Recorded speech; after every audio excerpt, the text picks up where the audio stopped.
Chapter 1 Martyr. On a La Q-Rai cruise ship sailing from Alexandria, Egypt, to New York, a frail middle-aged writer and educator, Syed Qutb, found himself engulfed in a profound crisis of faith.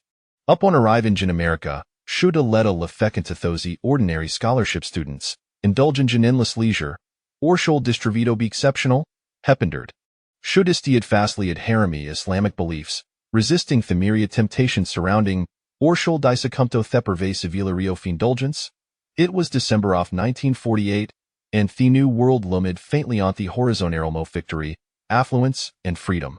In stark contrast, behind him lay Theravajdan suffering land of Egypt. This traveler had never ventured beyond a Shomeland, and this departure was far from voluntary. This solemn bachelor, slight of stature, with a dark complexion and a prominent forehead, sported a narrow mustache clipped with thofas. His gaze conveyed an halo of pride that often invited neglect. Even beneath the scorking sun of Egypt, he preferred to don a threppice black soot, which perpetually in raw formality. For Semyonov Suchamin Sezel for guard, returning to Academia the Agaf 42 seemed at a motion of sorts. However, as a child hailing from a humble village in Upper Egypt, he had transcended his modest aspirations to become a respected civil servant. His literary and social critique shade established him as one of Egypt's most beloved authors. Yet, the severe criticism shade incensed the extravagant dictator King Farouk, who had a sweatorn for Cupsarist. Influential friends, sympathetic to his plight, hastily arranged for his departure from Egypt. At the time, Qutb served as supervisor in the Ministry of Education, enjoying a rather comfortable position. Politically, he was an ardent nationalist, vehemently opposed to communism, a stance that they treasonated with the prevailing sentiments among the bureaucratic middle class of Tira. The ideologies thought would latter foment so-called religious radicalism had yet fully crystallized in his mind.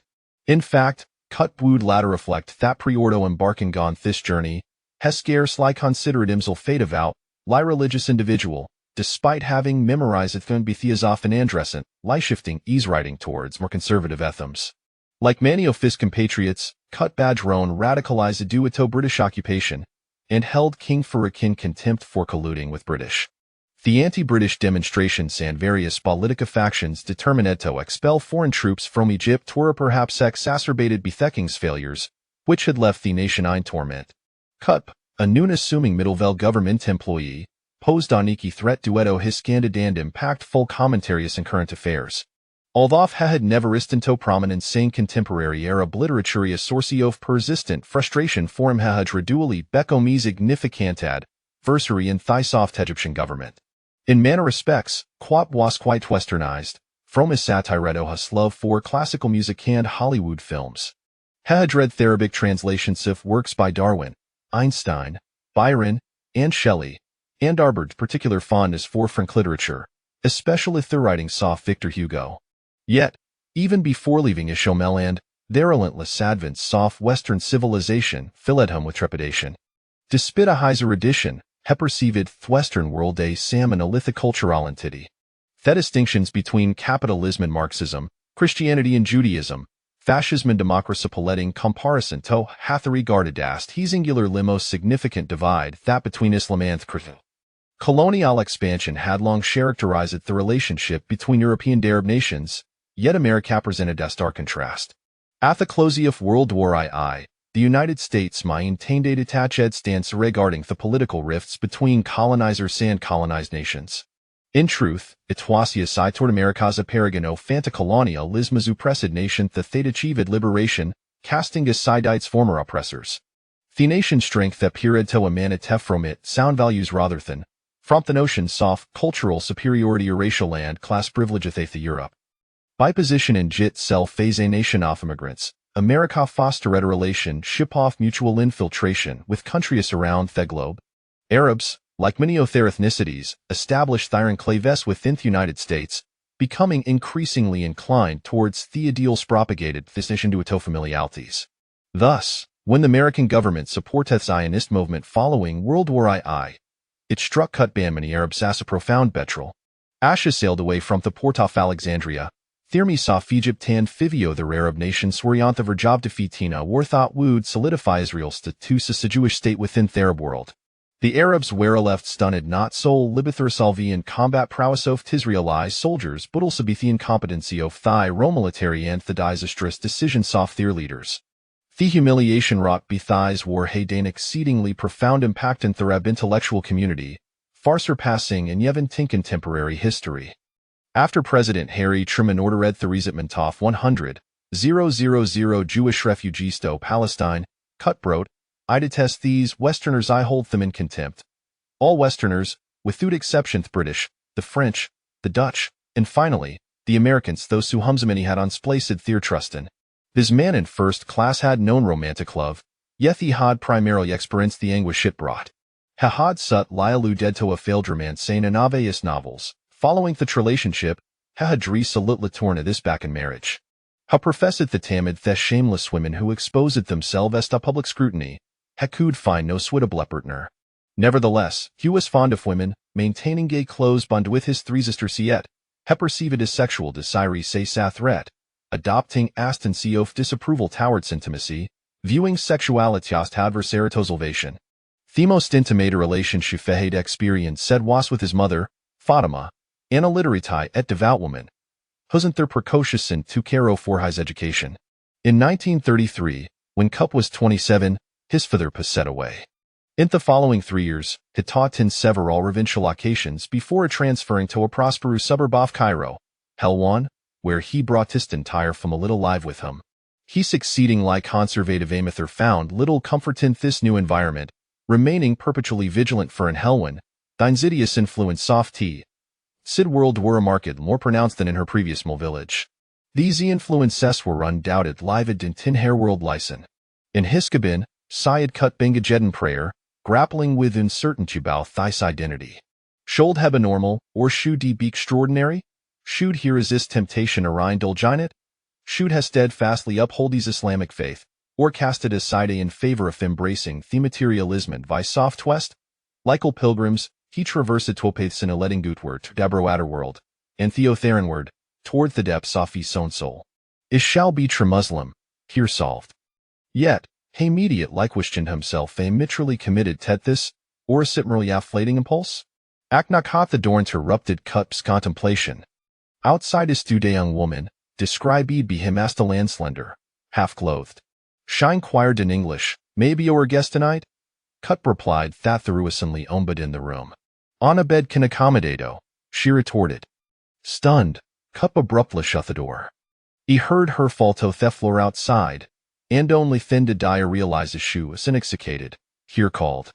I immediately thanked the Almighty for granting me the strength to resist temptation, allowing me to fold me moral convictions. This encapsulates Scutba principled, proud man, beset by anxiety apply entrenched in his moral beliefs. His unrecognized talent swood ladder shake the foundations of Islam, threatening the regime soft Islamic world, and serving a sabi conform a solution darabi alth seeking proposi and meaning in life, ultimately finding Thir Salasain Jihad. Up on Irving Gatha Portoff, New York, Cup was greeted with festive holiday season, a time of unprecedented prosperity in the nation. Thepos Twericana Bumhud transformed levies, with a very one from Idaho potato farmer stow Detroit automakers, and Wall Street bankers reaping financial rewards. Such an abundance of wealth significant libel stirred confidence saint, a capitalist model, which had recently endured the harsh real soft Great Depression. Unemployment seemed distant concern official statistics indicator to bellow for, and in reality, any own seeking employment could riddle find work. Presently, American shelled half oft world's wealth.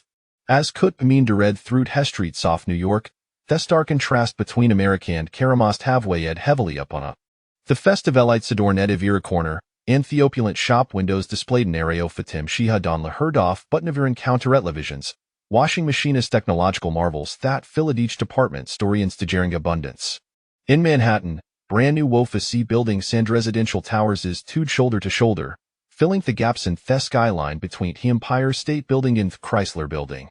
Numerous expansive residential districts within the city and its outskirts were still under construction, designed to accommodate a substantial influx of immigrants. In such a vibrant and confident environment, where a cultural fusion reached unprecedented inks, the establishment of a concrete symbol to represent the transformed world or dear ways indeed timely. This symbol was noniath or Thanthanu, lie erected United Nations building, overlooking the Striverofnor. A Selgasaiaf were, then waverings Piritof internationalism found its most potent expression 9th United Nations show ever, compared to any singular ideology or institution. The city off near itself more powerful embodied the dream of global harmony. The entire world was drawn to New York, for it was the epicenter of power, wealth, and a cultural energy capable of instigating change. In this entire side approximately 1 million Russians, 500,000 Irish, an equal number of Germans, not to mention Puerto Ricans, Poles, and countless Chinese laborers mustofum were undocumented subterfuge within thighs, welcoming metropolis. The black population had surged by 50% within Amariti years, reaching 700,000, many of whom were refugees fleeing their most American South. Among 8 million inhabitants of New York, a quarter were Jewish, many have escaped the calamities of Europe. The storefronts and factories off Lower East Side bore Hebrew inscriptions, Anutus was often in the streets. For Cup, a middle-aged Egyptian who harbored disdain for Jews, these would present a significant challenge. However, he had never truly encountered Jewish individuals before leaving Ishomeland. For many, perhaps the majority of New Yorkers, political and economic oppression was an intrinsic part of their existence, and the city provided them with sanctuary, a place to make a living, support their families, and start anew. Thus, it was shaped that this fervent emotion would sustain the city's vitality, while Kara remained amid triumph and despair. Simultaneously, New York was a city fraught with its sound challenge, overcrowded, rife with complaints, fiercely competitive, and characterized by a frivolous atmosphere, where no vacancies sign ubiquitous. Drunken patrons often blocked entrances, while a grotesque building sent the downtown area readorned with Iranian lights, where a pimps and pickpockets lurked beneath the glow. In the Bowery, cheap lodgings offered canvas beds for mere 20 cents a night. Dark alleys were strung with clotheslines in disarray.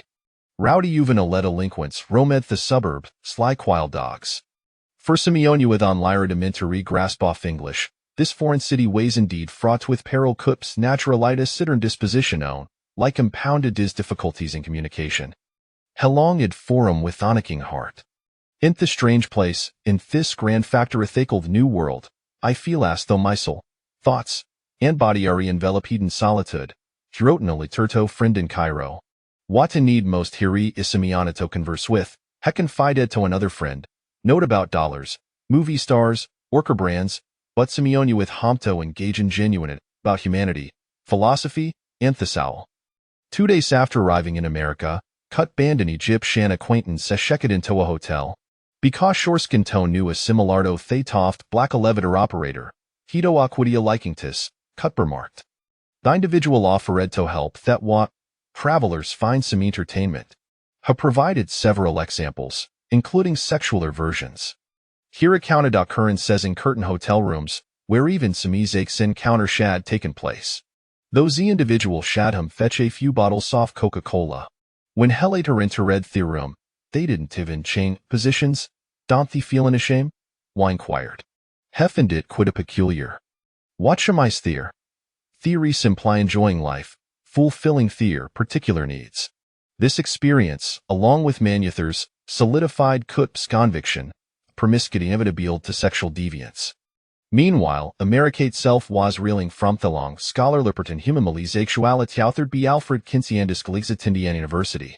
This extensive 800-page document was filled with shocking date and intriguing commentary, akin to stone-shittering festained glassophae dismantling thereminence of Victorian propriety in America. Kinsey's report revealed that among sampled American 37 had engaged in homosexual behavior and reached climax, nearly half had extramarital affairs, and 69 had solicited prostates. Kinsey held to premier ordo America, reflecting not only its citizens' intensity desires but also their confusion, shame, and inadequacies regarding sexuality, with some exhibiting gas-hawking ignorance about the subject. Although his study demonstrate diversity and frequenter of sexual behavior among Americans, discussions regarding sexuality were real most known existent at the time, even among physicians.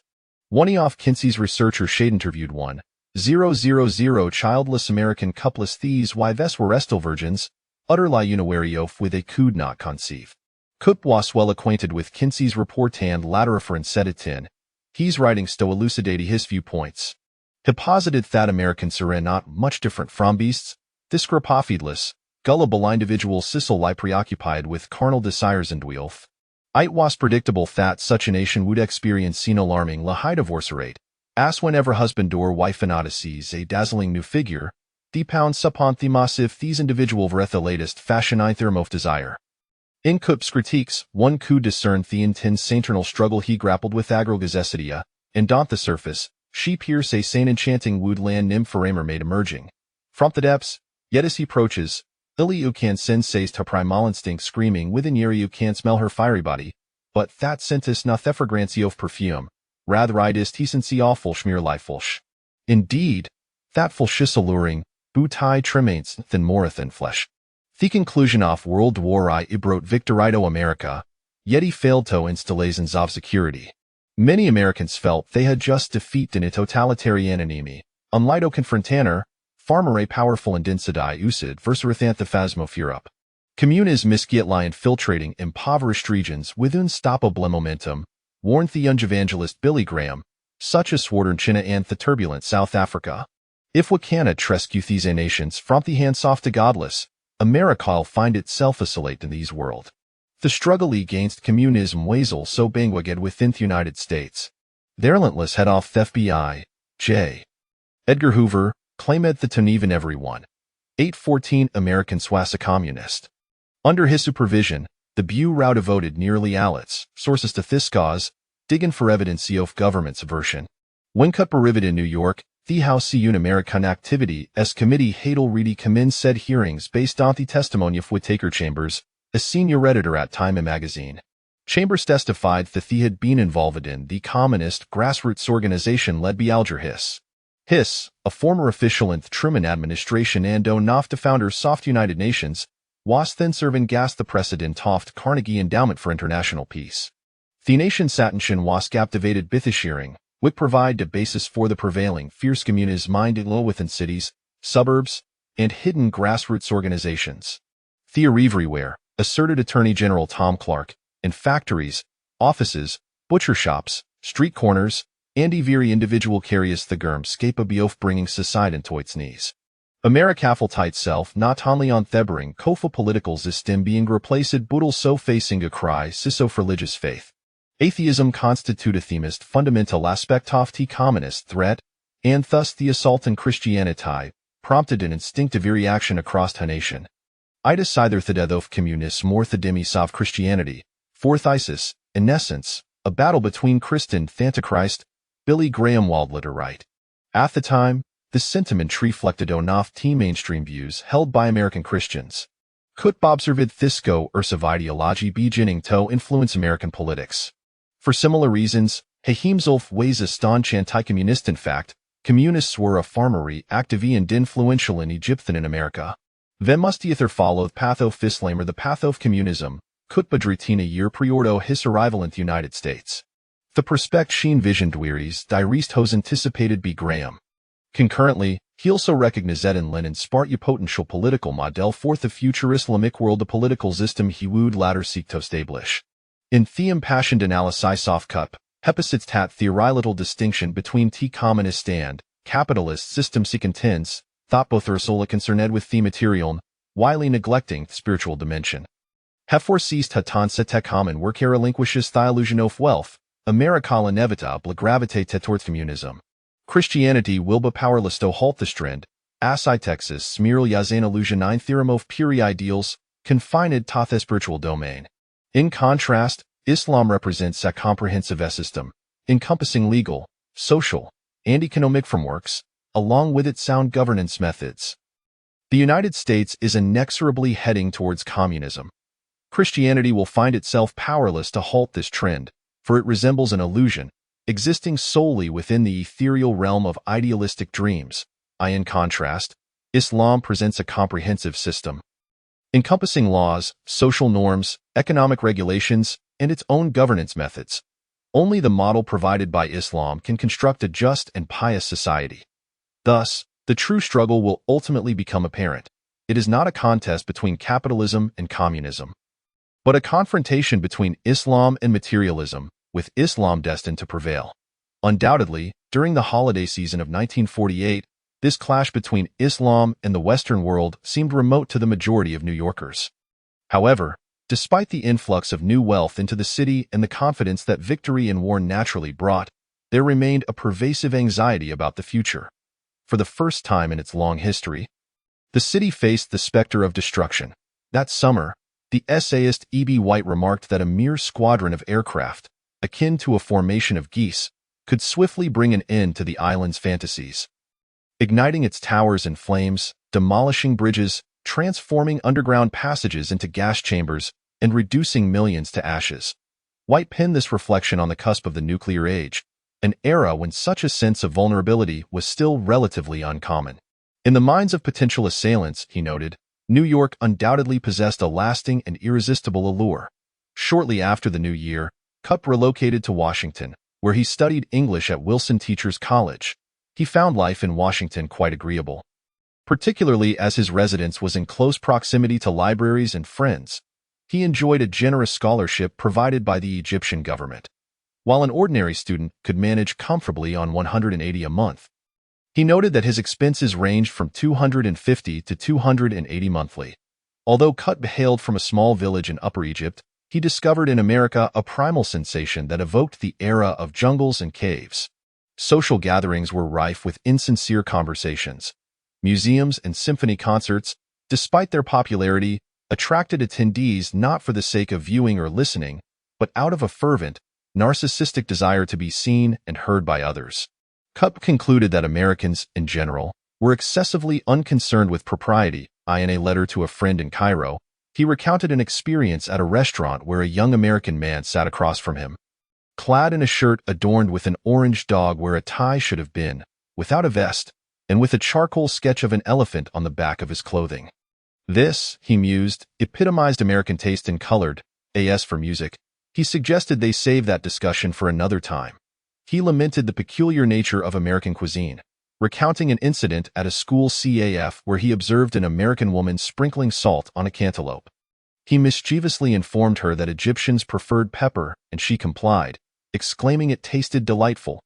The following day, he mentioned that some Egyptians favored sugar on cantaloupe, and she found that equally agreeable. Even the American haircutting style vexed him. Each time he left the barber shop, he felt compelled to restyle his hair with his hands. In February 1949, Cupp was admitted to George Washington University Hospital for a tonsillectomy. A nurse there enumerated the essential attributes of her ideal partner, which greatly offended him. The overt enthusiasm of this American woman had already raised his suspicions. She was acutely aware of her beauty, her physique, appearance, captivating eyes, full lips, ample bosom, rounded hips, and smooth thighs. She donned vibrant attire that evoked primal instincts, revealing rather than concealing, and her exhilarating laughter, coupled with her bold gaze, intensified this impression point. One can imagine that Cupp was indeed an irresistible target of temptation at that moment. On February 12, word arrived of the assassination of Hassan al-Banna, the supreme guide of the Muslim Brotherhood, in Cairo. Cupp noted the uproar in the streets outside the hospital that day.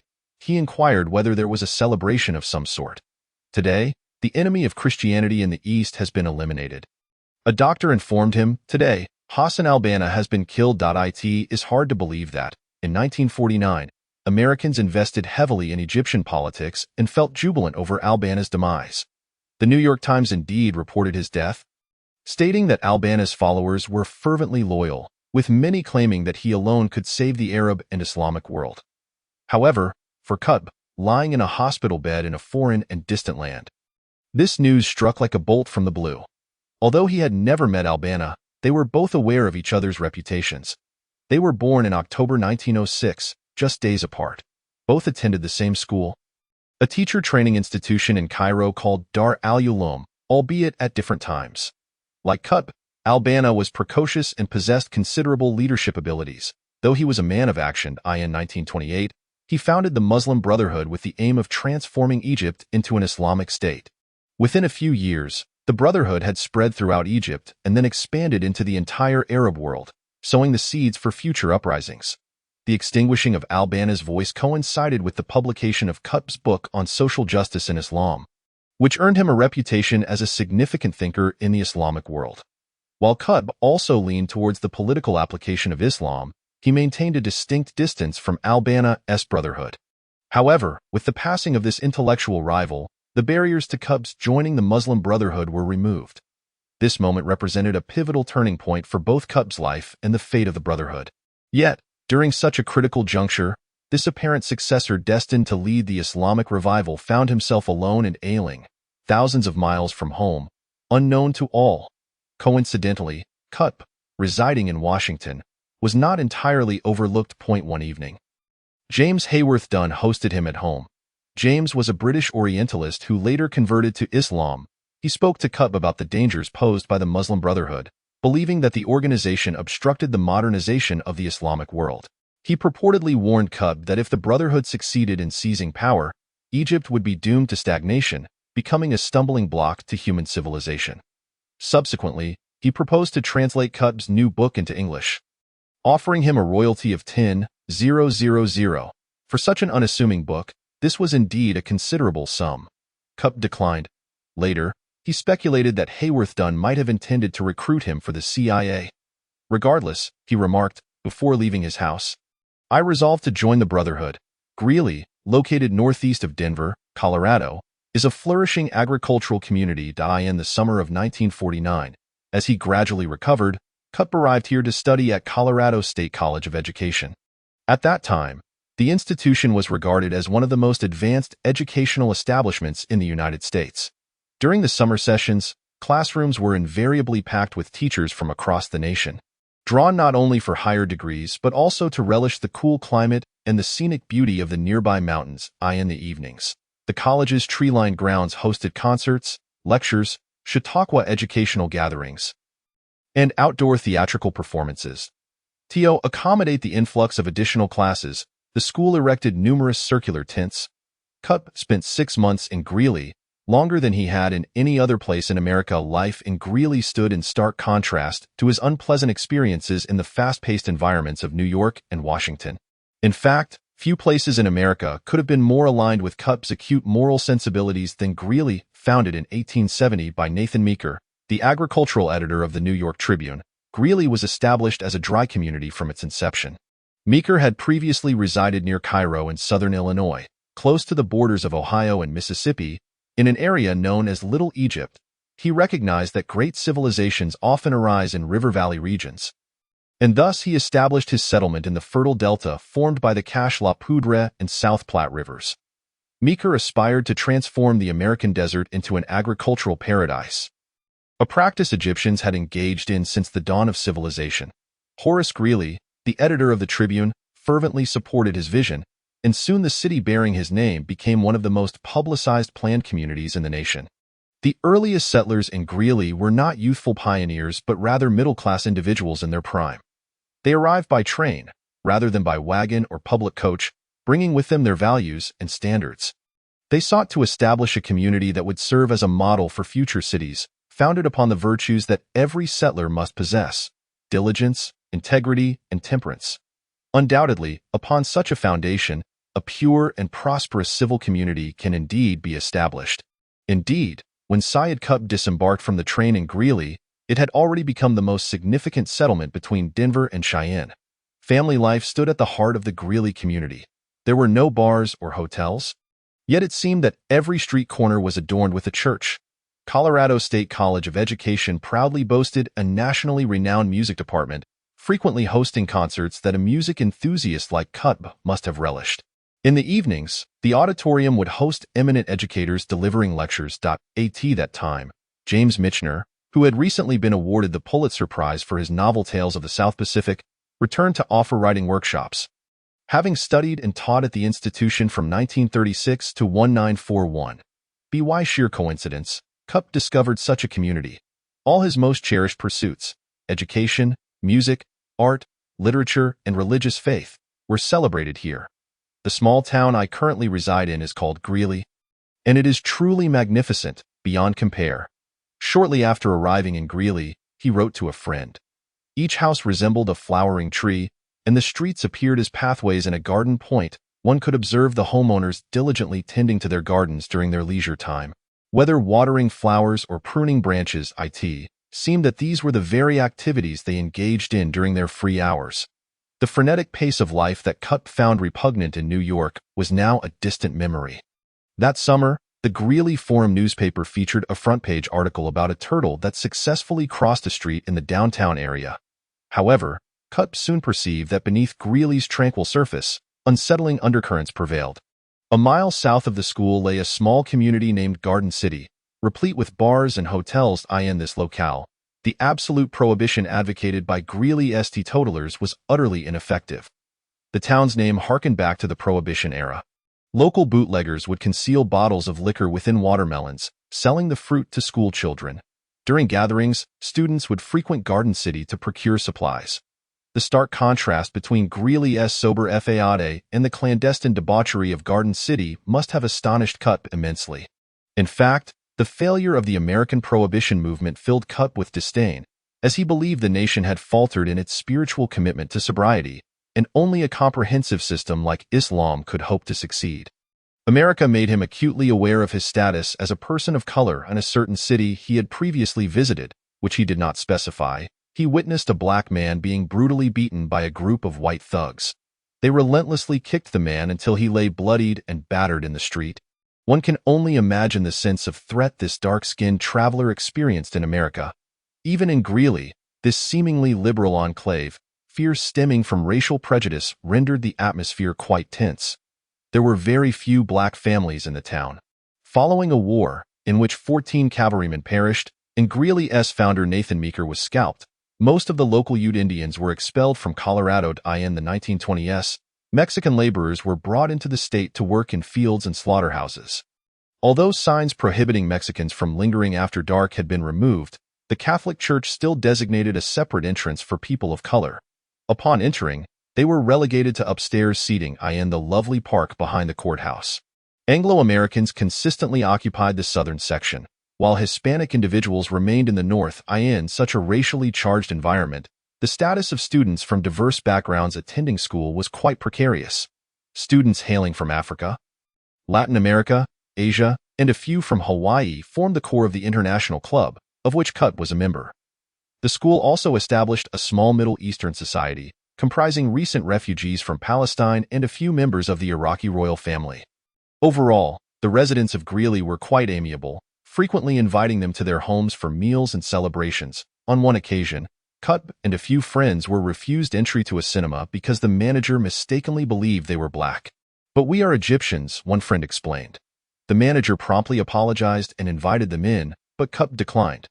The fact that dark-skinned Egyptians could enter the cinema while American blacks could not left him feeling indignant. Despite the tense atmosphere in town, the school maintained a progressive stance on racial issues. During the summer course, a large number of students from southern black normal colleges came to Greeley.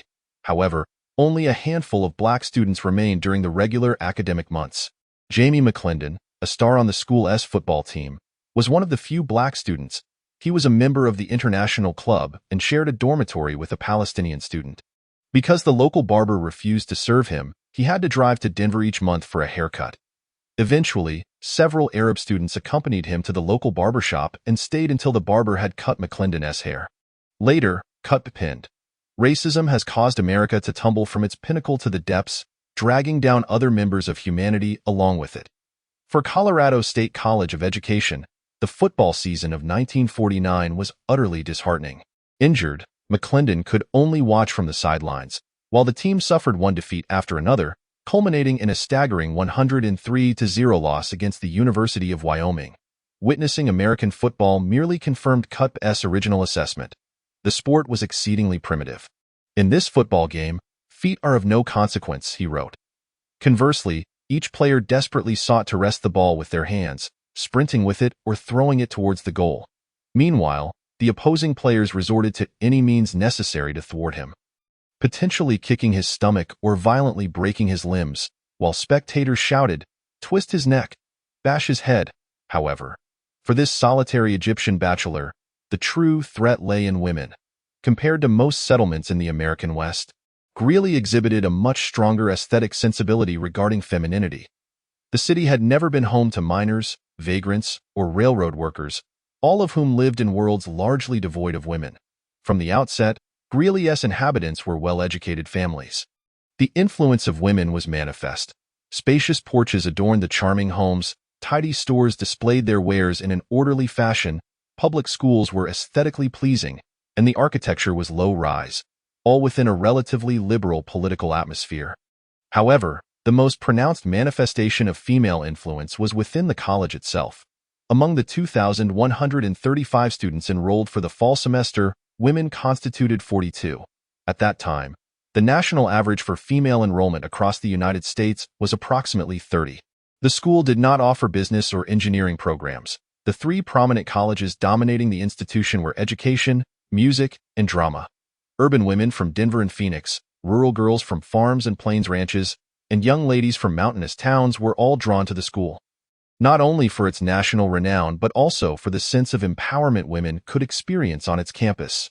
Here, amidst the yellow brick buildings surrounded by vast public grounds, girls from the West tasted freedoms that most American women would not fully enjoy for decades to come. In this remote western town, Syed Qutb encountered progressive ideas regarding self-awareness, societal status, and, of course, relationships with men. The American women he encountered were far more advanced than most of their contemporaries. Sexual relations are merely a physiological issue. One female faculty member explained to Qutb, "You Easterners complicate simple matters by insisting on moral considerations. Stallions and mares, bulls and cows, rams and ewes, roosters and hens. When they mate, none consider moral consequences. Thus, life continues. Simply, easily, and freely." In Qutb's view, such words from a woman in a teaching position were particularly subversive, for her immoral worldview would corrupt generations of young people. That summer, Qutb commenced his studies, auditing a basic English writing course. By autumn, he had gained sufficient confidence in the language to enroll in 3 graduate courses in education and a public speaking class. He was determined to master the language, harboring a secret ambition to write a book in English. In the fall of 1949, merely a year after arriving in the United States, he published an essay titled "The World is an Unfilial Child" in the student literary magazine. The Pivot, a close reading of this peculiar yet unsettling piece, reveals the progress Qutb had made in language. "In Egypt, there is an ancient legend," he wrote. "When the God of wisdom and knowledge created history, he provided it with a vast notebook and a long pen, instructing it, 'Go forth into this world and record all that you see or hear.' History complied with the divine command. He encountered a woman of extraordinary intelligence and beauty, who was gently instructing a young boy in the art of learning. History gazed at her in astonishment, then gazed upwards towards the heavens and cried out, 'Who is she?' 'She is Egypt,' his deity responded. 'She is Egypt, and that little boy is the world.' Why did the ancient Egyptians possess such beliefs? Because they were remarkably advanced, their civilization unparalleled by any other nation. When other peoples were still dwelling in forests, Egypt had already emerged as a civilized society. Egypt educated Greece, and Greece subsequently imparted knowledge to Europe. What became of the boy as he matured? Upon growing up, he forsook his nurturer, his benevolent caregiver. He struck her and even attempted to take her life. Why heart aches? This is not mere rhetoric. It is a veritable truth. This is a reality that transpired. When we come here, perhaps to the United Nations, beseeching Britain to restore our rights, the world aids Britain in its unjust endeavors. When we come here, imploring sanctions against the Jews, the world supports the Jews in their defiance of justice. In the conflict between Arabs and Jews, the world also aligned itself with the Jews. What a disloyal world. What an ungrateful child. Most students at Qutb's school were considerably older than him. Consequently, he naturally maintained a certain distance from others. A photograph of him adorned the school's bulletin board, depicting him presenting a work of his own to Principal William Ross. The caption beneath the photograph identified Qutb as a renowned Egyptian author and esteemed educator.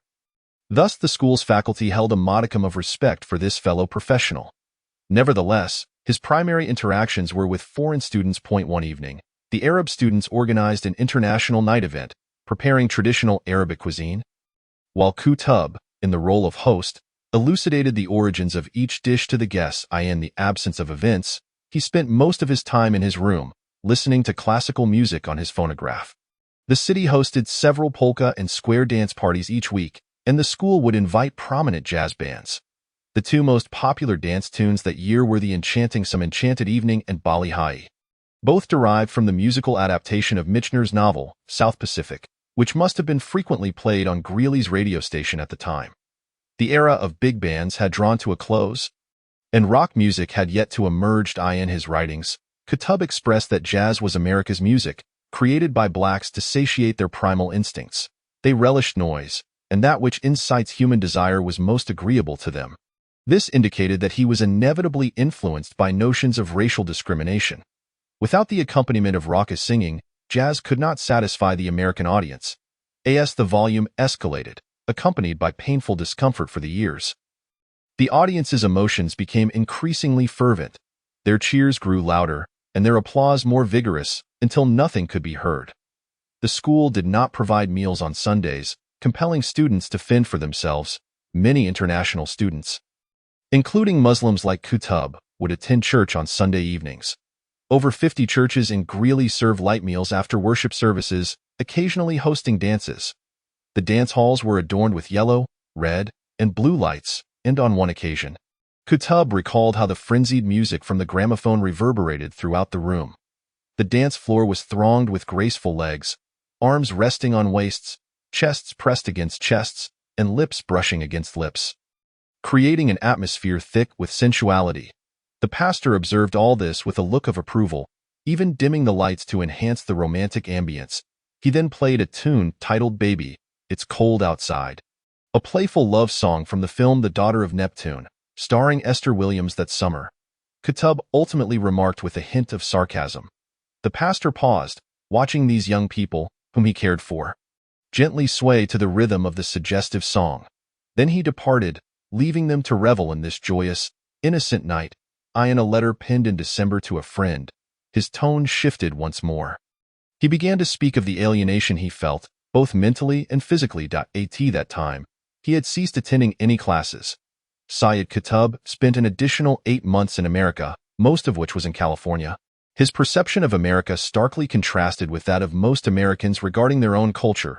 In literature and film, particularly in the burgeoning medium of television, Americans portray themselves as curious yet inexperienced concerning sensuality.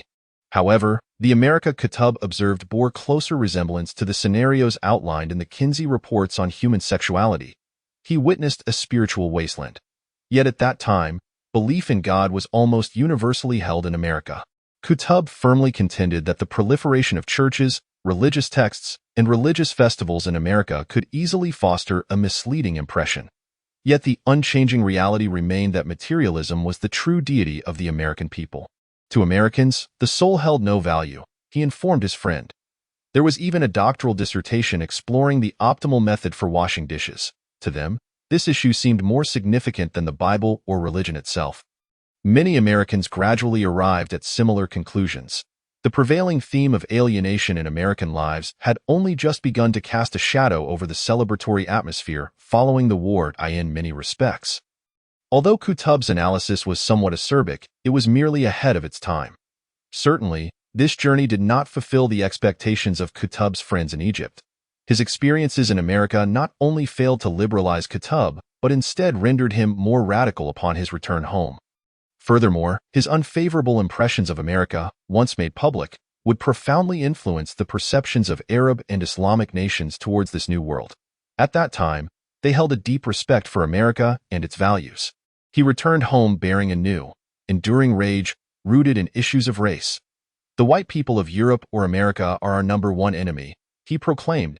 We teach our children the civilization, universal principles, and noble ideals of white people.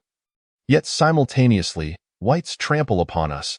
We educate our children to harbor fear and respect for their masters.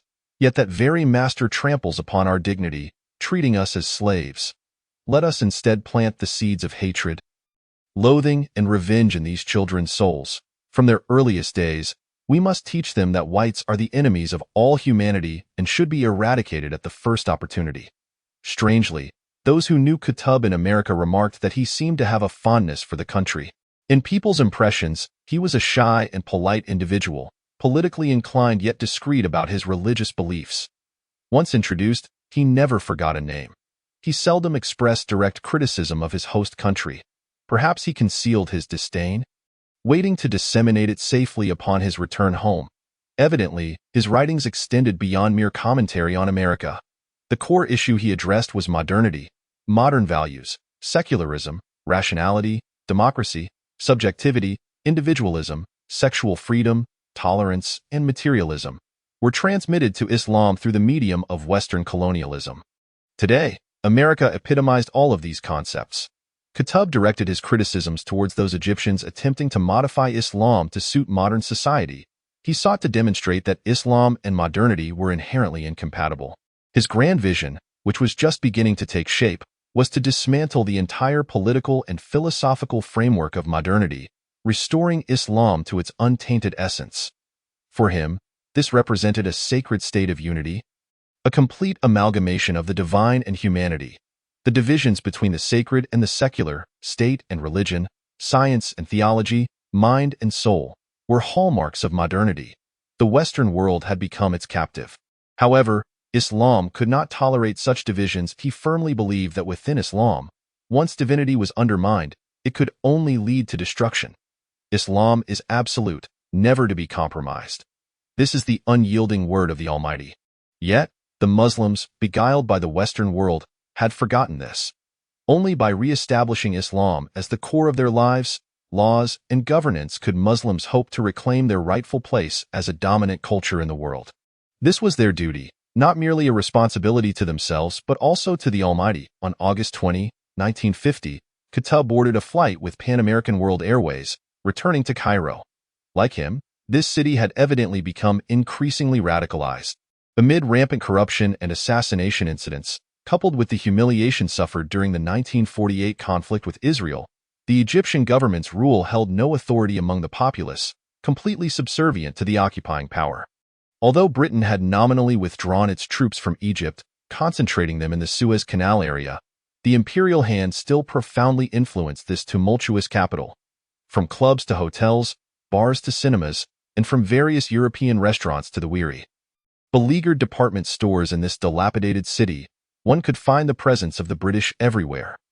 The corpulent King Farouk, oblivious to the jeers of the populace, sped through the streets of Cairo in one of his 200 red limousines. In this nation, only he is permitted to ride in such vehicles, ostensibly to entice young maidens. Should anyone dare to speak candidly, this is the reality.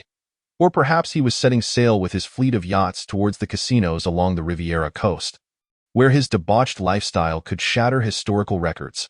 Meanwhile, the common measures of despair, poverty, unemployment, illiteracy, and disease had spiraled far beyond the grasp of the people. As stock prices plummeted, investments fled from this precarious nation, and despite the government's frantic efforts, their endeavors proved utterly futile. Amidst this decaying political milieu, one organization steadfastly pursued the interests of the people. The Muslim Brotherhood established its own hospitals, schools, factories, and welfare organizations. They even formed their own military, fighting alongside the armies of Palestine and other Arab nations. Rather than being merely an opposition government, this organization aspired to create an alternative society. Indeed, the establishment of such a society was their ultimate objective. Hassan al-Banna, the founder of the Brotherhood, refused to perceive his organization as a mere political party. It was intended to challenge all political ideologies. Al-Banna vehemently opposed the political model of secular democratic governance prevalent in Western society, which contradicted his belief that Islam should govern all aspects of life. He articulated that the essence of Islam lies in governance, not subjugation. It is destined to enact its laws across all nations and extend its influence across the globe. In the face of British invasion, the Brotherhood emerged as the sole organized and effective resistance force, earning the recognition of the middle and lower classes. In 1948, the despised police chief Salim Zaki met his demise during a riot at Cairo University's medical school, prompting the Egyptian government to officially dissolve the Muslim Brotherhood. However, the Brotherhood had amassed over 1 million members and supporters at that time, amidst a total Egyptian population of 18 million. Although the Brotherhood was a mass movement, it formed tightly knit, cooperative family units, with each grassroots organization comprising no more than 5 members. This organizational structure endowed the Brotherhood with flexibility and secrecy, making it elusive and difficult to eradicate completely. The Muslim Brotherhood possessed a violent facet, a characteristic that would later deeply root itself in the Islamic radicalism movement. With Albana's consent, a clandestine body was established within the organization.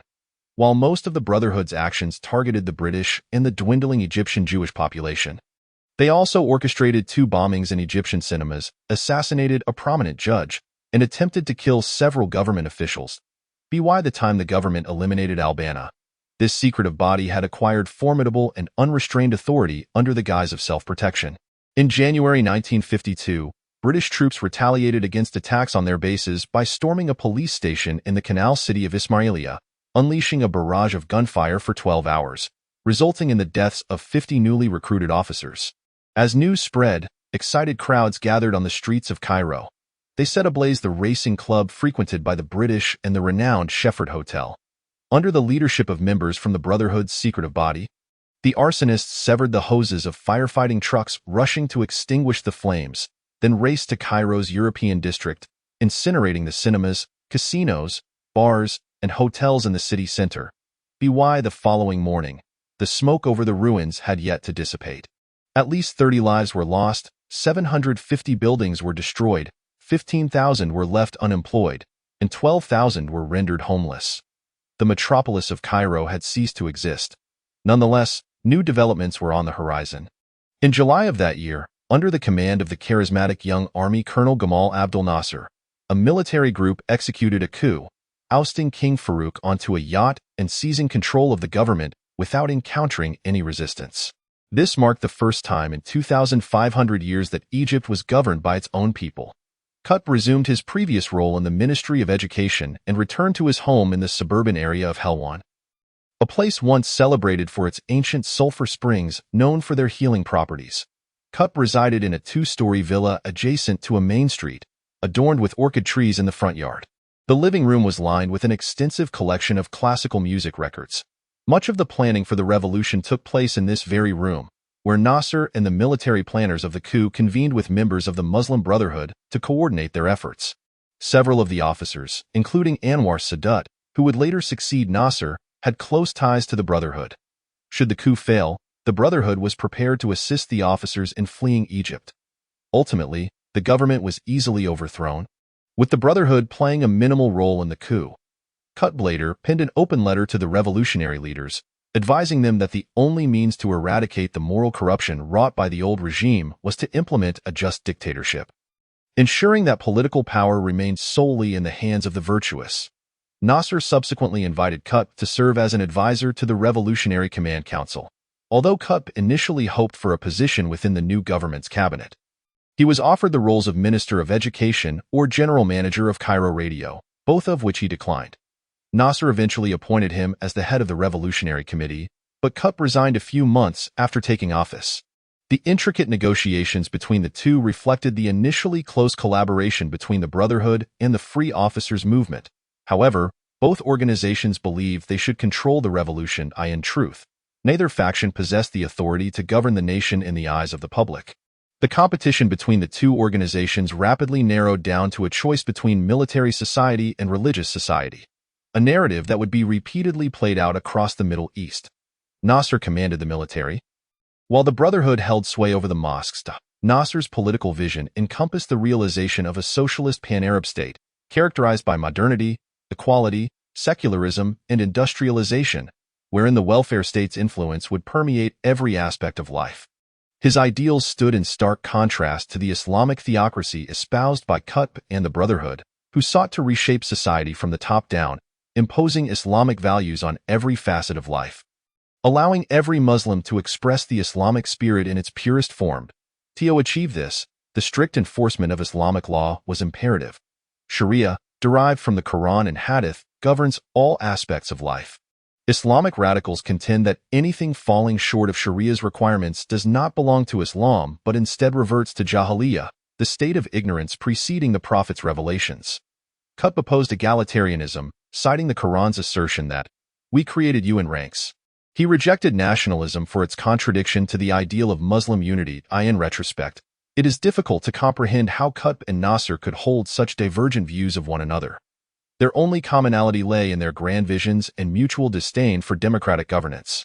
In 1954, Nasser first imprisoned Qutb, but released him 3 months later, agreeing to appoint him editor of the Brotherhood's magazine. It seemed Nasser hoped this gesture of goodwill would bolster his standing among Muslims, diminishing their opposition to the increasingly secular objectives of the new government.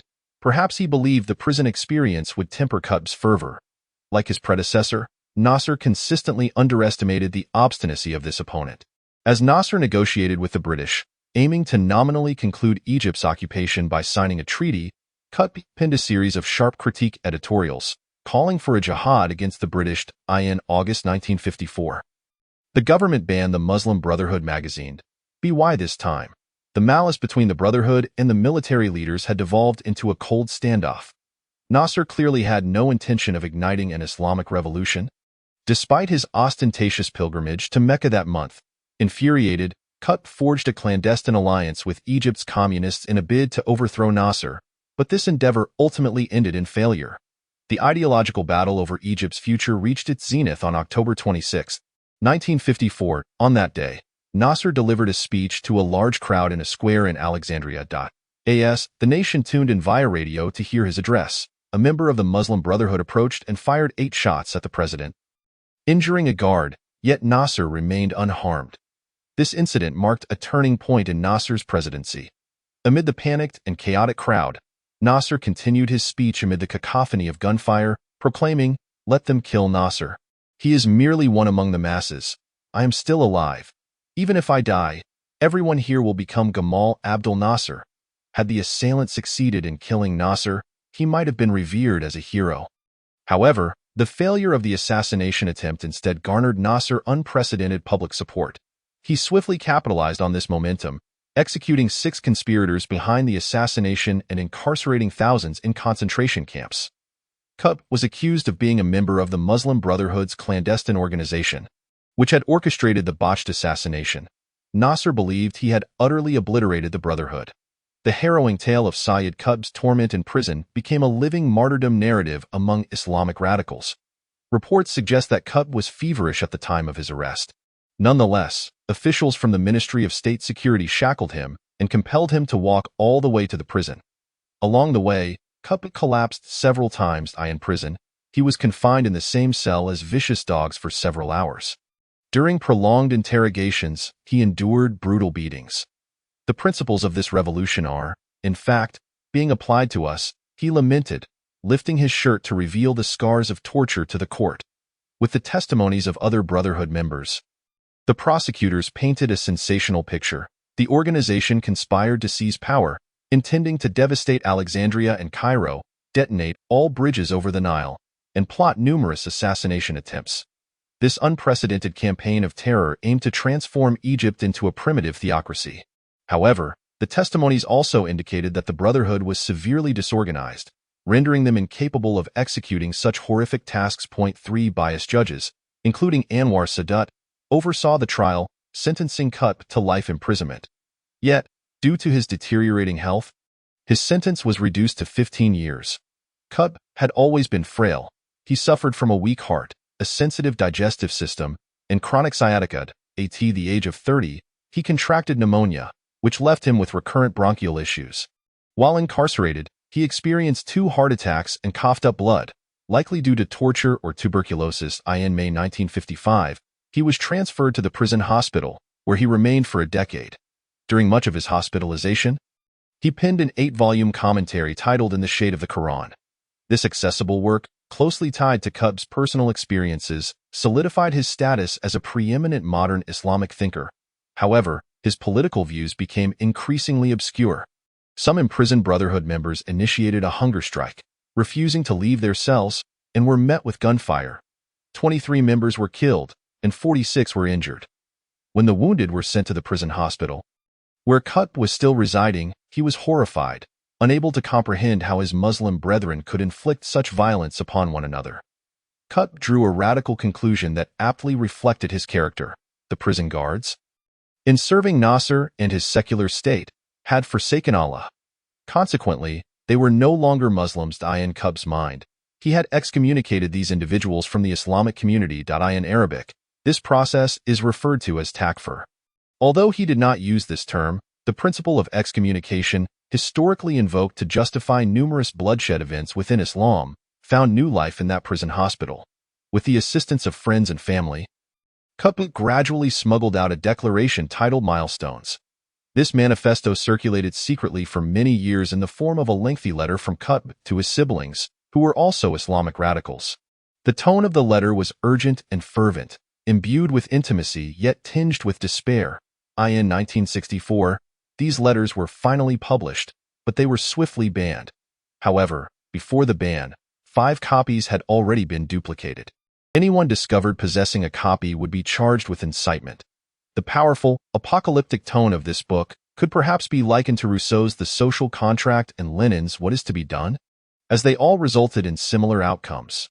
Humanity now stands at the precipice, the opening lines of Qutb's writings declared. What threatens humanity is not merely nuclear annihilation, but also a crisis of values. The Western world has lost its vitality, and Marxism has failed. At this pivotal and perplexing moment, the opportunity for Islam and the collective Muslim community has arrived. However, for Islam to lead the world, it must first undergo a renaissance. Qutb divided the world into 2 camps, Islam and Jahiliyyah, the latter referring to the barbaric and ignorant period before the revelations brought by the Prophet Muhammad. Qutb encompassed all aspects of modern life within this term: rituals, morals, art, literature, law, and even much of what is regarded as Islamic culture.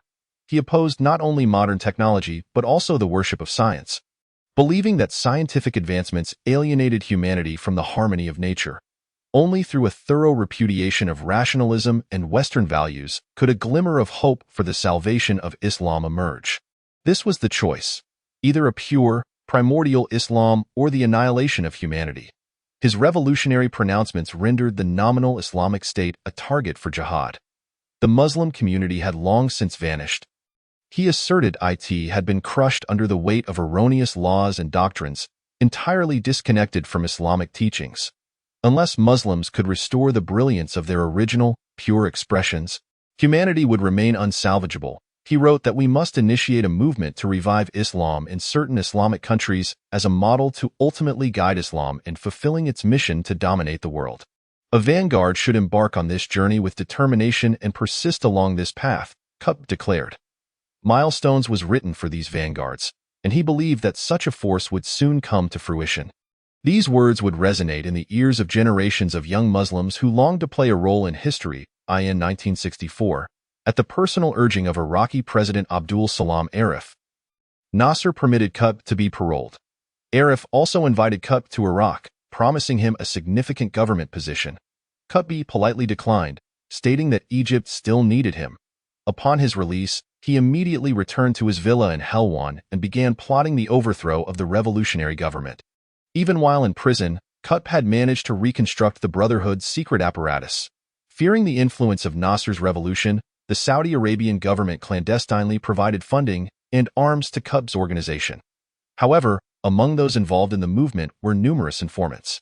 2 individuals disclosed the conspiracy to overthrow the government and assassinate public figures, revealing Qutb's name in the process. Mere 6 months after his release, Qutb was once again arrested by security forces at a seaside resort in eastern Alexandria. The trial of Sayyid Qutb and his 42 followers commenced on April 19, 1966, lasting nearly 3 months. At the outset of the trial, Qutb boldly proclaimed, "The time has come for Muslims to sacrifice themselves." His martyrdom will herald the birth of the Islamic movement. He ironically acknowledged that the new Egypt, in its anti-colonial fervor, was more tyrannical than the government it replaced. The judges no longer bothered to feign impartiality. In fact, the presiding judge often overstepped his role, acting as the prosecutor. While the audience jeered at this farcical spectacle, the only genuine evidence presented against Qutb was his own book, Milestones. Qutb accepted his death sentence with a sense of solace. "Thank God," he exclaimed, "I have persevered in jihad for 15 years and have finally earned this opportunity to become a martyr." Until the end, Nasser's judgment of this formidable adversary remained flawed. AS demonstrators flooded the streets of Cairo. Protesting the impending execution, Nasser realized that eliminating Qutb posed a greater risk than allowing him to live. He dispatched Sadat to the prison, where Qutb, clad in the red garb of a condemned prisoner, met with Sadat. Sadat promised that if Qutb confessed, Nasser would show mercy. In fact, Nasser was even willing to reinstate him as Minister of Education. Qutb refused. Later, his sister Hamida, who was also imprisoned, was brought to see him. "The Islamic movement needs you," she implored. "Sign," Qutb replied, "if they kill me, my words will carry even greater weight." On August 29, 1966, after the evening prayer, Syed Qutb was executed by hanging. The government refused to return Qutb's body to his family, fearing that his grave would become a shrine for his followers. The threat posed by this Islamic radical appeared to have come to an end. Yet, the vanguard of Qutb had already heard the call to arms. Chapter 2. The sports club Ayman al-Zawahiri, who would become the leader of Qutb's vanguard, grew up in a tranquil middle-class suburb called Mahdi, located 5 miles south of the bustling city of Cairo. Mahdi did not seem like a place that would give birth to a revolution. In the early decades of the 20th century, a group of Egyptian Jewish financiers sought to establish a British-style village between mango and guava plantations and the Bedouin settlements along the east bank of the Nile. They commenced selling plots of land, and the property developers instituted regulations governing every aspect of the locale, from the height of garden fences to the color of the shutters on the luxurious villas lining the streets. Much like Nathan Mick, the founder of Greeley, the vision of the founders of Mahdi was to create a utopian society, one that was safe, tidy, orderly, and capable of existing comfortably within the modern world. Embracing inclusivity and ease, they planted eucalyptus trees to repel mosquitoes and adorned gardens with roses, jasmine, and bougainvillea, allowing the air to be suffused with floral fragrances. Many of the early settlers were British officers and civil servants, whose wives initiated garden clubs and literary salons. Following the British, Jewish families settled in, constituting nearly one-third of Mahdi's population by the end of World War II. After the war, Mahdi gradually evolved into a melting pot of diverse individuals: exiled Europeans, American merchants and missionaries, as well as a distinct group of Egyptians who spoke French at their dinner tables and exhibited a particular enthusiasm for cricket. The Mahdi Sporting Club became the heart of this cosmopolitan community. Established during the British occupation of Egypt, the club was somewhat unique in that it welcomed Egyptian members. Discussions about community affairs often took place on the sandy fairways of the 18-hole golf course, with the Giza pyramids and palm trees swaying by the Nile in the backdrop. The club provided afternoon tea for the British patrons in the lounge, while Nubian servants circulated with refreshing cups of Nestle coffee among the pashas and princesses basking by the pool. Flamingos strode gracefully between the water lilies in the garden's pond. The Mahdi Club epitomized the founders' vision of an ideal Egypt, sophisticated, mundane, and ethnically diverse, yet intertwined with the British class system. However, the meticulously crafted regulations of the founders proved insufficient to withstand the pressures exerted by Cairo's burgeoning population. In the 1960s, another Mahdi took root in this exotic community. The Road 9, constructed alongside the railway, delineated the affluent areas of Mahdi from the Buladi district, which marked the section inhabited by locals. Revealing the age-old, unbridled poverty of Egypt, donkey carts clattered along the unpaved streets, while vendors hawked peanuts and yams, and carcasses hung in butcher shops, swarming with flies. Yet, a small segment of the middle class resided in this district, including teachers and mid-level officials, drawn by Mahdi's fresher air and an almost unattainable hope of crossing the railway to become members of the sporting club. In 1960, Dr. Muhammad Rabi al-Zawahiri and his wife Umayma relocated from Heliopolis to Mahdi. Both hailed from two of Egypt's most illustrious families. The Zawahiri family was gradually establishing itself as a dynasty within the medical community. Rabi was a professor of pharmacology at Ain Shams University, and his brother was a renowned dermatologist and expert in sexually transmitted diseases.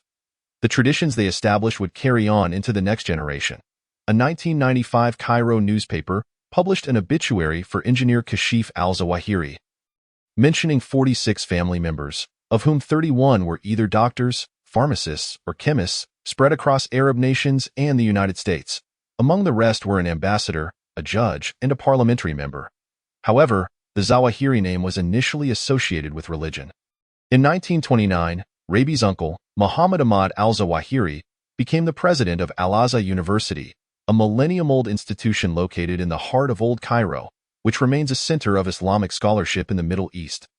Imam Muhammad was regarded as the university's most prominent modernist. Despite his unpopularity at the time, ultimately having to leave the institution due to protests from students and faculty against his policies. Rabi's father and grandfather were also scholars at Al-Azhar. Umayma Azam, Rabi's wife, came from a similarly distinguished family, albeit wealthier and more politically prominent. Her father, Abdul Wahab Azam, was the president of Cairo University and the founder of King Saud University in Riyadh. In addition to his busy academic work, he also served as Egypt's ambassador to Pakistan, Yemen, and Saudi Arabia. He was one of the most distinguished intellectuals in the pan-Arab world, and his uncle was a founding member of the Arab League and its first Secretary General. Despite their illustrious backgrounds, Professor Zawahiri and Umayma moved into an apartment on Street 100, on the Buladi side of the railway. They later rented a duplex at 10, Street 154, near the train station. The Society of Mahdi had little influence on them. They practiced their faith but did not appear particularly devout.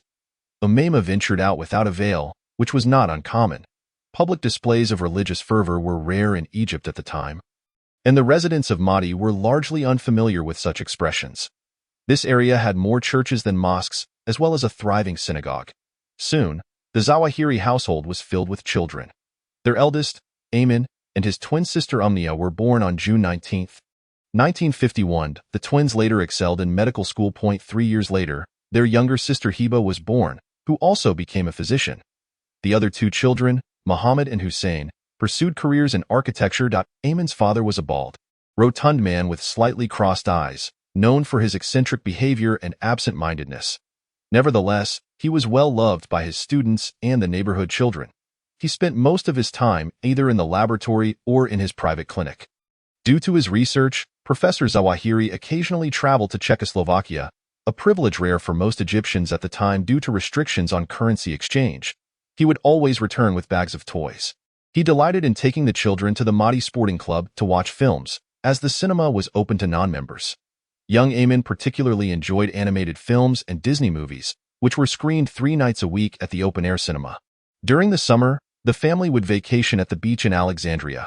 However, they relied solely on the professor's salary, which often left their finances rather tight, especially with the educational ambitions of 5 aspiring children to support. It was not until Ayman reached adulthood that the family purchased a car. Like many Egyptian scholars, Professor Zawahiri eventually left Egypt to teach abroad in Algiers for a few years to earn additional income. To save on expenses, the Zawahiri family kept chickens and ducks in their backyard, and the professor frequently bought crates of oranges and mangoes to ensure his children received their natural vitamin C. Although his profession was that of a pharmacist, he opposed the excessive use of chemical medications. For the residents of Mahdi in the 1950s and 1960s, a defining social standard emerged: membership in the Mahdi Sporting Club. Everything in Mahdi society revolved around this criterion. As the Zawahiri couple never joined the club, Ayman was perpetually excluded from the core of power and privilege. Their family gradually became known for its conservatism and slight backwardness. According to others' descriptions, they were referred to as Sidis, a term denoting individuals from Upper Egypt, often implying a lack of sophistication. At one end of Mahdi stood the Victoria Private School, encircled by verdant playgrounds and tennis courts. A preparatory school established for boys by the British. Students were required to wear jackets and ties to class. One of the school's most distinguished alumni was the exceptionally talented cricketer Michel Chaloub, who later became an actor known as Omar Sharif. The Palestinian scholar and writer Edward Said, along with the later King Hussein of Jordan, also attended this institution.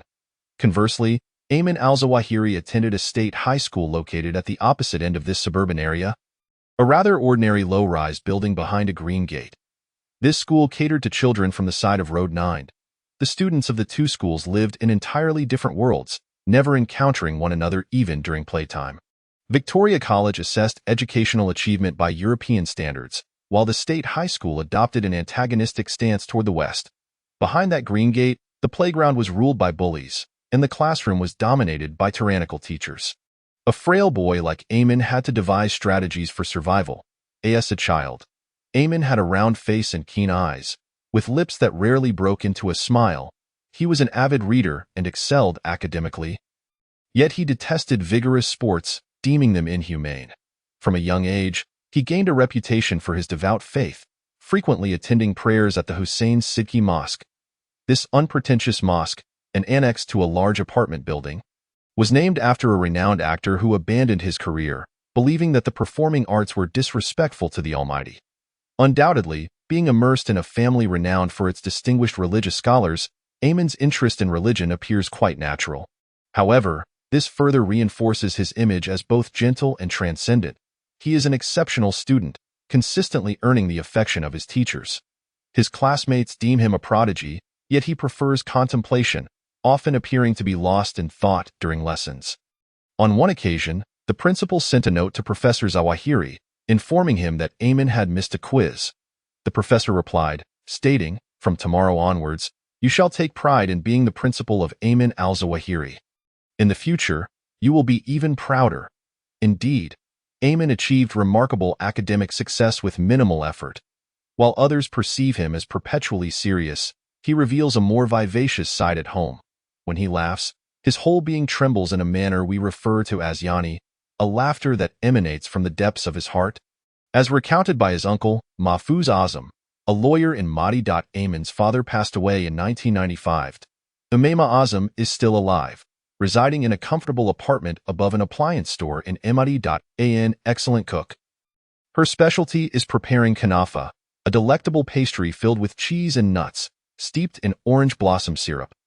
Umayma hails from an affluent landowning family and inherited several fertile plots in Giza and the Fayum oasis from her father, which provide her with a modest yet independent income. Both Ayman and his mother share a passion for literature. She can recite by heart the poems Ayman has penned for her, typically praising her beauty and expressing his affection. Zawahiri's uncle, Mahfuz, is the patriarch of the Azam family. He recognizes that although Ayman adheres to the medical traditions of the Zawahiri lineage, he aligns more closely with the political inclinations of his maternal family. Since the inception of Egypt's first parliament over 150 years ago, members of the Azam family have held government positions, typically opposing the ruling authority. Mahfuz inherited this tradition of resistance, having been imprisoned at the tender age of 15 for conspiring to overthrow the government. Following the assassination of Prime Minister Ahmed Mar in 1945, Mahfuz was arrested once more during a government crackdown on radicals. "What Ayman has done, I too was prepared to do in my youth," he proudly asserts. Syed Qutb, who taught Arabic to Mahfuz Azam in the 3rd grade in 1936, established a lifelong friendship with this young student. Later, Azam wrote for the Muslim Brotherhood, and during the early days of the revolution, Qutb published his works. Consequently, he became Qutb's personal attorney and was the last person to see him before his execution by hanging. Prior to his execution, Azam visited Qutb in the prison hospital. At that time, Qutb remained remarkably composed. He signed a power of attorney, entrusting Azam with the management of his estate, and then inscribed his name in a personal copy of the Quran, which he gifted to Azam as a cherished legacy of a martyr. Young Ayman al-Zawahiri repeatedly listened to his beloved uncle Mahfuz recount tales of Qutb's pure character and the torment he endured in prison. The impact of these narratives manifested in an event that transpired in the mid-1960s. Ayman and his brother Muhammad had just completed their evening prayers and were walking home from the mosque when the car of Egyptian Vice President Hussein Sharif came to a halt, offering them a ride. For the Zawahiri brothers, riding in a car, especially with the vice president, was a rarity. However, Ayman stated, "We do not wish to share a vehicle with someone complicit in the trial of those who murdered Muslims." Such disdain for authority at a tender age exemplifies Zawahiri's indomitable spirit, strong moral convictions, and unwavering belief in the righteousness of his faith. This obstinate disposition would continue to accompany him throughout his life, resulting in friction with nearly everyone he encountered. His contempt for secular governmental authorities rendered him a perpetual political exile. An individual lacking self-discipline, these rebellious traits might lead to chaos. Yet in Ayman, they took on a structured form, guiding the trajectory of his lifelong endeavors to realize Qutb's aspirations. The Nasser regime believed that by eliminating Syed Qutb and his comrades, they had dealt a fatal blow to the Islamic radical movement. As Zawahiri later wrote, "Yet, the surface calm concealed the direct influence of Qutb's ideology and the emergence of modern Islamic jihadism at the heart of Egypt. In fact, the very year that Syed Qutb ascended the gallows, Ayman al-Zawahiri assisted in the establishment of a clandestine organization aimed at overthrowing the government and establishing an Islamic State, at that time. He was merely 15 years old. We were all students from Mahdi High School and other institutions. Zawahiri later testified. Members of his organization typically gathered in one another's homes, or occasionally met at mosques before retreating to secluded spots along the banks of the Nile. Initially, there were only 5 individuals. But Zawahiri soon emerged as the emir, or leader, of the organization. He continually sought to discreetly recruit new members for their cause, although the endeavor held little prospect for success and was fraught with peril. "Our means cannot fulfill our aspirations," he candidly acknowledged in his testimony. Nonetheless, he never questioned his decisions. The residents of Mahdi enjoyed prosperity and social standing, shielding them from the whims of capricious court politics. Yet now, they felt themselves becoming targets of the Egyptian revolution. Parents even refrained from expressing their opinions in front of their children. Concurrently, clandestine organizations like Zawahiri's proliferated across the nation. Composed primarily of restless, alienated students, these groups were small in scale, lacking organization, and often unaware of each other's existence. Subsequently, the war with Israel erupted in 1967. After years of vehement denunciation against Israel, Nasser demanded the withdrawal of United Nations peacekeeping forces from the Sinai Peninsula, subsequently blocking maritime traffic between Tiran Strait and Israel. In response, Israel launched a preemptive and large-scale attack, decimating Egypt's air power within a mere 2 hours. Jordan, Iran, and Syria joined the war against Israel. Yet on the same afternoon, their air forces were also obliterated. A few days later, Israel occupied the Sinai Peninsula, Jerusalem, the West Bank, and the Golan Heights. This marked a psychological turning point in contemporary Middle Eastern history. The swiftness and thoroughness of Israel's victory in the Six-Day War proved a profound humiliation for many Muslims, who had long believed that God was on their side. They not only lost armies and territory, but also their faith in their leaders, their nation, and even themselves. Amid this total collapse, religious radicalism exerted a potent allure in Egypt and beyond. A new, piercing voice emerged from the mosques, a voice asserting that the forces defeating them were far more than the diminutive state of Israel. It was God who had forsaken the Muslims. The only path to return to God was to embrace pure religious faith. This voice offered a simple answer to the despairing: Islam is the way. In this process of seeking answers, there emerged an unspoken understanding. God was on the side of the Jews. Until the end of World War II, anti-Semitism was relatively rare in the Islamic world. However, this sentiment began to warp the region's politics and society. Jews had lived peacefully, even submissively, under Muslim rule for 1,200 years, enjoying ample religious freedom. Yet by the 1930s, Nazi propaganda on Arabic shortwave radio, along with the slander of Christian missionaries, transmitted this ancient Western prejudice into the Islamic world. After World War II, Cairo became a refuge for Nazis, who served as advisors in the military and government. The rise of Islamic radicalism coincided with the decline of fascism, yet these two phenomena converged in Egypt. Thus, the contagion of fascism was transmitted to a new vessel, the establishment of the State of Israel and its astonishing transformation into a military powerhouse deeply unsettled Arab identity. Arabs found themselves at a disadvantage, leading to profound frustration. History was reversing. Contemporary Arabs seemed to regress to a state of primitive disarray, fragmented and disorganized, marginalized as they were. Even the Jews could now dictate terms to them. The voice in the mosque proclaimed that Arabs had discarded the very weapon that conferred upon them true strength: faith. Throughout history, it was religion that elevated Arabs to greatness. If contemporary individuals could rekindle that passion and purity of faith, God would once again stand by their side. The principal target of Egypt's Islamic radicals was Nasser's secular regime. In the lexicon of jihad, the primary objective was to vanquish the nearby enemy. That is, the impure Islamic society. As for the distant adversary, the Western world, they could be addressed once Islam had undergone its own transformation.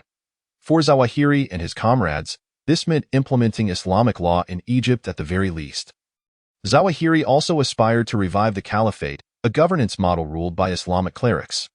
This form of rule was officially abolished in 1924 with the dissolution of the Ottoman Empire. However, since the 13th century, the caliphate had ceased to wield actual power.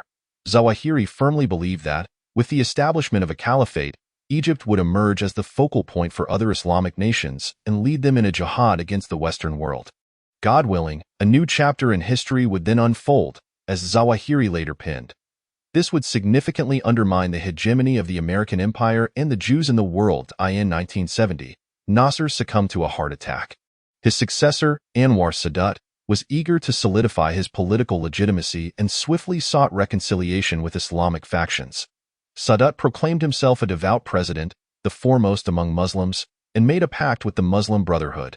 If the Brotherhood supported him in his struggle against Nasser's remnants and leftist factions, he would permit their proselytization, provided they refrained from employing violence. Sadat released imprisoned Islamic radicals, unaware of the threat they posed to his own regime. Particularly the younger members of the Brotherhood who had been radicalized by Sayyid Qutb's writings. In October 1973, during Ramadan, Egypt and Syria crossed the Suez Canal, launching simultaneous assaults on the Israeli-occupied Sinai Peninsula and Golan Heights. Although the Syrian forces were quickly repelled and Egypt's Third Army was only saved through United Nations intervention, Egypt regarded this conflict as a significant victory that restored its honor, providing Sadat with the political triumph he desperately needed. Amidst these developments, Zawahiri's underground organization began to grow, boasting 40 members by 1974 AT that time. Zawahiri had matured into a tall, slender young man, adorned with large black-framed spectacles and a mustache as wide as his lips. His face had become gaunter, and his hairline was receding. He was still a student at Cairo University's medical school, where the Islamic radical movement was fervently active. Yet, he did not exhibit the overt characteristics of a fanatic. He donned Western attire, often wearing a suit jacket and tie. His political activities remained largely unknown, even to his family. To those aware of his radical stance, he implored them not to incite revolutions, believing that revolutions were invariably bloody, and he favored sudden military actions to seize control of the government. Nevertheless, he did not entirely conceal his political sentiments. Egypt has a long-standing tradition of transforming political suffering into humor. Zawahiri's family recalls a joke he once told about a poor woman carrying her chubby baby, named Goalos in Egyptian Arabic, to see the king passing by with his royal entourage. The woman prayed, "May God bless you, so that everyone sees you flourish like him in the future." An officer inadvertently overheard her words and questioned, "What are you saying? Are you mad?" Yet, 20 years later, that same officer witnessed Sadat passing through the same place with a grand procession and exclaimed, "Oh God, Goalos, you have truly succeeded." In his final year at medical school, Zawahiri guided American journalist Abdullah Schleifer on a tour of the campus. Schleifer would later become a professor of media studies at American University in Cairo. In Zawahiri's life, Schleifer was a significant source of inspiration. Tall and lanky, with curly hair and a goatee he had been cultivating since his rebellious days in the 1950s, Schleifer bore an uncanny resemblance to the poet Ezra Pound. He grew up in a Jewish family on Long Island that did not strictly adhere to religious tenets. He experienced a period of Marxist beliefs and had associations with the Black Panther Party and Che Guevara. Later, in 1962, while traveling to Morocco, he fortuitously encountered Sufi Islam. The term Islam implies submission, which is precisely what Schleifer did. He converted to Islam, changing his name from Mark to Abdullah, and thereafter spent his professional career in the Middle East. In 1974, Schleifer, working for NBC News, arrived in Cairo to head the local bureau. For him, Zawahiri's uncle, Mahfouz Azam, represented a kind of patron. It was exceedingly rare for an American Jew to convert to Islam. And from Schleifer's perspective, Mahfouz was an intriguing figure. Soon, he felt enveloped under the protective wing of the Azam family. Schleifer quickly sensed the transformation within the Egyptian student movement. Young Islamic radicals began to emerge on campuses, initially in the southern regions of the country, then spreading to Cairo. They called themselves the Islamic Organization. The Sadat government adopted a tacitly approving stance, even covertly supplying them with arms to protect themselves from Marxist and Nasserite attacks. Encouraged by this support, the Islamic Organization radicalized most of Egypt's universities. Various factions, like the Muslim Brotherhood, formed small branches known as Ankaud, meaning a cluster of grapes. Within a mere 4 years, the Islamic Organization had completely taken control of the campuses, with male students sporting beards and female students donning veils. For many Egyptians, This was an unprecedented sight in recent memory. Schleifer needed guidance to better understand the prevailing atmosphere. Through Mahfouz, he met Zawahiri, who agreed to show him around the school and privately provide insights. Zawahiri was thin, conspicuously bespectacled, which reminded Schleifer of the American radicals he had known. I always felt that leftist intellectuals from urban universities 30 years ago should look like this, he mused. Schleifer observed students printing posters for protests, while young Muslim women crafted their headscarves, a practice among devout Muslim women. Subsequently, Zawahiri and Schleifer traversed the streets, passing through Cairo's zoo to reach the University Bridge. As they stood over the wide, gently flowing Nile River, Zawahiri proudly proclaimed that the Islamic movement drew its largest recruits from the most prestigious faculties of medicine and engineering. "Don't you find that remarkable?" he asked. Schleifer nonchalantly agreed, mentioning that those faculties had also been the bastion of the Marxist youth movement in the 1960s. He concluded that the Islamic movement was merely a new current within the broader student resistance movement. "Listen, Ayman, I was once a Marxist. When you speak, I feel as though I am back within the party structure. It seems to me that the person I am conversing with is not a traditional Muslim." Zawahiri listened courteously, though Schleifer's comments appeared to perplex him somewhat. Soon after, Schleifer encountered Zawahiri again during the annual Eid al-Adha, the most sacred day of the year, in the beautiful garden of Al-Faruq Mosque. An outdoor prayer was being held. Upon arrival, Schleifer found Zawahiri with one of his brothers. Both appeared quite anxious. They spread out plastic prayer mats and set up a microphone. What was meant to be a moment of reciting the Quran and meditation turned into a lopsided contest. One side represented the entire assembly, while the other was Zawahiri and his brother with the microphone. I discovered they were introducing the doctrines of Salafism, which rejects any Islamic traditions postdating the Prophet's era, Schleifer recalled, noting that this disrupted the once elegant atmosphere of prayer. The scene was chaotic. Later, he approached Zawahiri. "Ayman, what you are doing is not right," Schleifer admonished. Zawahiri attempted to explain, but Schleifer interrupted him. "I do not wish to debate. I am a Shafi'i, and you are a Salafi. But what you are trying to incite is fitna, a term meaning discord, which is forbidden in the Quran. If you wish to do so, you should take it to your own mosque," Zawahiri submissively replied. "You are correct, Abdullah." Ultimately, these disparate underground organizations gradually became aware of one another's existence. Within Cairo alone, there were 5 or 6 grassroots groups, most with fewer than 10 members. 4 of these groups, including Zawahiri's, later merged to form the Jihad organization, abbreviated as Jihad.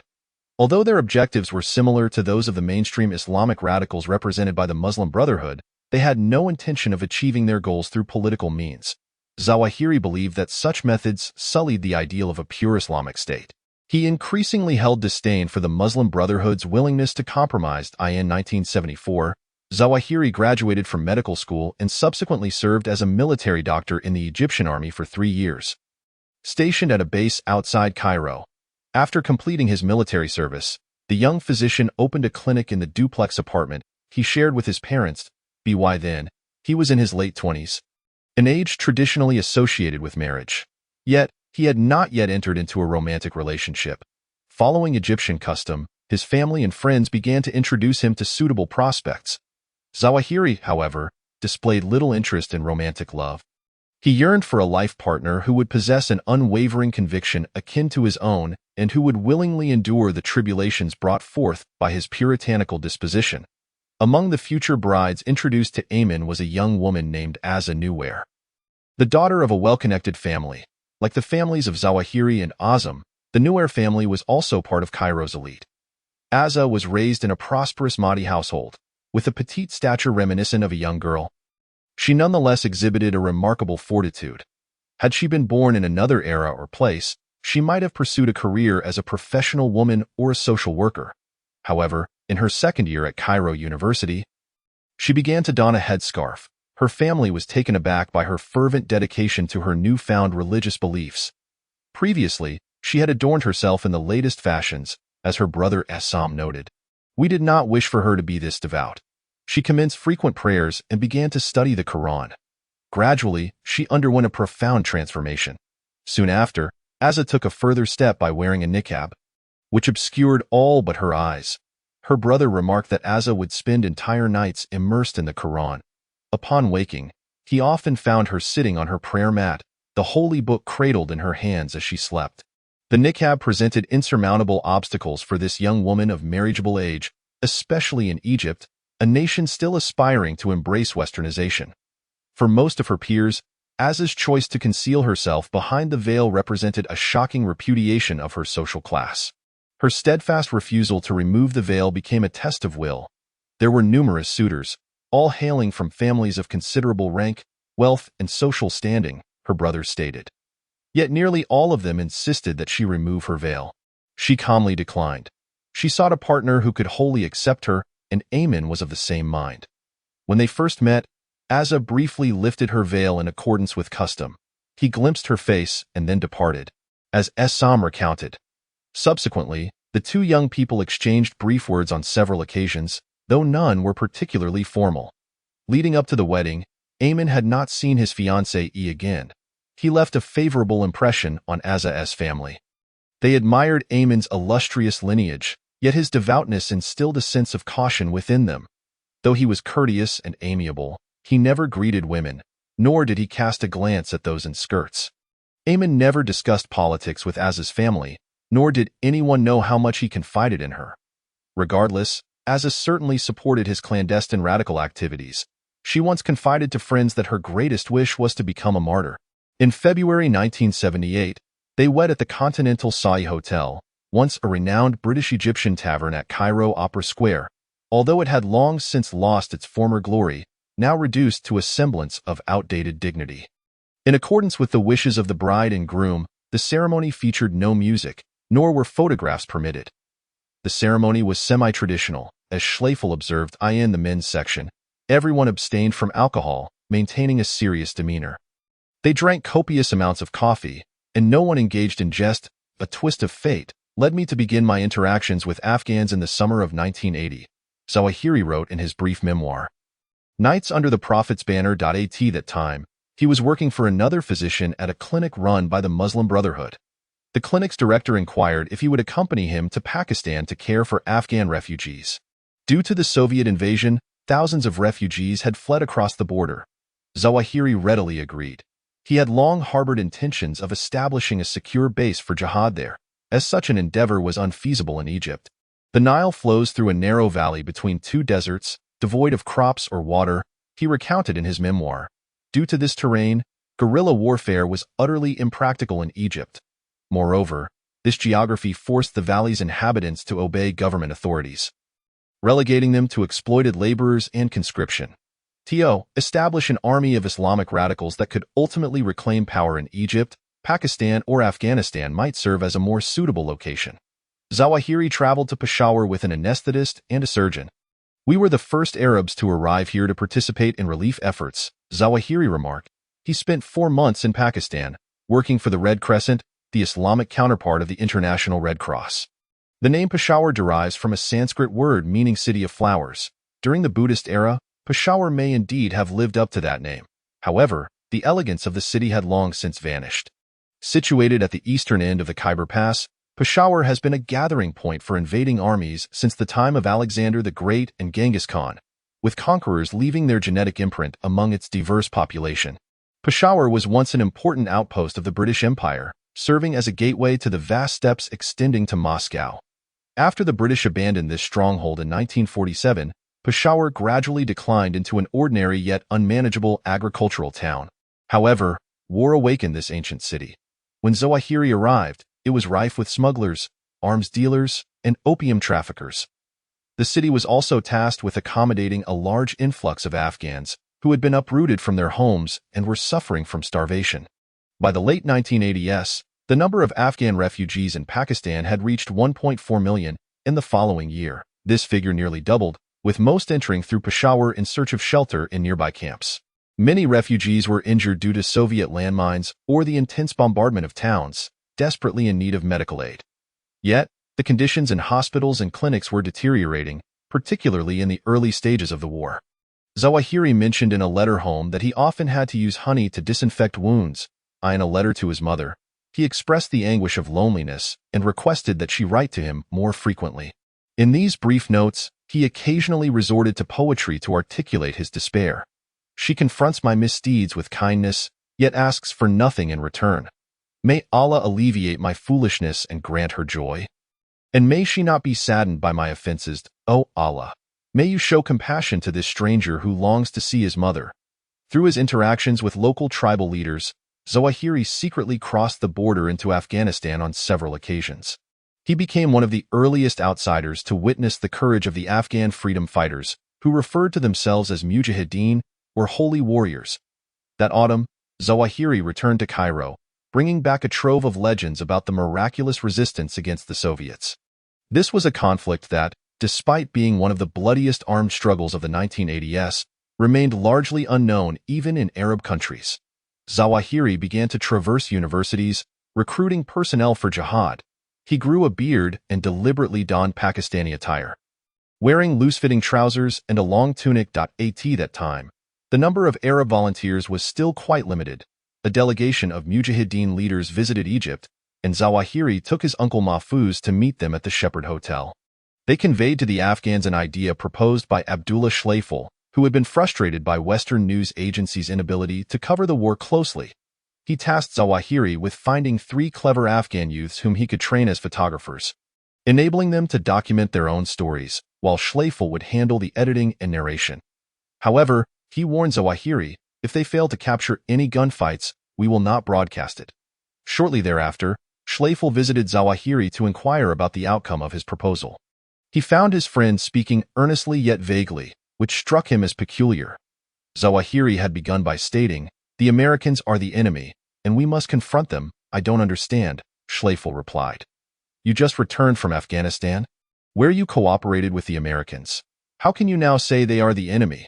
"Of course, we accepted American assistance solely to fight the Soviets," Zawahiri responded. "But they are equally malevolent. How can you make such a comparison?" Schleifel retorted, quite incensed, "I in America, practicing Islam is far freer than in Egypt. Moreover, the Soviets closed down 50,000 mosques. You are an American, so you wouldn't comprehend," Zawahiri countered.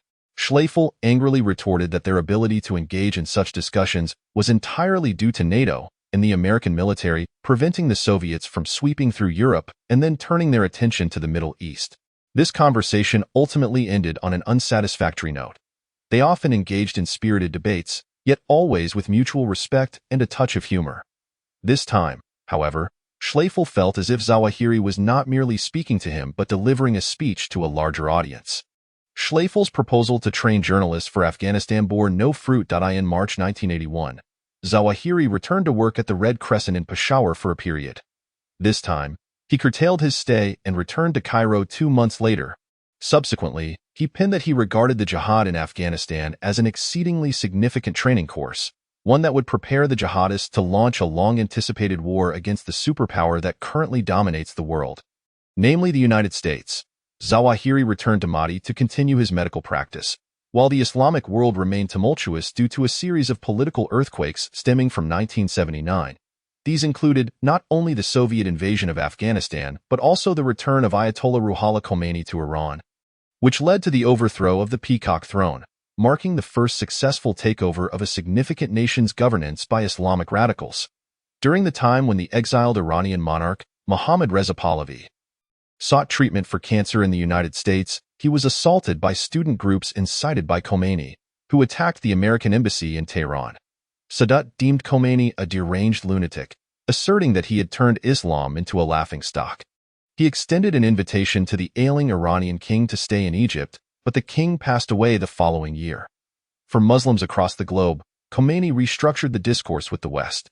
He was unwilling to cede the future of Islam to secular democratic political models, instead advocating for a horrifying regression.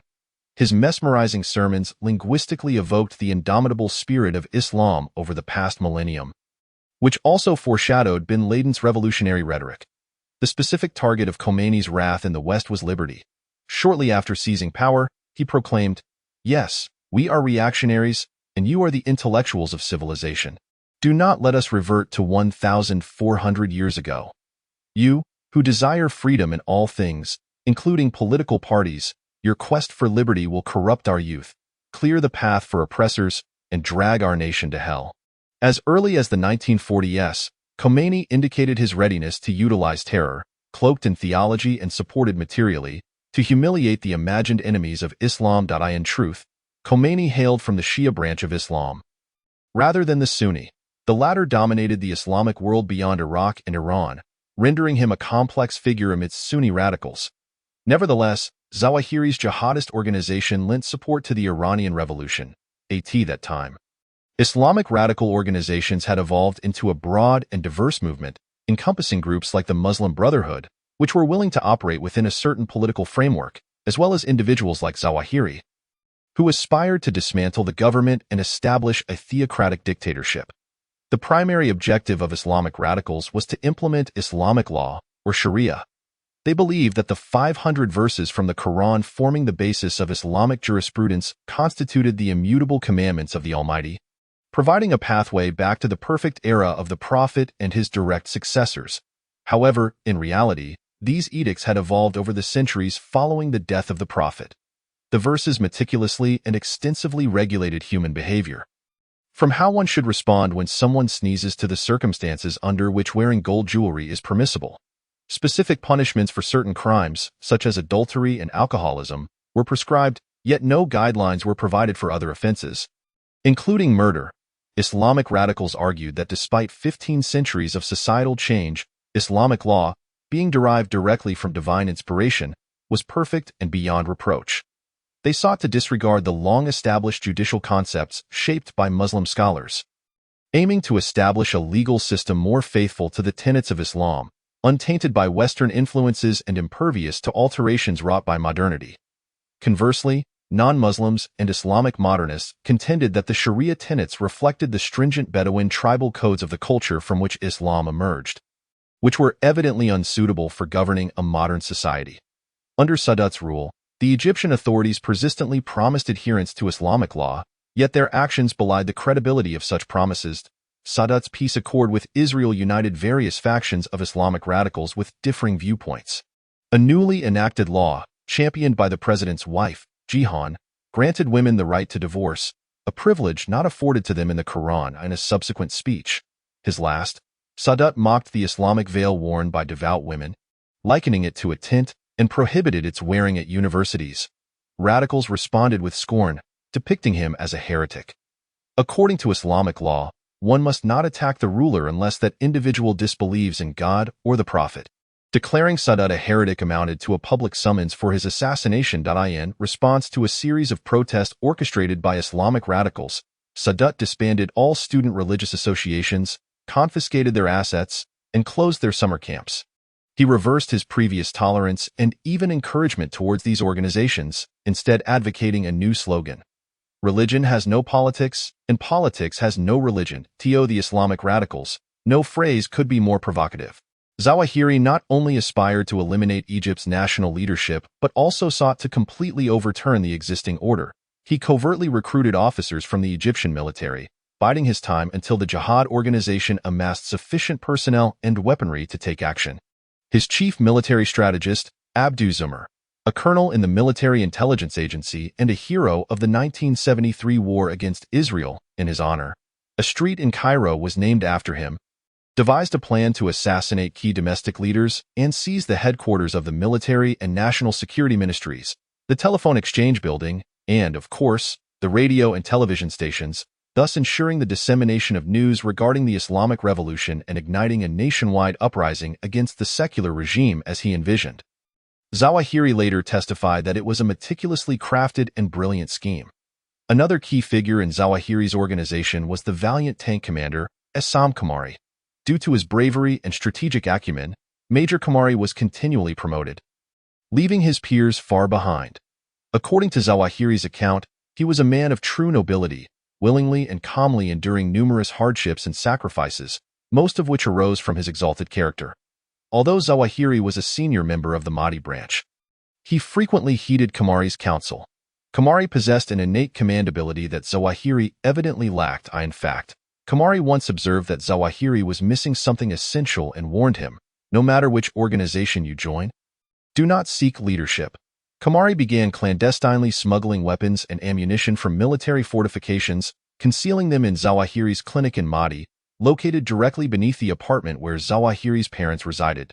In February 1981, as members of the organization were transferring weapons from the clinic to a warehouse.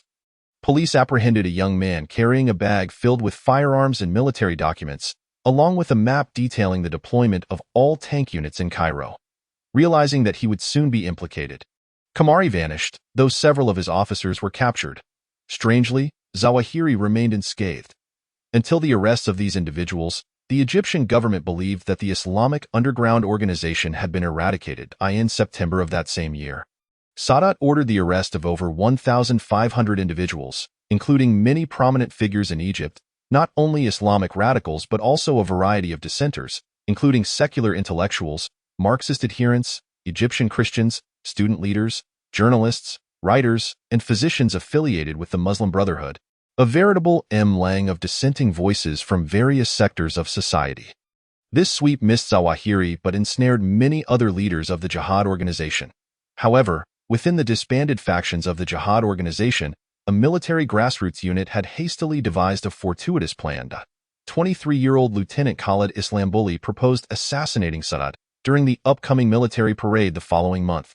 Zawahiri testified that until 9 a.m. on October 6, 1981, he had no knowledge of this plan. Just hours before the scheduled assassination attempt, a member from his branch, a pharmacist, brought him this news. "I was astonished and deeply shocked," Zawahiri recounted to the interrogators. The pharmacist insisted that they must do something to aid the hasty plan's success. However, Zawahiri replied, "What can we do? Do they expect us to shoot randomly in the streets and then await capture by the police? We shall do nothing." Zawahiri then returned to attending to his patients. A few hours later, upon hearing that the parade was still ongoing, he assumed the operation had failed and all involved had been apprehended. Later, he visited his sister's home, where she informed him that the parade had been halted and the president was unharmed. The true news had yet to circulate at that moment. Sadat was commemorating the 8th anniversary of the October War of 1973. Surrounded by dignitaries, including several American diplomats and Boutros Ghali, who would later become the Secretary General of the United Nations, Sadat saluted the troops passing the reviewing stand when a military vehicle suddenly veered towards him. Lieutenant Islambuli and 3 conspirators leaped from the vehicle and hurled grenades at the platform. Islambuli unleashed a barrage of bullets from his submachine gun, targeting Sadat. The president stood resolutely until his body was riddled with bullet holes. "I have killed the pharaoh," shouted Islambuli. The news of Sadat's demise was announced later that day, yet it did not elicit significant mourning in the Arab world. Due to Sadat's peace agreement with Israel, he was viewed as a traitor by the Arabs. In the eyes of Zawahiri, this assassination had not achieved any significant accomplishment towards the goals of the Islamic State. However, amidst the ensuing domestic turmoil, there might still be time to implement this grand plan. Ezat Kamali emerged from hiding, prompting Zawahiri to facilitate contact between him and the organization responsible for the assassination. That evening, a mere 8 hours after Sadat's assassination, Zawahiri arrived at the apartment where Kamali was concealed, and they met with Abdou Zoma in a car parked outside. Kamali proposed an audacious plan, one that could potentially eliminate the entire government along with numerous foreign leaders, to launch an attack during Sadat's funeral. Zoma acquiesced, requesting 10 bombs and 2 firearms from Kamali. The following day, they reconvened, with Kamali bringing the weapons and several boxes of ammunition. Meanwhile, the newly established government under Hosni Mubarak was hunting down thousands of potential conspirators. Before Abdou Zoma could set the plan in motion, he was apprehended. Zawahiri was certainly aware that his name would be revealed, yet he remained hesitant to flee. On October 23, he finally gathered his belongings. Preparing to return to Pakistan, he bid farewell to several relatives. Zawahiri's brother, Hussein, drove him to the airport, only for them to be intercepted by the police on the Corniche along the Nile. They took Ayman back to the police station in Mahdi, surrounded by a throng of guards, as his cousin Omar Azam recounted. The police chief slapped Ayman, who retaliated with a strike of his own. This incident astonished the entire family, not only due to Zawahiri's reckless response, but also because, in their eyes, he had never resorted to violence. Zawahiri, daring to return the police chief's slap, quickly gained notoriety among his fellow inmates. The standard welcome for new prisoners by the security forces involved stripping them of their clothing, blindfolding them, handcuffing them, and then beating them with sticks. Humiliated and terrified, the bewildered prisoners were subsequently thrown into cramped stone cells, where only a small square window in the iron door allowed a glimmer of light to penetrate. This dungeon had been constructed by the great Kurdish conqueror Saladin for the captivity of the Crusaders in the 12th century. The dungeon was part of Saladin's fortress, which stood atop a hill overlooking Cairo and had served as the seat of the Egyptian government for 700 years. The agonizing screams of fellow inmates undergoing interrogation pushed many to the brink of mental collapse, even though they themselves were not being tortured. Due to Zawahiri's standing within the organization, he frequently faced torture. The various ingenious and brutal methods devised by Egypt's intelligence agency, the Mukhabarat, were often employed against him. It has been suggested that the tragedy of September 11th was birthed within the confines of Egyptian prisons. Human rights advocates in Cairo argue that the use of torture fostered a deep-seated desire for vengeance, initially in the case of Sayyid Qutb, and subsequently among his disciples, including Ayman Zawahiri. The prisoner's wrath was primarily directed at the secular Egyptian regime. Yet a profound anger also targeted the Western world. They perceived the West as the driving force behind the oppressive regime in Egypt. They believed that the corruption and humiliation of Islamic society were products of Western influence. In fact, the theme of humiliation, which embodies the essence of torture, is crucial to understanding the fury of Islamic radicals. Egyptian prisons became factories for the production of radicals who sought revenge, a desire they deemed a quest for justice that overshadowed all else. Montasser al-Zayat, an Islamic lawyer imprisoned alongside Zawahiri, later defended him and authored a biography about him. Zayat contended that Zawahiri's traumatic experiences in prison transformed him from a relatively moderate supporter of jihad into a violent and ruthless extremist. Zayat and other witnesses also noted the impact of his relationship with Ezet Kamali. Kamali had always been a close friend and a figure Zawahiri deeply admired. Upon Zawahiri's arrest, officials from the Ministry of Interior began to subject him to severe torture, pressuring him to divulge the whereabouts of the still-at-large Major Kamali, who was then Egypt's most wanted fugitive. Kamali had managed to escape unscathed from a shootout involving grenades and automatic weapons, resulting in numerous police casualties. In their reckless pursuit of Kamali, the security forces expelled members of the prominent Zawahiri family from their homes, tore up floorboards, and ripped down wallpaper in search of evidence. They even stationed themselves by the telephone at Zawahiri's home, hoping for a moment when the fugitive would finally call. 2 weeks later, the call finally came. The caller identified himself as Dr. Ezet, expressing a desire to meet with Zawahiri. Unbeknownst to Kamali, Zawahiri had already been captured. As the authorities had kept this information secret, an officer disguised as a family member informed Dr. Ezet that Zawahiri was not present. The caller suggested, "Why don't you come with me to perform the Maghrib prayer?" The prayer at sunset, at a mosque they both knew. Kamali was en route to meet Zawahiri in Mbaba when he noticed the presence of security personnel, prompting him to flee once more. As Fouad Al-Rum, then the head of the Ministry of Interior's counterterrorism unit, recounted, he was a figure of considerable gravitas, with a very deep voice. Al-Rum had interrogated Sayyid Qutb in 1965 and had since questioned nearly all major Islamic radicals. I summoned Ayman Zawahiri to my office, prepared to discuss our plans with him. Al-Rum found Zawahiri to be shy and aloof. He did not make eye contact while speaking, a sign of politeness in Arab culture. According to Zawahiri's uncle, Mahfouz, Zawahiri had already endured brutal torment by this time. When he arrived at Al-Rum's office, he was actually wearing only one shoe, as his other foot was injured. Al-Rum arranged for Zawahiri's home phone line to be redirected to his office and kept Zawahiri there until Kamali called again. This time, Zawahiri answered the phone and arranged to meet Kamali at the Zawiya Mosque. Following the plan, Zawahiri went to the mosque and identified his friend. In his memoirs, Zawahiri did not directly acknowledge this incident, merely alluding to the humiliation he faced in prison. The most agonizing aspect of being captured was the jihadist, under the duress of torture, being compelled to betray his comrades, thereby sabotaging his own movement and revealing the secrets of himself and his companions to the enemy.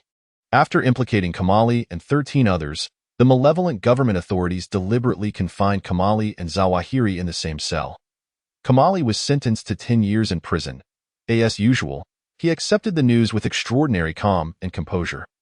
Zawahiri wrote, "He even attempted to console me, saying, I sympathize with the burden you will carry in the future. In 1988, Kamali was shot dead by police during a prison escape.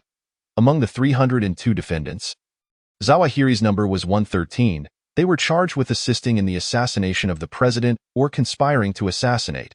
Along with various other offenses, Zawahiri's charge was arms trafficking. Lieutenant Islam Bully and 23 others were indicted for directly participating in the assassination and were tried separately.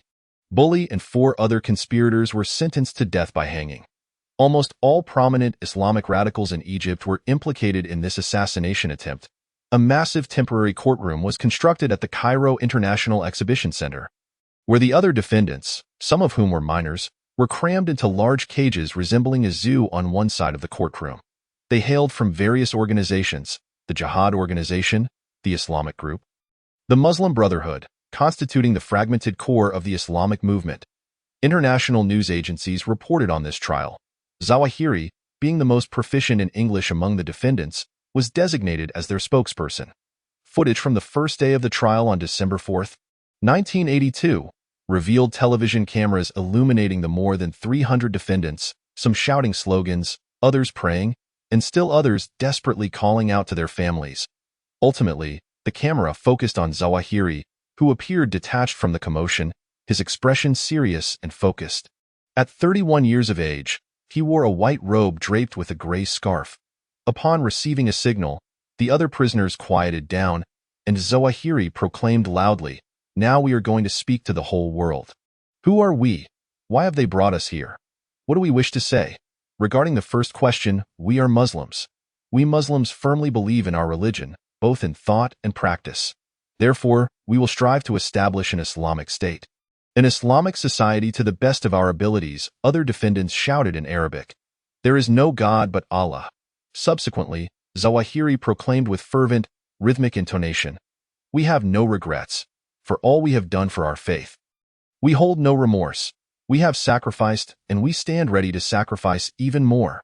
The others echoed, "There is no God but Allah." Zawahiri continued, "We are here at the true front of Islam, the genuine Islamic resistance against Zionism, communism, and imperialism." After a brief pause, he posed the second question. "Why have they brought us here?" "They have brought us here for 2 reasons. Firstly, they intend to utterly dismantle the prominent Islamic movement. Secondly, they seek to clear the path for the infiltration of Zionism." The others cried out, "We will not allow Muslims to bleed for the Americans and Jews." The prisoners removed their shoes and lifted their robes, revealing the scars of torture upon their bodies. Zawahiri recounted the abuses suffered in Egypt's filthy prisons, where we endured the most brutal, inhumane treatment. "They kicked us, beat us, whipped us with wires, and subjected us to electric shocks. They even unleashed wild dogs upon us." He demonstrated the harrowing experience of being suspended from a doorframe, bent over as he enacted the ordeal of being bound and hung. "They took away our wives, mothers, fathers, sisters, and sons," the defendants shouted. "The Muslim army shall return. We will surely defeat the Jews." A camera captured a particularly wide-eyed defendant, clad in a green robe, who stretched his arms through the bars of his cell and shouted loudly before fainting into the arms of a fellow prisoner. Zawahiri loudly proclaimed several names of prisoners, declaring that these individuals had perished due to torture. "Where is democracy?" he cried. "Where is freedom? Where are human rights? Where is justice? We shall never forget. We shall never forget." Zawahiri's allegations of torture were later corroborated by medical reports abroad, which indicated that 6 of his bodily injuries were caused by blows from solid objects. Subsequently, Zawahiri testified in a case against the intelligence department responsible for prison interrogations. A testimony from an intelligence officer confirmed Zawahiri's claims, admitting that he had witnessed Zawahiri's condition in prison, where his hair was shorn, and his dignity was utterly destroyed through various tortures. The intelligence officer later recounted an incident in the interrogation room when another prisoner, shackled hand and foot, was brought in. The interrogators sought to force Zawahiri to confess to involvement in the assassination of Sadat. The prisoner remarked that he was well aware that such a crime carried the death penalty. "Did they expect him to confess?" Zawahiri responded, "The death penalty is far more merciful than torture." The trial dragged on for 3 years, 80 times. The defendants were summoned to a makeshift court daily, only to wait more than a month for the next session. They hailed from different organizations, many unaware of each other's existence prior to their confinement. Naturally, they began to conspire. Some prisoners eagerly expressed the desire to rebuild their organization, while others delved into the disheartening reality. So many had been arrested, and the movement had been leaked so swiftly. Zawahiri confided to a fellow inmate, "We have been defeated, and thus we find ourselves in a state of confusion." They spent considerable time contemplating why their underground operations had failed and how they might succeed in the future. Ayman told me that he did not wish for the assassination of Sadat to occur. His fellow inmate and biographer Montasser al-Zayat recalled that he believed they should await an opportunity to uproot the Egyptian regime through a military coup. He was not bloodthirsty. Zawahiri's education, family background, and relative affluence rendered him a notable figure. Every other day, a driver from his family would deliver food to him, which Zawahiri would then share with other prisoners. He even assisted in the prison hospital during this period. During this time, Zawahiri encountered Egypt's most renowned Islamic radical, Sheikh Omar Abdul-Rahman, who was also accused of conspiracy in the assassination of Sadat. Rahman was a peculiar and unforgettable figure, having lost his sight in childhood due to diabetes yet possessing a remarkably powerful voice. Due to his vigorous critique of Nasser, Rahman was imprisoned for 8 months without any charges. Following Nasser's death, the influence of this blind sheikh expanded, especially in Upper Egypt, where he taught theology at the Asiut branch of Al-Azhar University. He cultivated a following among his students and rose to prominence as a leader of the Islamic organization. To fund the radical movement, some young Islamic radicals began extorting Coptic Christians, who constitute about 10% of Egypt's population, primarily as shopkeepers and small business owners. Young radicals frequently disrupted Coptic wedding ceremonies, robbing attendees. According to the theological doctrine of jihad, certain actions must be sanctified by a religious decree. Otherwise, they are deemed criminal. Sheikh Omar eagerly issued such decrees, advocating for the massacre of Christians and the looting of Coptic-owned jewelry stores, justifying that Christians and Muslims were currently in a state of war. Since Sadat ultimately attempted to restrain Islamic radicals, the blind sheikh spent 3 years in Saudi Arabia and other Arab countries, where he found wealthy benefactors for his cause. Upon returning to Egypt in 1980, he was not merely a spiritual advisor to the Islamic organization but had ascended to the role of emir. In the earliest decrees issued by Sheikh Omar, one declared that a pagan leader ought to be killed by the faithful. When he stood trial for conspiring to assassinate Sadat, his lawyer successfully convinced the court that, since his agent did not directly mention President Sadat's name, his connection to the assassination could only be considered incidental. After 6 months in prison, Sheikh Omar was released. Although the two principal radical organizations, the Islamic Organization and the Jihad Organization, shared a common goal of toppling the government, their ideologies and strategies diverged significantly. The blind sheikh advocated that all of humanity should embrace Islam, and he was content as long as this message was disseminated. Zawahiri vehemently opposed this perspective. He did not trust the masses. Apart from his rigid understanding of Islam, he dismissed any other form of belief. Thus, he preferred to conduct unilateral actions covertly until his organization could seize power and impose its totalitarian religious views. Under Sheikh Omar's leadership, the Islamic Organization and the Jihad Organization had cooperated.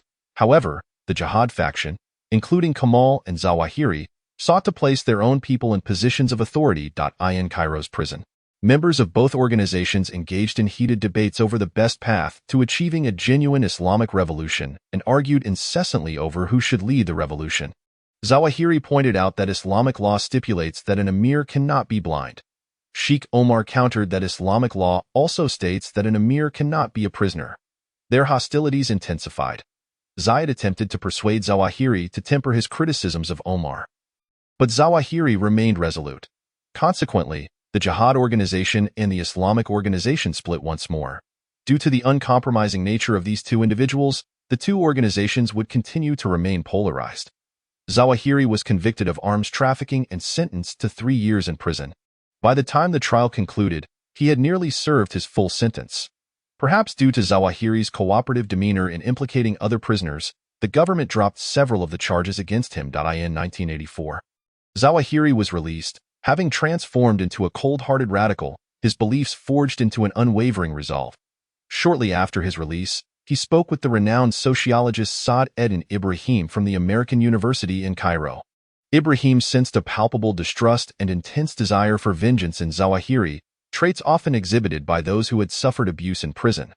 The torturous treatment may have had unforeseen effects on these deeply religious individuals. Many claim to have experienced hallucinations following their torture, envisioning saints welcoming them into paradise, while the righteous Islamic State became a reality due to their martyrdom. Ibrahim had completed a study on political prisoners in Egypt during the 1970s. According to his findings, most new Islamic radicals were young individuals from rural backgrounds who moved to cities for education. The vast majority were offspring of mid-level government officials.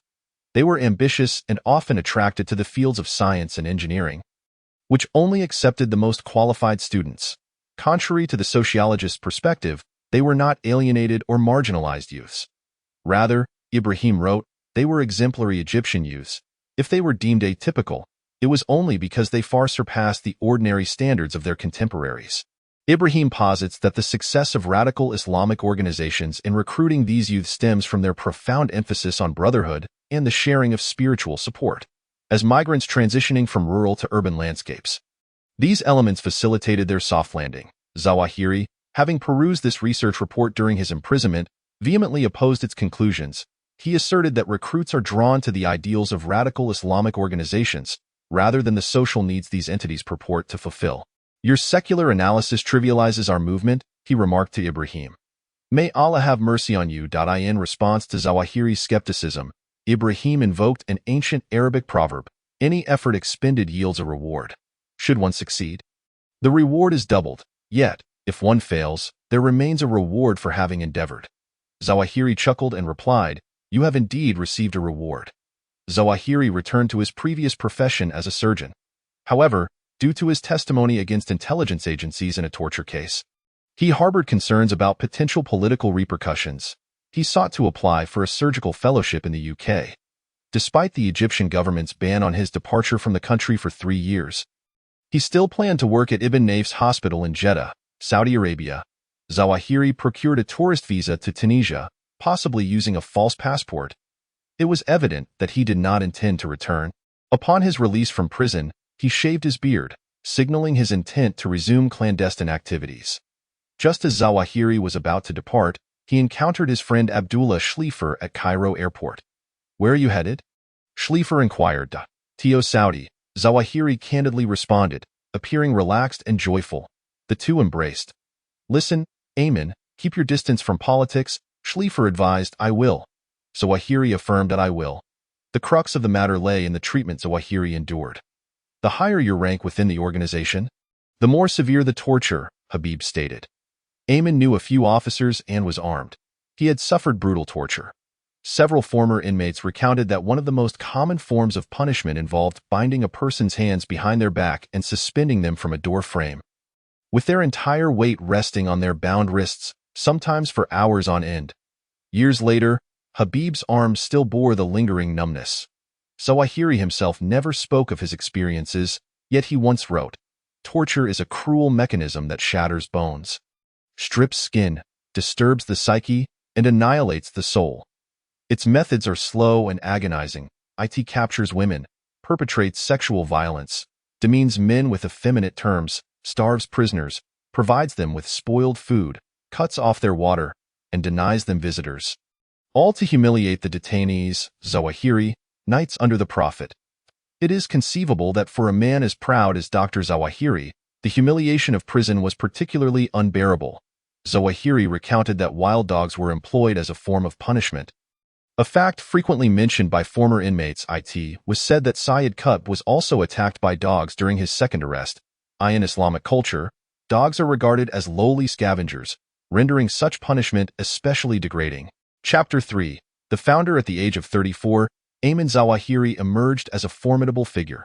He had long been a steadfast revolutionary, leading underground Islamic radical grassroots organizations since his teenage years. His political acumen was honed through endless debates in prison, transforming him into a devout, incisive, and resolute individual upon his release. According to Saudi intelligence, Zawahiri arrived in the Kingdom of Saudi Arabia in 1985 on a pilgrimage visa, which he later converted into a work visa. He served as a physician at Ibn Naif's hospital in Jeddah for a year. Zawahiri's sister Hiba, a professor of oncology at Cairo University National Cancer Institute, noted that during this period, he successfully passed the preliminary examination for a surgical fellowship. Their mother and other family members believed he would ultimately return to Egypt as he continued to pay rent for a clinic in Mahdi.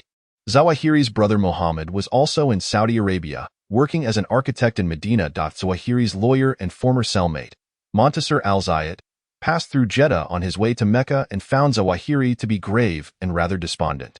The unutterable scars of torture had faded from his body, al-Zayat later wrote, but his heart still ached. Al-Zayat believed that Zawahiri fled Egypt due to the immense burden of guilt from betraying his friends. By testifying against his comrades in prison, Zawahiri forfeited his eligibility to lead the jihad.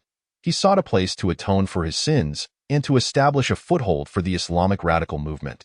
The situation in Egypt was deteriorating, al-Zayat later wrote, to the point of being on the brink of explosion. Jeddah, the commercial hub of the Kingdom of Saudi Arabia, serves as a vital passage for millions of pilgrims heading to Mecca each year. For every Muslim, the pilgrimage, known as Hajj, is an obligation to undertake at least once in their lifetime if they are able. Some who remained in Mecca became founders of banking and commercial dynasties, including the prominent families of bin Mahfouz, Ali Reza, and Khashoggi, who had journeyed from Yemen, Iran, and Turkey. The city's heterogeneous lineage starkly contrasted with the culturally and ethnically insular interior regions. In Jeddah, familial ties held paramount importance over tribal affiliations. The bin Laden family was among the few influential families that dominated Jeddah's society. Al-Zayat speculated that Zawahiri met bin Laden in Jeddah. Although no records exist of their initial encounter, it likely took place there. Prior to his imprisonment, Zawahiri had visited Afghanistan twice and intended to return swiftly. The routes from Saudi Arabia to Afghanistan were under bin Laden's direct control. Anyone who had funded the jihad or voluntarily joined it would surely have crossed paths with this charismatic Saudi youth.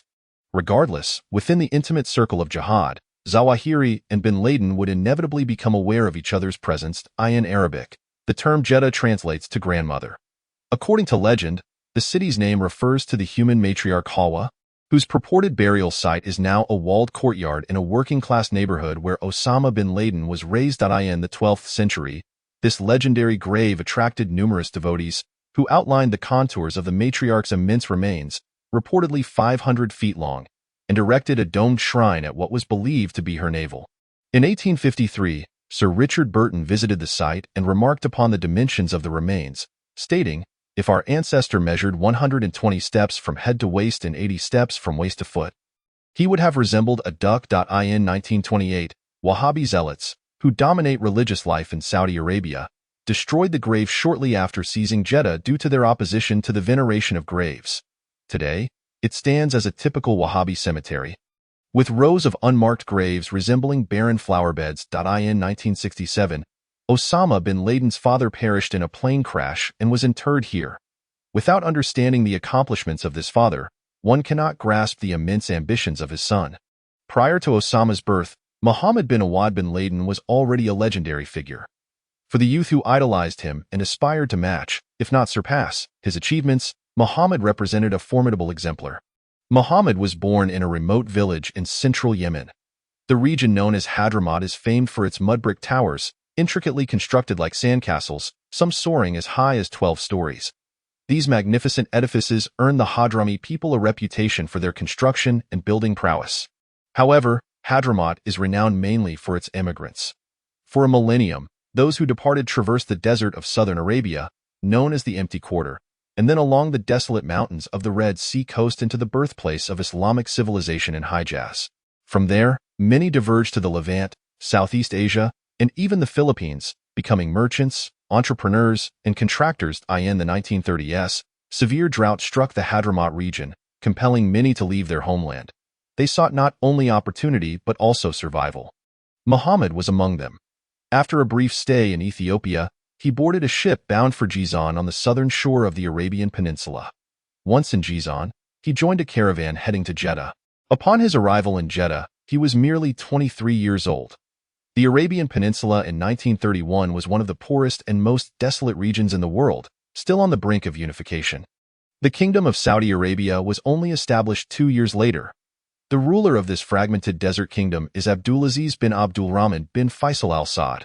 residing in a modest palace constructed of mud bricks in Riyadh. He has recently quelled a nefarious rebellion instigated by a faction of extremist Ikhwan, a religious group that serves as a direct precursor to Al-Qaeda. These extremists, once a battalion of Abdulaziz himself, perpetrated mass slaughter of thousands of innocent farmers under the guise of purifying the Arabian Peninsula in the name of Islam. King Abdulaziz endeavors to rein in the Ikhwan organization to prevent their bloody campaign from spilling over into neighboring nations. His alliance with the British, coupled with his lifestyle of numerous wives and concubines, has already drawn the scorn of the Ikhwan, but their ultimate betrayal stems from the king's attempts to curtail their jihad, which they regard as an unending obligation to Allah. To exert control over these bloodthirsty extremists, Abdulaziz must secure the sanction of religious authority. For modern Saudi Arabia, this marks a pivotal moment. The Wahhabi clergy conferred the authority to wage jihad solely upon the king, thereby reaffirming their despotic status within the deeply religious fabric of Saudi society. With the assistance of automobiles, machine guns, and British bombers, the king ultimately triumphed over the Ikhwan's camel cavalry. However, from the inception of the nation, the tension between the royal family and religious extremists has become an intrinsic component of the societal structure of contemporary Saudi Arabia. Most Saudis are reluctant to identify as Wahhabi. Instead, they may refer to themselves as muwahhidin, monotheists, as the essence of their faith lies in the oneness of Allah, or as Salafists, drawing upon the term Salaf, which refers to their revered ancestors, the companions of the Prophet. The movement's founder, Ibn Abdul Wahhab, was an 18th-century Islamic revivalist who believed that Muslims had deviated from the true faith of the Golden Age of belief as practiced by the Prophet and his immediate successors. Abdul Wahhab proposed numerous theological innovations, including the notion that Allah concealed his identity behind the visage of man. He opposed invoking saints and paying homage to the deceased, and he mandated that male Muslims refrain from trimming their beards. He prohibited holidays, even the Prophet's birthday, and his followers demolished many sacred sites he deemed absurd. He condemned art as a futile and perilous pursuit, authorizing his adherents to kill, commit adultery, or plunder those who defied his edicts. At that time, other Islamic nations in the Arab world regarded Abdul Wahhab as a dangerous heretic. In 1744, Wahhabis expelled from the Central Arabian region sought refuge with Muhammad bin Saud, the founder of the first Saudi state. Although the Saudi family was soon defeated by the Ottoman Empire, the alliance forged between Abdul Wahhab and bin Saud continued through their descendants. The foundation of their agreement rested upon the belief that there is no distinction between religion and governance. Abdul Wahhab's extreme tenets have since remained a fixture within the ruling Saudi dynasty. The second Saudi state, emerging in the 19th century, swiftly collapsed due to internal strife among the royal family. By the 20th century, when Abdulaziz ascended to the throne for the third time, Abdul Wahhab's doctrine was officially enshrined as the state religion, with other forms of Islamic belief being prescribed. This ban was enforced in the name of the Prophet, who had proclaimed that there could be only one religion in the Arab world. According to the narrow perspective of Wahhabis, Islamic doctrine possesses but a single interpretation, rendering all other Muslim thoughts as heretical. The trajectory of Mohammed bin Laden's career coincided precisely with the development of Saudi Arabia, initially sluggish, then suddenly surging. Upon his arrival in 1931, the nascent kingdom was grappling with a perilous economic downturn. Traditionally, Saudi Arabia's primary source of income stemmed from the influx of pilgrims to the holy cities of Mecca and Medina each year. Yet the Great Depression precipitated a dramatic decline in pilgrim numbers, severely impacting even the meager revenue from date exports. The nation's future appeared grim and bleak, with the prospect of regression seeming inevitable. At the behest of the beleaguered king, American geologist Carl Twitchell visited Saudi Arabia in April of that year to explore water sources and gold mines. Although he found neither, he surmised that oil might be present. Twitchell's discoveries led to the establishment of a partnership that would later become the Arabian-American Oil Company, known as Aramco. In the subsequent years, a cadre of petroleum engineers and oil drillers established an oil base in the eastern province. Initially modest in scale, Aramco swiftly became the dominant force in the development of the nation. Given the lack of economic activity in the Saudi kingdom, Mohammed bin Laden, who had begun his career as a dockworker in Jeddah, managed to secure a position with Aramco, working on construction projects in Tehran. The first oil boom in the early 1950s transformed the barren Arabian Peninsula dramatically. Desert princes, who had subsisted on dates and camel milk, suddenly found themselves docking their yachts in Monaco. However, despite their newfound notoriety as international spendthrifts, the Saudis did not squander their wealth entirely in the casinos of the Riviera. Foreign contracting giants, particularly the American firm Bechtel, arrived in the kingdom with colossal machinery to construct roads, schools, hospitals, ports, and power plants, bestowing upon the kingdom a modern visage. Early construction projects were largely commissioned by Aramco. No other nation had experienced such rapid and overwhelming transformation. The Saudi government exerted pressure on American engineers to train and employ more local workers, a move that proved fortuitous for bin Laden, as the engineers began to assign him projects that larger firms had deemed beneath them. He quickly gained recognition for his meticulousness and reliability. Standing at a modest height, with a handsome visage and a glass eye, his original eye having been damaged by a teacher on his first day of school, bin Laden never returned to formal education and remained illiterate, his signature resembling that of a child, as recalled by one of his sons.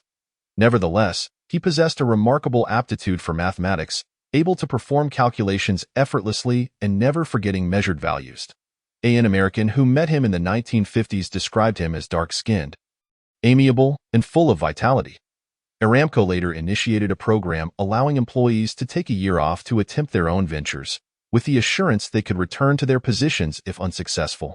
The Mohammed bin Laden Company was among several enterprises that emerged with Aramco sponsorship. Bin Laden consistently chose to work alongside his subordinates, fostering deep loyalty among his employees. "I have always been a laborer, and I enjoy working and living with laborers," he stated. "If it weren't for my love of work, I could never have achieved success."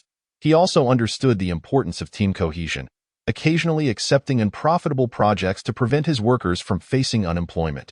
His employees referred to him as mu'allim, a term denoting both craftsman and teacher.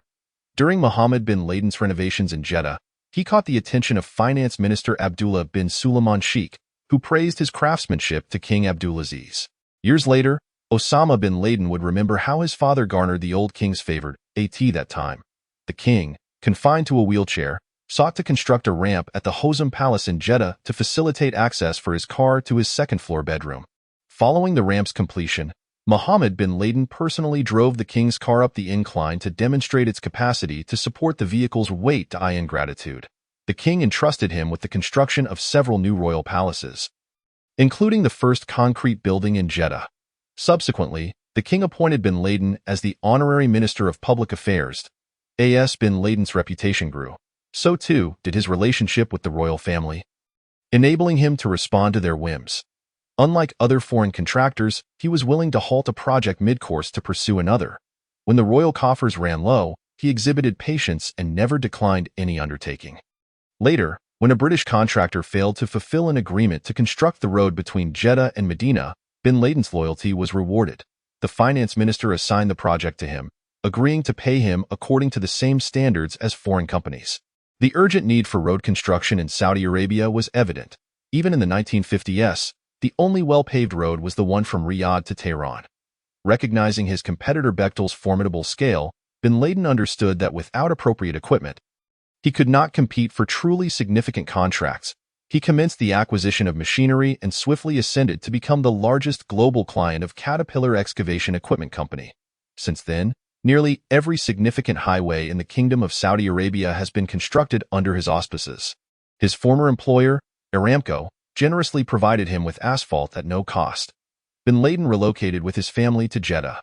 During a visit to the Prophet's Mosque in Medina, the Arab world's most celebrated singer, Kulthum, expressed profound concern over the swaying columns and the fissures adorning the dome within the mosque.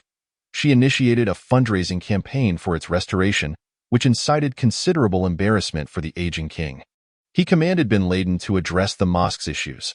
This mosque, constructed from mud and wooden pillars, was originally established in 622 AD and had undergone several expansions, yet its design was wholly inadequate to accommodate the millions of pilgrims. During the first renovation that commenced in 1950, bin Laden doubled the size of the Prophet's Mosque. However, to speak of Mohammed bin Laden's indelible mark left upon several of Islam's most revered sites is merely the beginning. During the renovation of the Prophet's Mosque, Prince Talal, one of King Abdulaziz's sons, held the position of Minister of Finance. he sought to impose order upon the renovation process, yet bin Laden preferred to work unregulated, retaining various figures solely within his own mind, taking orders only from the king. Talal was astounded to discover that bin Laden had not even submitted the formal legal documents required to commence work. Talal admonished, "We must organize this project." Bin Laden refused to comply, asserting that he would either work on his own terms or depart. In response, Prince Talal resolved to establish a committee ostensibly led by the king himself to oversee the renovation efforts, later proposing that bin Laden be included as a member. Talal acknowledged that it was indeed inappropriate for the entity responsible for supervising him to include him as part of it. Fortunately, he acquiesced. "If I had continued to oppose him, the king might have dismissed me and retained bin Laden."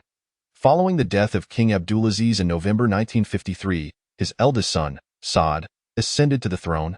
This new king's extravagant excesses were unparalleled, as he almost single-handedly sculpted a new archetype of Saudi identity, navigating the sandy streets in his vehicle while showering cash into the air.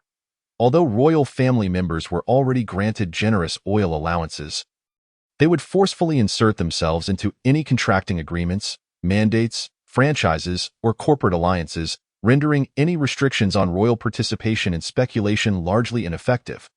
Nonetheless, this was a propitious moment for the construction industry. The Saudi king commenced an era of extensive construction, erecting palaces, universities, oil pipelines, desalination plants, and airports, while bin Laden's company experienced astonishing growth. In 1984, the Saudi government relocated from Jeddah to Riyadh, necessitating the construction of all governmental office facilities, alongside embassies, hotels, residential buildings, and roads to complement the new capital. Due to excessive financial expenditures, the government was compelled to compensate bin Laden with the Yamama Hotel, one of Riyadh's 2 5-star hotels at the time, by skillfully allying with formidable foreign companies. Bin Laden began to diversify.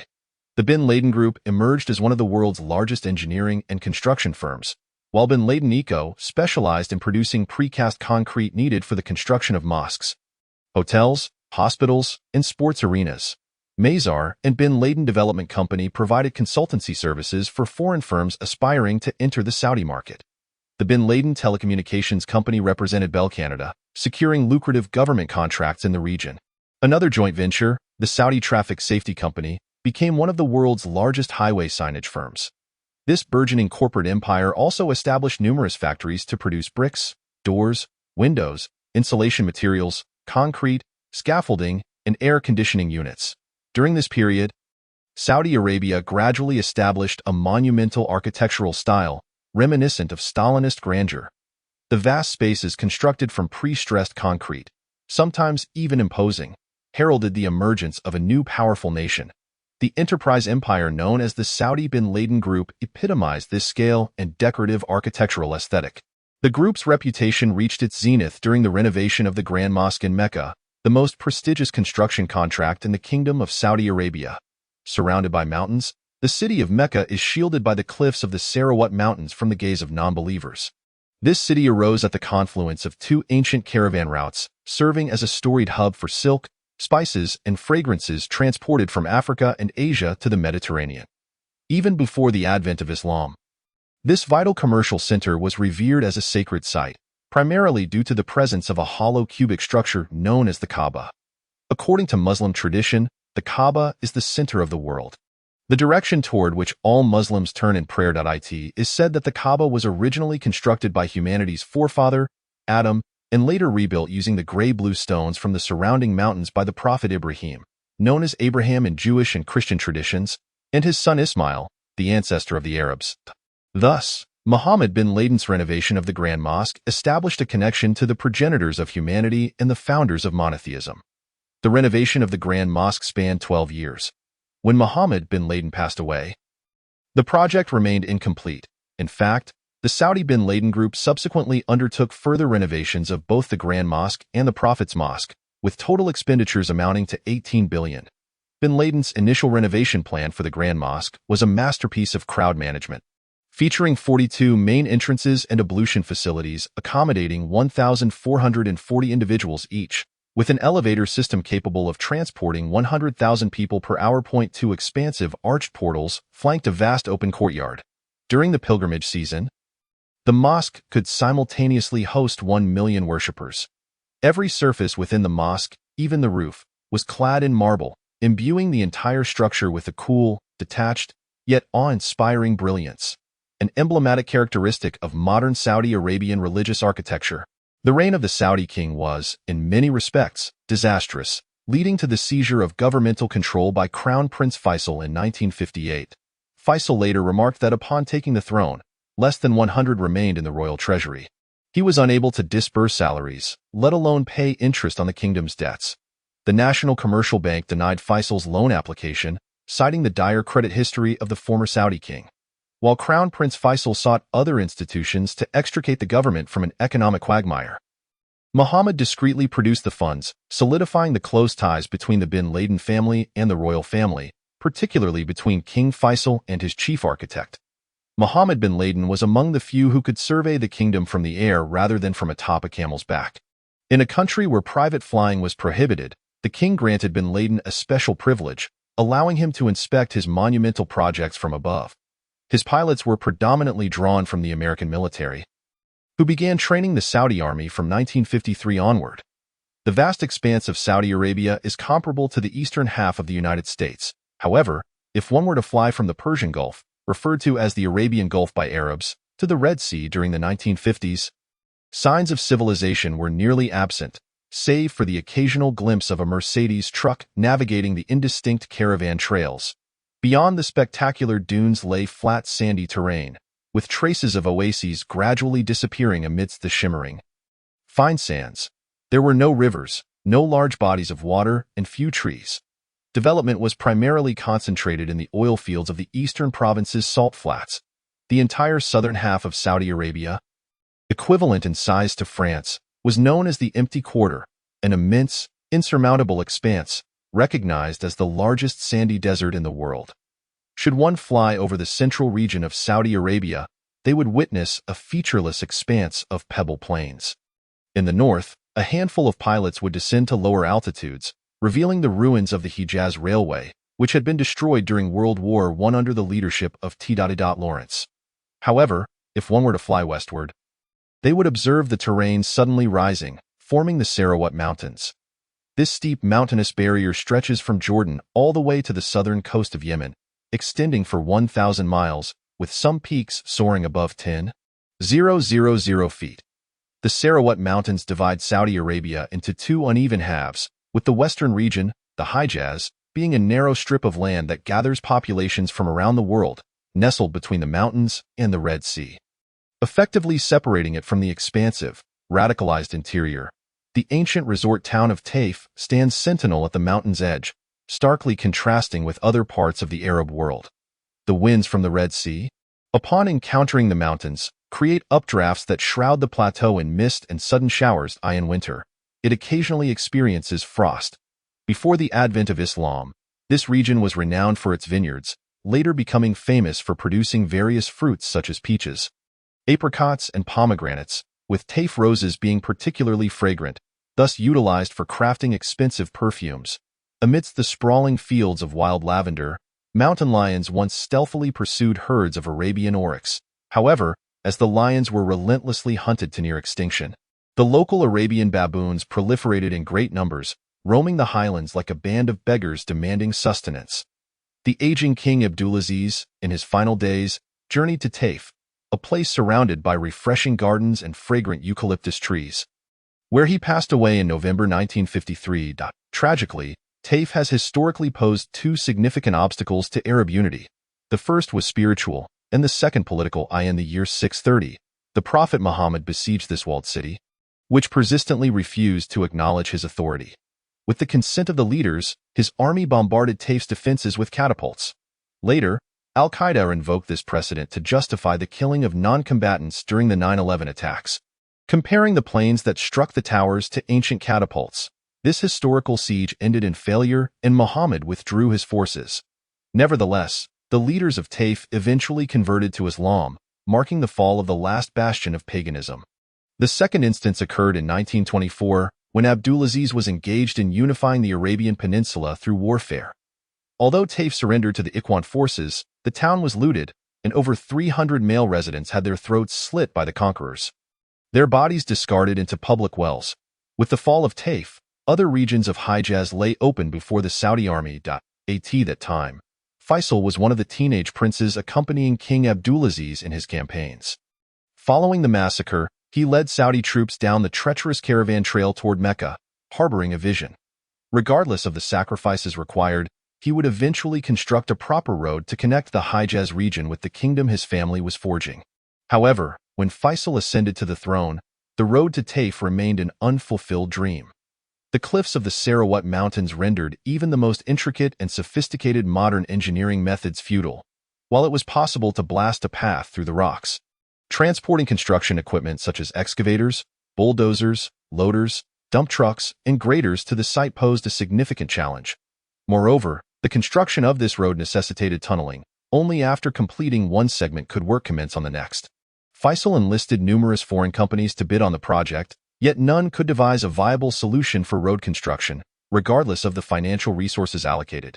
At this juncture, Osama bin Laden proposed to undertake the road's construction. He even submitted a detailed timeline for the project. Bin Laden devised a brilliant strategy to address the equipment transportation issue, dismantling the massive machinery into parts and transporting them via donkeys and camels. Once the components of the bulldozers and tractors reached the site, they could be reassembled for operation.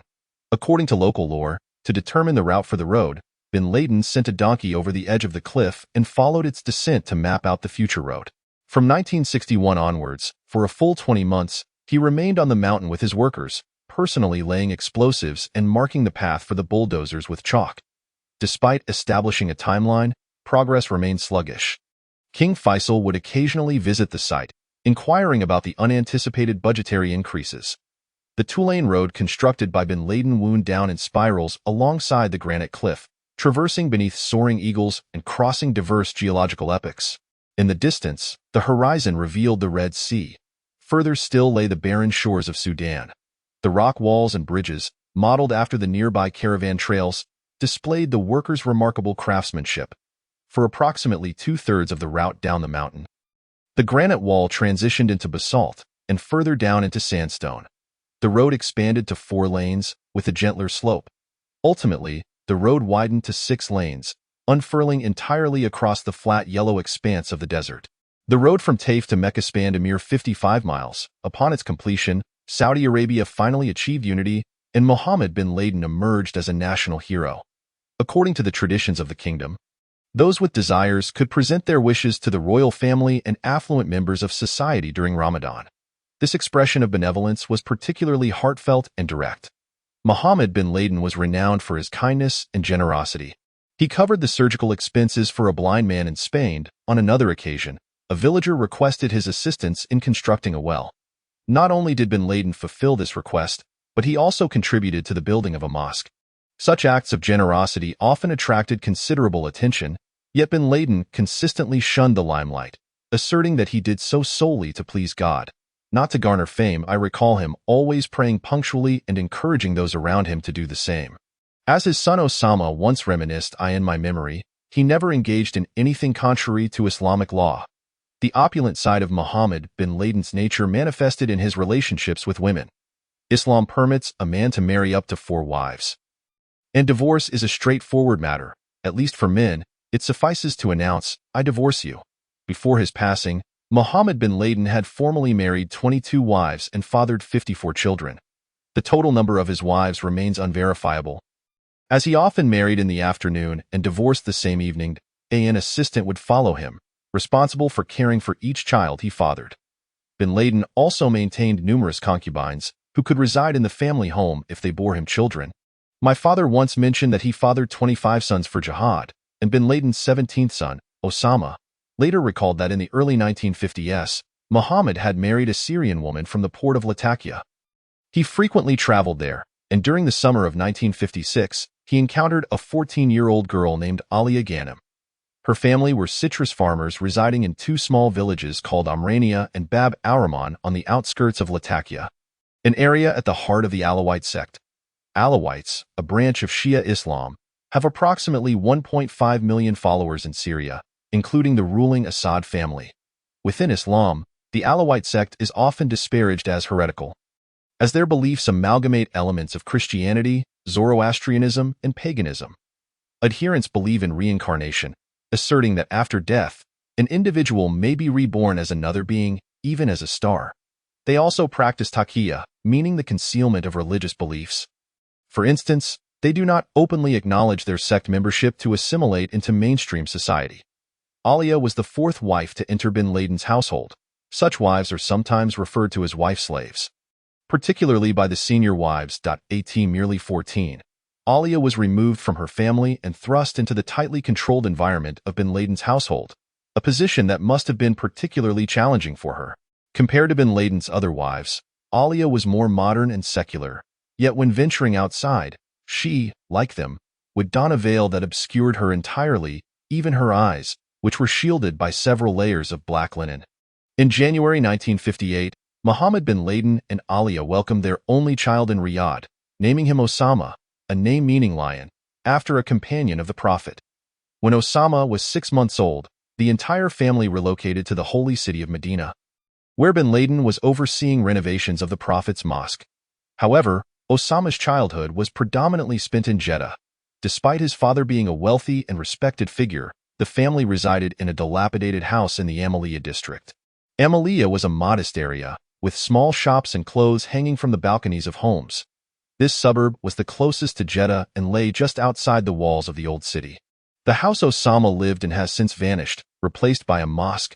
However, across the street, Mohammed bin Laden's office remains, a gray, plastered bungalow with a long row of barred windows. This house epitomized bin Laden's simplicity. He held in disdain the ostentatious displays of wealth typical in this burgeoning nation. My father was a very strict man and never cared for superficial things. May his soul rest in peace. Osama recounted, compared to most who worked for us, our living conditions were even more modest. Within his father's home, Osama spent his childhood among a multitude of children. Muhammad managed his household akin to a business. Each wife was responsible for her own branch. The children seldom saw this great figure, as he was frequently away on business. Whenever he returned home, he would summon the children to his office to gaze upon his illustrious lineage. During Muslim holidays, he would kiss the children and bestow upon each a gold coin. At other times, he rarely engaged with them. I recall a time when I recited a poem for him, and he rewarded me with 100 riyals. At that moment, it was indeed a substantial sum, Osama reminisced. The children either endeavored to win his favor or chose to avoid him altogether. It is hardly surprising that, despite their limited interactions, the aloof and imposing father stirred a profound longing in the heart of his shy and fragile son. Muhammad often hosted esteemed male guests in their modest home, particularly during the pilgrimage season. Pilgrims from around the globe would pass through Jeddah on their way to the holy sites in accordance with traditional Saudi customs. Guests would sit barefoot on the carpet, one arm resting on a long pillow. Muhammad's younger children would silently weave among them, presenting dates and pouring weak cardamom coffee from elongated silver pots. The children's father had a penchant for religious debate, gathering the most renowned religious figures in the kingdom to discuss often esoteric theological issues. By that time, bin Laden's construction empire had already expanded far beyond Saudi Arabia. One significant project Muhammad undertook outside the kingdom was the renovation of the Al-Aqsa Mosque in Jerusalem. This meant he left his mark on 3 of Islam's holiest sites. He summoned engineers to estimate the cost of the renovations without any profit margin. Osama later recounted, by the grace of God, he sometimes managed to pray at all 3 holy mosques in a single day.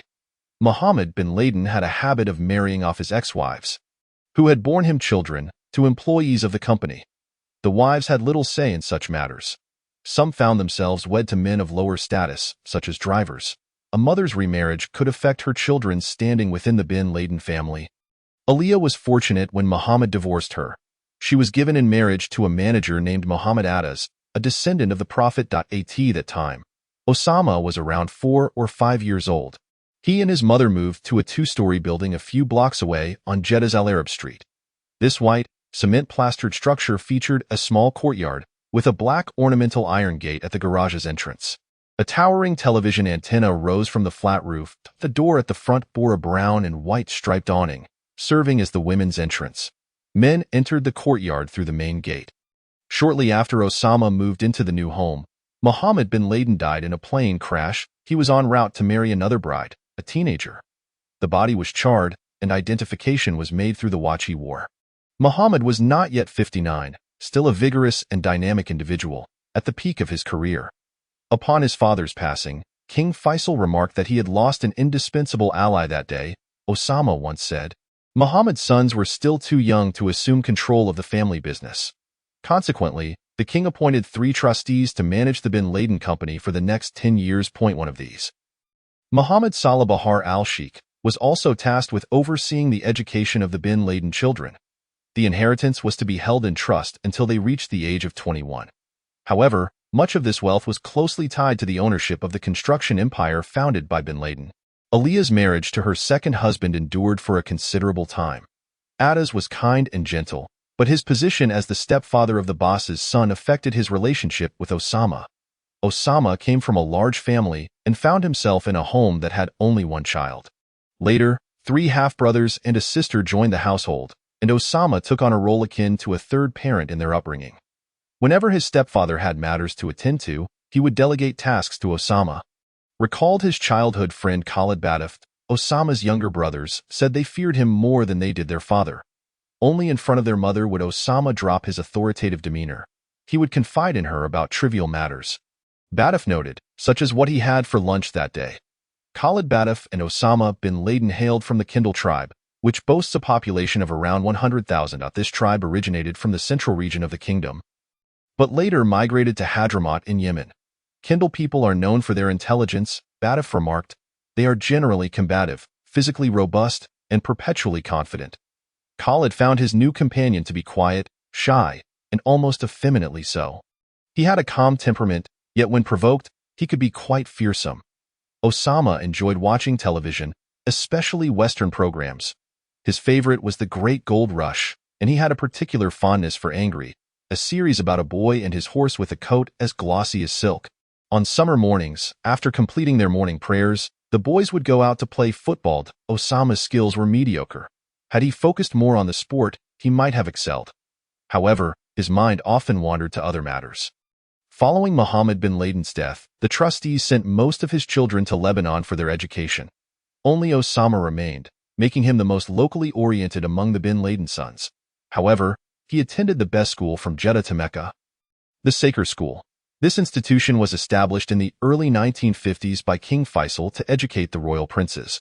Although it was a free public school, its standards were exceptionally high, with the principal directly accountable to the king.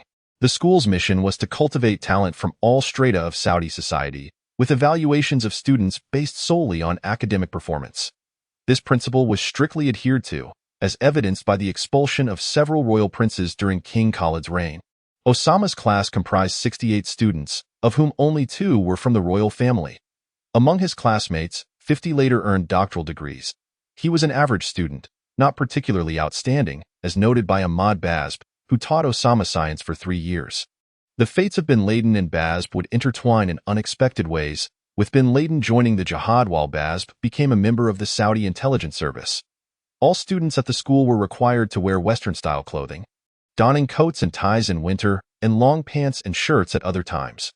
Osama stood out among his peers due to his height, slender build, and late physical development, while his classmates sported mustaches or goatees. Osama remained clean-shaven, as his facial hair grew too sparsely. Teachers perceived him as shy and fearful of making mistakes. At the age of 14, Osama underwent a religious and political awakening. Some attribute this transformation to a charismatic Syrian physical education teacher at the school. A member of the Muslim Brotherhood, Osama ceased watching cowboy television shows. Outside of school, he no longer wore Western attire. Occasionally, he would sit in front of the television, weeping over news from Palestine. Throughout his teenage years, he remained a well-behaved child, as his mother recounted. However, he grew increasingly anxious, sorrowful, and despondent, primarily due to the issues confronting Arab nations and the Islamic world, particularly the situation in Palestine. He attempted to express his feelings to friends and family, but his fervent emotions left them bewildered. He felt that Muslims and Allah were too distant. While Muslim youth indulged in play and pleasure, his mother ultimately stated. Emulating the Prophet, Osama began fasting twice a week. On Mondays and Thursdays, after the evening prayers, he would retire to bed. In addition to the 5 daily prayers, he set an alarm for 1 o'clock in the morning, awakening each night to pray alone. Osama became strict with his half-siblings, particularly regarding one matter, urging them to rise early for morning prayers at the mosque. He rarely lost his temper, except when it came to matters of a sexual nature. On one occasion, Osama slapped his half-brother, believing he was teasing a maid. Another time, while at a CAF in Beirut, one of his brother's friends produced a pornographic magazine. Osama immediately declared that neither he nor any of his brothers would have any further dealings with that boy. Throughout his life, he seemingly never succumbed to the temptations of lustful sin, corruption, or debauchery, nor to the allure of alcohol or gambling. Food did not pique his interest much. Aside from a few hobbies like adventure and poetry, all his devotion was directed toward God. Osama's mother observed his increasingly steadfast faith and grew somewhat concerned. She confided her worries to her sister, Layla Ghanem. When Osama first embarked on this path, she, as a mother, felt great apprehension, her sister later recounted. However, she eventually recognized that this was a conviction he held deeply, one that could not be altered by others, and she expressed, "May God protect him." On one occasion, Osama and his family drove to Syria to visit relatives of his mother, a summer tradition. The driver played a tape of the Egyptian singer Kulthum. Her rich, trembling voice, imbued with endless love and longing, often moved listeners to tears or evoked involuntary impulses. The lyrics of that song evoke the ancient verses of desert bards. "You are more precious than my daylight, more beautiful than my dreams. Take me to indulge in your sweetness, far from this world, far away, far away." Osama was filled with indignation. He commanded the driver to turn off the music. The driver refused. "We are the ones paying you to drive." Osama reminded him, "If you do not turn off the music immediately, we shall return to Jeddah." Faced with Osama's fury, everyone in the car, including his mother and stepfather, fell silent. The driver had no choice but to relent. In the upper echelons of society to which Osama belonged, individuals as uncompromisingly devout as he were a rarity. However, many young Saudis indeed found solace in fervent religious beliefs. The modes of thought they encountered, indeed, their interpretations of Islam, were exceedingly limited, thus trapping them within a binary spiritual realm. Their choices were reduced to either more extreme or less extreme paths. Extremism undeniably provides a form of comfort, as it has historically. For Osama, an extreme faith evidently alleviated the turmoil of adolescent desires. He possessed an intrinsic affinity for the desert spirit. The desert, in its simplicity, devoid of distractions. He yearned for a life of simplicity throughout his existence, which almost became a quirk. The desert, caves, and unexpressed longings to perish anonymously in trenches. Yet, for someone who navigated the world in a family-owned Mercedes, constantly chauffeured, maintaining such self-awareness was indeed challenging. Simultaneously, Osama endeavored to avoid appearing overly earnest. He opposed the playing of musical instruments, yet he organized a group of friends to form a religious choir. They even recorded a few songs concerning jihad. At that time, jihad for them was not a holy war, but an internal struggle aimed at self-improvement. Osama would make copies of the recordings, distributing cassette tapes to each person. During football matches, he would bring tuna and cheese sandwiches for everyone, even on days of fasting. In an effort to maintain a conservative appearance, he forsook traditional football shorts for long trousers. His peers respected his beliefs, and thus, they too followed suit. They often played football in the most impoverished areas of Jeddah. During lunch, even while fasting, Osama would divide his teammates into small groups, naming them after the Prophet's companions, and then quiz them on the Quran. "The Abu Bakr group wins," he would announce triumphantly. "Now, let us eat cake." In his youth, he engaged in many adventurous pursuits, climbing in Turkey, hunting large game in Kenya.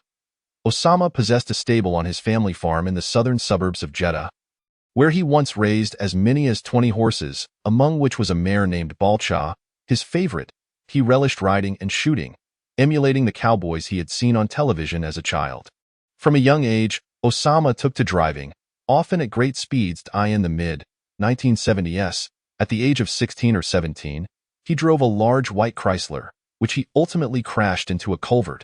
Miraculously, he emerged unscathed. However, From that point forward, he consciously reminded himself to slow down while driving.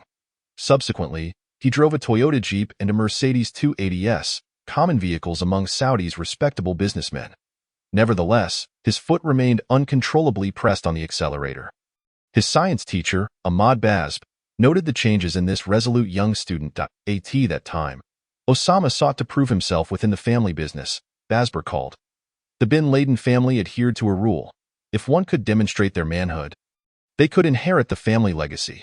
The Saudi bin Laden group had secured a major contract near the border with Yemen and Jizan, and Osama was eager to be involved. To achieve my goals and dreams, I decided to drop out of school, bin Laden later recounted. To my astonishment, this idea was met with considerable opposition, especially from my mother. She wept and begged me to reconsider. Ultimately, her tears made it impossible for me to refuse. I had to return to school and continue my education. In 1974, while still in high school, Osama married for the first time. He was 17, and his bride, Najwa Ghanem, was 14. His cousin from his mother's village in Syria. Najwa was taller than most girls and possessed striking beauty. During the wedding, the men hosted a small gathering at Osama's home, yet the bride remained unseen. Osama's future sister-in-law, Carmen, described Najwa as gentle in nature and perpetually pregnant. It was during this high school period that bin Laden joined the Muslim Brotherhood, an organization that remained largely underground in Saudi Arabia during the 1970s. Only those who were almost obsessively devoted would join. Recalled one member. The Brotherhood's members were earnest youths like bin Laden, deeply committed to their faith. While they did not actively plot anti-government actions, their meetings were discreetly held in private residences. Members occasionally traveled together to Mecca for pilgrimage or to the seaside, where they prayed and urged others to convert. We aspired to establish an Islamic state, wherever it might be, a friend of bin Laden, Jamal Khashoggi, remarked, who also joined the Brotherhood around the same time.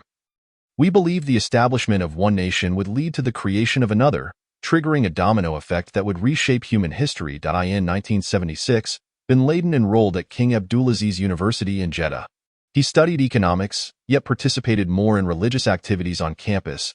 I established a charitable religious organization at school, and we devoted considerable time to interpreting the Quran and jihad, he later stated. During his first year at university, bin Laden met another member of the Brotherhood, Muhammad Jamal Khalifa, who would later become a close friend. Khalifa, a year younger than bin Laden, was gregarious, perpetually wearing a friendly smile. Coming from a modest background, Khalifa's ancestry could be traced back to the Prophet, granting him a status in Saudi society that belied his economic circumstances. He and Osama played football together. Tall and swift, bin Laden often took on the role of striker, always leading the charge. The two young men quickly became inseparable. On weekends, they would venture into the desert between Jeddah and Mecca, typically staying at bin Laden's family farm, an oasis known as Baraud. To prevent Bedouins from settling on his property, bin Laden constructed a small dwelling with just one kitchen and one bathroom, and he managed a farm. He tended a small flock of sheep and a stable of horses. Even in summer, upon arriving at the farm, he would kick off his shoes and walk barefoot on the scorching sand. Osama was quite stubborn, Khalifa recalled. Once, while we were riding horses in the desert at a rapid pace, I saw the sand ahead was loose and warned Osama of the danger, suggesting we take a detour. He ignored my advice and pressed on, causing his horse to stumble and throw him off. He laughed as he got back up. On another occasion, we were in a jeep. As soon as he spotted a dune, he would accelerate over it, oblivious to what lay on the other side. Truly, he repeatedly placed us in perilous situations. For both of them, this was a time of profound spiritual confusion. Islam is unlike any other religion. It is a way of life, Khalifa stated. We sought to understand how Islam instructed us on matters such as diet, whom to marry, and how to converse. They read the works of Sayyid Qutb, who had an immense influence on their generation. Many professors at King Abdulaziz University were members of the Brotherhood who had been expelled from Egypt or Syria. They brought with them a highly politicized interpretation of Islam, merging state and religion into a singular, all-encompassing theological system. Bin Laden and Khalifa were captivated by these professors, as their thoughts seemed more open than those of their Saudi counterparts, and they were willing to lend books to students, such as Qutb's Milestones and In the Shade of the Quran, texts that would alter the course of their lives. The martyr Qutb's brother, Muhammad Qutb, taught at the university weekly. Although bin Laden never formally attended Qutb's classes, he frequently attended his public lectures. Qutb was immensely popular among students. They discovered that despite having endured torment in Nasser's prison, this teacher maintained his composure. At that time, Muhammad Qutb was cautiously safeguarding his brother's reputation, as modern Islamists criticized the martyr, claiming that milestones empowered a new wave of violent radicals. In particular, these individuals used Sayyid Qutb's works to justify their actions, attacking all they deemed heretical, including fellow Muslims. Among Qutb's critics was Hassan al-Hudaybi, then the supreme guide of the Muslim Brotherhood, who published a book written during his imprisonment, Preachers, Not Judges, to refute Qutb's incitements to unrest. Hudaybi's theological perspective is decidedly more orthodox. He asserts that no Muslim should ever deny another Muslim's faith, provided that the latter can succinctly articulate their belief. There is no deity but Allah, and Muhammad is his messenger. The debate between Qutb and Hudaybi, which transpired within the confines of an Egyptian prison, swiftly reverberated throughout the Islamic world, with young Muslims taking distinct positions in the ensuing discourse over who qualifies as a Muslim. In 1978, Osama read Hudaybi's writings, a subject we once discussed, recalled Jamal Khalifa. Osama was in complete accord with his views. However, his perspective was destined for a rapid transformation. This fundamental shift, from the inclusive and accepting Islamic ideals espoused by Hudaybi to the narrow and critical viewpoint of Qutb, opened the gateway to a path of terror. That very year, Osama and Najwa welcomed their son Abdullah into the world. They would ultimately have 11 children, with Abdullah being the eldest. According to Arab tradition, Abdullah's parents were referred to as Abu Abdullah, father of Abdullah, and Abdullah, mother of Abdullah. Unlike his father, Osama was deeply invested in his children's lives, often engaging in playful activities with them. He relished taking his rapidly expanding family to the beach, yet he maintained a strict demeanor. He held the firm belief that life is arduous, and it was imperative to prepare his children for such challenges. On weekends, he would take his offspring to the farm, where they would cohabitate with camels and horses. They would camp beneath the stars when it grew cold, digging a pit and using sand as bedding. Bin Laden forbade them from attending school, instead inviting teachers into their home so he could oversee every detail of their education. He aspired to cultivate resilience in his children, as opposed to allowing them to be spoiled like others. As Jamal Khalifa noted, bin Laden's second son, Abdul Rahman, was born with a rare congenital defect known as hydrocephalus, commonly referred to as water on the brain. At that time, knowledge about this condition was scant. It resulted from an accumulation of cerebrospinal fluid within the ventricles, causing the infant's head to enlarge while the brain gradually atrophied. Following his birth, the head would continue to swell unless the fluid was drained. Rahman's condition was particularly severe, prompting bin Laden to personally take the infant to the United Kingdom for treatment. This may have been his only foray into a Western nation. Upon hearing from the doctors that a shunt would need to be placed in Rahman's brain, he declined to proceed with the surgery. He returned to Saudi Arabia and attempted to treat his son with honey, which was popularly believed to remedy various ailments. Unfortunately, Abdul Rahman developed mild intellectual disabilities and, as he grew, frequently exhibited temperamental outbursts. He struggled to bond with his siblings and found it especially challenging to adapt to the active outdoor lifestyle that bin Laden expected of his children. If things did not go his way, he would often resort to tears for attention or instigate fights. Despite this, bin Laden insisted on taking Rahman along whenever the family ventured out, ensuring he was never left alone. Jamal Khalifa also wished to marry. According to Saudi customs, the groom must provide the bride with a dowry and a home before the wedding can take place. Khalifa found a suitable young woman, but he lacked sufficient funds to purchase an apartment. Bin Laden owned a plot of land near the university, where he constructed a modest dwelling for his friend. Regrettably, Khalifa's bride found the house too simplistic. Bin Laden did not take offense. In fact, he made an even more generous gesture. At that time, he lived with his mother, stepfather, and siblings in the same house. Osama and his wife and children resided on the ground floor. He erected a wall in the middle of the living room, effectively splitting the first floor in two, and then invited Khalifa and his new bride to move in. "You stay on this side. I will stay on that side," bin Laden declared. Before graduating from King Abdulaziz University in 1980, Khalifa and his wife lived there. While still attending university, Osama and Jamal resolved to embrace polygamy. At that time, This practice was no longer accepted by Saudi society. Our fathers did not utilize polygamy effectively. They did not treat each wife equally, Khalifa admitted. Sometimes, they would divorce on the very day of marriage. Such occurrences had been reported by the Egyptian media, creating a negative impression. Thus, we said, let us practice this system and demonstrate to the world that we can do it right. In 1982, bin Laden led by example. Marrying a woman from the Sabr family in Jeddah, a lineage believed to be descendants of the Prophet. The bride, well-educated and holding a doctorate in child psychology, taught at the Women's College of King Abdulaziz University. She was 7 years older than Osama and bore him a son named Hamza, earning her the title Hamza. Managing two families was no simple task, yet bin Laden remained undeterred. He devised a theory regarding multiple marriages. Marrying one wife was akin to walking. Marrying two was like riding a bicycle, quicker than walking but less stable. 3 wives resembled a tricycle, stable yet somewhat slow. And marrying 4 wives, that was the ideal, allowing one to surpass everyone else. He purchased a dilapidated apartment building with 4 units, situated at the intersection of Wadi Safa Street and Wadi Bisha Street, approximately a mile from his mother's home. The exterior walls of several units were painted in hues of gray and peach, each equipped with window air conditioning units. Nearby, there once stood an old Italian pasta factory, and due to the rarity of numbered streets in Saudi Arabia, bin Laden's new residence became known as the House on Pasta Street. He settled his 2 families in different units. A few years later, he married another woman from the Shuri family in Medina.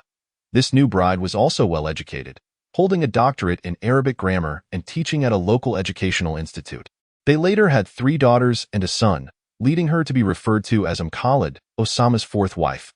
Ali hailed from the Jilani family in Mecca and bore him 3 children. Bin Laden's academic performance was unremarkable, and he appeared disinterested in his studies. He was reluctant to pursue respectable professions such as law, engineering, or medicine, which could have afforded him financial independence, while his brothers were receiving education at prestigious universities worldwide. His most significant role model remained his illiterate father. Osama often spoke of his father, idolizing him as a paragon of virtue. He aspired to achieve accomplishments that would place him on par with his father. Yet within the confines of Saudi culture, individuality was stifled, primarily reserved for the royal family. Like other members of the Saudi elite, the bin Laden family thrived through royal patronage, and they were determined not to jeopardize that relationship. There was no political system, no civic society, nor any apparent avenues for achieving greatness. In the Kingdom of Saudi Arabia, the clergy constituted the only power elite outside the royal family, yet bin Laden had not received any theological training. It seemed that his future was destined to remain within the family business, perpetually trailing behind in terms of seniority. While he might gain respect within the family sphere, he would never attain any genuine renown. Bin Laden persistently implored his brothers to allow him to work within the company. Ultimately, they secured him a part-time position in Mina, the holy city of Mecca. They hoped to complete the Mina project within 6 months, but bin Laden declared, "I will work day and night like my father." He also wished to complete his university education and thus rushed to the construction site in Mecca after his classes each day. His responsibilities included leveling a hillside to create space for the Saudi bin Laden Group to construct new roads, hotels, and pilgrimage centers. Although bin Laden was meant to supervise the workers, he insisted on laboring alongside them, often operating bulldozers and excavation equipment for extended periods. During that era, it was rare to see Saudis engaged in manual labor. Such tasks were typically handled by foreign laborers brought in from the Philippines or India. Therefore, the sight of the founder's lanky son laboring on a construction site, drenched in sweat and dirt, astonished many. Reflecting on that experience, I feel a sense of pride, as I was the only one in my family who managed to work while maintaining excellent academic performance. Bin Laden later boasted. However, in reality, such a demanding schedule was utterly untenable, even for bin Laden. By the end of that semester, with a year remaining until graduation, he withdrew from university and began working full-time for the company. Standing just over 6 feet tall, he was not the giant he would later be portrayed as. An acquaintance recalled seeing him during this period, before the jihad transformed everything. Someone had passed away, and we went to mourn, this friend recounted. Bin Laden was in his early 20s, strikingly handsome, with fair skin, a full beard, and plump lips. His nose was long and somewhat complex in shape, narrow and straight at the top, widening abruptly into broad nostrils at the bottom, with a slightly upturned tip. He wore a black cord wrapped around his white headscarf, beneath which his short, curly black hair was visible, due to fasting and arduous labor. He appeared somewhat haggard. His high-pitched, piercing voice, coupled with his serious yet languid demeanor, increasingly conveyed an impression of physical frailty. He exuded confidence and possessed a considerable charisma, as noted by his friends. Although there were religious scholars present, bin Laden managed to create an atmosphere of equality between himself and these learned individuals. His poise while speaking was utterly captivating, drawing the attention of everyone in the room. What struck me most was that, despite being born into a family that placed great importance on hierarchy, he had shattered such constraints, as his friends remarked. Chapter 4. Transformation. King Faisal sent the princes to America for their education. The youngest prince, Turkey, was dispatched to Lawrenceville School in New Jersey in 1959. At the tender age of 14, Lawrenceville, an elite preparatory institution, offered Turkey his first taste of American egalitarianism. On his first day of school, a fellow student playfully slapped him on the backside as a form of introduction, promptly inquiring about his name. When Turkey responded, the student quipped, "Like the Thanksgiving turkey?" No one knew or cared about his true identity. This novel experience allowed him to reinvent himself entirely. His classmates referred to him as Turk or Faisal's Tix. He was strikingly handsome, exuding an air of confidence, a high forehead, curly black hair, and a pronounced chin. His facial features bore a strong resemblance to his father's, yet his eyes lacked the penetrating intensity found in the elder's gaze. Instead, his expression appeared rather introspective and somewhat dazed. Although he held the position of president of the French club, he was not particularly studious, preferring sports instead. He played on the school soccer team and represented New Jersey in fencing at the 1962 Junior Olympics. Despite his intelligence, he struggled to focus on his studies. Upon graduating high school, he enrolled at Princeton University several miles away but was expelled after one semester due to unsatisfactory grades. He then transferred to Georgetown University in Washington. In 1964. A classmate approached him with the news. "Have you heard? Your father has become king." Amidst the stability of America, Turkey remained acutely aware of the turmoil engulfing his homeland, including the timely economic assistance from Mohammed bin Laden that enabled Faisal to restructure the political landscape and stabilize the kingdom's rule. Otherwise, the royal family might have faced upheaval during the rise of Arab socialism. The bond forged between the royal family and the bin Laden clan was particularly strong among the children of King Faisal. They would never forget the aid bin Laden provided during their father's ascension. Following Israel's victory in the Six-Day War in 1967, the entire Arab world was engulfed in despondency. A deeply disheartened Turkey began skipping classes, ultimately having to attend summer school to catch up on his studies. One of his classmates, an easygoing young man from Arkansas named Bill Clinton, devoted 4 hours to tutoring him in preparation for an impending ethics exam. That day was August 19. Coinciding with Bill Clinton's 21st birthday, Turkey earned AB in that course. However, not long after, he dropped out of Georgetown without obtaining his undergraduate degree. He continued attending classes at Princeton and Cambridge, but never found the motivation to complete his studies. In 1973, he finally returned to the Kingdom of Saudi Arabia. He sought an audience with his father, inquiring about his future. The king assumed Turkey was seeking employment. Thus, he raised his right eyebrow and said, "Listen, the jobs your brothers have are not for me to provide. You must find your own work." Of course, the king's youngest prince had little to worry about, as his status was already assured.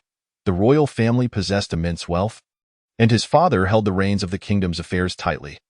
Turkey's uncle, Kamal al-Azam Sheikh, secured him a position at the Foreign Liaison Bureau. "I had no interest in intelligence work," Turkey stated. "At that time, I didn't even realize it was an intelligence role. I thought it involved diplomatic matters." He spoke softly, exuding an intellectual demeanor more suited for cordial negotiations at banquets or on tennis courts rather than engaging in the covert machinations of espionage. He married Princess Nuf bint Fadl Saad, a member of a collateral branch of the royal family, and settled into a life that few could rival across the globe. Yet, the tectonic plates of history were shifting, and the comfortable existence he enjoyed was drifting toward impending calamity. Upon Prince Turkey's return to his homeland, Saudi Arabia was at a crucial juncture. The seismic changes that followed the first oil boom caught many Saudis off guard. The nation they remembered was primitive in every aspect. In the 1950s, most Saudis lived much like their ancestors did prior to the year 2000. Few considered themselves Saudis, as the notion of nationality held little significance for them, and the government played a minimal role in their lives. They were tribal inhabitants with no boundaries. Poverty was an inescapable reality, and people's expectations were exceedingly limited, resulting in a society devoid of hierarchy. As flat as the desert sands, the teachings of the Quran and tribal codes of conduct guided their thoughts and actions. Many, possibly the vast majority, had never seen an automobile or encountered a foreigner. Their education extended little beyond the routine recitation of the Quran, and there was no pressing need for more. For the inhabitants of the Arabian Peninsula, the essence of life resided in its unchanging nature. Eternity and the present world were one and the same. Suddenly, this desert became a tapestry of transformation. Highways, cities, schools, foreign laborers, and American dollars, accompanied by a new understanding that transcended all. People became aware of the world around them and their place within it. Their country and lives grew estranged. They were thrust into an international marketplace teeming with a myriad of ideas and values. Many Saudis, seeking solace in their enduring faith in Islam, found answers therein. Faced with the overwhelming tide of modernity, the doctrines of Wahhabism erected a defensive rampart in Saudi Arabia. Not only extremists, but many Saudis believed that the currents of development were eroding the fundamental qualities of Arab identity, which they held most sacred. Inconceivable wealth descended like rain upon these impoverished desert dwellers, who firmly believed it was a divine reward for their piety. Ironically, this very reward threatened to undermine every facet of their national identity. Over the 2 decades following the first oil boom in the 1950s, Saudi per capita income nearly matched that of the United States. If such growth continued, the Kingdom of Saudi Arabia was destined to become a global economic powerhouse. The alluring prospect obscured a sobering reality. Due to class stratification, this society, which still saw itself as a tribal collective, had become fractured. The opulent Saudis emerged as archetypes of greed, excess, corruption, and hypocrisy worldwide. There was even a saying that further wounded Saudi pride. They had become the butt of global ridicule. They squandered fortunes on gambling, fine wines, and courtesans, while avaricious Saudi women donned silver fox fur and brandished shopping bags from the champs, lics, casually purchasing jewelry capable of destabilizing the national economy. Such scenes shocked the world, leaving many to ponder that the Saudis might soon possess everything the earth had to offer. The 1973 oil embargo deepened global anxieties. The embargo caused oil prices to soar and presented a tangible dilemma for the Saudi government: too much money and no idea how to spend it, whether in public or private spheres. Saudis lavishly squandered their wealth, further underscoring that Saudi Arabia had transformed into an inexhaustible purse, at least for the royal family. The royal family not only ruled the country but effectively owned it. All unclaimed land belonged to the king. Only he could decide to whom it would be allocated. As the nation expanded, the king's uncles, aunts, brothers, sisters, nephews, nieces, and cousins acquired the most fertile plots. Unsatisfied, the princes also infiltrated commercial transactions under the guise of agents and consultants, siphoning off billions in kickbacks and bribes. Without even considering this windfall from commercial dealings, the Saudi family already appropriated 30 to 40 of the nation's oil profits in the name of stipends for royal family members. The signs of the erosion of national identity were starkly embodied in the Saudi family. Thus, it was only natural that their subjects would seek revolution. Nevertheless, in a society with almost no public institutions, the Saudi royal family remained a notably progressive force. In 1960, Crown Prince Faisal, despite vehement opposition from the Wahhabi sect, initiated educational reforms for women. 2 years later, he formally abolished slavery. During the border conflict between Saudi Arabia and Yemen, he persuaded President John F. Kennedy to dispatch American troops to safeguard the kingdom. He introduced television to Saudi Arabia, although one of his nephews tragically lost his life in 1965 while leading protests against the establishment of television broadcasts. Compared to his predecessor, King Faisal enjoyed a greater degree of autonomy in his actions. This was attributable to his unwavering piety and his vigilance against extremists, who were perpetually monitoring the thoughts and actions of mainstream Saudi society. During Faisal's reign, one of the most insidious achievements was the incorporation of the ulama, religious scholars, as state employees. The government vigorously promoted a more moderate religious viewpoint, endeavoring to quell the radical sentiments that had arisen amid the social upheaval wrought by modernization. Faisal was a formidable ruler, capable of implementing these transformations at an astonishing pace within society. His sons aided him in consolidating power, with Turkey assuming leadership of the kingdom's intelligence organization, while his brother, Prince Saud, was appointed as foreign minister. Through the efforts of these two princes, educated in the United States, Saudi Arabia gradually fortified its standing within the global community. The kingdom's immense wealth helped alleviate the disorientation brought on by rapid changes and mitigated public disdain for royal corruption.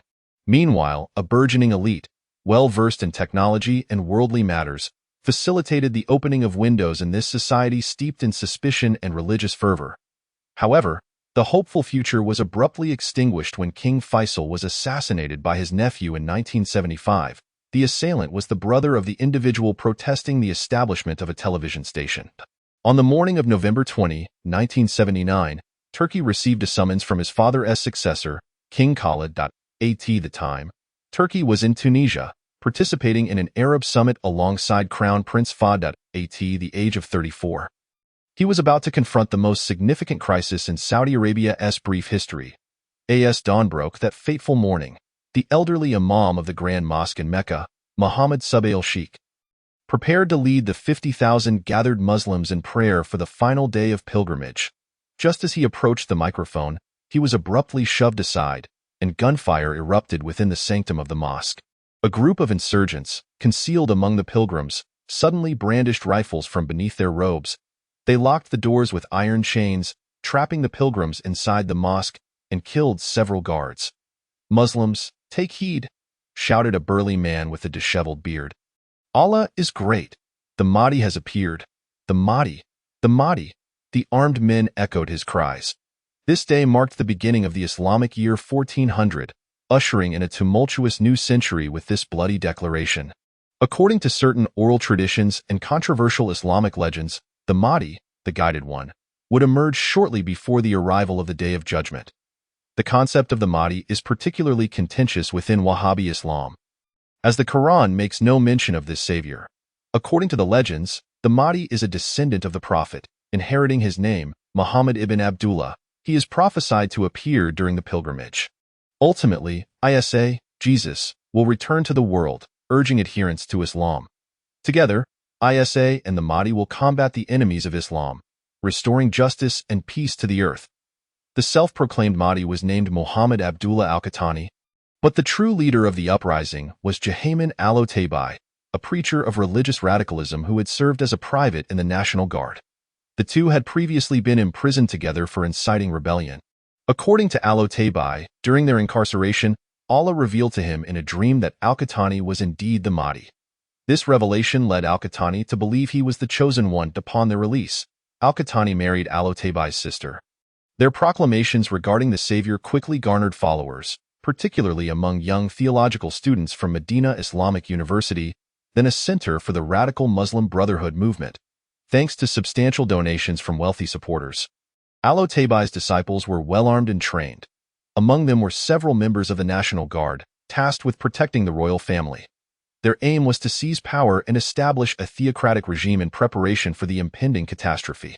At that time, Jamal Khalifa was residing in the bin Laden household, having encountered al-Otaibai and his followers preaching in various mosques. They often made egregious errors in their quotations of the Quran. It is likely that bin Laden had also met these individuals. People were shocked to hear them openly denounce the government. They even tore real banknotes in half, as they bore the king's likeness. In a tightly controlled nation, such acts were unprecedented. Nevertheless, the government harbored a deeply ingrained reluctance to confront extremists directly. At one point, members of the ulama interrogated al-Otaibai and al-Qahtani to ascertain whether they were propagating heretical views, but no incriminating evidence was found. They were perceived as a resurgence of the Ikhwan zealots, the vanguard of King Abdulaziz, in the countryside. Indeed, al-Otaibai was a grandson of an Ikhwan member. No one considered them a genuine threat to the established social order. Just before the insurgents severed the telephone lines to the Grand Mosque, an employee engaged in renovations there contacted the company headquarters to report the unfolding events. A representative subsequently relayed the information to King Khalid. That evening at 9 p.m., Turkey flew back to Jeddah from Tunisia and drove to Mecca. The entire city had been evacuated, and the eerily deserted streets felt unsettling. The powerful floodlights that usually illuminated the mosque were extinguished, and the entire complex was plunged into darkness, looming like a mountain in shadow. Turkey arrived at a hotel where his uncle, Prince Sultan, the then Minister of Defense, awaited him. Just as Turkey opened the door to enter, the sound of gunfire erupted as a sniper among the insurgents shattered the hotel's glass door. Later that day, Turkey made his way to the command center located 100 meters from the mosque. He would spend the next 2 weeks there. Most hostages had been released, but an indeterminate number remained trapped within the holy site. No one knew how many insurgents were present, what weapons they possessed, or what preparations they had made. A security force of approximately 100 personnel from the Ministry of Interior launched an initial assault, attempting to reclaim the mosque, but they quickly fell to gunfire. The remaining security forces soon received reinforcements from the Saudi army and the National Guard. However, if the princes on site wished to order a military strike against the mosque, they were required to obtain prior consent from Saudi religious authorities. At that moment, no one knew if such permission would be granted. According to the Quran, violence is strictly prohibited within the Grand Mosque, even the uprooting of a tree. Thus, it posed a dilemma for both the government and the ulama to engage in a firefight within the sacred precincts. Should the king order gunfire to be opened in the holy site, he might face insubordination from his own people. On the other hand, if the ulama refused to endorse the government's efforts to reclaim the mosque, it would be perceived as though they sided with the insurgents. The long-standing covenant between the royal family and religious authority would be irrevocably shattered, leading to unimaginable consequences. The ulama's leader, the blind Abdulaziz ibn Baz, was a renowned scholar, yet held a skeptical view of science and harbored animosity towards modernity. He asserted that the sun revolved around the earth and dismissed the notion of man-moon landings as sheer fabrication. At that time, Ibn Baz found himself ensnared in a precarious and troubling situation. Al-Otabi had been one of his students in Medina. The details of the agreement reached during the ulama's meeting with King Khalid that night remain unknown. However, the government subsequently issued a decree authorizing the use of lethal force. With the ulama's approval, Prince Sultan ordered a bombardment followed by a frontal assault on the 3 main entrances. The troops were unable to breach the insurgents' defenses. Inside the mosque, there were between 400 to 500 insurgents, including women and children. They were not all Saudis. Among them were Yemenis, Kuwaitis, Egyptians, and even some African Americans. In the weeks leading up to the pilgrimage, they had stolen automatic weapons from the National Guard's armory, concealing them within coffins, typically used to transport the deceased for ritual cleansing, to smuggle them into the mosque. The insurgents had hidden their weapons and supplies in hundreds of underground chambers beneath the courtyard, which were intended for pilgrims' contemplation. Now, they had fortified their defenses and occupied the upper vantage points of the mosque. Any Saudi soldier who dared to expose himself could fall victim to their sharpshooters. At the command center outside the mosque, a group of high-ranking princes and generals from various branches of the military convened. Their reckless orders, compounded by a cacophony of contradictory advice from U.S. and Pakistani military attachés, not only led to chaos but also resulted in unnecessary casualties. That afternoon, Prince Sultan launched a suicidal helicopter assault, lowering troops into the expansive courtyard of the mosque. They were decimated. Following this, the king turned to the young Prince Turkey, entrusting him with command. Turkey devised a plan aimed at minimizing casualties and preserving the sanctity of the holy site. The primary objective was to gather intelligence, for which he sought the assistance of the bin Laden family. They held in their possession the blueprints of the mosque, the electrical schematics, and all pertinent technical information related to the sanctuary. This intelligence was crucial for the attack that Turkey was orchestrating. Salim bin Laden, brandishing a submachine gun, arrived at the command center perched on the hood of a vehicle. He was the eldest among his brethren, as well as the patriarch of the bin Laden clan. Salim was a fascinating character, a stark contrast to his devout, aloof, and taciturn father. He possessed a passion for adventure and an almost reckless sense of humor, renowned throughout the nation, which endeared him to the king. Although Salim occasionally dared to jest with the monarch, the king held a fondness for him. He was an audacious pilot, daring to fly low over the royal encampment in the desert, performing aerial acrobatics until the king had no choice but to prohibit him from piloting again. A tale circulated within the family recounting how Salim, during a hemorrhoid surgery, requested the procedure be recorded and subsequently sent the tape to the king. In the exceedingly conservative society of Saudi Arabia, few, if any, could rival such audacity. Otabi and his followers commandeered the mosque's broadcasting system, seizing the opportunity to broadcast their message to the world. Despite the government's fervent attempts to marginalize the insurgents, depicting them as a disgruntled band of religious fanatics fueled by the popularity of video games and football, Otabi's vociferous demands resonated through the streets of Mecca, stirring unrest in every CAF and shisha bar across the nation. Otabi insisted on the adherence to Islamic, non-Western values, severing diplomatic relations with Western nations in a bid to reverse the various modernizing changes within society. They sought to forge an exceedingly insular Saudi Arabia. The royal family's sovereignty would be stripped, and the wealth they had amassed from the Saudi people would undergo thorough accounting. Not only the king but also the ulama who supported his reign would be condemned for their injustices and misdeeds against the populace. Exports of oil to the United States would be halted, and all foreign nationals and military experts would be expelled from the Arabian Peninsula. These demands foreshadowed the assertions that bin Laden would articulate 15 years later. By Friday, the 5th day of the siege, Saudi forces had reclaimed the upper levels of the Grand Mosque and 2 minarets. Intense battles erupted in the enclosed corridors surrounding the Kaaba, the stench of corpses saturating the air. The bodies of the insurgents were desecrated. Female rebels had mutilated the faces of the deceased with gunfire, rendering identification impossible for the government. Among the relatively intact corpses discovered by the authorities was that of the fabled Mahdi Muhammad Abdullah Qahtani, whose jaw had been blown off. Yet, even the demise of the savior Mahdi did not bring an end to the insurrection. Utilizing the mosque blueprints provided by Salim, Turkey dispatched special forces to conduct a series of reconnaissance missions.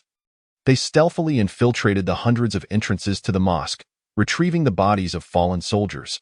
However, Turkey yearned to witness the situation within the mosque firsthand. He exchanged the ministerial robes for a standard khaki uniform.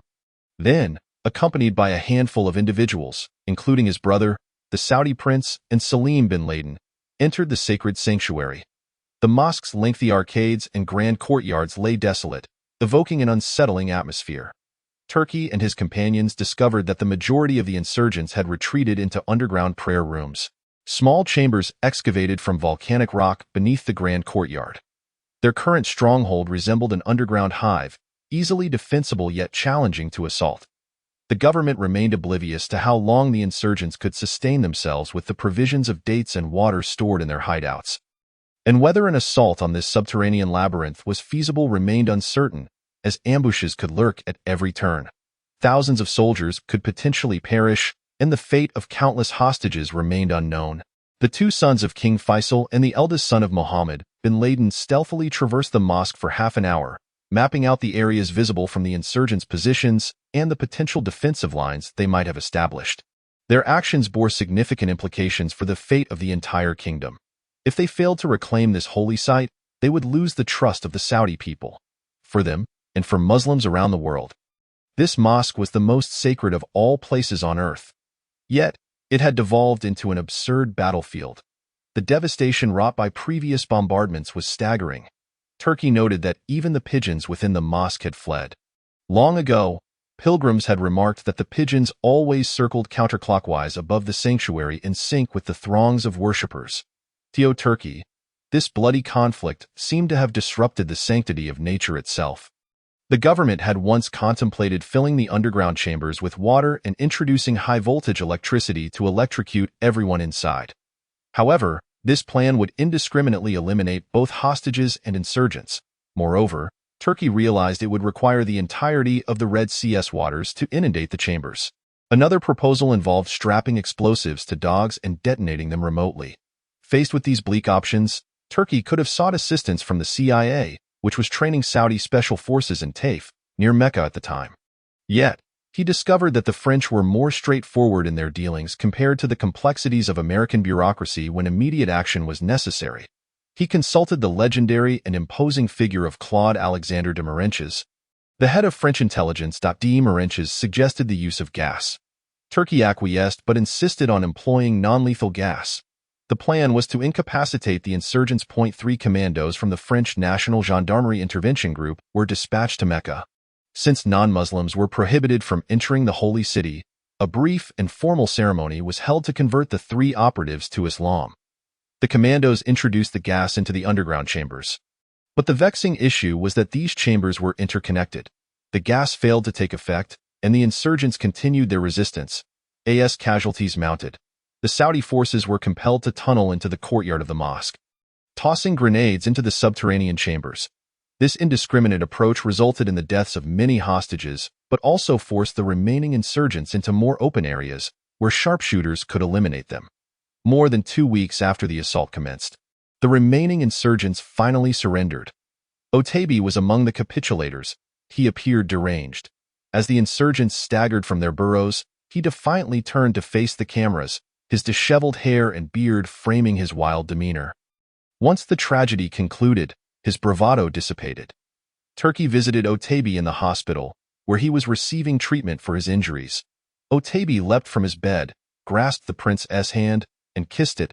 "Please, let King Khalid forgive me," he cried, "and I swear I will never do this again."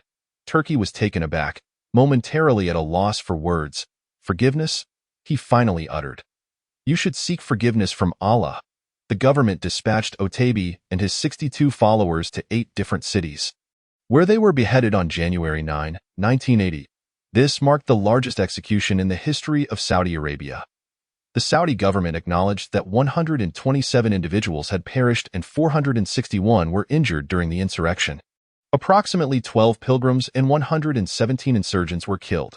However, unofficial estimates suggested that the death toll exceeded 4,000. Regardless of the actual figures, the Kingdom of Saudi Arabia had sustained a grievous blow. The authority of the royal family faced an open challenge. From that moment onward, everything would be irrevocably altered. Saudi Arabia stood at a pivotal juncture, necessitating change. Yet, the direction of that change remained uncertain. Would it lean towards openness, freedom, tolerance, modernity, and Western democratic ideals, or would it veer into intensified despotism and religious oppression? In the initial days surrounding the mosque, Osama bin Laden and his brother Maris were arrested. They had been returning home from the family farm in Baraud, situated between Mecca and Jeddah. Authorities discovered their vehicle stirring up dust as it emerged from the desert, mistakenly believing they were escaping insurgents. Upon arrest, the brothers claimed they were unaware of the siege in Mecca. They were detained for a day or two, but their prominent social status afforded them protection. Osama subsequently isolated himself at home, refraining from leaving for a week. Previously, he had opposed Otabi and the numerous Salafi extremists surrounding him. Yet, 5 years later, Osama would assert to a jihadist comrade in Peshawar that Otabi and his followers were true Muslims who had committed no wrongdoing. In the month following the insurgent surrender and the large-scale executions, the Islamic world faced another shock. Soviet troops invaded Afghanistan on Christmas Eve in 1979. I was filled with rage and immediately rushed there. Bin Laden later proclaimed, "I reached Afghanistan within days." By then, 1979 had yet to conclude. According to Jamal Khalifa, Bin Laden had not even heard of Afghanistan before that, and it wasn't until 1984 that he first visited the country, at which point he began to garner attention from the people of Pakistan and Afghanistan.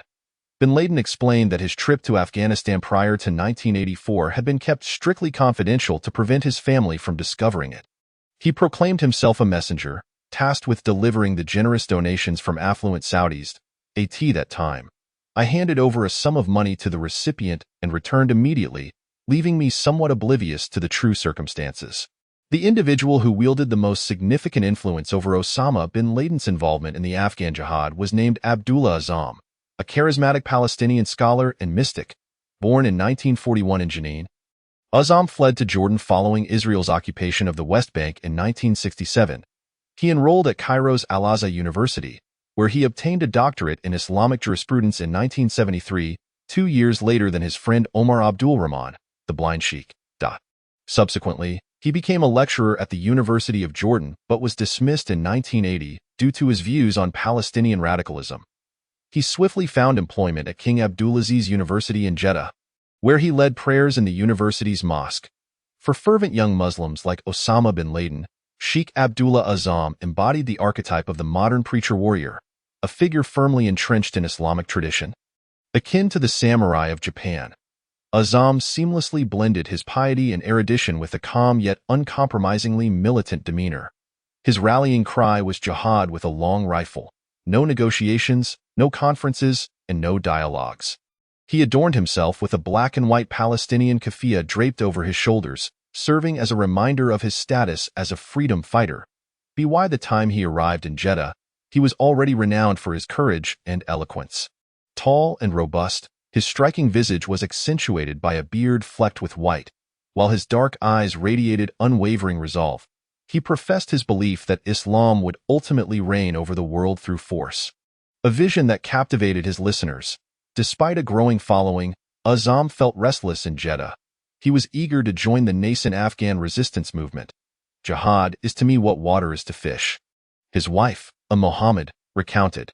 Before long, he secured a position teaching the Quran and Arabic at the International Islamic University in Islamabad, relocating there by November 1981 with remarkable speed.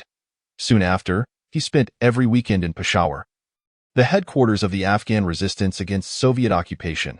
He visited refugee camps, witnessing the harrowing suffering endured by the people. He met with the Mujahideen leaders based in Peshawar. Upon entering Afghanistan, I could scarcely believe my eyes. Azzam later reflected in countless recordings and speeches that circulated worldwide. I felt as though I had experienced a resurrection. He described the war as primal, supernatural, unfolding in a land of miracles. He vividly portrayed the Afghan people as a righteous, devout pre-industrial nation, representing the purest aspects of humanity, engaged in a struggle against brutal, indifferent, and mechanized modern forces. Within this conflict, believers in Islam received aid from the invisible hand of angels. Azzam recounted instances of Soviet helicopters being brought down by ropes and claimed that flocks of birds acted as an early warning radar system. Soviet jets would take flight before they even entered the line of sight. His narratives included tales of Mujahideen discovering their garments riddled with bullet holes while remaining unscathed, the bodies of martyrs never decaying, exuding a fragrant aroma. According to Cub's vision, which Azzam firmly believed, the struggle was against Jahiliyyah, a world devoid of faith before the advent of Islam. Today, this world continues to corrupt and undermine the devoted followers of Islam with materialism, secularism, and the allure of gender equality. On the primordial land of Afghanistan, the valiant yet seemingly doomed jihad against the Soviet giant bore significant historical implications. Through Abdullah Azzam's adept narrative, the legendary exploits of the Afghan Mujahideen would resonate across the globe. Upon returning to the Kingdom of Saudi Arabia, Azzam frequently visited Jeddah, often residing in the suite where bin Laden hosted his guests. He organized recruitment activities in bin Laden's apartment building, passionately recounting the plight of Afghan refugees and the bravery of the Mujahideen. Deeply moving the Saudi youth. "You must go," he urged them. "This is your responsibility. Drop everything and head to Afghanistan." Bin Laden revered Azzam, aspiring to emulate him. From Azzam's perspective, the young man, living a life of austere self-discipline yet possessing formidable connections, intrigued him. He was astonished to find that bin Laden lived in such poverty, lacking even a table or a chair. Any home of a worker from Jordan or Egypt would appear more respectable than Osama's abode. Yet, if one were to ask him for a donation of 1 million rials for the Mujahideen, he would promptly write a check. However, one matter perplexed Azzam. The oppressive heat of Saudi Arabia did not compel bin Laden to turn on the air conditioning. "If you have air conditioning, why do you not use it?" he inquired, somewhat irked. Bin Laden begrudgingly acquiesced to his guest's request. Soon, Jeddah became a bustling transit point for young men responding to Sheikh Abdullah's call to join the Afghan jihad. Recruiters, already receiving compensation, scoured for eager participants, pocketing half of the signing bonuses, typically several $100s, meant for new recruits. Young Muslim pilgrims were particularly sought after. To enticed them to the front lines. Recruiters promised future employment in aid organizations that did not actually exist. Fugitives from Algeria and Egypt slipped into the Kingdom of Saudi Arabia, where the Saudi intelligence services provided them with forged documents. The bin Laden group maintained an office in Cairo, recruiting skilled workers for the two holy mosques, gradually becoming a conduit for radicals heading to Afghanistan to partake in jihad. Zawahiri likely contacted Egyptians traveling through Jeddah to Afghanistan, thereby entering bin Laden's sphere. Bin Laden established a halfway house for recruits, even providing them with lodging in his own home. During the summer, he organized special military camps for high school and university students. Despite his youth, bin Laden quickly became a skilled fundraiser. Wealthy Saudis, including members of the royal family, generously contributed. To encourage such efforts, the Saudi government offered substantial discounts on flights to Pakistan, the hub for jihad funding. Crown Prince Abdullah personally donated dozens of trucks to support the jihadist cause.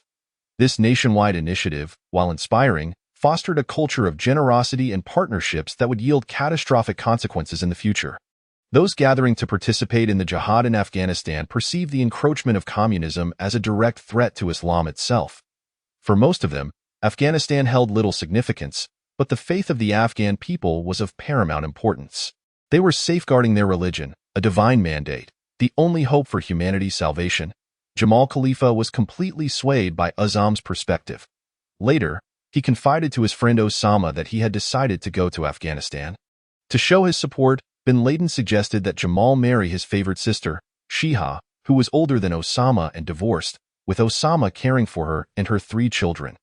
According to custom, Jamal could not initially meet her. So Osama extolled his sister's virtuous nature, humor, and piety. "What kind of suggestion is this?" Khalifa retorted. "What if I die over there?" Nevertheless, he agreed to meet her as soon as arrangements could be made. Upon their meeting, Jamal resolved that Shiha was the finest woman he had ever encountered. However, considering the possibility of sacrificing himself in Afghanistan, he postponed the wedding for a year. Bin Laden also desired to travel openly to Afghanistan but was denied permission by the authorities.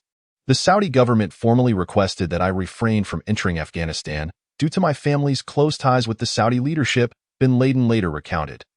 They ordered me to remain in Peshawar, for if the Soviets captured me, it could be construed as evidence of Saudi support for anti-Soviet forces.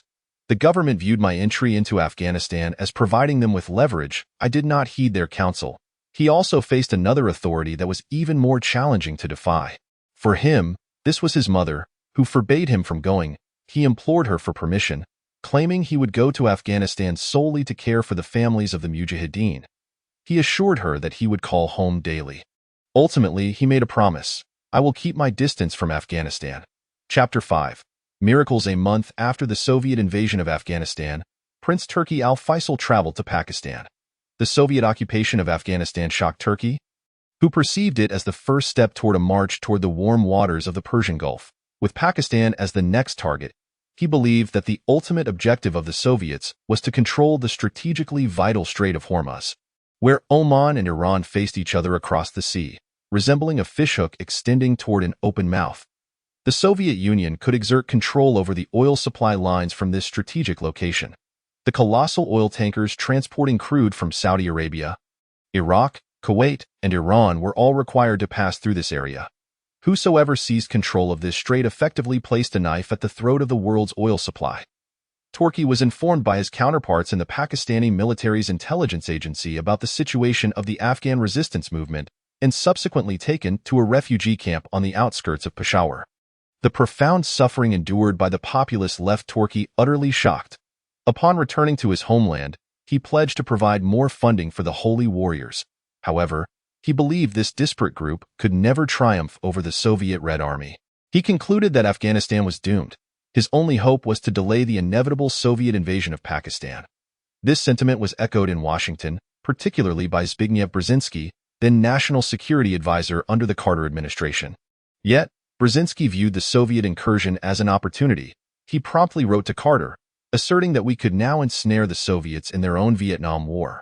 Achieving this goal necessitated support from allies, and the Americans naturally turned to the Saudis, particularly Turki, the American-educated prince managing the finances for the Afghan fighters. Within the clandestine alliance through which the U.S. and Saudi Arabia funneled funds and weapons to the resistance via the Pakistani intelligence agency, Turki emerged as a pivotal figure. This plan had to remain strictly confidential to avoid giving the Soviets, who were seeking pretext for invading Pakistan, any leverage. For every dollar contributed by the Americans, the Saudis matched it, continuing until the war's conclusion. The initial donation of 75,000 escalated to tens of billions of dollars. Turkey faced an urgent dilemma. The holy warriors were essentially a disorganized rabble.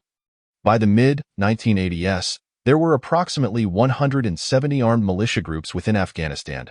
To manage this chaos, the Pakistani intelligence agency selected 6 primary factions from the Afghan exiles, designating them as the official recipients of aid. Afghan refugees, numbering 3.27 million by 1988, had to register with one of these 6 officially designated groups to qualify for food and supplies. The 2 largest exile groups were led by Gulbuddin Hekmatyar and Burhanuddin Rabbani, each responsible for 800,000 refugees in Peshawar. Turkey forcibly established a 7th officially sanctioned group to better represent Saudi interests. This organization, named the Islamic Union, Ittihad-e-Islami, was funded privately by individuals such as Osama bin Laden, with its leader being Abdul Rasul Sayyaf. This Afghan warlord was impressive in stature, standing 6 feet 3 inches tall and draped in a colorful blanket. He had studied at Al-Azhar University in Cairo and spoke eloquent classical Arabic. His adherence to Wahhabism was at odds with the previously dominant Shafi'i tradition in Afghanistan, yet it was perfectly aligned with the Saudi government and its religious authorities. The leaders of these 7 holy warrior groups later became known to the CIA and other intelligence agencies as the Seven Dwarfs. Turkey foresaw the troubles that these avaricious and combative individuals would cause. Thus, he persistently urged the rival factions to unify under a single command. In 1980, he brought these leaders to Mecca. Turkey's assistant, Ahmad Bazbak, was tasked with accompanying them. Bazbak devised the most effective means to quell the disputes among the resistance leaders, imprisoning them in a facility in Taif until they agreed to elect Sayyaf, Turkey's ally, as their collective leader. However, as soon as they departed the Kingdom of Saudi Arabia, the agreement reached in prison fell apart. They reverted to their old ways. Turkey lamented in the early stages of the Afghan war. Bin Laden's reluctance to engage personally kept him away from the battlefield, a decision he later deeply regretted. His travels to Pakistan were limited to Lahore and Islamabad, never venturing to Peshawar, before hastily returning to his home in Jeddah. His frequent crossings between the 2 countries ultimately led him to abandon his work. As he no longer participated in the reconstruction of the Prophet's mosque in Medina under the Bin Laden group, he forfeited his share of profits, which Abdullah Azzam estimated to be 8 million riyals, roughly equivalent to $2.5 million. In 1984, Azzam persuaded Bin Laden to cross the border to Khost, where Sayyaf had a military camp in the mountains, adjacent to a large Soviet base below. I was astonished. Their equipment was woefully inadequate, and everything else, the roads and trenches, was in terrible condition. Bin Laden recalled, I sought forgiveness from Almighty God, having heeded the advice of those who urged me not to go to Afghanistan. I felt I had sinned, and I perceived the 4 years of delay as unforgivable unless I sacrificed for the holy war. On the morning of June 26, 1984, most of the holy warriors at the Khost camp were still asleep. It was during Ramadan, and they would fast during the day, praying and eating at night, often busy until the early hours. The roar of a Soviet jet awakened them. The inhabitants of the camp hurriedly leapt into shallow trenches. The bombardment made the entire mountain tremble. Bin Laden recounted. He was astonished to see the enemy aircraft flying so low.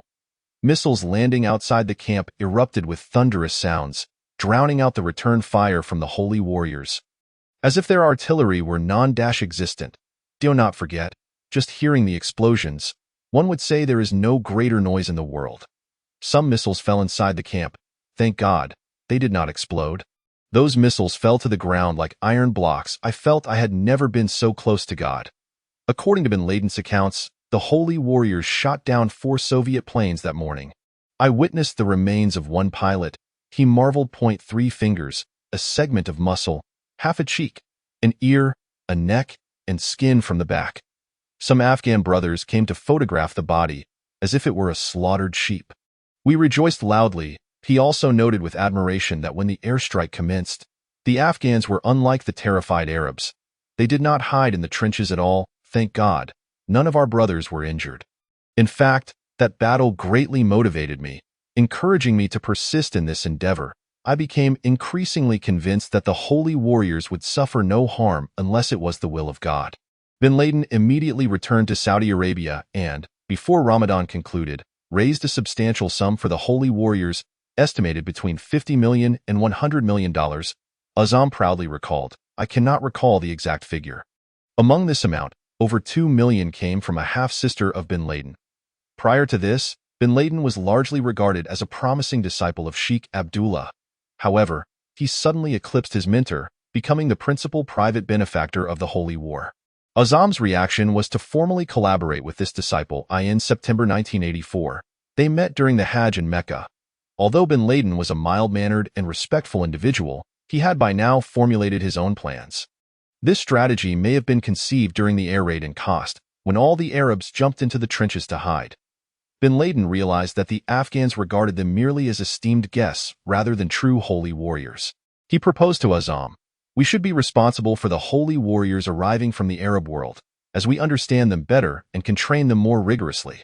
The two reached an agreement to enable the Arabs to play a more formal role in Afghanistan, even though there were few Arabs genuinely engaged in the holy war at that time. Determined to change this situation, bin Laden announced he would provide airfare, lodging, and living expenses for every Arab joining the ranks of the holy warriors and their families to Afghanistan.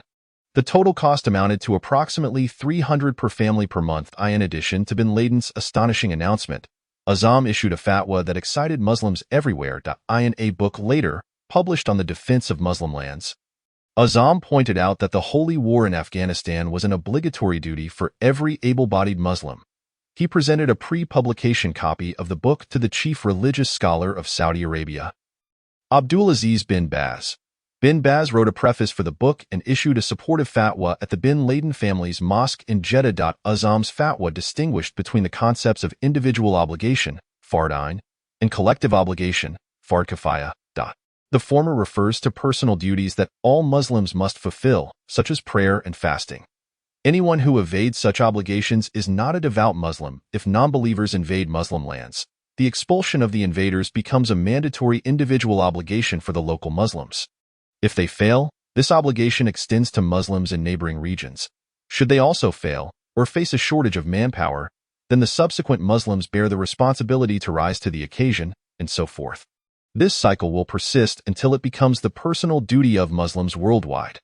Those wishing to partake in the holy jihad against the aggressors need not seek the consent of their parents. Debtors are not obliged to ask for their creditors' permission, and women do not require their husband's approval. The second concept, collective duty, pertains to the responsibilities of the community. Azam provided an illustration. A group of individuals strolling along the beach encounters a child on the brink of drowning. He posits that this child symbolizes Afghanistan. For all competent swimmers present, there exists an obligation to rescue the drowning child. Should one person leap into action, the others are absolved of guilt. However, if none take action, then all who can swim share in the culpability. Azam further articulated that the anti-Soviet jihad is not only a personal obligation for every Muslim, but also a collective duty for the entire Muslim community. Unless the aggressors are repelled, all Muslims are deemed guilty. The pronouncement of Azam received endorsement from notable religious scholars such as bin Baz, and the message rapidly disseminated throughout Islamic communities globally. Although the Afghan Arab movement indeed commenced with these two events, bin Laden's declaration of economic support for Arab jihadists and Azam's stirring edict, it must be acknowledged that their initial endeavors largely culminated in failure. Few Arabs genuinely responded to their call. For those who did join the jihad, it could be argued that they were driven by Azam's decree, motivated by the duty to defend Islam, or lured by bin Laden's financial backing. Upon returning to Pakistan, bin Laden and Sheikh Abdullah Azam established an organization they termed the Service Bureau, Maktab al-Khadamat, located in a house rented by bin Laden in the Peshawar University town area. Bin Laden provided $25,000 monthly to sustain the operations of the Service Bureau. This rented house also became a lodging for Arab jihadists and the headquarters for Azam's magazine and book publishing endeavors. Essentially, the Service Bureau functioned as a funding hub. The money raised through extensive fundraising activities was stored here. Jamal Khalifa also joined the Service Bureau, collaborating with bin Laden and Azam. They exerted significant effort to ensure that donations, often in the form of entire boxes of cash, actually reached the refugees. Azam's senior status within the Muslim Brotherhood enabled him to advocate for his cause of resistance on an international scale. Nevertheless, his efforts paled in comparison to those of bin Laden, who, as he referred to him, was a person bestowed by heaven and had direct connections with the Saudi royal family and the billionaires of the Gulf oil industry. Bin Laden also leveraged his relationship with Prince Turki. Turkey's chief of staff, Ahmad Bazzab, who had previously taught Bin Laden, traveled to Peshawar twice a month to deliver cash to the jihadist leaders. The Saudi government contributed between $350 million to $500 million annually to the Afghan jihad. This money resided in a Swiss bank account controlled by the U.S. government, which utilized it to support the jihadists. However, the Saudis also raised millions of dollars through private donation initiatives for the jihad commanders they supported. Among the privately raised funds, over 1/10 was allocated to support Bin Laden's unofficial activities. Turkey recounted that he first met Bin Laden in Peshawar around 1985 or 1986. Shortly after that initial encounter, they crossed paths again at a reception hosted by the Saudi consulate in Islamabad. Bin Laden dutifully reported his activities to Turkey, detailing his acquisition of heavy machinery and engineers for constructing fortifications. He left the prince with the impression of being shy, soft-spoken, friendly, and almost gentle in demeanor, yet undeniably useful. Through Bin Laden, Turkey could recruit Arab youth for the jihad while training and instructing them without the oversight of the Pakistani military intelligence. Furthermore, Bin Laden amassed a significant amount of unaccounted funds, which proved to be a valuable asset for adept intelligence operatives. The Service Bureau became a registry for Arab youth seeking ways to engage in combat. It provided temporary accommodations for these young individuals, many of whom were high school students, and facilitated their transport to various training camps in this extraordinary milieu. Bin Laden also became part of the jihadist legend. Many Afghan Arabs pledged allegiance to Azam, yet it was Bin Laden who covered their rent. He soon gained a reputation for his wealth and generosity. The tall and striking Bin Laden traversed hospital wards, distributing cashews and chocolates to injured fighters while meticulously recording their names and addresses. He established a theological library to enrich the knowledge of jihadists passing time in the city, and he even taught at least one young Afghan warrior the Arabic language. He financed the founding of a jihad university in the tribal areas adjacent to Peshawar, which would later become renowned as a training ground for terrorists. He also contributed to the Arabic magazine Jihad, published by Azam. Unlike some others at the Service Bureau, he was not particularly politically astute. However, he worked tirelessly. He was an extraordinarily imaginative activist, remarked Abdullah Anas, an Algerian who worked alongside him at the Service Bureau. He ate very little and slept very little. He was exceptionally generous, willing to lend you his clothes or share his money. Yet, Bin Laden did not strike many as a charismatic leader, especially when overshadowed by Abdullah Azam. He maintained a constant smile, and a seasoned Pakistani jihadist recalled that shaking his hand felt akin to grasping the hand of a girl. He appeared shy and serious, with many perceiving him as somewhat naive. When he laughed, he would cover his mouth with his hand. A Syrian who would later become a close friend of Bin Laden recalled their first meeting in November 1985, when he was still relatively obscure. They prayed together in a hotel lobby, and when encouraged to speak, he talked about a horse, saying, "If you love a horse, it will respond to you." This was the sole thought occupying his mind at that moment. Sheikh Abdullah referred to the small gathering of Arabs in Peshawar as foreign travelers. The Arabs refrained from mingling with the locals, opting instead to establish their own mosques, schools, and newspapers. Some arrived here with nothing but a phone number in their pockets.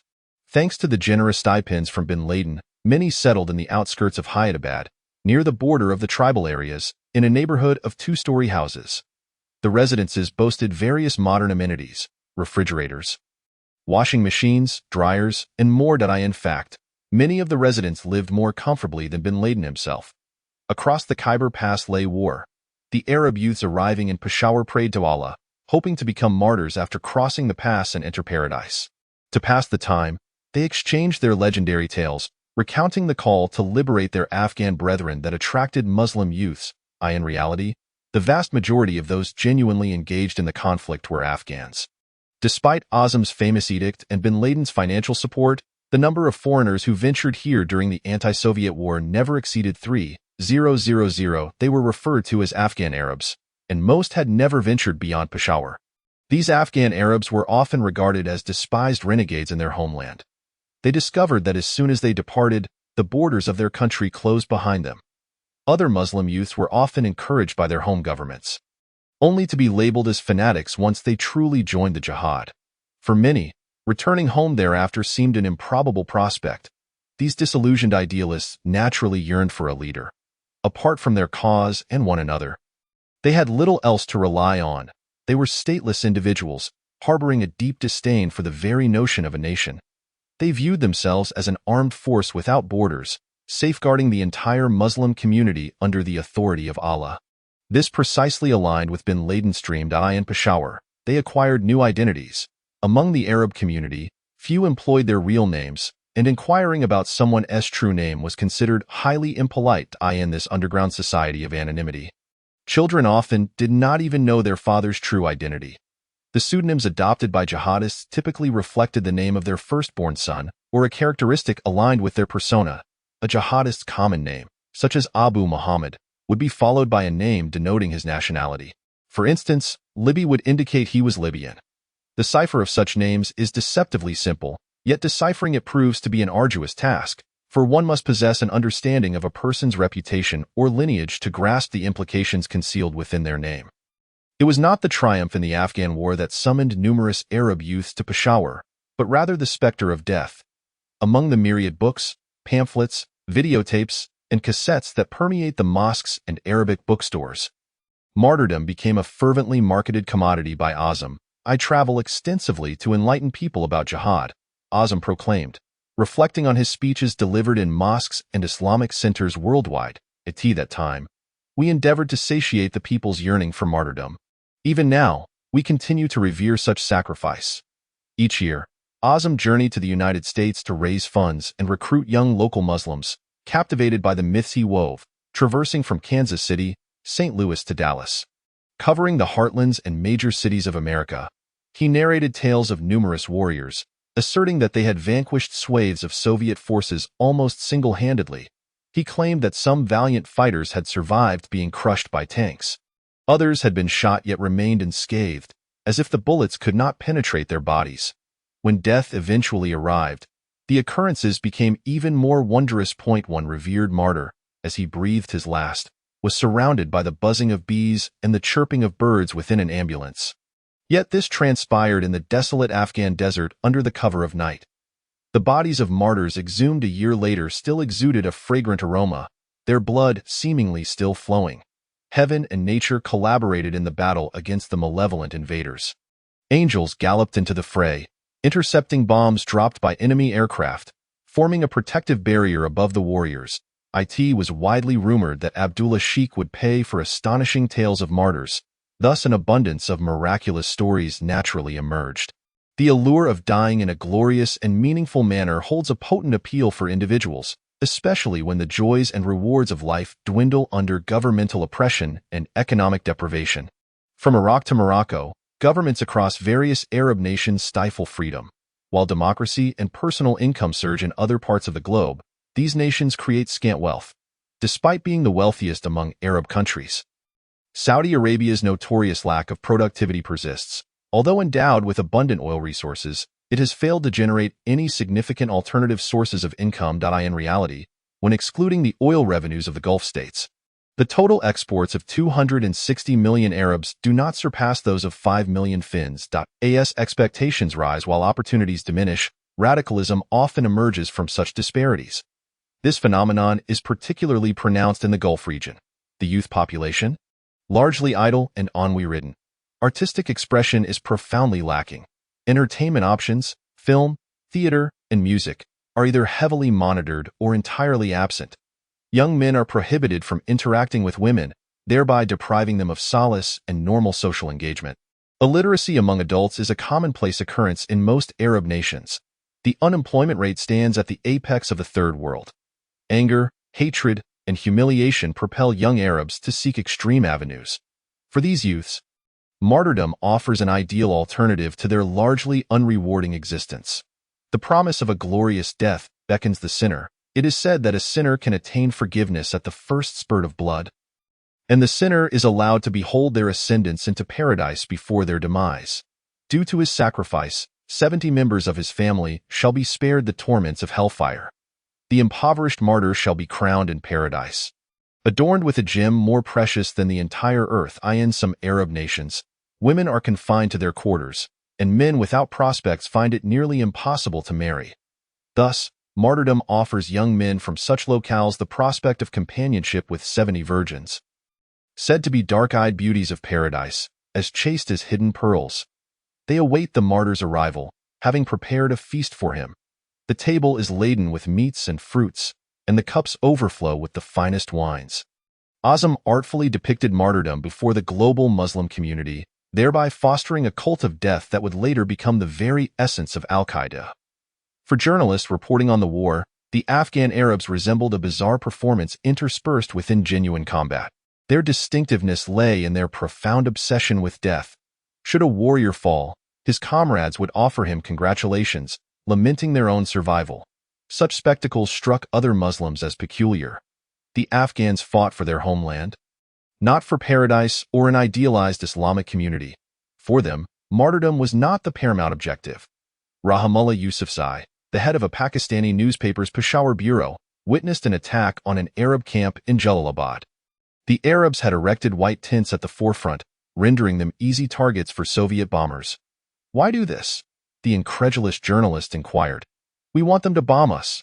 The Arabs replied, "We wish to die." They firmly believed they were responding to the call of Allah. If they were indeed blessed, Allah would grant them death akin to that of a martyr. Bin Laden later invoked the words of the Prophet, proclaiming, "I desire to wage jihad for the sake of Allah, then resurrect to fight again, and then die in battle once more," and so forth. The Quran mentions jihad. Some verses refer to an inner struggle for perfection, which the Prophet termed the greater jihad. Certain Islamic scholars interpreted these as applicable only in circumstances where non-believers instigate war, Muslims face persecution, or Islam itself is threatened. These scholars emphasize that the Quran also instructs Muslims to resist those who attack them, cautioning against excess, for Allah does not favor the excessive. Influenced by the Afghan war, many Islamic radicals gradually perceived jihad as an interminable endeavor. For them, the struggle against the Soviets was merely a minor skirmish in this eternal conflict. They designated themselves as warriors, signifying that war is central to their religious understanding. They are the natural offspring of the Islamic belief in the sanctity of death over life. Hassan al-Banna, the founder of the Muslim Brotherhood, once asserted, "If a person dies without having fought, nor possessing the resolve to fight, then their death is akin to a Jahiliyyah death." He added a touch of Sufi mysticism. Death is an art. The Quran explicitly states that there shall be no compulsion in religion. This doctrine seemingly prohibits any warfare against non-Muslims or Muslims of differing faiths. However, Sayyid Qutb scoffed at the notion that jihad merely serves as a defensive means to protect the faith community. "Islam is not merely belief," he wrote. "Islam is a proclamation to liberate people from the enslavement of others. Thus, from its inception, it strives to abolish any systems and governments predicated on man ruling over man." Qutb contended that a life devoid of Islamic guidance is enslavement. Hence, true freedom cannot be achieved without the eradication of Jahiliyyah. Only by dismantling human dominion over others and implementing Sharia, Islamic law, can religious coercion cease. As at that point, individuals would face but one choice: Islam. Nonetheless, the declaration of jihad has led to divisions within the Muslim community. Whether the Afghan jihad constitutes a genuine religious obligation remains a point of contention among Muslims. For instance, in Saudi Arabia, local branches of the Muslim Brotherhood refused to send members to jihad but encouraged participation in humanitarian efforts in Afghanistan and Pakistan. Those who genuinely engaged in jihad often distanced themselves from state-sanctioned Muslim organizations, rendering them more susceptible to radicalism.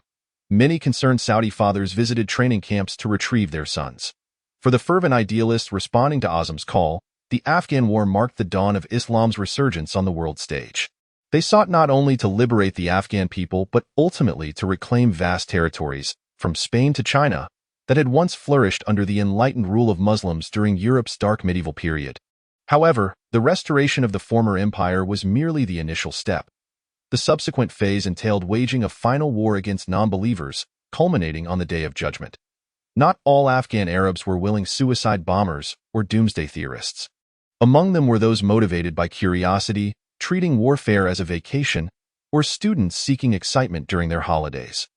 Others sought meaning unattainable in their mundane lives. "I am not a believer," recalled Muhammad Loy Bayzid.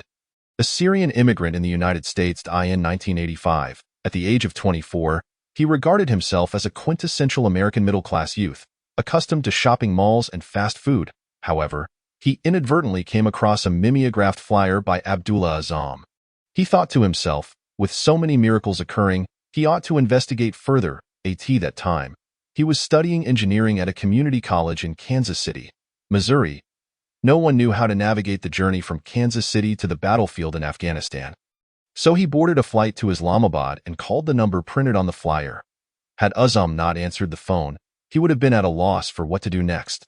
Bayezid intended to stay for only 3 months, yet the exotic allure of the locale and the fervor of the martyrdom-seeking mujahideen captivated him.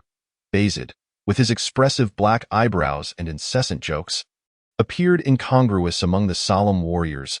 When I went to Afghanistan, I knew nothing, merely driven by good intentions, he recounted. Everything felt alien. It was as if I had just been born, a mere infant, needing to relearn everything. After such an experience, returning to a normal life proves to be quite challenging. He adopted the name of a mujahid, Abu Ridha al-Suri. The untrained yet eager foreign volunteers were perpetually restless until Azzam finally consented to escort them into Afghanistan to meet with the local commander Gulbuddin Hekmatyar, who was engaged in combat against the Soviet forces near Jihadwal. Bin Laden, along with 60 Arabs and an Afghan guide, crossed the border by vehicle. They anticipated diving straight into battle upon arrival. Thus their pockets were filled with raisins and chickpeas, most of which were consumed during their arduous journey. They began to refer to themselves as the Chickpea Brigade.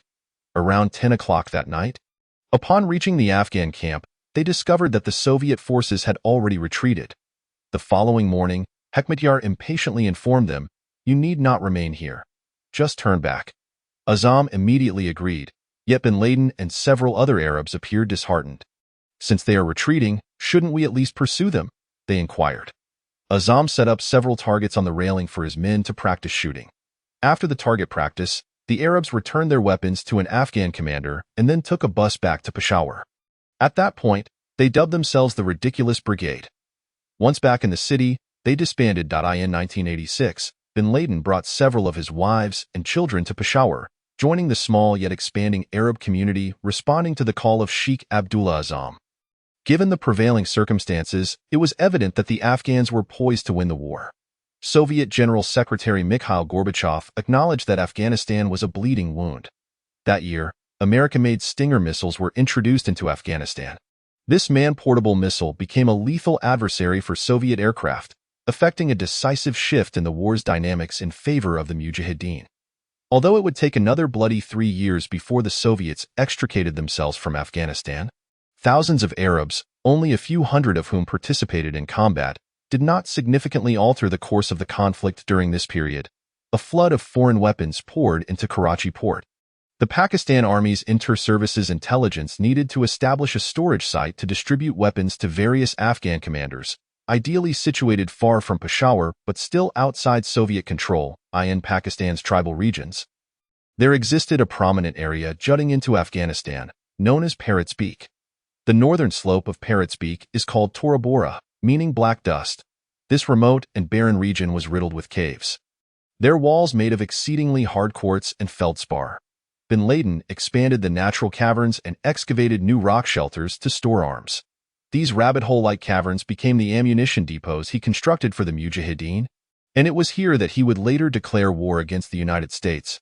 In May 1986, Bin Laden, accompanied by a small group of Arabs, arrived at the Afghan troops stationed at Jaji, an area controlled by SAFE near the Pakistan border. One night, numerous objects fell onto the Arabs' tents, resembling stones, possibly debris from bombs falling from afar. A Yemeni cook rose to prepare breakfast before the morning prayers, only to be met with a resounding explosion. "God is great! God is great!" The cook shouted, "My leg! My leg!" Upon awakening, the Arabs realized the camp was surrounded by landmines. However, the green mines hidden in the grass were difficult to discern. Just as they were evacuating the camp, a missile struck mere yards from Bin Laden. Subsequently, intense explosions erupted from the mountaintop, with large rocks and tree fragments raining down on the trapped Arabs. 3 individuals sustained injuries, and a graduate student from Egypt lost his life. The Arabs, paralyzed by fear, faced further humiliation. The Afghan forces asked them to leave, deeming them utterly useless, despite their dismal performance. At the end of 1986, bin Laden financed the establishment of the first permanent camp for Arabs, also located in Jaji. This move led to a rift between him and his mentor Azam, who vehemently opposed the plan. Both harbored grand yet impractical dreams, each burdened with their own concerns. Azam sought to eliminate the national boundaries that hindered Muslim unity. For this reason, he consistently endeavored to disperse Arab volunteers among various Afghan commanders, even though few Arabs spoke the local language and even fewer had received practical training. Once on the battlefield, they were the most likely to perish. Conversely, the Afghans conducted a hit-and-run guerrilla warfare. While bin Laden envisioned a camp as a fixed target, which undoubtedly represented a tremendous waste of resources and lives, at that time, bin Laden was already contemplating the future jihad, and the camp at Jaji was merely his initial endeavor. He aimed to create an Arab legion capable of waging war anywhere. Previously, bin Laden had placed his aspirations beneath that of the elders' objectives, but now he increasingly felt fate's strong impetus propelling him forward. Azam was determined to prevent bin Laden from straying from his path. Thus he dispatched Jamal Khalifa to persuade him. As bin Laden's old friend and brother-in-law, Khalifa was undoubtedly the most candid and authoritative spokesperson. Khalifa traveled across the Afghan border, accompanied by the commander Saif, who controlled the mountainous regions near Jaji. The camp, built atop the mountains, was frigid and entirely exposed to the relentless winds. Osama, his name meaning lion, named this place Masada, or the Lion's Cave. He claimed the inspiration for the name came from the Prophet's favorite poet, Hassan ibn Thabit, who had described a similarly named fortress in his poetry. Whoever wishes to hear the clash of iron, let him come to Masada, where he shall see brave warriors prepared to sacrifice themselves for God. At that time, bin Laden's Lion's Den bore no resemblance to the complex training center that would eventually be constructed upon its foundation. Khalifa, once an enthusiastic scout with ample camping experience, found this hidden site in the pine woods to be filthy and disheveled, far beneath the standards of even a children's camp. The camp's equipment included a bulldozer, Egyptian replicas of Soviet-style Kalashnikov rifles, mortars, small-caliber anti-aircraft weapons purchased from the Peshawar arms market, and Chinese-made rockets lacking launchers. Should the Mujahideen wish to fire a rocket, they would have to lean it against a rock, set the fuse, and ignite it from a distance. This reckless method of launching was both perilous and imprecise. Through his binoculars, Khalifa observed a Soviet base located just 3 kilometers away in the expansive valley. The Arabs' camp was situated in a secluded position, making it highly susceptible to attack. Although they possessed a vehicle to covertly transport water and supplies at night, they were likely to be trapped by the Soviets in the mountains and subsequently annihilated. Under bin Laden's negligent command, several Arabs had already lost their lives. Witnessing their reckless endangerment and the unnecessary loss of life, Khalifa was filled with indignation. He spent 3 days at the camp, conversing with bin Laden's associates, most of whom were Egyptians affiliated with the Zawahiri Jihad organization and Saudi high school students, one of whom, named Wali Han, had been a student of Khalifa's. When Khalifa taught biology in Medina, Wali Han had been the top student in his class. Khalifa learned that they had chosen bin Laden as their leader rather than Azam or Saif. This news astonished him. He had never imagined his friend would pursue power. Khalifa suspected that Osama might have been influenced by the Egyptians within the camp. At the time, 2 tall and imposing Egyptians, named Abu Ubaidah and Abu Hafs, were responsible for bin Laden's welfare. On one occasion, these 2 men confronted Khalifa, attempting to gauge his political views, which only heightened his suspicions. Initially, they asserted that the leaders of Arab nations were termed kafir, a designation referring to the irreverent, or those who do not believe in Allah. However, when applied to other Muslims, it implies that they are traitors who have renounced their own faith. Many religious radicals contend that such renegades ought to be executed. Khalifa disagreed with the perspectives of the 2 Egyptians, prompting them to attempt to obstruct him from meeting bin Laden. Undeterred, Khalifa strode past them. He would not allow these strangers to dictate his actions. That night, Khalifa and bin Laden found themselves resting in a makeshift trench, encased in canvas walls and a wooden roof, with soil piled atop. Khalifa observed that his companions spoke in vague terms, leading him to believe that something was being concealed. By the 3rd day, Khalifa finally broached the subject directly. Everyone is quite discontent. They oppose your establishment of this camp, he stated. Even those who are with you feel the same. I have spoken to them. Bin Laden was taken aback. Why did they not mention this to me? He inquired. That is a question you ought to pose to yourself, Khalifa replied. But, I assure you, everyone in Afghanistan opposes your notion. In response, Bin Laden reiterated his vision. He aspired to form an Arab force capable of safeguarding the Muslim cause anywhere. His construction of this pitiful camp was intended to give rise to such a battalion. We have come here to assist the Afghan people, not to establish our own army, Khalifa reminded him. Moreover, you are not a soldier.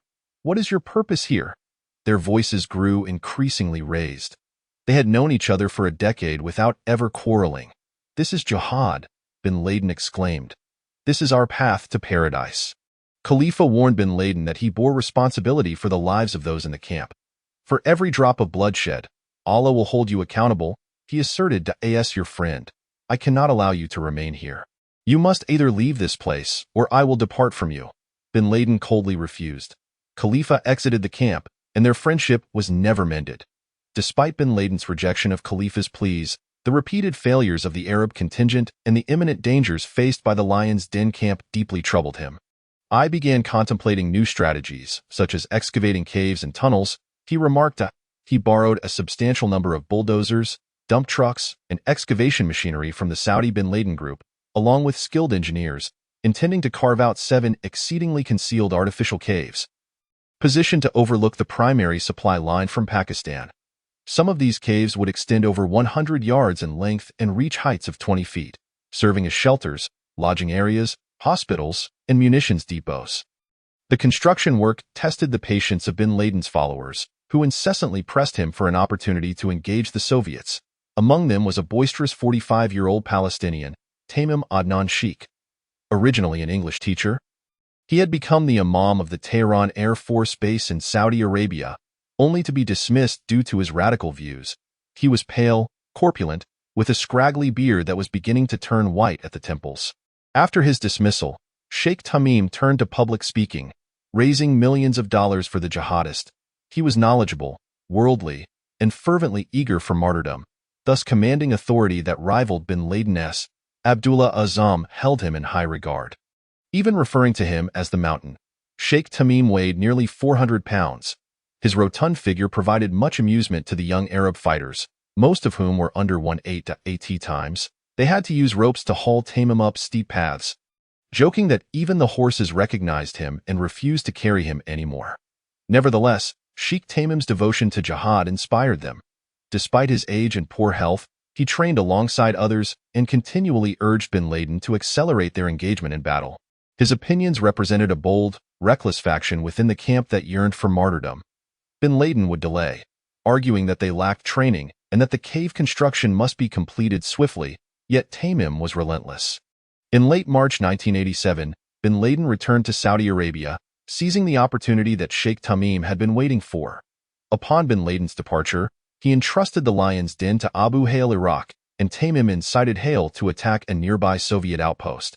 Abu Hail hesitated, claiming he lacked the authority to make such a decision. However, the persistent Sheikh Tamim eventually persuaded him. Reluctantly, Abu Hail consented. The sheikh quickly gathered 14 to 16 young men. They loaded heavy weaponry onto a horse and slowly made their way down the mountain. Though the weapons frequently slipped from the horse's back into the snow, Tamim knew only to attack the Soviets and retreat immediately afterward. Beyond that, he had no plan, and he was unclear about the direction they were heading. Had the Arabs indeed engaged the enemy at that moment, Sheikh Tamim might not have been able to escape back to the mountains with the young fighters. Yet, as always, caution was not part of his strategy. Suddenly, a voice crackled over the radio. Abu Hail, Bin Laden had returned, which startled him. He ordered them to return to the camp immediately. Tell him I will not come back, Sheikh Tamim replied. Bin Laden seized the radio. Tamim Sheikh, return to me at once. He commanded, I am your commander, and I order you to come back. Thus, if you do not return, you shall be deemed guilty. Reluctantly, Tamim abandoned his combat plans, but vowed to fast until he could engage in battle. Upon returning to the Lion's Den, Tamim refrained from food and drink for 3 consecutive days.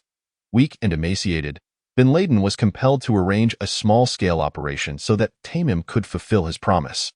Albeit symbolically, he instructed the sheikh to ascend a hill and fire upon the enemy with a machine gun and mortar.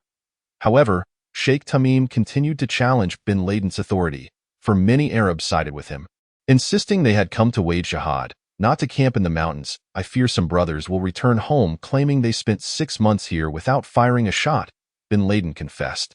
People may conclude that we do not require their support. He felt compelled to demonstrate that the Arabs were not merely tourists but capable of making a genuine contribution to the Afghan jihad. If he continued to deny his men the chance to engage in battle, the question remained, how long could he retain his position as commander?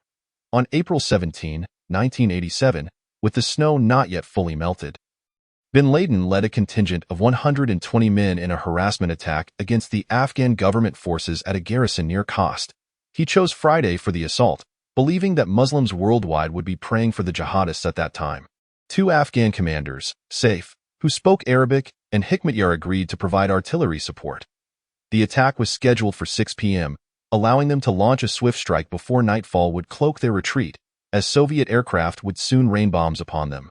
Sheikh Tamim pleaded to participate, but bin Laden ordered him to remain at the Lion's Den. This impending battle had been in the planning stages for months, and extensive propaganda had been disseminated from Peshawar. Upon hearing of the impending offensive, I resolved to take part, recalled Abu Raida, a jihadist from Kansas City. I drove there hastily. Initially, I knew little about the plan, but upon arrival, I witnessed numerous donkeys and horses laden with weapons in the valley. Upon reaching the assembly point, he found the Arab fighters in disarray. The moment for the anticipated attack arrived, yet several positions were devoid of ammunition, which remained far off, trapped in a vehicle at the end of the road. People began frantically transporting ammunition. Some carried rockets and mortars on their backs, while others utilized the only 4 mules available. Some fighters, exhausted before the battle had even begun, sneaked back to the Lion's Den to sleep. Those who remained were both hungry and irate, as their rations had been depleted. In the final moments, a commander discovered that no one had brought the wires needed to connect the rockets to the detonation devices. He dispatched someone on horseback to retrieve them. To make matters worse, bin Laden fell ill before the battle, a recurring occurrence, yet he endeavored to maintain composure before his men. Sheikh Abdullah Azam delivered an impassioned speech, urging the fighters to remain resolute. However, before the Arabs were prepared to charge, an Afghan government soldier detected their pre-battle mobilization and unleashed a torrent of gunfire upon them with a Kalashnikov. Leaving the Arabs unable to lift their heads until nightfall, bin Laden commanded a retreat. Remarkably, they suffered only 1 casualty, with 2 others severely injured. Yet, their dignity was shattered. They had been bested by a single individual. The Afghan Mujahideen mocked them for their failure. In the aftermath of this debacle, the Pakistani authorities began closing down the hotels established by the Arabs in Peshawar. The unfortunate plight of the Afghan Arabs seems destined to conclude in such a disgraceful manner. In May, a small contingent of Arabs participated in yet another skirmish. This operation was orchestrated by the Egyptian military commander Abu Ubaida, who led his men to launch a flank attack on a Soviet troop. There were a total of 9 of us, plus myself, recalled bin Laden later. No one hesitated. The Soviets retreated, and the Arabs were ecstatic. However, this fleeting victory incited a resolute counteroffensive from the Soviet forces against the Lion's Den. According to the mythic narrative of Abdullah Azam, the Soviets amassed a force of 9,000 to 10,000 troops, including Soviet special forces and Afghan regulars, to confront a mere 70 Mujahideen. Sheikh Tamim implored bin Laden to allow him to join the front lines. But bin Laden insisted he was too corpulent for close combat, directing Tamim to the communications room deep within the underground caves. The Arabs remained immobile until the Soviet convoy entered the range of their 3 mortars. With a fervent cry of Allahu Akbar, bin Laden commanded the Arabs to open fire, catching the Soviets off guard, who retreated in disarray. The brothers were buoyed with exuberance, completely immersed in ecstasy, Azam documented. They observed as Soviet ambulances took away the fallen, including the military commander from the Ghazni region. Anticipating a larger Soviet counterattack, bin Laden divided the group, leaving 35 men to defend the Lion's Den while he and 9 others climbed a hill. Spotting 200 Soviet Special Forces soldiers stealthily approaching their camp, suddenly, A hail of mortar shells rained down upon them, bin Laden recounted. Miraculously, the Arabs emerged unscathed.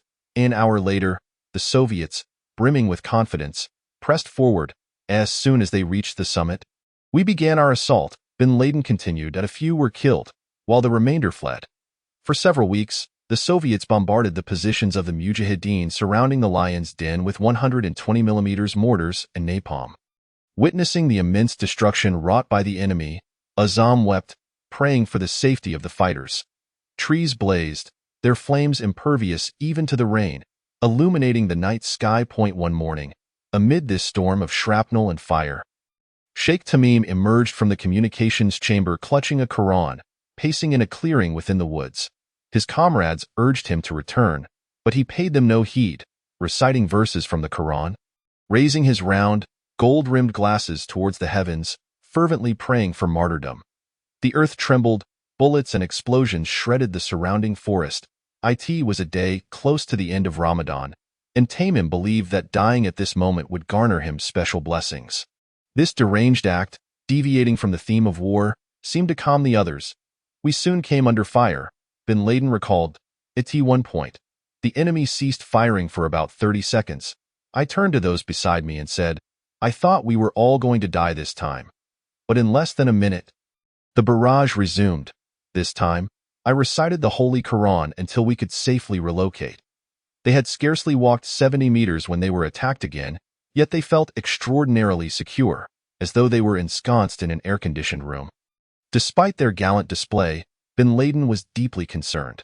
If they remained there, his men might perish. He had no choice but to abandon the Lion's Den. This marked his most grievous defeat.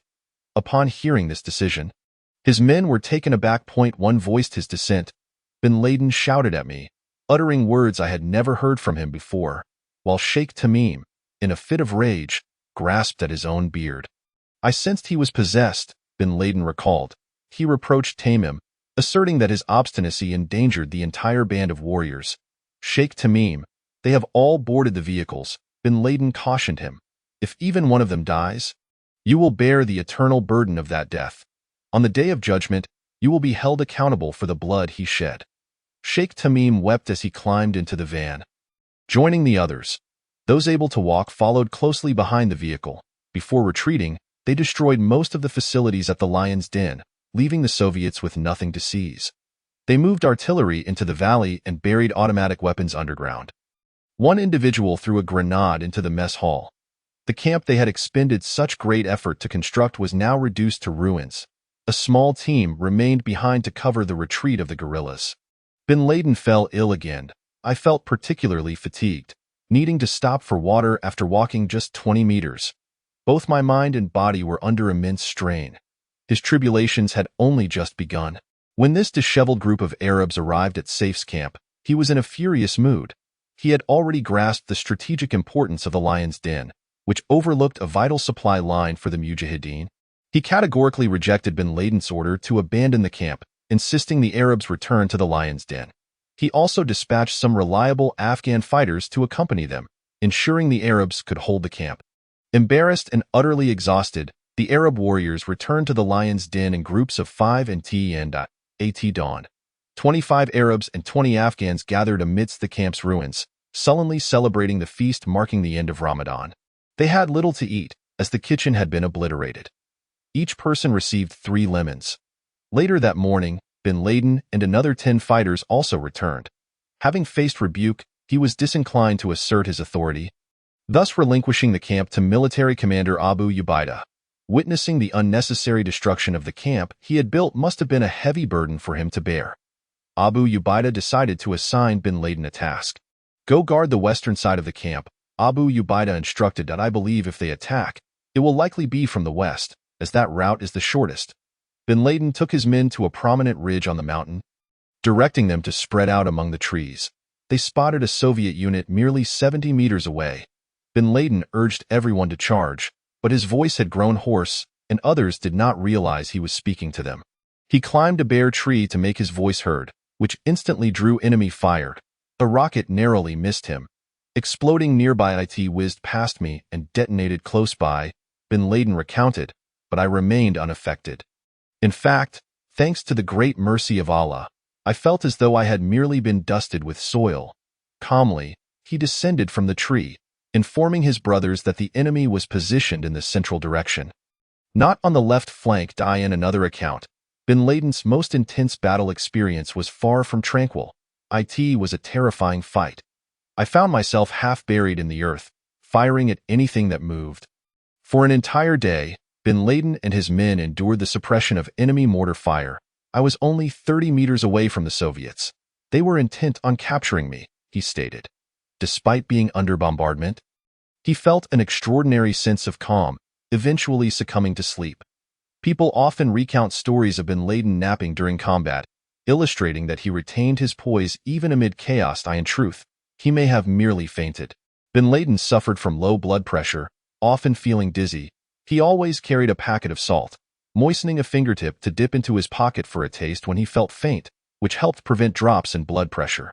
Remarkably, by 5 p.m., the Arab forces led by Abu Ubaidah successfully flanked the enemy. Lacking air support, the majority of the Soviet troops retreated. We had only 9 brothers, yet we faced up to 100 Soviet special forces.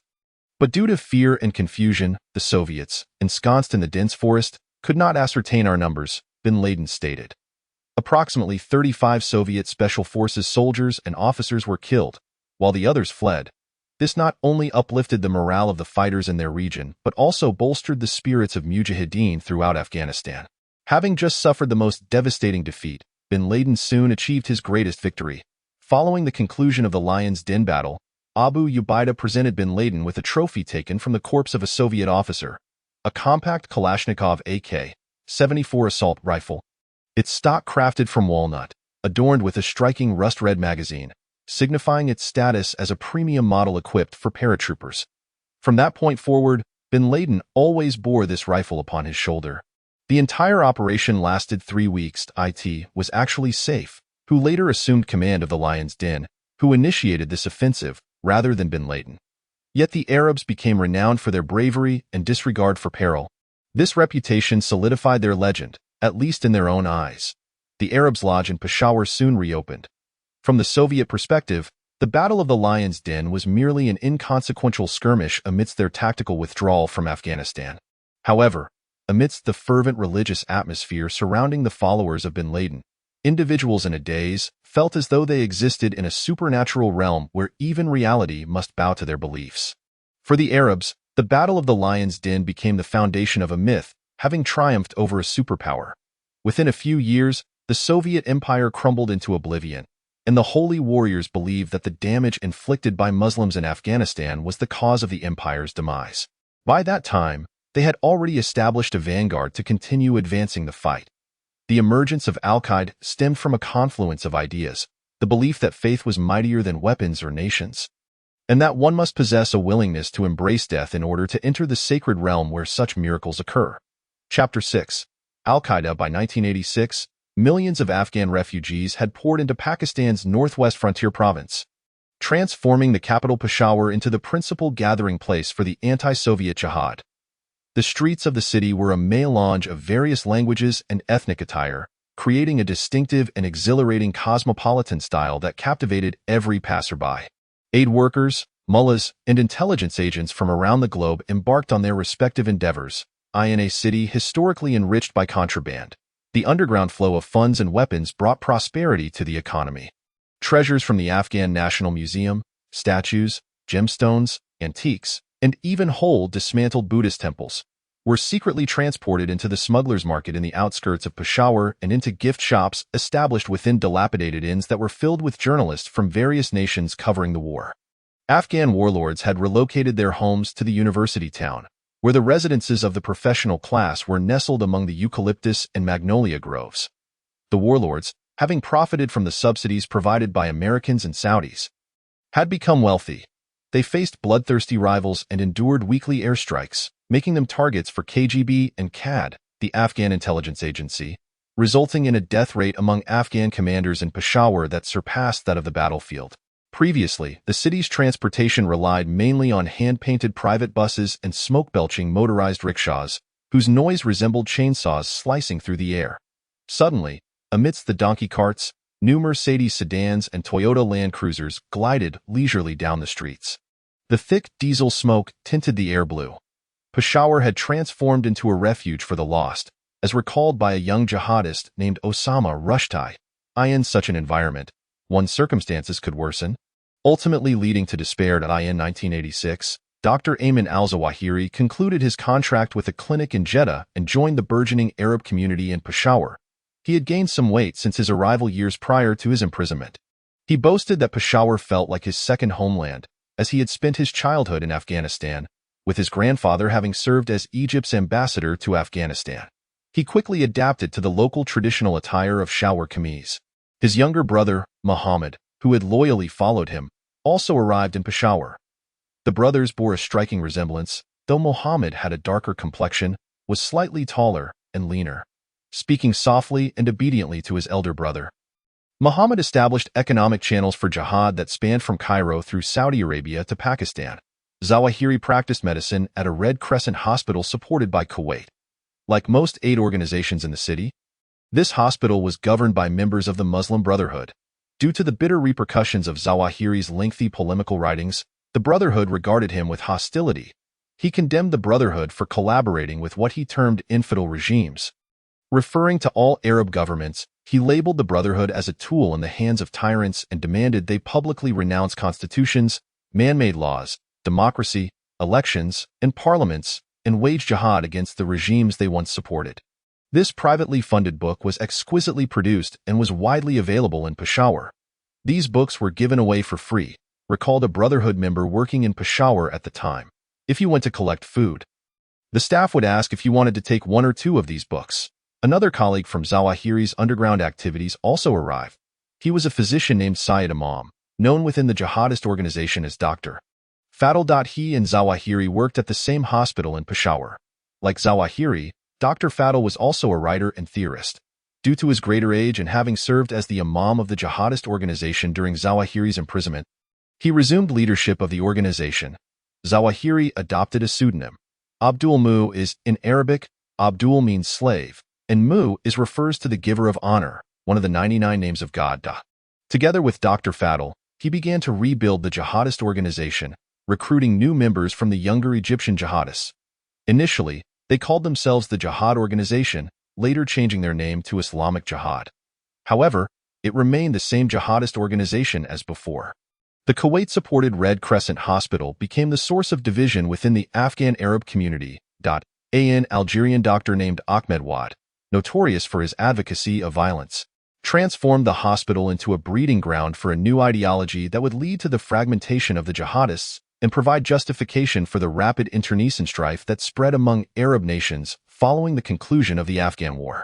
Takfir, or excommunication, has been a contentious issue since the early days of Islam. In the mid-7th century, a sect known as the Kharijites initiated a rebellion against the fourth caliph, Ali. The specific event that triggered this rebellion was Ali's decision to compromise with a political adversary without resorting to fratricidal war.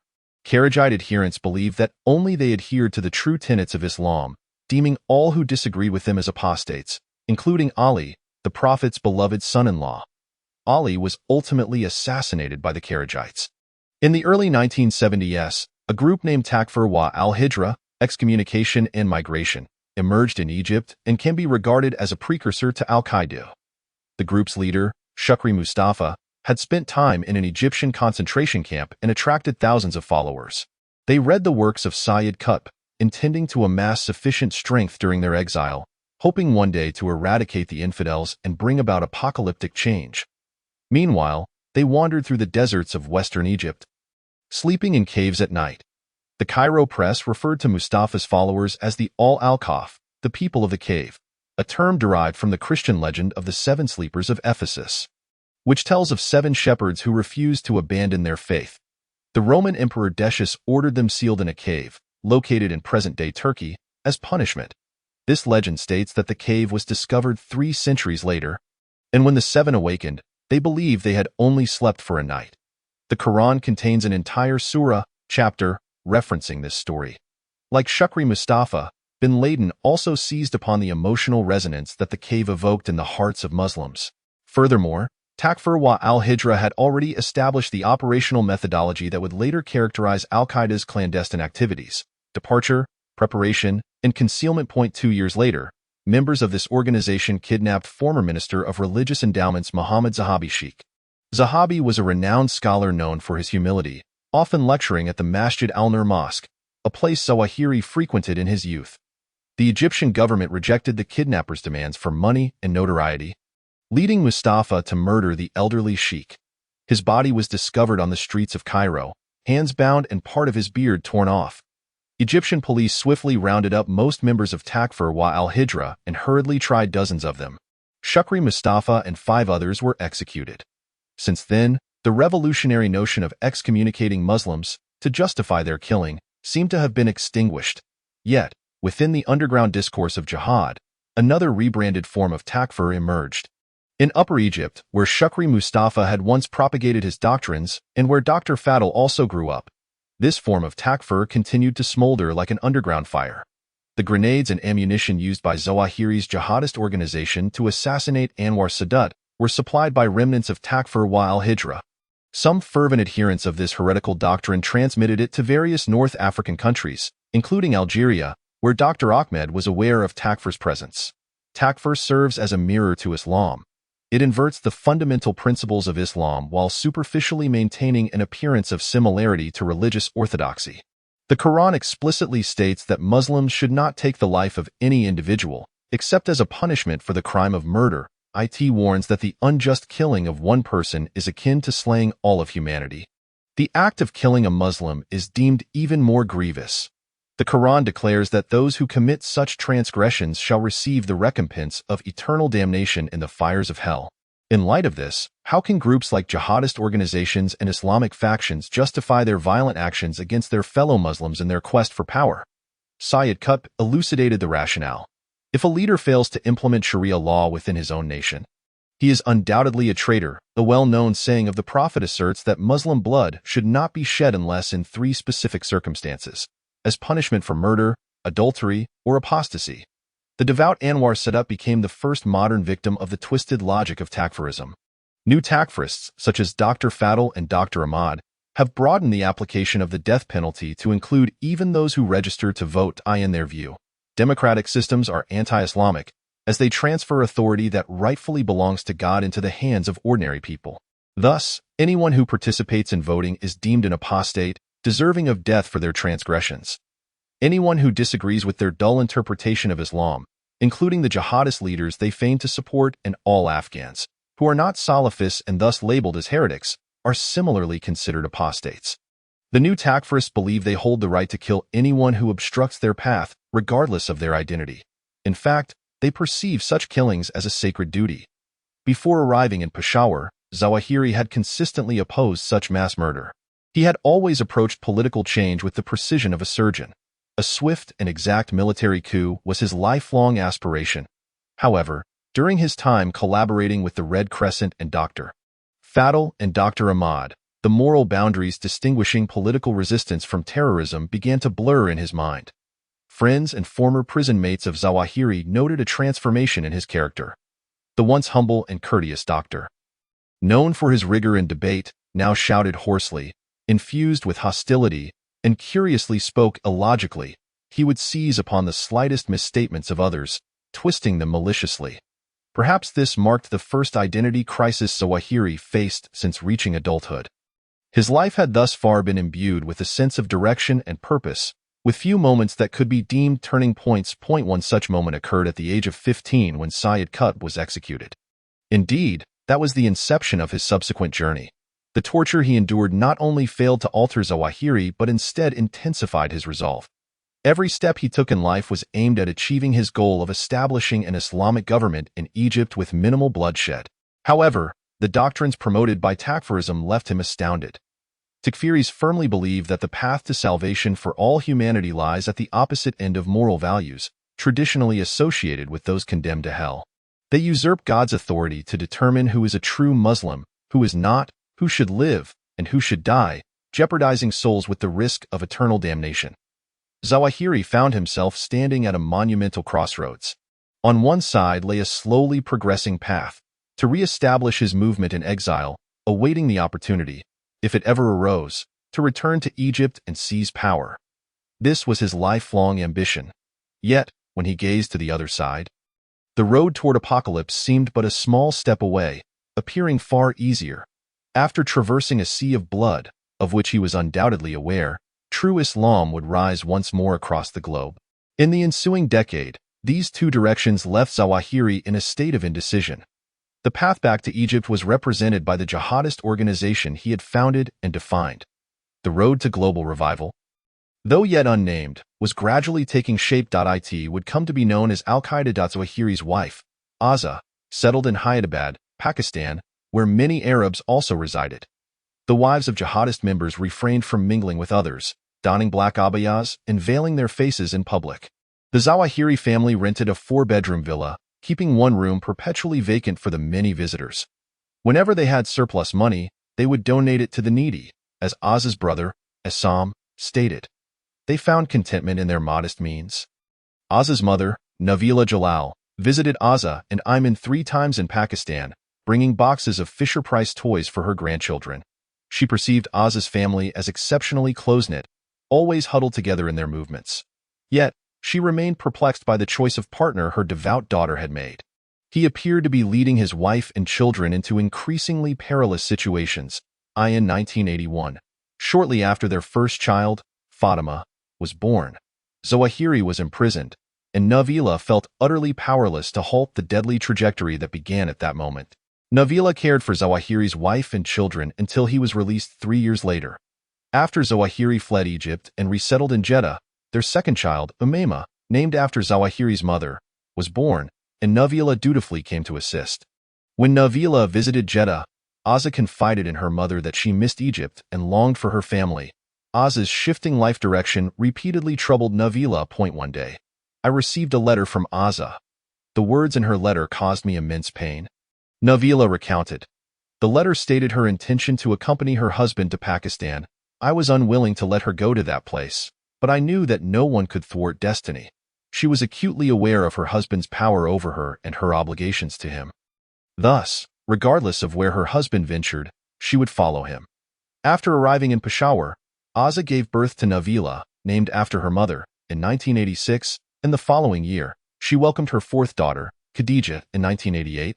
Ayman Zawahiri's only son, Muhammad, was born, granting him the honor of being called Abu Muhammad, father of Muhammad. Nabila's last visit to her daughter occurred shortly after the birth of her grandson. She could never forget the sight of Azza greeting her at the airport with several daughters, all veiled and smiling at her. That was the last time Nabila saw them. Bin Laden would occasionally come to the hospital where Zawahiri worked to give speeches. Although both men had their respective goals, enough common ground existed to bring them together. Despite their radical religious views, they were both modern individuals, belonging to the educated technical class. Bin Laden had managed large groups of workers engaged in complex construction projects from a young age and navigated the realm of substantial financing with ease. A few years older, Zawahiri was a surgeon, deeply immersed in modern science and medical technology. Both hailed from families renowned throughout the Arab world. When they conversed, they spoke softly, sharing a profound faith and having both suffered political oppression from their respective governments. They fulfilled each other's needs. Zawahiri required financial support and contracts, both of which Bin Laden possessed in abundance.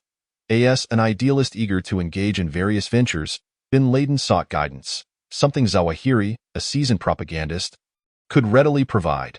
They were not friends but allies. Each believed they could utilize the other, and both were drawn toward directions they had never previously contemplated. The Egyptian Zawahiri perceived Afghanistan merely as a staging ground for a future revolution in his homeland. Holding no intrinsic interest in the country itself, he intended to seize the opportunity presented by the Afghan jihad to rebuild his fractured organization. He viewed Bin Laden as a wealthy, charismatic, and impressionable benefactor. This young Saudi was a devout Salafi, yet his political thinking lacked maturity. Before encountering Zawahiri, he had never voiced opposition to his government or other oppressive Arab regimes. His primary interest lay in expelling the infidel aggressors from Muslim lands. But he harbored a pathological desire to punish the United States and Western nations for their transgressions against Islam. The evolution of the relationship between Zawahiri and bin Laden transformed them into individuals who would have been inconceivable alone. Moreover, the institution they were about to establish, Al-Qaeda, was propelled by the combined forces of both Egyptians and Saudis. They were compelled to compromise to align with each other's objectives. Consequently, Al-Qaeda embarked on a unique path toward global jihad. On one occasion, bin Laden spoke at the hospital about resisting American products to support the Palestinian struggle. Zawahiri cautioned him that attacking Americans would lead him into perilous territory. From this point forward, "You must alter your methods of self-defense," Zawahiri advised. "You should change all your security systems, for those seeking your head are not only communists and Russians but also Israelis and Americans. You have struck at the head of the serpent." To respond to his suggestion, Zawahiri provided a cadre of rigorously trained jihadists to bin Laden. Unlike the multitude of teenagers and vagrants found within the Afghan Arab community, the individuals Zawahiri recruited were doctors, engineers, and soldiers, all well-versed in clandestine operations. Many among these operatives had endured imprisonment and had paid a harrowing price for their beliefs. They were destined to become leaders within Al-Qaeda in February 1988. Amid falling snow, an Egyptian filmmaker named Essam Daraz arrived at the Lion's Den with a hastily assembled crew. Beneath a prominent cliff, jihadists adorned with ammunition belts and wielding Kalashnikov rifles guarded the entrance to the main cave. Upon noticing the cameras, they became visibly tense.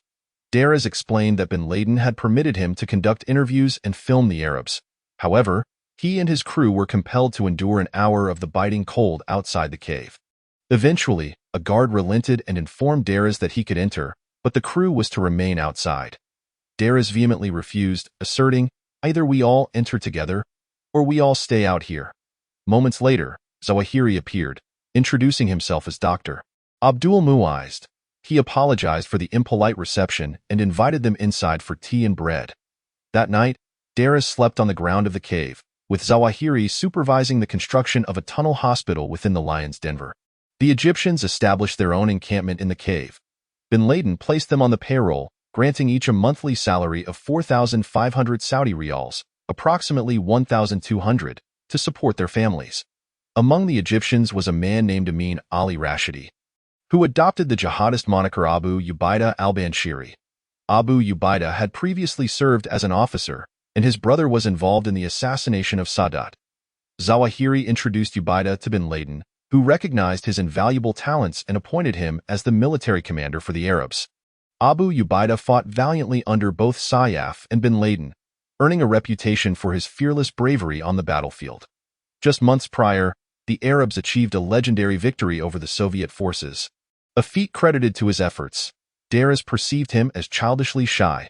Abu Ubaidah's second-in-command, Muhammad Atta, had also been an officer and was commonly referred to as Abu Hafs. He possessed dark skin and striking green eyes. At that time, a volatile and irascible individual named Muhammad Ibrahim Makawi had recently arrived at the Lion's Den. Having served as a colonel in the Egyptian Army's Special Forces, he expected to command the Afghan Arabs upon his arrival. Makawi was small and dark, and despite being surrounded by bearded religious extremists, he maintained a clean-shaven military appearance. The other Arabs despised him, as he consistently carried himself with an officer's demeanor, according to Daraz. Some Islamic radicals sensed that Makawi was emotionally unstable and posed a potential danger. Before departing Cairo in 1987, Makawi had carefully contemplated his future, whether to serve in the U.S. military or to engage in jihad in Afghanistan. Simultaneously, he confided to an Egyptian parliamentarian his intention to crash a plane into the Egyptian parliament. Makawi is likely the individual who would later adopt the alias Sayyaf Adler. The mutual tolerance between Zawahiri and Makawi stemmed entirely from their shared resolve to overthrow the Egyptian government. Daraz became bin Laden's first biographer. He quickly observed that the Egyptians formed a protective barrier around this somewhat passive Saudi. Bin Laden rarely expressed his own opinions, preferring instead to solicit the views of those around him. This humble demeanor, this seemingly naive character, inspired a sense of guardianship in many, including Daraz, toward bin Laden. Daraz noted his attempts to curtail the influence of his compatriots, but whenever he sought to speak privately with bin Laden, a throng of Egyptians would encircle the Saudi and pull him into another room. They all harbored designs on him. Daraz believed that if bin Laden's legendary wartime exploits transitioned into a political career in peacetime, he could become another Eisenhower. However, That was not Zawahiri's intention in May 1988, as the Soviet Union began its phased withdrawal from Afghanistan, signaling the impending conclusion of the war. Peshawar gradually returned to its previously dilapidated state. Meanwhile, the leaders of the Afghan Mujahideen began stockpiling weapons in preparation for the inevitable new adversary, each other. Bin Laden and his Egyptian manipulators were also contemplating the future. Zawahiri and Dr. Fadl incessantly inundated him with various proposals outlining a vision for Islam, reflecting their Takfiri inclinations. During this period, a close friend of Bin Laden's visited him in Peshawar but was informed that Bin Laden was unavailable for visitors as Dr. Ayman was teaching him how to become a leader of an international organization. As Zawahiri groomed Bin Laden to fit the role he had designed for him. He also endeavored to undermine the influence of Sheikh Abdullah Azzam. In the race for Bin Laden's attention, Azzam was his only formidable rival. I do not know what some people are coming to Peshawar for, Azzam lamented to his son-in-law Abdullah Anas. They are denouncing the jihadists. Their sole purpose is to sow fitna, discord, among us and these volunteers. He specifically pointed out that Zawahiri was among those instigating trouble. Azzam recognized that the real danger lay in Takfirism. This heretical ideology, which had already infected the Afghan Arab community, was spreading and posed a potential threat to the spiritual purity of jihad. Azzam believed that the struggle should be directed against non-believers rather than waged among groups of Muslim believers. Regardless of how severely divided they may be, he issued a fatwa opposing the use of funds raised for the Afghan resistance to train terrorists and declared that the killing of foreign civilians, particularly women and children, was contrary to Islam. However, Azzam himself supported the establishment of a vanguard in accordance with the principles of Sayyid Qutb. For the society we aspire to, this vanguard constitutes a solid foundation. Azzam wrote in April 1988, "The ideal Islamic society will be built upon this foundation." Azzam viewed Afghanistan as merely a beginning. Regardless of how remote the journey may be, we must continue the jihad until our last breath and the final pulse of our hearts, or until we witness the establishment of an Islamic state.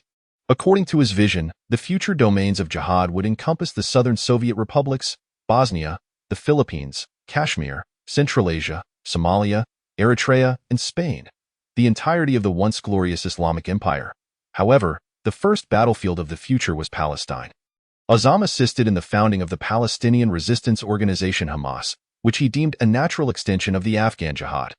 Hamas, based on the Muslim Brotherhood, aimed to serve as an Islamic institution to counterbalance Yasser Arafat's secular Palestine Liberation Organization. Azzam sought to train Hamas fighters in Afghanistan who could return home to combat Israel. However, Azzam's plan for Palestine conflicted with Zawahiri's intent to incite revolution within Islamic nations, particularly Egypt. Azzam vehemently opposed internecine warfare among Muslims. As the anti-Soviet war gradually subsided, the debate regarding the future of jihad unfolded around these two resolute figures. The prize they vied for was a wealthy, impressionable young Saudi who harbored his own dreams. What had Bin Laden desire? Regardless of the priorities set forth by either Zawahiri or Azzam, he appeared largely indifferent. The tragedy of Palestine was a recurring theme in his speeches, yet he was reluctant to engage in the Palestinian struggle against Israel. Like Azzam, he harbored disdain for Yasser Arafat, viewing him as a secularist. Bin Laden was also hesitant to wage war against the Arab governments in the future. At that time, he aspired to extend the struggle to Kashmir and the Philippines, especially the Central Asian republics, where he could continue the anti-Soviet jihad. Notably, the United States was not on anyone's target list at that time. For the vanguard that Bin Laden was about to establish, communism was their primary adversary. August 11, 1988, marked a pivotal day in Peshawar. Sheikh Abdullah Azzam convened a meeting to discuss the future of jihad. Attendees included Bin Laden, Abu Hafs, Abu Ubaidah, Abu Hail, Dr. Fadl, and Wael Jaladen.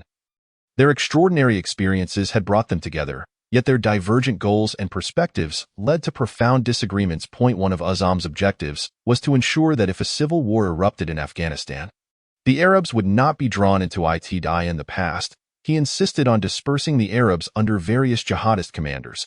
However, once the Afghans began to engage in infighting, this stance would lead to catastrophic consequences. Now, having reached an accord with Bin Laden, he believes in the necessity of establishing an independent Arab entity, though the two still dispute the direction of its development. The Takfiris, Hafiz, Ubaida, and Fadl primarily focus on seizing power in Egypt. Yet they also desire a voice in recent affairs. Abu Hail, a Kurd from Iraq, harbors suspicions towards the Egyptians, often opposing them on principle. Nonetheless, he is the most radical among the Takfiris, rendering it difficult to ascertain which side he will ultimately support. Although Azam presides over the meeting, the opinions expressed by the attendees are primarily directed towards bin Laden. Everyone is acutely aware that the fate of jihad is not within their control but rests firmly in bin Laden's hands. According to the hasty scribbles left by Abu Raida in the meeting notes, the participants initially deliberated on three main topics. 1. Do you concur with Sheikh Abdullah's viewpoint, knowing that the Sheikh's military group has already disbanded? 2. Do future plans align with the interests of our Egyptian brethren? 3. What steps should be taken regarding work abroad? There exists contention there is an ample supply of weapons. The attendees remarked that the Lion's Den had been established for over a year, yet it remained merely a training camp. The Arabs were still excluded from actual combat. They acknowledged the importance of training the youth, but insisted that it was time to take the next course of action. We ought to refocus on the initial intentions we had upon arriving here, Abu Raida scribbled. This entire endeavor is to initiate a new plan from the ground up in response to the collective opinions. Bin Laden reflected on his experiences in Afghanistan. As his stature among the Arabs grew, he was also referred to as Sheikh but a mere man. We have neither established an organization nor an Islamic group. This past year and a half has been a period of education, a time to build trust. It has tested the brothers who have come here and allowed us to prove ourselves to the Islamic world. Although my circumstances were exceedingly difficult when I began these endeavors, and the time was so brief, we have still achieved monumental progress. Bin Laden made no mention of Azam's contributions, even though it was Azam who was the true pioneer for the Afghan Arabs. This movement has now become Bin Laden's legend. For the first time, people heard the iconic, resonant tone of Bin Laden's speech, a voice that grasped destiny firmly in its hands. As for our Egyptian brethren, Bin Laden remarked, he broached a topic that was evidently contentious among many followers. They stood alongside us during the most arduous times, a fact that must not be overlooked. One attendee stated that while the primary objectives of the Arabs had yet to be realized, we had utilized every available condition, yet we had squandered much time. We have made commendable progress, Bin Laden replied, perhaps intending to justify himself. He pointed out that we have trained obedient and loyal youths who could be deployed at any moment. Although the notes do not reflect it, the attendees voted to form a new organization aimed at continuing the jihad after the Soviet withdrawal. It is difficult to envision what these individuals might agree upon, but only Abu Hail voted against this new organization. Abu Raida concluded the meeting, asserting that a plan with a reasonable timeline must be devised, and capable individuals must be found to execute it. According to preliminary estimates, within 6 months of its establishment, the organization would train 314 brothers ready for combat. For most attendees, the name Al-Qaeda emerged for the first time. Members of the new organization would be selected from the most promising candidates within the Afghan Arab community. However, the future direction of the organization post-jihad remains unclear, perhaps even to Bin Laden himself. Few in the meeting room were aware that a few months prior, a small circle of Bin Laden's confidants had secretly founded Al-Qaeda. Bin Laden's friend in Jeddah, Maidan al-Tayyib, who had married his niece, had joined this organization the day after the end of Ramadan on May 17, meaning that the organizational meeting held on August 11 was merely a revelation of what had already been underway in secrecy. On the morning of Saturday, August 20, the same group reconvened to establish what they referred to as Al-Qaeda al-Askariya, the military base. The aforementioned organization essentially constituted an organized Islamic faction dedicated to propagating the word of the Almighty and ensuring the triumph of his religion. As recorded by the meeting secretary, the founders divided the military operations, as they termed it, into 2 phases. The first phase being a restriction period, during which Arabs would receive training and be assigned to the ranks of Afghan jihadists until the anti-Soviet jihad concluded. In the second public phase, the Arabs would enter an evaluation camp, from which the most outstanding brothers would be selected. Those completing the training in the second phase camp would become members of this new entity, Al-Qaeda.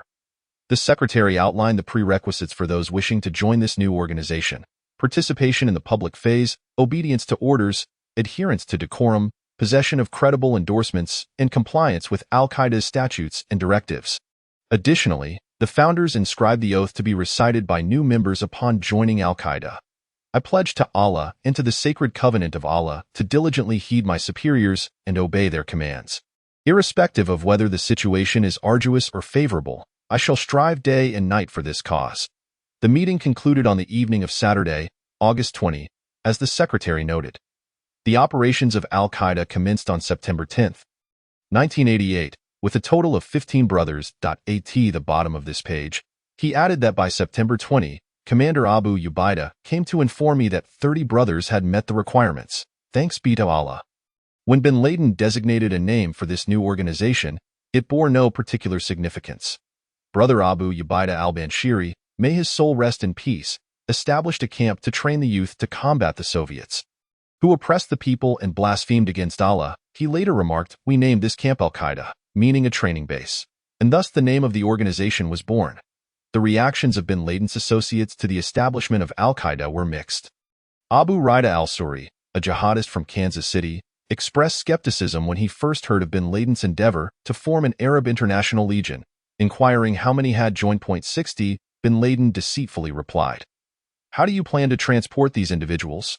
Abu Rida queried, "Surely not by Air France?" The establishment of Al-Qaeda provided the Afghan Arabs with a new object of contention, in a cultural sphere devoid of substantial content.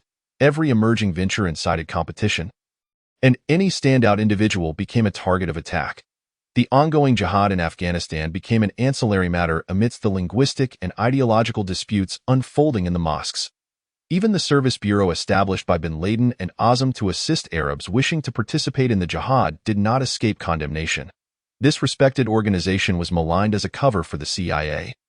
While Azam was labeled an American puppet. The root of these disputes was a common culprit: money. Peshawar served as a funnel, channeling cash for jihad and a plethora of aid intended for refugees. The principal sources of funding were annual donations from the United States and Saudi Arabia, which were subsequently dispersed by the Pakistani military's intelligence agency to various Afghan warlords. As the Soviets prepared to withdraw from Afghanistan, this main source began to dwindle. The scarcity of funds intensified the fervent competition for the remaining resources: international aid organizations, private charitable donations, and bin Laden's own finances. From the outset, the Egyptians supporting bin Laden perceived Azam as a formidable obstacle. Among the Arabs, none possessed a reputation comparable to his. The young men drawn to jihad were predominantly responding to Azam's call, holding him in profound reverence. He was an angel who would fast and pray to Allah throughout the night. Tears streaming down his face recalled his former aide, Abdullah Anas. Anas married Azam's daughter in hopes of remaining close to his mentor. For the majority of Arabs temporarily residing in Peshawar, Azam was the most renowned figure they had encountered. Many, including bin Laden, spent their first night in Peshawar at Azam's home.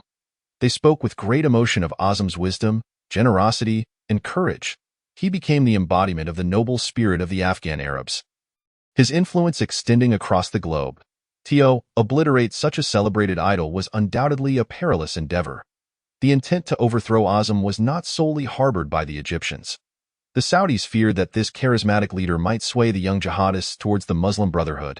They aspired to establish an independent institution, under the aegis of the Saudis, to oversee the affairs of the jihadists, while ensuring that the interests of the Kingdom of Saudi Arabia remained paramount. In their view, Osama bin Laden and Al-Qaeda presented a commendable option. This organization belonged to the Salafi faction, with its management composed of loyal subjects of the Saudi regime. The illustrious Afghan Arab warrior Abdullah Anas had recently returned to Peshawar after fighting alongside Ahmad Shah Massoud in northern Afghanistan. When he heard that the Arab leaders were convening a meeting to elect a successor to his father-in-law, Abdullah Azam, he was taken aback. Anas discussed this matter with his father-in-law, who reassured him that the election was merely a fade. "I currently lead the Arabs in Afghanistan," Azam explained, "and the Saudi authorities are quite displeased. All funds for orphans, widows, and schools come from Saudi Arabia. The sight of young Saudis organizing under my leadership unsettles them. They fear these young men might become part of the Muslim Brotherhood. The Saudis wish for their own to be in power." Azam continued, "If Osama bin Laden becomes the new emir, the Saudis will feel secure. They can relax, for should they perceive Osama as losing control, they can still intervene. But I am Palestinian. They cannot thwart me, for Azam. Persuading his old friend Sheikh Tamim to support this proposal proved to be a more arduous task.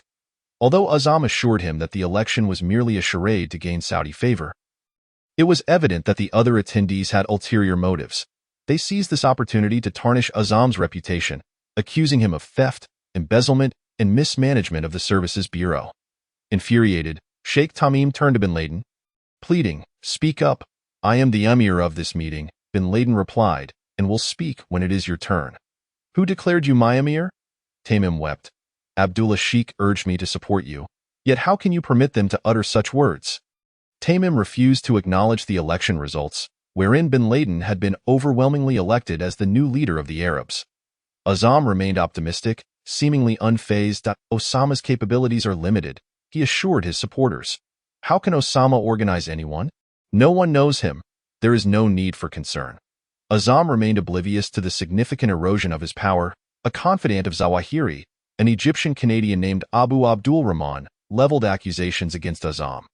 Rahman oversaw a medical and educational project in Afghanistan and claimed that Azam's associates had embezzled funds designated for the project. Forcibly seizing it from him, he further accused Azam of spreading rumors, slandering him by alleging he intended to sell the humanitarian project to the American consulate or a Christian organization. These allegations sparked a considerable uproar in Peshawar, with flyers disseminated and walls plastered with demands for Azam's trial. Supporters from opposing factions clashed violently in the mosques. Behind these accusations against Azam were several Takfiri doctors from the Kuwaiti Red Crescent Hospital, alongside Zawahiri and his colleagues. They had managed to oust Azam from the leadership of the hospital's mosque and were now jubilantly predicting his imminent downfall. An Algerian doctor, Ahmed Oud, proclaimed at a meeting, "Soon we shall witness the severing of Abdullah Azam's grip on Peshawar." They established a tribunal to hear these accusations, with Dr. Fadlallah serving as both prosecutor and judge. This Takfiri court had previously adjudicated another jihadist case, wherein the defendant was found guilty of apostasy. Later, his dismembered remains were discovered in a sack on the streets of Peshawar. On the second day of the trial, after midnight, bin Laden hurried to fetch his closest Saudi friend, Wael al-Juladen, who was suffering from malaria and lying in bed, shivering and burning with fever. Bin Laden insisted that Juladen accompany him immediately. "We cannot trust the Egyptians," he declared. "I swear to Allah, these people will kill Dr. Abdullah Azam if they can render a verdict against him." Juladen followed bin Laden back to the court, where the proceedings continued for several hours. The judge found Azam guilty, and the charity returned control of the project to Abu Abdul Rahman. However, thanks to bin Laden's intervention, Azam was spared the humiliation of public dismemberment. Yet, from the perspective of Azam's adversaries, the ruling was not thorough enough. As Azam remained in a position of leadership, they were resolute in their intent to eradicate him completely. On February 15, 1989, Soviet General Boris V. Gromov crossed Friendship Bridge into Uzbekistan, declaring, "Behind me, there is not a single Soviet soldier or officer left. Our 9-year sojourn has come to an end." The Soviets had suffered 15,000 fatalities and over 30,000 injuries, while approximately 1 to 2 million Afghans had perished, with 90 of them likely civilians. Villages lay in ruins, crops and livestock decimated, and landmines littered the terrain. A third of the population resided in refugee camps in Pakistan or Iran. Nevertheless, the Afghan communist government in Kabul retained power, and jihad entered a perplexing new era. As the Soviet occupation concluded, an unexpected influx of Arab jihadists began to arrive, including hundreds of Saudis eager to pursue the retreating Soviet forces. According to the Pakistani government, over 6,000 Arabs joined the jihad between 1987 and 1993, double the number of those who had participated in the struggle against the Soviet occupiers. These young men were markedly different from the small group of followers attracted to Afghanistan by Abdullah Azam. They were flush with cash and fervently passionate, as one member of Al-Qaeda noted in a diary. These pampered Gulf youths came to Afghanistan for a holiday, residing in air-conditioned shipping containers. They were equipped with rocket launchers and Kalashnikov rifles, firing into the sky before returning home to boast of their adventures. Many were recent converts to Islam, high school or university students, untrained and lacking any guarantees. Since bin Laden took the helm, The chaos and brutality that could have spelled doom for the movement had escalated dramatically. Bank robberies and murders became increasingly commonplace, often justified by absurd religious declarations. A group of Takfiris even hijacked a truck belonging to an Islamic aid organization, claiming that the Saudi personnel involved were infidels to exonerate their actions. Now that bin Laden had assumed the role of emir for the Arabs, he no longer engaged in the rivalry between various Islamic organizations. In their scramble for recruits, these organizations were embroiled in a cacophony of contention. At the airport, they shoved and jostled one another, vying to usher newcomers onto their buses. This uproar was particularly pronounced among the Egyptians. Two primary Egyptian organizations, the Islamic group led by Sheikh Omar Abdulrahman and Zawahiri's Jihad organization, established rival lodgings and began printing magazines and large posters aimed at discrediting each other. The Islamic group accused Zawahiri of various crimes, including exchanging weapons for gold, which he deposited in a Swiss bank. They also labeled him a traitor working for the Americans, a universally recognized charge of treason. Zawahiri retaliated with a pamphlet titled The Blind Leader, attacking Sheikh Omar, recounting their disputes over control of the radical movement while imprisoned. This torrent of slander had an unspoken motive: who would ultimately control bin Laden? The goose that laid the golden eggs? Subsequently, bin Laden allocated 100,000 to the jihadist organization for their activities, thereby revealing his inclinations. Meanwhile, Jalalabad was brewing a new conflict. Jalalabad, a strategic site on the Afghan side of the Khyber Pass, served as a nexus for all roads and valleys. The adversary was no longer the superpower Soviet Union. Rather, the foe was the communist Afghan government, which had not collapsed as many had predicted. The Afghan Arab Expeditionary Force bore a striking irony, as the majority of its Muslim constituents were there to battle their fellow countrymen rather than to resist the Soviet invaders. The siege of Jalalabad was expected to culminate in the end of communist rule in Afghanistan. Fueled by the Soviets' retreat, the jihadists dismissed their opponents, deciding to mount a frontal assault on Afghan positions. A river and a vast minefield laid down by Soviet forces protected the city, which was defended by thousands of Afghan government troops. Articles in Pakistani newspapers proclaimed that the jihadists were poised to launch an attack and that victory was imminent, which severely dampened the morale of the defenders. The first assault commenced in March 1989, as approximately 5,000 to 7,000 Afghan jihadists charged down the main road. 8 distinct commanders led their troops, not to mention the Arab fighters following bin Laden. The jihadists seized control of the airport on the outskirts of the city, only to be forced back by a vigorous enemy counterattack. Subsequently, the situation descended into an unexpected stalemate as the jihadist commanders involved in the siege refused to cooperate with one another. Bin Laden and his military advisors took refuge in a small cave high in the mountains, towering 4,000 meters above the city of Jalalabad. He commanded fewer than 200 men. This time, he had fallen ill again. His biographer, Essam Diraz, arrived bearing vitamins and 12 boxes of Arcalion, a medication that bin Laden was required to take. He informed Diraz that this drug helped him concentrate. Arcalion is typically employed to treat a severe condition that affects muscle strength or energy, potentially caused by vitamin deficiencies, lead poisoning, and other factors. In his youth, bin Laden thrived in the desert, but the harsh mountain environment had inflicted several severe blows to his health.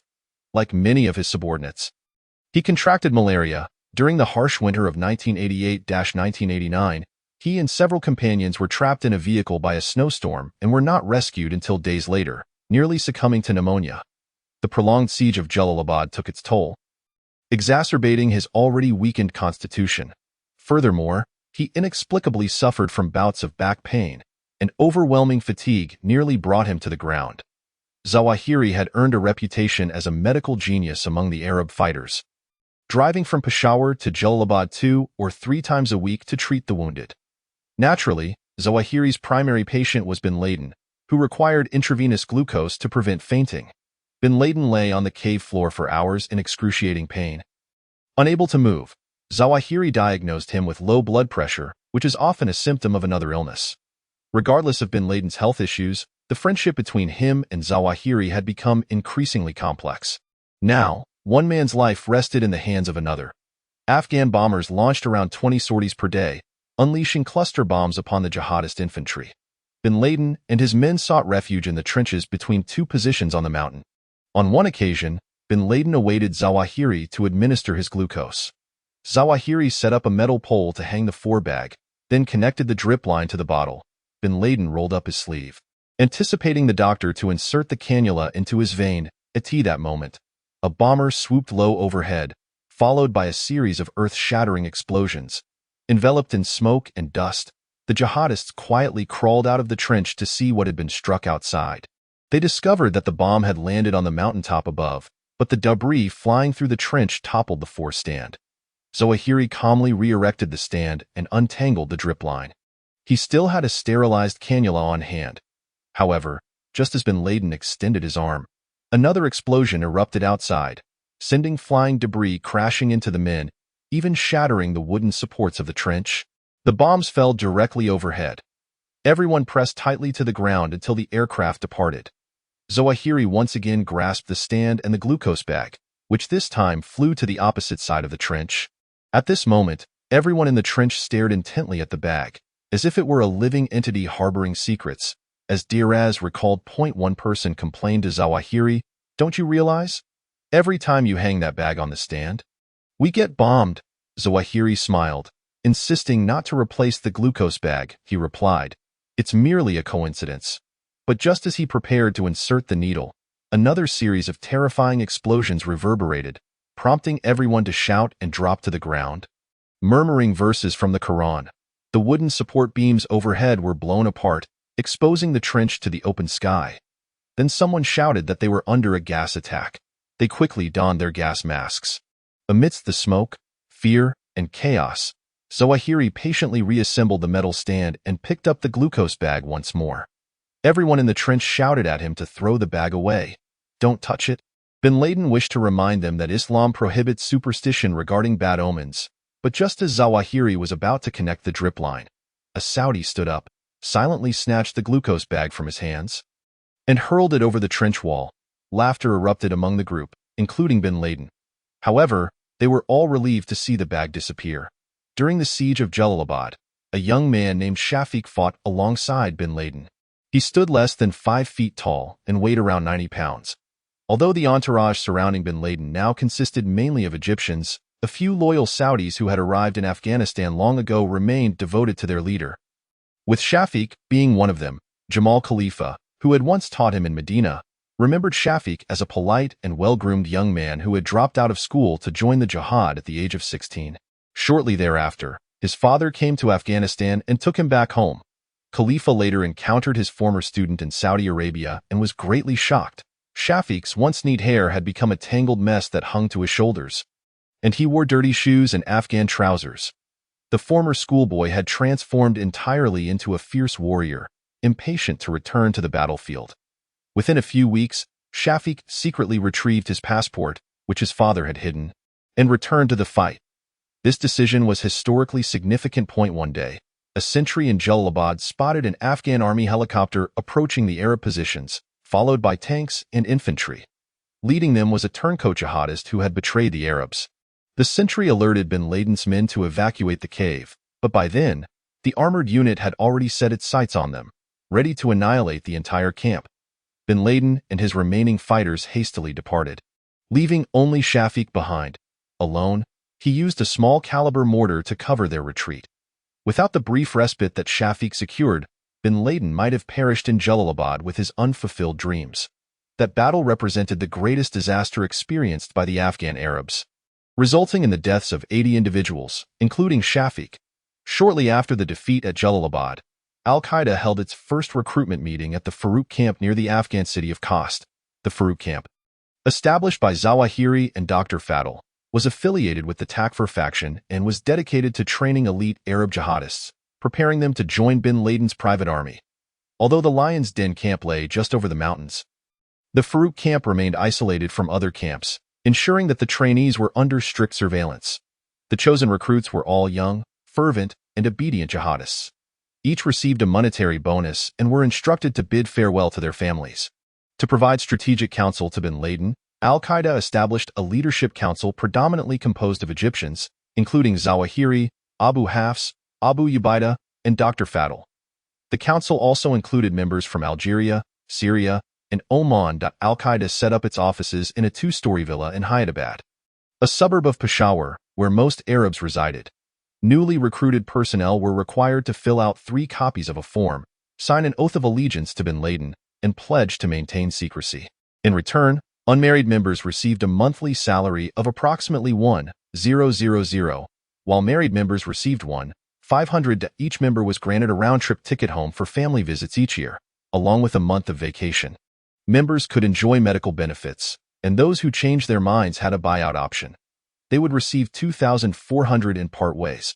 From the outset, Al-Qaeda presented itself as an attractive employment opportunity, especially for those whose education and careers had been interrupted by jihad. The organization's leadership established a charter and several regulations, clearly outlining its utopian goals: to establish truth, eradicate evil, and create an Islamic state. The path to achieving this objective involved education and military training, as well as coordinating and supporting the jihadist movement worldwide. The organization would be led by a fair, resolute, trustworthy, patient, and just commander. He should possess at least 7 years of jihad experience, preferably with a university degree. His responsibilities included appointing an advisory council that would meet monthly, arranging the organization's budget, and formulating annual action plans. A glance at Al-Qaeda's bureaucratic structure reveals its ambitious nature. The organization comprised numerous committees responsible for military affairs, politics, information, administration, security, and surveillance. The military committee further branched into subcommittees responsible for training, operations, research, and nuclear weapons. Following the defeat at Jalalabad, the Afghan jihadists found themselves embroiled in a disastrous civil war. Among the warring factions of jihadists, 2 groups led by Gulbuddin Hekmatyar and Ahmad Shah Massoud emerged as the most formidable. Both leaders hailed from the north, characterized by their brutal yet charismatic natures, wholly committed to establishing an Islamic government in Afghanistan. The politically astute Hekmatyar is a Pashtun, a tribe predominantly found in both Pakistan and Afghanistan. Backed by the Inter-Services Intelligence of Pakistan, he has consequently garnered support from the United States and Saudi Arabia. Conversely, Massoud stands as one of the most distinguished guerrilla leaders of the 20th century. He is a Tajik, hailing from a Persian-speaking tribe, which constitutes Afghanistan's second-largest ethnic group. Massoud's base is situated in the Panjshir Valley, north of Kabul, and he seldom visits Peshawar, a hub for intelligence agencies and international media. Most Arabs align themselves with Hekmatyar, with the notable exception of Abdullah Azzam's son-in-law, Abdullah Anas. Anas advised Azzam to meet Massoud in person to witness for himself the man behind the legend. To meet the Lion of Panjshir, one must traverse 4 peaks of the Hindu Kush Mountains, undertaking an 8-day trek on foot. While navigating these rugged terrains, Azzam reflected on the calamity in Jalalabad. Apprehensive that Afghanistan's jihad had devolved into a chaotic and misguided failure, the Soviets had departed, only for Muslims to turn against one another. Massoud, accompanied by a 100-man guard, convened with them at the Pakistani border before leading them down into the Panjshir Valley. He resided in a cave with 2 bedrooms, resembling a gypsy, as Anas, who acted as their translator, described. Massoud's humility deeply impressed Azzam, while the discipline of Massoud's troops starkly contrasted with the disorganized factions of other jihadists. "We shall fight for you as your soldiers," Azzam assured. "We hold you in high regard and will offer our assistance." Upon returning to Peshawar, Azzam did not disguise his transformed perspective on Massoud. He even traveled to Saudi Arabia and Kuwait, proclaiming, "I have witnessed true Islamic jihad. That is Massoud."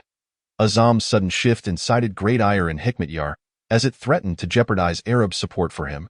Azzam had already attracted numerous malevolent enemies. Bin Laden implored Azzam to leave Peshawar, deeming it perilous for his former mentor. One Friday, Hekmatyar's men discovered and dismantled a powerful bomb near Azzam's residence. An anti-tank mine ingeniously concealed beneath the podium where Azzam stood to lead prayers. Had the bomb detonated, hundreds of worshippers could have met a tragic fate. Plagued by confusion and despair over the infighting among the jihadists, and still haunted by the embarrassment of the Jalalabad battle, Bin Laden returned to Saudi Arabia to seek counsel from Saudi intelligence. He sought to discern which faction he should ally with in the ongoing conflict. Ahmed Bazab, the chief of staff to Prince Turki, advised him, "It would be prudent for you to leave that place." Before his final departure, Bin Laden made a brief return to Peshawar to bid farewell to Azzam. The elevation of bin Laden's status placed Azam in a vulnerable position, yet somehow, the two maintained their friendship. They embraced for an extended period, both shedding tears, as if aware that they would never meet again. On November 24, 1989, Azam and his two sons, Ibrahim and Muhammad, were en route to the mosque, with Muhammad at the wheel. As Muhammad parked the car, a bomb composed of 20 kilograms of TNT exploded by the roadside, obliterating the vehicle. Body parts were flung onto trees and power lines, while one of Azam's child's legs was found 100 yards away in a shop window. However, reports suggest that Azam's body was found peacefully leaning against a wall, completely intact, showing no signs of damage. Earlier that Friday, Azam's principal adversary, Ayman al-Zawahiri, spread rumors on the streets of Peshawar, alleging that Azam was working for the Americans. The following day, at Azam's funeral, Zawahiri extolled the virtues of the martyr sheikh, as did many other enemies who rejoiced at his death. Another issue stemming from the Jalalabad battle was whether bin Laden had sustained injuries. Michael Scheuer, then head of the CIA's Alex station, claimed that bin Laden had been wounded twice during the anti-Soviet jihad, once in Jaji when he hurt his foot, and again when a fragment struck his shoulder. Draz asserted that bin Laden had never been injured in that war. A sentiment echoed by Jamal Khalifa. Chapter 7. The hero's return. Fame itself can engender authority, even in Saudi Arabia, a nation that emphasizes humility and deliberately diminishes the stature of non-royal figures. Apart from the ubiquitous faces of the royal rulers, the country prohibits the public display of anyone else's likeness. Princes even name streets, hospitals, and universities after themselves, monopolizing all conceivable honors. Thus, when bin Laden returned to his homeland of Jeddah in the autumn of 1989, he presented the Saudi rulers with an unprecedented dilemma in contemporary history. At merely 31 years of age, he commanded an international volunteer army of indeterminate size. Bin Laden genuinely believed in the myth propagated by the Saudi government, convinced that the Arab Legion he led had vanquished a formidable superpower, thus returning home with unparalleled expectations for his future. His reputation eclipsed all but a few princes and senior Wahhabi clerics. The kingdom's first true luminaries, he was wealthy, though not to royal standards, and certainly not comparable to the commercial magnates of the Hijaz region, at that time. His shares in the Saudi bin Laden group were valued at 27 million Saudi riyals, slightly over $7 million. He also received a portion of the company's annual income, which ranged between 500,000 and 1 million riyals each year. He resumed the family business, aiding in the construction of roads in Taif and Abha. He owned a house in Jeddah and another in Medina, the latter being his favored city due to its proximity to the Prophet's mosque. This young idealist returned to the kingdom imbued with a sense of sacred mission. He had risked his life and miraculously, as he perceived it, survived. When he departed, he was a disciple of the noble Muslim warrior. Upon his return, he had become the undisputed leader of the Afghan Arabs. He radiated an aura of dignified confidence, while his innate humility amplified the allure of that confidence. The time, Saudis grappled with their identity in the modern world, and bin Laden emerged as a paragon of perfection in the public eye. His pious and humble demeanor reminded Saudis of their historical image, modest, unassuming, yet fierce and resolute. Some young admirers referred to bin Laden as the Osman of his era, a title denoting a wealthy and upright caliph from the early days of Islam. Bin Laden's reputation, uncomfortably juxtaposed with the Saudi royal family's shortcomings, was inevitable. At the forefront of the royal family was King Fahd, infamous for his debauched escapades along the French Riviera, where he would dock his 482-foot, $100 million yacht, the Abdulaziz, equipped with 2 swimming pools, a ballroom, a gymnasium, a theater, a mobile garden, a hospital complete with an intensive care unit and 2 operating rooms, as well as 4 American-made Stinger missiles. The king also relished flying to London aboard his $150 million Boeing 747, which even featured a fountain. During such excursions, he would lose millions at casinos. One evening, dissatisfied with Britain's legal gambling curfew, he hired individuals to host blackjack and roulette games in his hotel suite, allowing him to indulge throughout the night. Other Saudi princes eagerly emulated his extravagant lifestyle, notably King Fahd's son, Muhammad.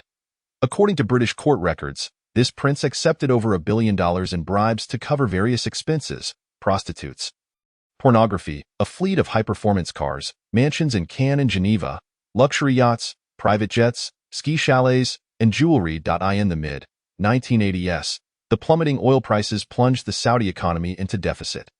Nevertheless, the royal family continued to withdraw vast personal loans from national banks, rarely repaying them.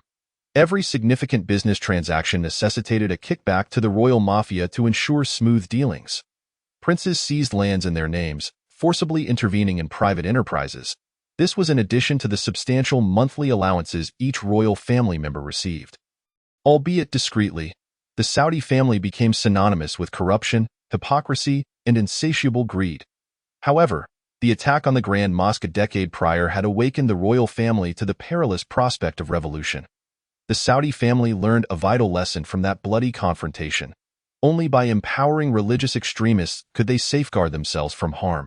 Thus, the government-funded religious police known as the Mutawah have emerged as a formidable force within the kingdom. These individuals prowl shopping malls and restaurants, herding men into mosques at prayer times and ensuring that women are attired in accordance with strict regulations. Any hint of hair beneath a hijab could lead to a swift beating from these enforcers wielding their lightweight canes.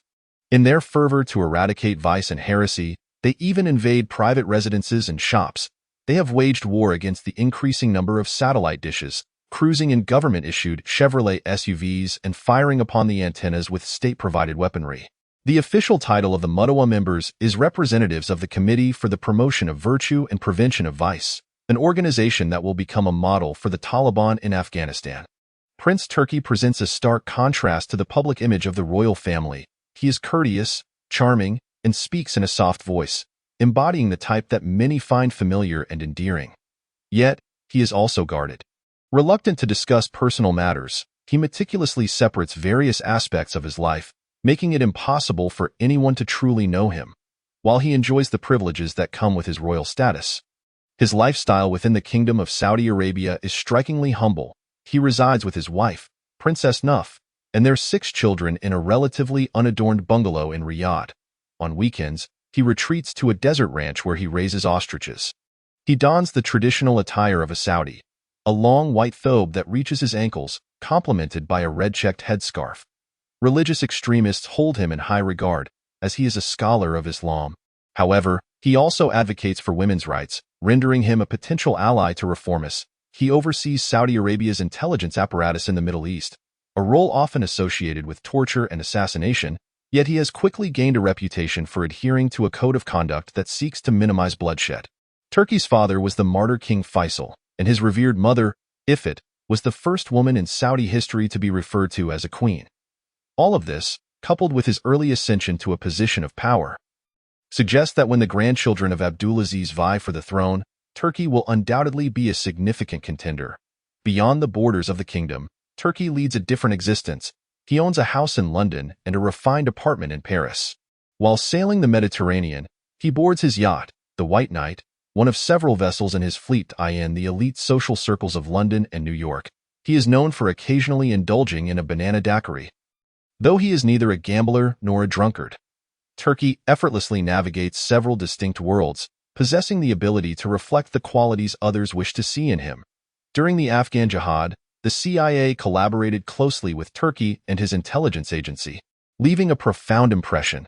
Turki is astute, well-informed, and possesses an intimate understanding of American customs. For some within the American intelligence community, Turki appears to be our man in Riyadh, yet others perceive him as cunning and unwilling to share information. These divergent assessments aptly illustrate the complex relationship that ensnares both Americans and Saudis. On one Friday, Turki attended a mosque in Riyadh where the imam had previously criticized certain women's charitable organizations, one of which was managed by 5 female members of the Faisal family. At the time, Turki was listening to a tape of the sermon, in which the imam referred to the women responsible for the charity as whores. This was a brazen violation of the long-standing accord between the Saudi family and the Wahhabi sect. The following week, Turki took a front-row seat in the mosque. As the imam began to speak, Turki rose in indignation to confront him. "This man has slandered my family," Turki shouted into the microphone. "And my sisters, my daughters-in-law. Either he proves his words, or I shall sue." An eyewitness recounted that Turki even threatened to kill the imam on the spot. The audacity of the slander and Turki's furious retort stirred unrest throughout the nation. The then mayor of Riyadh, Prince Salman, arrested the offending imam, who quickly issued an apology that Turkey accepted. However, Turkey realized that the balance of power between the two factions had begun to shift. Many members of his family were fearful of the Mutawa, whose presence loomed large in shops and on the streets, with even the police compelled to heed their authority.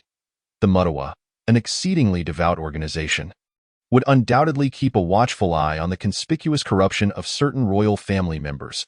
However, they had begun to target the charitable efforts of several beloved and upright princesses who were merely striving to advance women's causes. Clearly, the royal family could not tolerate such insults. Yet the public denigration of the monarchy signified that the Mutawa had gained sufficient audacity to incite rebellion under the noses of the kingdom's rulers. Like the CIA, Turkey's intelligence agency was not supposed to operate domestically, as internal affairs fell under the jurisdiction of Prince Nayef. Nayef, who oversees the Ministry of Interior, is Turkey's uncle and is notoriously ruthless, maintaining strict control over his domain. Turkey believed that the domestic situation had escalated to a perilous level that could not be ignored and deemed it necessary to take action, even if it meant encroaching upon Nayef's territory. He began to covertly monitor the members of the Mutawa, discovering that many were former criminals. Their employment was solely a means to mitigate their sentences through memorization of the Quran.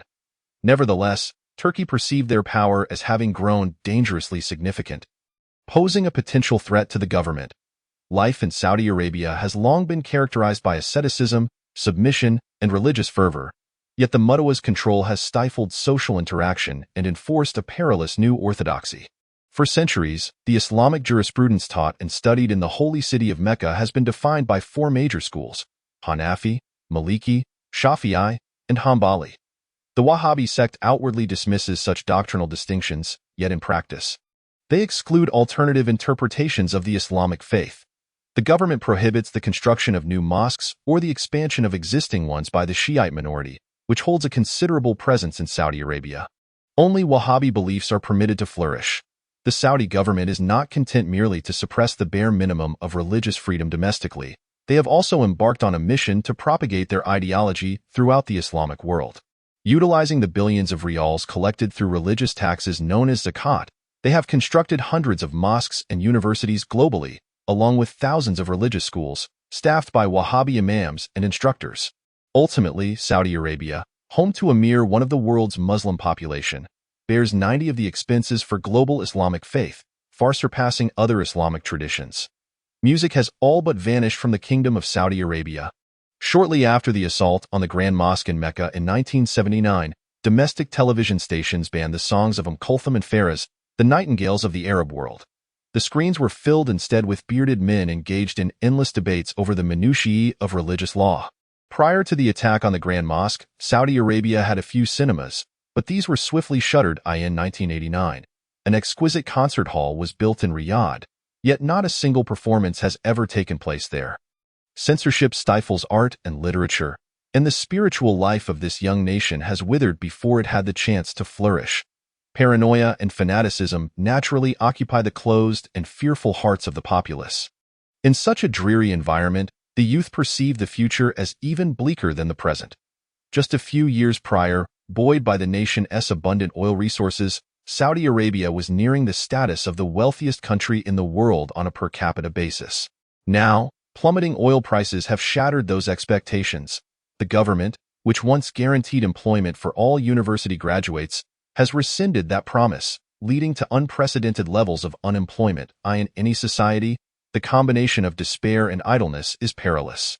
The youth inevitably seek a hero who can articulate their yearning for change and provide them with a target for their pin-up rage. While Saudi Arabia has never before witnessed a figure like Osama bin Laden, neither a religious scholar nor a royal family member, he has assumed this new role. He critiques the dire circumstances of the Arab world in a traditional Muslim Brotherhood style. The Arab nation has consistently failed, and the culprits of this disgrace are the Western powers, particularly the United States. They have attacked our brothers in Palestine and elsewhere, he declared one spring night, shortly after evening prayers, in the mosque of the bin Laden family in Jeddah. Muslims are bleeding. This is intolerable, in the eyes of others. We are but a herd of sheep, and that is our utmost humiliation. Dressed in a white thobe and draped in a thin, camel-colored cloak, Bin Laden's monotone delivery could easily lull listeners to sleep, punctuated by the occasional emphasis of a slender finger. His demeanor remained relaxed, yet his gestures lacked vigor. A distinctive feature of his subsequent declaration was that his eyes, akin to those of a savior, remained fixed on a point neither too distant nor too close. This was already evident during that particular speech. On the carpet before Bin Laden sat hundreds of men, cross-legged. Many among them had once fought alongside him in Afghanistan, now seeking a new direction in life. Their long-standing adversary, the Soviet Union, had crumbled into dust, yet the United States appeared to be an uncertain new foe. Initially, it was difficult for people to grasp the reasons behind Bin Laden's accusations. The United States had never been a colonial power, nor had Saudi Arabia ever been a colony. Certainly, he spoke on behalf of the entire Muslim community, as America's support for Israel had inflicted suffering upon them. Yet, during the Afghan Jihad, the United States had been their ally and played a decisive role. The sense of humiliation articulated by Bin Laden primarily stemmed from the position of Muslims in the modern world. He conveyed to his audience back home that their lives were being sold for a pittance, suggesting that they perceived the lives of others, Westerners and Americans, as more fulfilling and valuable. Bin Laden delivered a history lesson. The United States had bombed the Vietnamese people from thousands of miles away. However, it was only after suffering heavy losses that the Americans withdrew from Vietnam. With over 60,000 American soldiers losing their lives, leading to anti-war protests back home, Americans would not cease their support for Palestinian Jews unless we could strike a blow against them. Unless we waged a jihad against the Americans, they would not relent. Moving a step further, Bin Laden was on the brink of advocating for violent measures against the United States. However, he suddenly halted in his speech. We must wage an economic war against America. He continued, we must boycott all American products. The money we spend on these products goes to the Jews, who use it to kill our brothers. The man who had gained notoriety in the anti-Soviet struggle now invoked Mahatma Gandhi, asserting that he had toppled the British Empire by boycotting British goods and donning non-Western attire. He urged the people to initiate a public relations campaign. Whenever they encountered an American, they should express their dissatisfaction. Bin Laden concluded his address with a rather meek suggestion that they should write letters to various American consulates. He would later assert that America had always been his enemy. He claimed that his animosity towards the United States began in 1982 when America allowed the Israelis to invade Lebanon. With the 7th Fleet acting as an accomplice, he recalled the bloody scenes of that time. Blood and severed limbs everywhere, with the corpses of women and children strewn about. Buildings were destroyed even while people resided within them. Collapsing high-rises crushed their inhabitants. The situation resembled that of a helpless child encountering a crocodile, utterly powerless except for screaming. Bin Laden stated that such scenes ignited in him a fervent desire to combat tyranny and a thirst for revenge. When I saw the bombed-out high-rises in Lebanon, I thought we should punish the oppressors in the same manner. We should destroy America's skyscrapers so they may taste the suffering we endured. Yet, his actions at that time contradicted this public stance. During the Afghan Jihad, Bin Laden privately engaged with several royal family members to express his gratitude for America's involvement in the war.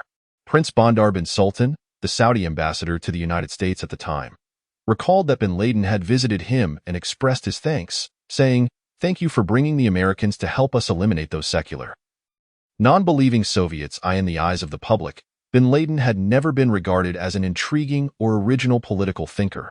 Until then, his analysis of the situation had consistently been a litany of religious radicalism, lacking any profound understanding of the West. Nevertheless, Bin Laden, shrouded in a mystique, held a prominent position within Saudi society, which lent considerable weight to his declarations. In a nation where freedom of expression was severely stifled, the mere fact that Bin Laden was able to voice criticisms of America indicated to other Saudis that his anti-American campaign must have received royal endorsement. Few countries in the world are as distinct yet interdependent as the United States and Saudi Arabia. Americans established Saudi Arabia's oil industry. American construction firms, such as Bechtel, built much of the country's infrastructure. Howard Hughes's Pan American World Airways established civil aviation in Saudi Arabia. The Ford Foundation modernized the Saudi government. And American engineering units built the kingdom's television and radio facilities and oversaw the development of its defense industry. Meanwhile, Saudi Arabia sent its top students to American universities. In the 1970s and 80s, over 30,000 students traveled to the United States each year. Since the discovery of oil in Saudi Arabia, more than 200,000 Americans have lived and worked in the kingdom. Saudi Arabia needed the investment, management, technology, and educational guidance of the United States to enter the modern world. The United States, in turn, increasingly relied on Saudi oil resources to maintain its economic and military hegemony. In 1970, the United States was the 10th largest importer of Saudi oil. 10 years later, it had risen to first place. At that time, Saudi Arabia had supplanted Iran as America's primary ally in the Gulf region. The Saudi kingdom relied on American weapons and defense agreements for its protection. Thus, when bin Laden's verbal assaults on America escalated, the Saudi royal family appeared to endorse such behavior, a seemingly irrational stance akin to self-destruction. However, as long as bin Laden continued to target external enemies, the attention of the Saudi populace would be diverted, rendering them less concerned about the royal family's plundering of oil wealth and the escalating religious fervor. Subsequent events quickly provided bin Laden with the excuse he had long sought, transforming Americans into the adversaries he needed. In 1989, bin Laden proposed a bold scheme to Prince Turki. He was prepared to utilize his Arab irregular forces to overthrow the Marxist government in South Yemen. The fact that his ancestral homeland was under communist rule ignited bin Laden's fury. He believed he could leverage his relationship with the Saudi government to eradicate the influence of secular regimes on the Arabian Peninsula. This would be bin Laden's first opportunity to deploy al-Qaeda in combat. Saudi Arabia had a long-standing contentious relationship with its southern neighbors, the impoverished and populous North and South Yemen. These feuding brother nations posed strategic challenges for Saudi Arabia. South Yemen was the only Marxist regime in the Arab world, located at the southern tip of the Arabian Peninsula, effectively controlling the throat of the Red Sea. North Yemen, meanwhile, was a pro-Western military regime but frequently engaged in border disputes with the Saudi kingdom. Turkey listened to bin Laden's proposal and politely refused. "This is not a good idea," he told bin Laden. The history of Saudi intervention in Yemeni affairs was long-standing, hence Turkey's opposition to the plan was not based on legitimacy. Bin Laden extolled his jihadists and claimed he would liberate South Yemen from the hands of the Kafir, non-believers. His grandiose demeanor repelled Turkey. Shortly after bin Laden's meeting with the head of Saudi intelligence, an unexpected agreement was reached between North and South Yemen, deciding to merge into a single entity known as the Republic of Yemen. The discovery of oil in the poorly defined border regions of these two impoverished nations prompted them to resolve their disputes through political means rather than force. However, peace did not sit well with bin Laden. He firmly believed that the Americans had secretly reached an agreement with the socialists to establish military bases in Yemen. Thus, he intended to fund a guerrilla war to undermine the alliance between North and South Yemen. Soon, veterans of the Afghan Jihad appeared at bin Laden's apartment in Jeddah, leaving with entire boxes of cash intended to support the rebellion. On one occasion, bin Laden's former teacher, Ahmad Bazab, visited him, undoubtedly at the behest of Turkey. At that time, bin Laden was managing investments in Jeddah. During their conversation, Bazab sensed the anger simmering within his former student and realized that something significant was about to transpire. Bin Laden could not tolerate the presence of communists in the united government. He insisted on implementing his vague vision for an Islamic government, seeking to replace the practical political solution reached by both sides in Yemen. In bin Laden's eyes, the entire Arabian Peninsula was sacred and must be purged of all foreign influences. His father had been born in Hadramaut in southern Yemen, further solidifying his fervent belief in liberating his kin from the remnants of communist rule. He made several visits to the newly formed republic, delivering speeches in local mosques to incite hostility. The al-Qaeda forces under his command collaborated with tribal leaders in northern Yemen to launch attacks on southern cities and assassinate socialist leaders. These bloody assaults bore consequences. Due to the precarious nature of the fragile alliances between the North and South, the nation faced the imminent danger of descending once more into civil war. The newly appointed president of the Republic of Yemen, Ali Abdullah Saleh, traveled to Saudi Arabia, beseeching King Fahd to restrain bin Laden. The king explicitly instructed bin Laden to refrain from interfering in Yemen's affairs. Although bin Laden denied any involvement, he soon reappeared in Yemen, engaging in further speeches and activities opposing communism. Disheartened and enraged, the Yemeni president returned to Saudi Arabia, once again imploring King Fahd for assistance. The king was not accustomed to dealing with subjects who dared defy his commands, let alone those who would openly lie to him. he dispatched enforcers from his family to handle the situation. Prince Nayef, the Minister of Interior, was a notably imperious figure, often likened to J. Edgar Hoover. He summoned bin Laden to his office, situated in a disturbingly peculiar building, shaped like an inverted pyramid, that towered over downtown Riyadh. The interior featured a vast marble courtyard that could easily disorient, with dark, tubular elevator shafts soaring upwards, designed to instill a sense of insignificance in those within. During the Afghan Jihad, bin Laden had frequently visited this building to report to Nayef, meticulously informing the government of his activities. Owing to his family background, status, and years of demonstrated loyalty to the royal family, he was traditionally received with great respect during his visits. However, this time was markedly different. Nayef spoke with fierce intensity, demanding the surrender of bin Laden's passport. As for bin Laden's personal foreign policy, the prince was unwilling to entertain any discussion. Reality doused bin Laden with cold water.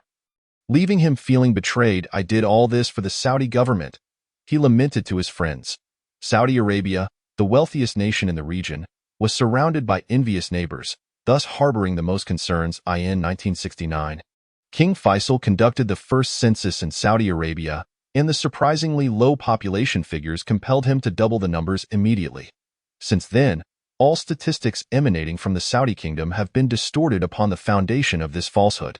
By 1990, Saudi Arabia claimed a population of over 14 million, nearly equivalent to that of Iraq. However, according to Prince Turki's private estimates, the kingdom's actual population was just over 5 million, perpetually anxious about the potential for occupation or plunder. The Saudi government expended billions of dollars on armaments, procuring the most advanced equipment from the United States, Britain, France, and others, with the generous kickbacks from these transactions further enriching the royal family. In the 1980s, the kingdom established a $50 billion air defense system. The U.S. Army Corps of Engineers relocated its overseas headquarters from Germany to Saudi Arabia to construct bases, schools, and headquarters for the Saudi Army, Navy, Air Force, and National Guard. Subsequently, the U.S. Congress passed legislation prohibiting domestic companies from bribing foreign agents or providing kickbacks, prompting the Saudi government to negotiate the largest arms deal in history with Britain. By the late 1980s, the military capabilities of the Saudi kingdom were sufficient to counter the direct threats posed by neighboring countries. While Saudi Arabia possessed weaponry, it lacked training and troops, in other words, a genuine army. In 1990, bin Laden warned that the bloodthirsty tyrant Saddam Hussein posed a threat to Saudi Arabia. Yet he was dismissed as an unbelievable Cassandra. I had warned everyone in the mosque that Saddam would invade the Gulf region. Bin Laden lamented. No one believed me. Saddam openly proclaimed his opposition to the West, even threatening to incinerate half of Israel with chemical weapons, rhetoric that emboldened many Arab nations. Saddam was particularly popular in Saudi Arabia, where close ties with the northern neighbor Iraq had been maintained. Nevertheless, bin Laden obstinately opposed Saddam and his secular Ba'ath Party. Once again, bin Laden's stance infuriated the king, a precarious situation for any Saudi subject. The Saudi kingdom had signed a non-aggression pact with Iraq, and Saddam personally assured King Fahd of his lack of intentions to invade Kuwait, even as he was repositioning several divisions of the Iraqi Republican Guard toward the border. The Saudi government once again cautioned bin Laden against meddling, followed by threats. The Saudi National Guard raided bin Laden's farm, arresting some of his workers. Bin Laden protested this affront to the National Guard commander, Crown Prince Abdullah, yet the prince claimed ignorance. On July 31, King Fahd personally presided over a meeting between representatives of Iraq and Kuwait to mediate their disputes over ownership of the invaluable oil fields along the border. Saddam claimed that Kuwait's high production rates were driving down oil prices, inflicting devastating blows to the Iraqi economy. In truth, the Iran-Iraq War, initiated by Saddam in 1980, had persisted for 8 long years, resulting in 1 million casualties and leaving the Iraqi economy on the brink of collapse. Despite King Fahd's mediations, the talks between Iraq and Kuwait soon collapsed. 2 days later, a vast Iraqi army conquered the diminutive neighbor Kuwait. Suddenly, the only obstacles preventing Saddam Hussein from invading the Saudi oil fields were a narrow stretch of desert and a Saudi military that, while well-equipped, was both fearful and undermanned. Guarding these oil fields was a single battalion of the Saudi National Guard. Numbering fewer than 1,000 troops. In shock, the Saudi royal family compelled the government-controlled media to suppress the news, allowing them to announce Iraq's invasion of Kuwait only a week later.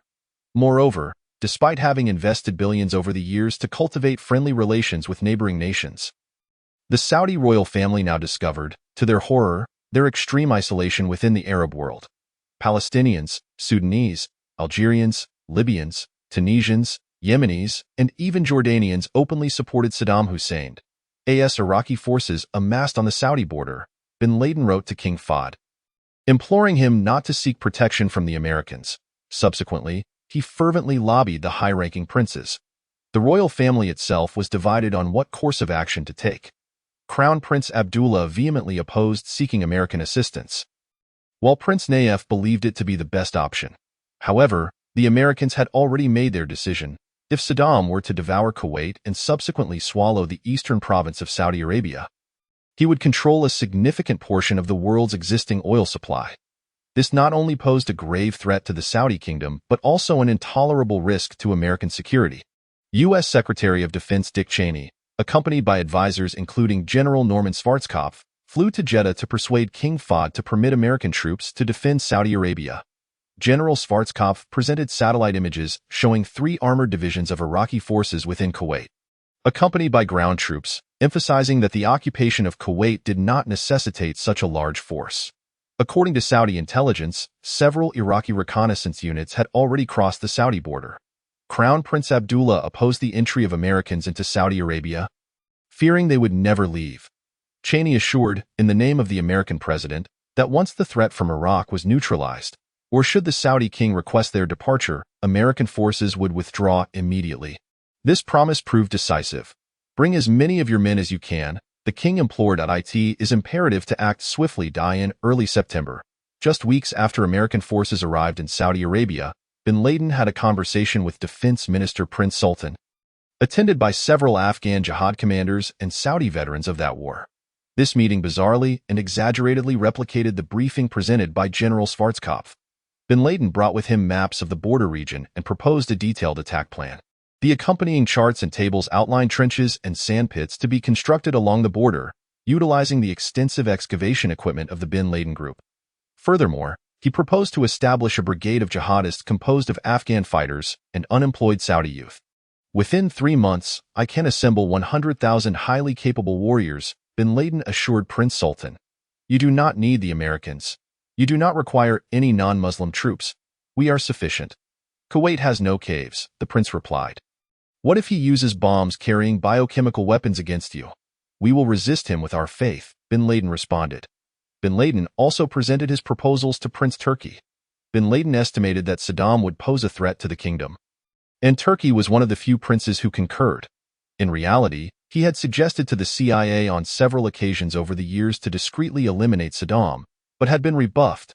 At the time of Kuwait's invasion, Turki was on holiday in Washington, D.C., watching Die Hard 2 when he received a summons from the White House. That night, he remained at the Central Intelligence Agency, diligently engaged in coordinating the operational plans for expelling Iraq from Kuwait. In Turkey's view, allowing Saddam to remain in Kuwait would mean that he could invade the Kingdom of Saudi Arabia with the slightest pretext. Therefore, when bin Laden presented his plan, the naivety of this young man, who had fought in Afghanistan, left Turkey astounded. The entire Saudi military comprised only 58,000 personnel, whereas Iraq's standing army boasted nearly 1 million troops, ranking 4th in the world, not to mention the reserve and paramilitary forces. Saddam's armored divisions included 5,700 tanks, and several brigades within his National Guard were among the most formidable and well-trained in the Middle East. Bin Laden dismissed these facts with disdain. We drove the Soviets out of Afghanistan, he asserted. The prince laughed incredulously, and for the first time, Turkey felt a twinge of concern at the transformation he observed in bin Laden's character. Once a calm, serene, and affable individual whose sole aim was to assist Muslims, he now believed he could assemble and command an army to liberate Kuwait. This revealed his arrogance and hubris. After being rebuffed by the government, bin Laden sought support from religious authorities. He opposed American aid, citing the Prophet's final words, "There can be but one religion in Arabia." Since the Prophet uttered these words, their meaning has been hotly debated. Prince Turki believed that the Prophet merely meant that the Arabian Peninsula should not be dominated by any other religion. He pointed out that during the Prophet's lifetime, Jews and Christians were already present in Arabia. It was not until the year 641 AD, or 20 years into the Islamic calendar, that Caliph Omar began to expel local Christians and Jews from certain regions of Arabia. These individuals were resettled in Iraq, Syria, and Palestine. From that time, the holy cities of Mecca and Medina were closed to non-Muslims. For bin Laden and many other Muslims, this was far from sufficient. They believed the Prophet's admonition was unequivocal. All non-Muslims should be expelled from the entire Arabian Peninsula. Nevertheless, the Saudi government recognized that the presence of foreign troops could jeopardize their legitimacy in the eyes of the people. Thus, they urged religious authorities to issue a decree permitting non-Muslim troops to enter the kingdom under the pretext of defending Islam. This provided the government with the religious cover it needed. Bin Laden vehemently questioned senior clerics. "This cannot be allowed," he told them. "Osama, my child, we cannot discuss this matter," a sheikh replied. He gestured to his neck, implying that discussing the issue could cost him his head. Within weeks, 500,000 American soldiers flooded into the Kingdom of Saudi Arabia, and many Saudis feared this would result in a permanent occupation. Although the U.S. military and other coalition forces were largely stationed outside the cities to avoid drawing attention, Saudis still felt a profound sense of humiliation that they had to rely on Christians and Jews to safeguard the Islamic holy sites. Among the foreign soldiers, many were women, which further embarrassed the Saudis. 500 foreign journalists arrived to report on the war preparations, exposing the weakness of the Saudi state and its subservience in seeking protection from the West to the world. The Saudi nation, known for its emphasis on privacy and intense religious fervor, found itself under scrutiny, leading to a tumultuous mix of shame and excitement. The atmosphere at home was charged with fear, anger, shame, and anti-foreign sentiments. Yet many Saudis did not rally to support the beleaguered domestic government. Instead, they viewed this as a rare opportunity to alter the political landscape. During this awkward period in Saudi Arabian history, the world peered through the windows. Thus, reformists within Saudi Arabia found the courage to push their moderate agendas. In November, 47 women decided to challenge the kingdom's informal ban on female drivers. It later emerged that there was no legal prohibition against women driving in Saudi Arabia. They gathered at the entrance of the Al Faisaliyah supermarket in Riyadh, ordered drivers to exit their vehicles, and drove around the capital for 15 minutes as a form of protest. A police officer stopped these women, but he had no legal grounds to arrest them. Nevertheless, Prince Naif immediately ordered a ban on women driving, and the chief religious scholar, Sheikh Abdulaziz bin Baz, conveniently issued a decree stating that women driving would lead to moral decay. The passports of these 47 women were confiscated, and several female professors from King Saud University were later dismissed, as their students protested against being taught by heretics. In December, reformists launched petitions demanding an end to discrimination based on tribal origins. The establishment of a traditional King's Advisory Council, known as Shura, greater press freedom, the implementation of essential laws for governance, and oversight of rampant religious decrees. A few months later, religious authorities retaliated with a strongly worded letter, publicly demanding that Islam govern the kingdom while openly criticizing the ruling royal family.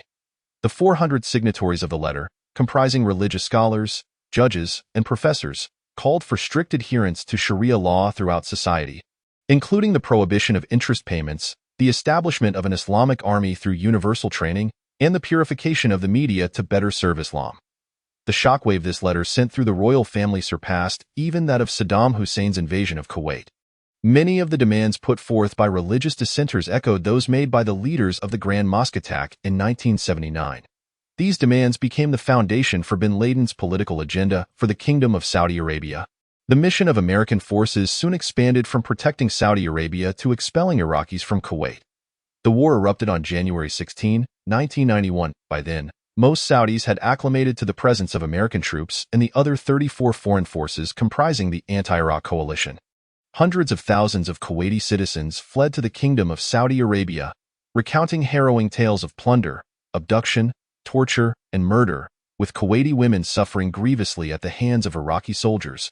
However, when Iraqi Scud missiles rained down on Riyadh, no matter how futile, even religious extremists fell silent.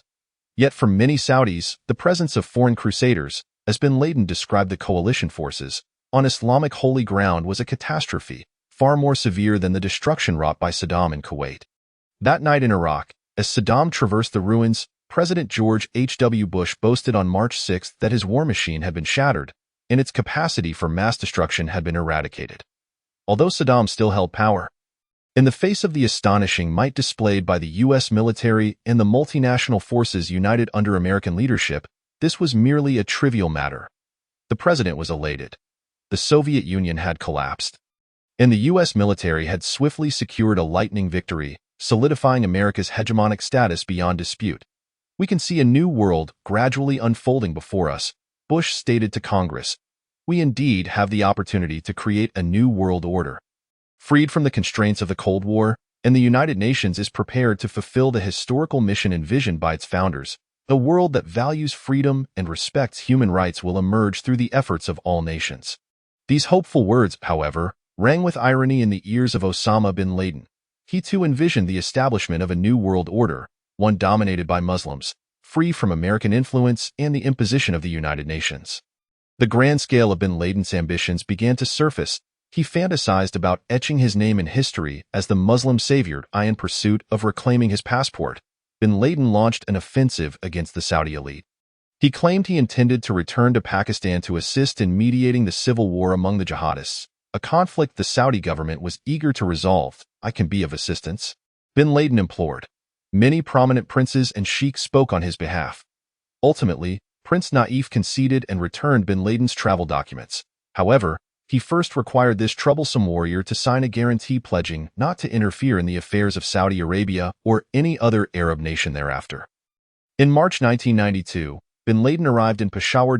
In the 3 years since his departure, while Afghanistan's communist government struggled to maintain its grip on power, it had come to the brink of collapse. Two rival jihadist factions, led by Ahmad Shah Durrani and Gulbuddin Hekmatyar, had ignited a bloody battle over who would seize control. The great powers that had exploited Afghanistan, aiming to pit communism against capitalism in a deadly struggle, vanished without a trace amidst the post-war devastation. Prince Turki aspires to establish a provisional government in Afghanistan, aiming to unite the warring jihadist leaders and restore stability to the nation.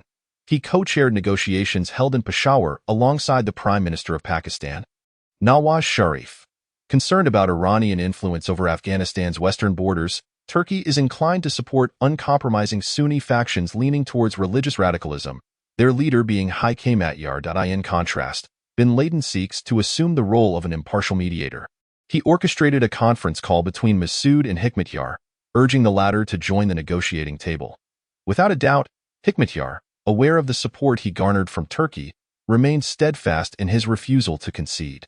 However, Massoud's forces stealthily infiltrated Kabul under the cover of night.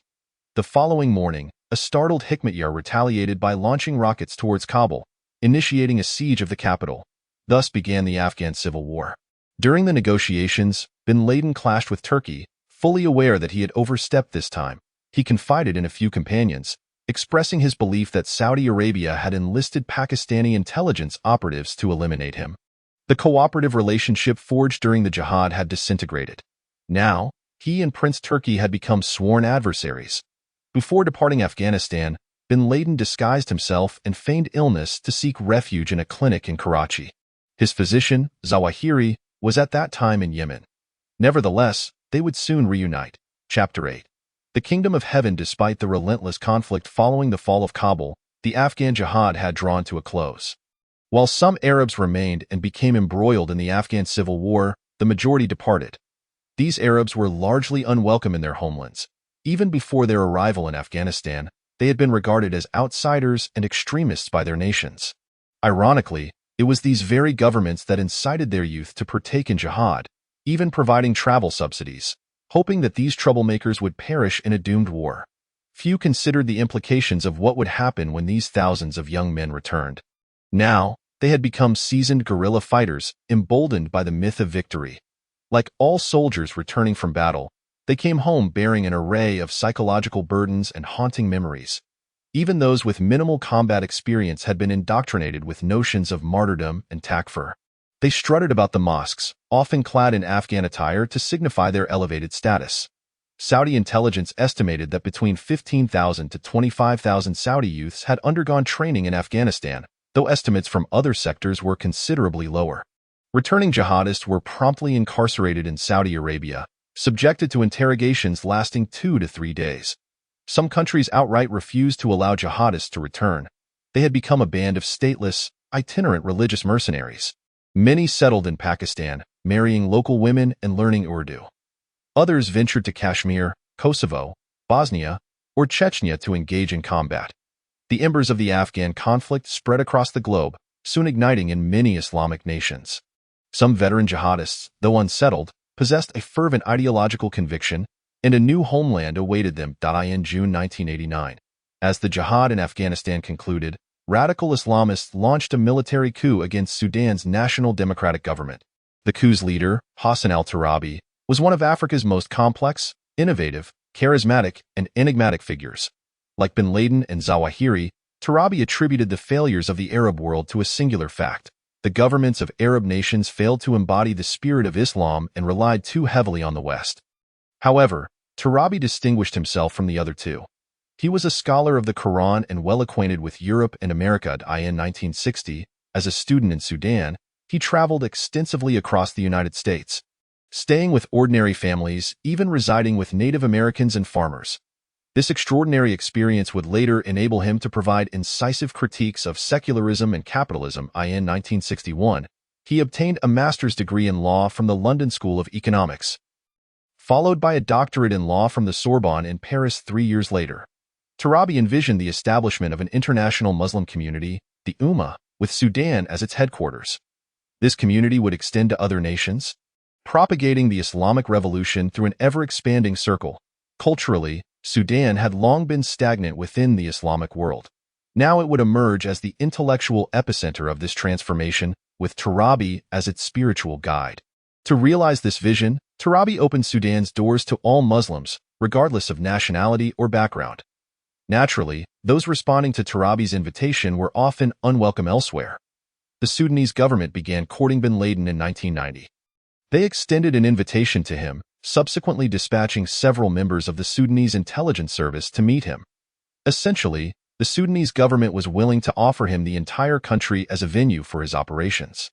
By the end of that year, bin Laden sent 4 trusted associates to Sudan to investigate the business opportunities promised by the government. Turabi's profound knowledge left these representatives in awe, and upon their return, they presented an enthusiastic report. What you seek should be done in Sudan. The people there are intelligent professionals. If you go there, you will certainly not be mingling with the mediocre crowd. Soon after, another of bin Laden's envoys appeared in Khartoum, bearing a substantial sum of money. His name was Jamal al-Fadl, a Sudanese member of al-Qaeda. He rented several houses and acquired large tracts of land for training purposes. Previously, al-Qaeda had already established a presence in Sudan, with Zawahiri personally providing Fadl with $250,000 to purchase a farm north of the capital. Neighbors began to complain about the incessant explosions emanating from the uncultivated fields of the farm. As an added incentive, the Saudi bin Laden group secured a contract to construct an airport in Port Sudan, thereby necessitating that Osama frequently visit Sudan to oversee the progress. Ultimately, in 1992, bin Laden, accompanied by 4 wives and 17 children at that time, flew from Afghanistan to Sudan, relocating his entire family to Khartoum. He also brought bulldozers and other heavy machinery, proclaiming his intention to construct a 300-kilometer road in eastern Sudan as a gift to the nation. The Sudanese leadership welcomed him with garlands. Few individuals share as strikingly similar dreams as bin Laden and Turabi, yet their personalities are profoundly different. While Turabi's speech is as concise as bin Laden's, his language flows more freely. He can expound on theory indefinitely and is a master of grandiloquence. He often hosts soirees at his home, where his plush green velvet sofas are filled with high-ranking figures or esteemed scholars, all sipping tea while listening to him expound at length. He can speak for hours without needing prompts, unless engaging in interaction with his audience. He gestures with both hands and chuckles nervously when making witty remarks. Turabi, with his slight frame and dark complexion, stands in stark contrast to his immaculate white robes and headscarf. Coupled with his beaming demeanor, this visage renders him all the more vibrant. Bin Laden attended Turabi's soirees almost monthly. Primarily out of courtesy rather than curiosity, he disagreed with nearly every one of Turabi's viewpoints, yet in the professor's parlor, he was far from a rival. Tarabi strived to establish an Islamic state through extremely radical, non-democratic means, yet surprisingly, his envisioned state was quite progressive. Tarabi advocated for bridging the long-standing divide between Sunni and Shia Islam, an initiative that bin Laden deemed heretical. Tarabi's discussions about incorporating art, music, and singing into religion further affronted bin Laden's Wahhabi sensibilities. In the early stages of his career, Tarabi gained recognition as a proponent of women's rights within Islamic thought. He asserted that the current plight of Muslim women represented a significant regression compared to their previously relative equality. The Prophet had sought counsel from women rather than men. They were permitted to lead prayers. Even during battles led by the Prophet, women were present.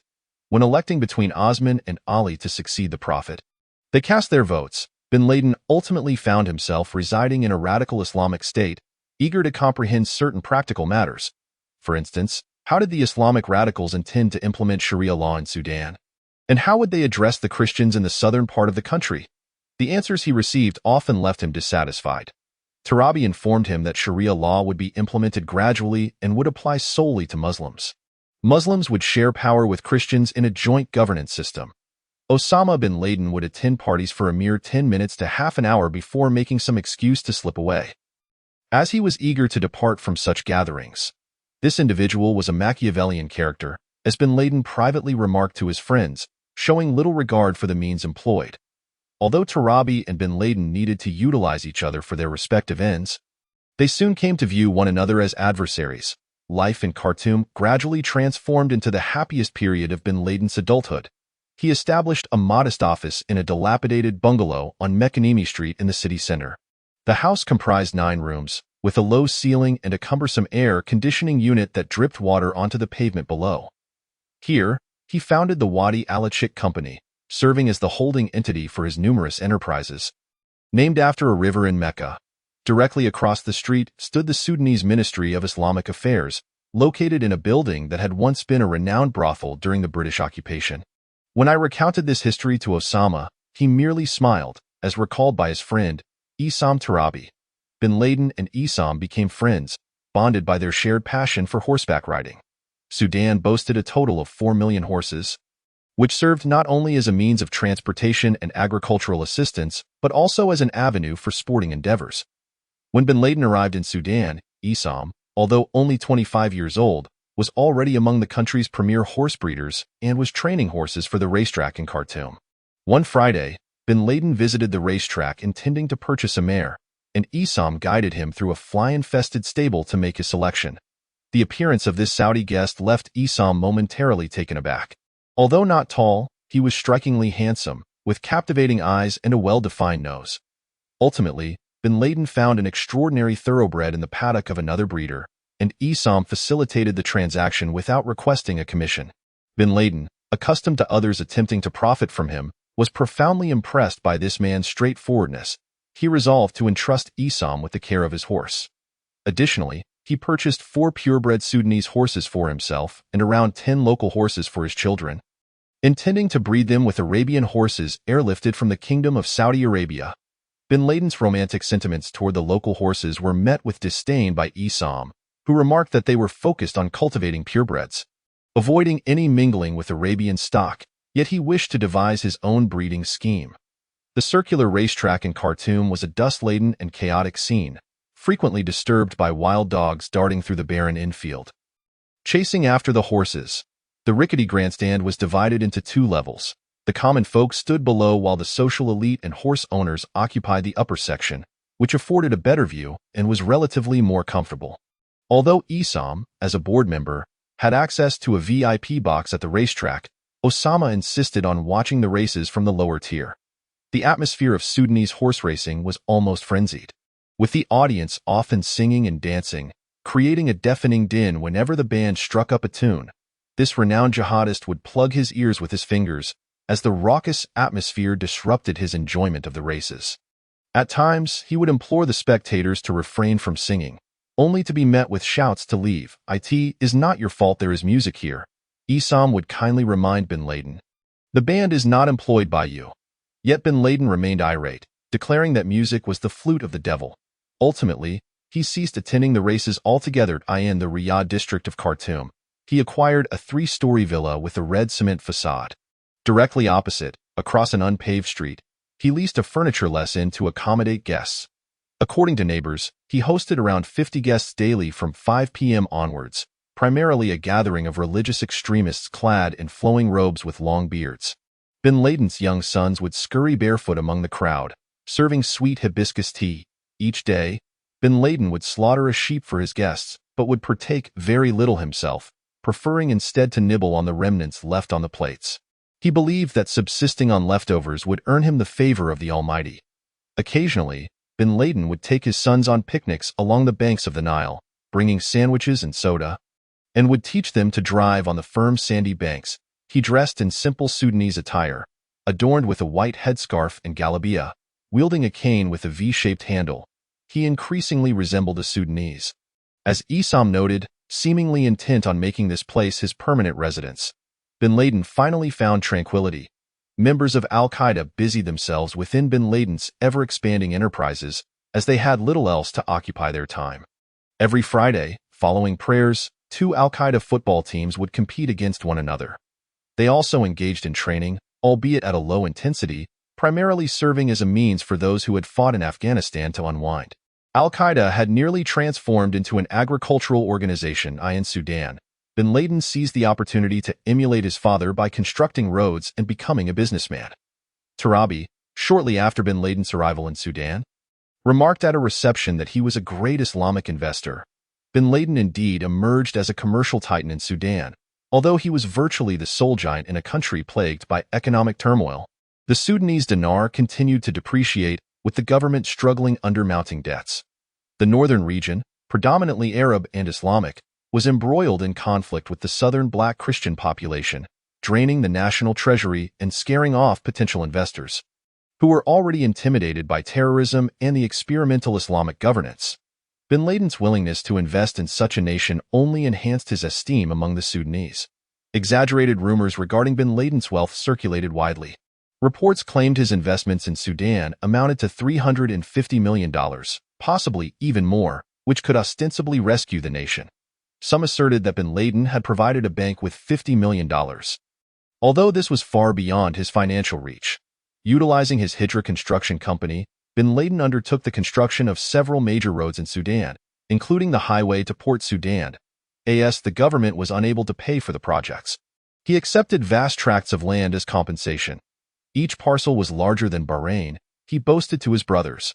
The government also granted him a tannery in Khartoum, where his employees subsequently produced leather for export to Italy.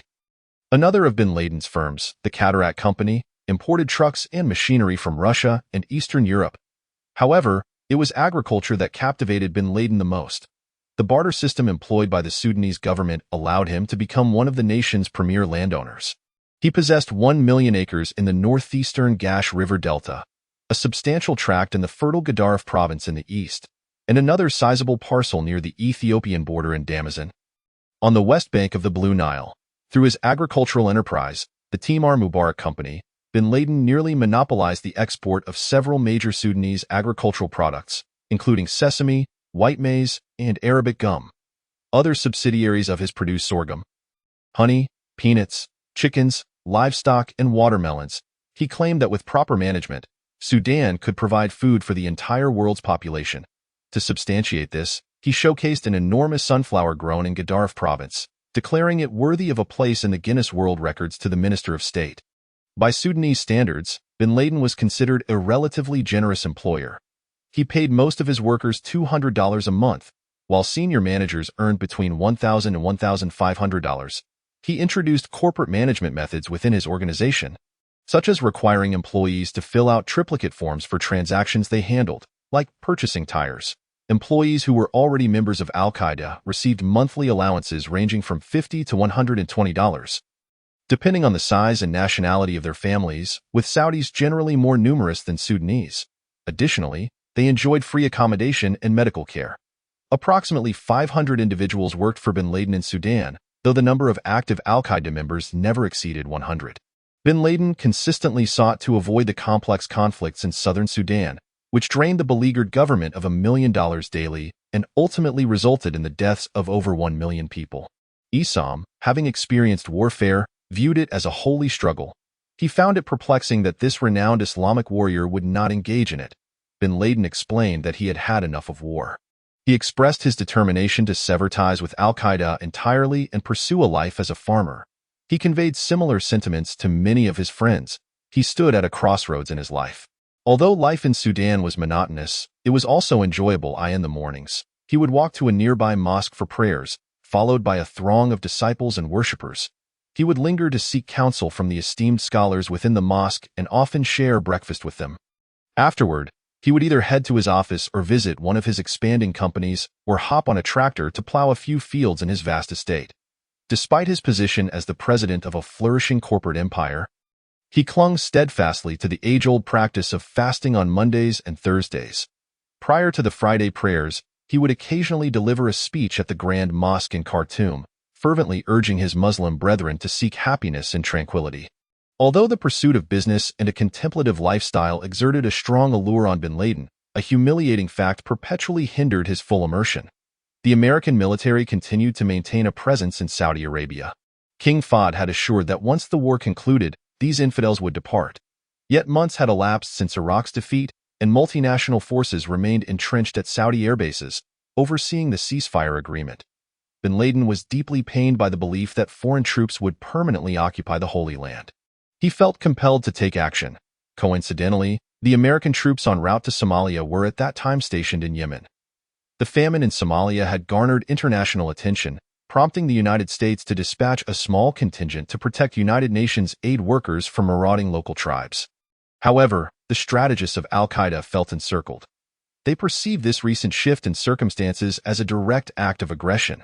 The Americans had already secured the Persian Gulf, and now they sought to use the Somali famine as a pretext to occupy the Horn of Africa. Yemen and Somalia guarded the maritime passage to the Red Sea, a position from which it would be relatively easy to blockade the region. Despite al-Qaeda's numerous plans to propagate the Islamic Revolution, it increasingly appeared that the United States was asserting control over strategic locations in the Arab world, encroaching upon al-Qaeda's domain. The net was tightening. Sudan would be the next target. At the time al-Qaeda entertained such notions, the United States had never even heard of this organization.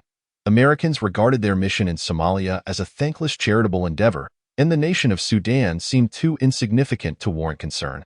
Every Thursday evening, members of al-Qaeda would convene at Bin Laden's lodging in Khartoum to receive guidance from their leader. On a Thursday evening at the end of 1992, they deliberated on the escalating threat posed by American influence. It was during this fleeting period that Bin Laden and his Shura Council made the pivotal decision that would transform al-Qaeda into a terrorist organization.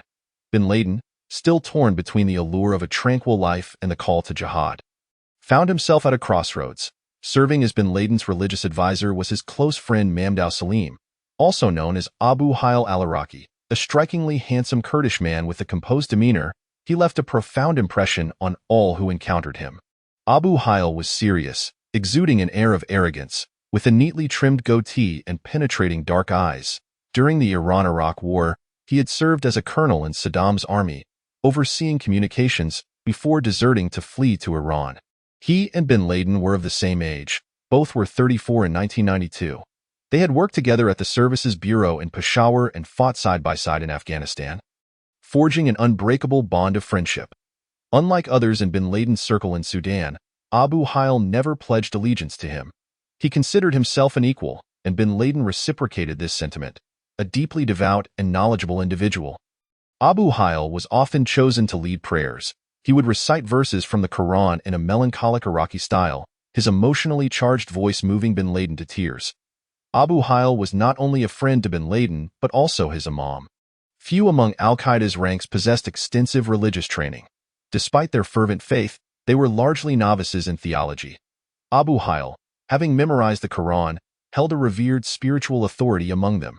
Yet he was merely an electrical engineer, not a cleric. Nevertheless, Bin Laden appointed him as the head of the Fatwa Committee, a decisive choice that would see al-Qaeda evolve from Bin Laden's initial vision of an anti-communist Islamic army into a terrorist organization singularly focused on attacking the United States. The U.S. was the last remaining superpower. In Bin Laden and Abu Hail's eyes, it represented the greatest threat to Islam. Why did these individuals turn against America? the United States was a nation deeply rooted in religious faith. Not long before, it had been their ally in Afghanistan. To a large extent, this shift arose from their perception of America as the epicenter of Christian power. The piety that once connected Muslim warriors with the Christian leaders of the American government had frayed. In fact, the American media had romanticized the jihadist leaders, who had visited churches across the U.S. and were lauded for their courageous spirit in the shared struggle against Marxism and atheism. However, Christianity, particularly its fundamentalist branches in America, was undeniably a rival faith to Islam. For Muslims, whose spiritual lineage extended back to the 7th century, Christianity was not merely a competitor but their foremost adversary. The Crusades were viewed as an ongoing historical process. Unless Islam achieved ultimate victory, the issue would remain unresolved. They bitterly recognized the contradiction between this aspiration and the harsh reality. Since the gates of Vienna, Islam had been in retreat. The battle fought by the Polish king in Vienna on September 11, 1683, now a date fraught with trepidation, reversed the momentum of the Muslim armies advancing westward. For the subsequent 300 years, the burgeoning Western Christian society had overshadowed Islam. Yet, bin Laden and his Afghan Arab followers believed they had turned the tide in Afghanistan, pushing Islam forward once more. Now, they confronted a nation that, in terms of military, material, and cultural might, stood as the most formidable in human history. Anti-American jihad. Some members of Al-Qaeda were astonished. The Americans know us inside and out. They even know what brand of underwear we wear. They perceive their own government's fragility and fragmentation. These governments retained power solely because Americans wished to maintain the status quo. From the oceans to the skies, even in the heavens, Americans patrolled. America was not distant. It was omnipresent. Economists within Al-Qaeda pointed out that it was their oil that fueled America's reckless expansion. They felt as though their resources had been pilfered, not oil itself, though bin Laden believed the oil prices were too low. But the cultural renaissance that should have accompanied the oil boom. They lived in a society marked by abysmal productivity, where wealth melted away like snow in the desert, leaving behind a pervasive sense of betrayal. Of course, oil had indeed brought wealth to some Arabs, but in the process of becoming increasingly affluent, had they not also become more westernized? Consumerism, moral decay, and individualism, attributes that Islamic radicals viewed as hallmarks of American modern culture, now threatened to obliterate the Islamic world. They were integrating Islam into a globalized, corporatized, interdependent, secular consumer landscape. When Al-Qaeda members spoke of America, this world was the implicit subject. However, the thinkers within Al-Qaeda defined modernity, progress, trade, consumption, and even pleasure as assaults launched by the West against Islam, thus leaving them with little of their own. If America held sway over the future, the Islamic radicals sought to reclaim the past. They did not reject science and technology. In fact, many leaders of Al-Qaeda, such as Ayman al-Zawahiri and Abu Hail, were originally scientists. Yet, their belief that technology would undermine willpower seemed paradoxical. For instance, bin Laden expressed interest in excavation machinery and genetically modified crops, yet he steadfastly refused to drink chilled water, by restoring the supremacy of Sharia law. Islamic radicals believed they could resist the encroaching Western influence. Even the values that Americans championed as beneficial to the world, democracy, transparency, rule of law, human rights, and secularism, appeared untrustworthy to the jihadists. They regarded these values as products of the West and, therefore, modern. Al-Qaeda's mission was to awaken Islamic nations to the threat posed by a secular, modernized Western world. Bin Laden told his followers that to achieve this goal, Al-Qaeda would ensnare America in a war with Islam, one that would stretch across vast frontiers, rendering America incapable of control. Across the Arab world and parts of Africa and Asia, Muslims spontaneously engaged in a Shuraf movement. While these movements largely occurred domestically, a central coordinating location was necessary. They designated Khartoum as a safe haven, thus naturally forging connections and learning from one another. Among these groups were two major Egyptian organizations, Zawahiri's Jihad Organization and Sheikh Omar Abdul Rahman's Islamic Organization, along with nearly all violent radical factions in the Middle East. The objectives of the Palestinian Hamas organization are to annihilate Israel and replace it with a Sunni Islamic State. This group is notorious for the assassination of Israeli citizens and frequently tortures and murders Palestinians whom it suspects of collaborating with Israel. Similarly, the Abu Nidal organization, also originating from Palestine, is even more violent and resolute in its resistance, primarily targeting Jews and moderate Arabs, having claimed the lives of over 900 individuals across 20 nations. Among the most infamous actions of the Abu Nidal organization are the machine gun assault on a synagogue in Vienna, a grenade explosion at a restaurant in Paris, a bombing at British Airways office in Madrid, the hijacking of an Egyptian Airlines flight to Malta, and the brutal attacks at the airports in Rome and Vienna. The Lebanese Hezbollah, aiming to establish a revolutionary Shia state, was at that time the terror organization responsible for the highest number of American fatalities. Hezbollah excels in kidnappings and hijackings but has also orchestrated a series of bombings in Paris. The world's most wanted terrorist, Ilich Ramrez Essenche, known as Carlos the Jackal, masqueraded as a French arms dealer while residing in Khartoum. Carlos, a Marxist and a member of the Palestinian Liberation Front, infamously kidnapped 11 ministers from the Organization of the Petroleum Exporting Countries, OPEC, in Vienna in 1975 and transported them to Algiers to extort ransom. Having abandoned his faith in communism, Carlos now contends that only the ruthless force of radical Islamic organizations can dismantle American cultural and economic hegemony. Despite being sought after globally, Carlos was not difficult to locate. He could often be found enjoying coffee and croissants at the beautiful Palace Hotel in Khartoum. Although bin Laden harbored distrust and even disdain for Tarabi, he nonetheless attempted to embrace one of Tarabi's most progressive and controversial ideas, collaboration with the Shia. He appointed Abu Hail to recruit members for al-Qaeda, asserting that they now had a single enemy in the Western world, and that the two branches of Islam should unite to obliterate it. Bin Laden invited representatives of the Shia to address al-Qaeda and dispatched his most capable operatives to Lebanon for training with Hezbollah. Imad Mughniya, responsible for Hezbollah's security affairs, visited bin Laden in Sudan and agreed to train personnel for al-Qaeda in exchange for weapons. Mughniya masterminded the 1983 suicide bombings targeting the U.S. Embassy, the U.S. Marine Corps barracks, and the French paratroopers camp in Beirut, resulting in the deaths of over 300 Americans and 58 French soldiers, prompting a swift withdrawal of U.S. peacekeeping forces from Lebanon. This precedent left a profound impression on bin Laden. He believed that suicide bombers could wield a devastating impact, and despite America's formidable power, it was reluctant to engage in conflict. On December 29, 1992, a bomb exploded at the Mofambai Hotel in Aden, Yemen, while another bomb targeting the nearby Good Moho Hotel detonated prematurely in the parking lot. The bombers aimed to target American troops passing through Yemen en route to Somalia for the international humanitarian operation. Restore Hope. In reality, American soldiers were not present in the hotels they bombed. Bin Laden later claimed responsibility for the botched attack, but as no Americans were killed, the incident garnered little attention in the U.S. The American military proceeded to Somalia as planned, yet the self-satisfied al-Qaeda leaders convinced themselves they had succeeded in scaring off the Americans, achieving an effortless victory. However, this victory came at a cost. The attack resulted in the deaths of an Australian tourist and a Yemeni hotel employee, with 7 others severely injured, most of whom were Yemenis. Amidst the elation in Sudan, moral questions began to surface. Members of al-Qaeda began to doubt the nature of their organization. One Thursday evening, Abu Hail raised the ethical dilemma of killing innocents.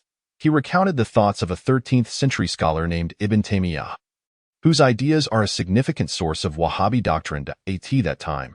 Ibn Taymiyyah faced the dilemma of the Mongols. Having ravaged Baghdad, they later converted to Islam. Should they seek retribution against these newly professed Muslim brethren? Ibn Taymiyyah argued that the Mongols merely claimed to adhere to Islam and could not be considered true believers. Thus, they were fair game for killing. Furthermore, Abu Hail explained to the 30 or so al-Qaeda members lounging on the carpet in bin Laden's reception room, propped up on long cushions and sipping mango juice, that Ibn Taymiyyah had issued a historically significant fatwa. Anyone who had assisted the Mongols, sold them goods, or even stood alongside them could also be killed. If the victim was a good Muslim, they would ascend to paradise. If they were a wicked person, they would descend to hell. Was this not fortuitous? Thus, the deceased tourist and hotel employee would each receive their just deserts. From this moment, a new ideology for al-Qaeda was born. Abu Hail's too fat was permitted attacks on U.S. forces and sanctioned the killing of innocents, transforming al-Qaeda into a global terrorist organization. The organization's focus shifted from battling military forces to targeting civilians. According to al-Qaeda's earlier philosophy, It was a mobile army of jihadists, tasked with defending any Muslim lands under threat. Now, this notion was cast aside in favor of a policy aimed at completely subverting the Western world. The Soviet Union had collapsed, and the threat of communism to the Islamic world had dissipated. The only force capable of thwarting the revival of the ancient Islamic empire was the United States. And they must be confronted and defeated. Chapter 9. Silicon Valley at dawn. As sunlight bathed the twin towers of the World Trade Center, the elongated shadows cast by these twin edifices stretched across the entirety of Manhattan. These structures were designed to be conspicuous. Upon completion in 1972 and 1973, they stood as the tallest buildings in the world. However, this record was short-lived, as the ambitions of the construction industry relentlessly sought to reach new heights. Vanity was the most conspicuous trait of the Twin Towers. Beyond that, they were both dull and impractical. Tenants within the towers often felt isolated. Even a simple excursion for lunch required navigating several elevators down to the ground floor, followed by a hurried dash across the plaza before finally encountering the urban ambience and clamor. The tubular structure supporting these colossal skyscrapers resulted in a mere 22-inch distance between columns, leaving those in the offices to feel as though they were ensconced in a cage. Yet, the views were nothing short of spectacular. The headlights on the New Jersey Turnpike formed an unending serpent. The Statue of Liberty, standing in the bustling harbor, appeared diminutive. Tankers and pleasure boats glided across the Atlantic's shimmering surface. The hazy coastline of Long Island, the trees of Connecticut just beginning to change color, and Manhattan Island, extending like a queen reclining upon a vast bed nestled between two rivers. Such monumental structures inevitably infiltrate the subconscious of those around them, which was their intended purpose. These awe-inspiring, symbolic towers stand as testaments to liberty, human rights, and humanity. This was bin Laden's assessment of them. For those wishing to admire the grandeur of the World Trade Center, the optimal vantage point lay in Jersey City, across the Hudson River. However, in an area of the city known as Little Egypt, followers of the blind Sheikh Omar Abdulrahman were conspiring to bring the Twin Towers down. At that time, Abdulrahman sought political asylum in the United States, yet the State Department had placed him on a watch list as a terrorist, as he had done in Egypt. He issued a fatwa in the United States permitting his followers to rob banks and kill Jews. Traveling throughout the U.S. and Canada, he incited thousands of young Muslim immigrants through often anti-American sermons. He proclaimed that Americans descended from apes and pigs, feasting on the leftovers of Zionists, communists, and colonialists. He called upon Muslims to attack the Western world, block their transportation, sever their connections, destroy their economies, burn their businesses, obliterate their interests, sink their ships, and shoot down their planes, suffocating them from sea, air, and land. His followers were indeed striving to realize this revelation. Theo paralyzed New York. They plotted to assassinate several officials while simultaneously detonating bombs to destroy the city's most significant landmarks: the George Washington Bridge, the Lincoln Tunnel, the Holland Tunnel, Federal Plaza, and the United Nations Building. This was their response to the American support for Egyptian President Hosni Mubarak. They intended to assassinate him during his visit to New York. The FBI later learned that Osama bin Laden had been financially supporting the Sheikh's activities. Few Americans were aware of the extent to which Islamic radicals had developed within the country, even within the intelligence community. For them, the blind Sheikh's Arabic sounded as foreign as Martian, as there were scarcely any experts fluent in Middle Eastern languages within the FBI, let alone among local police forces. Even if someone comprehended and understood the threat posed by Sheikh, the majority would not perceive it as particularly perilous. The sensitivity of the American populace has dulled.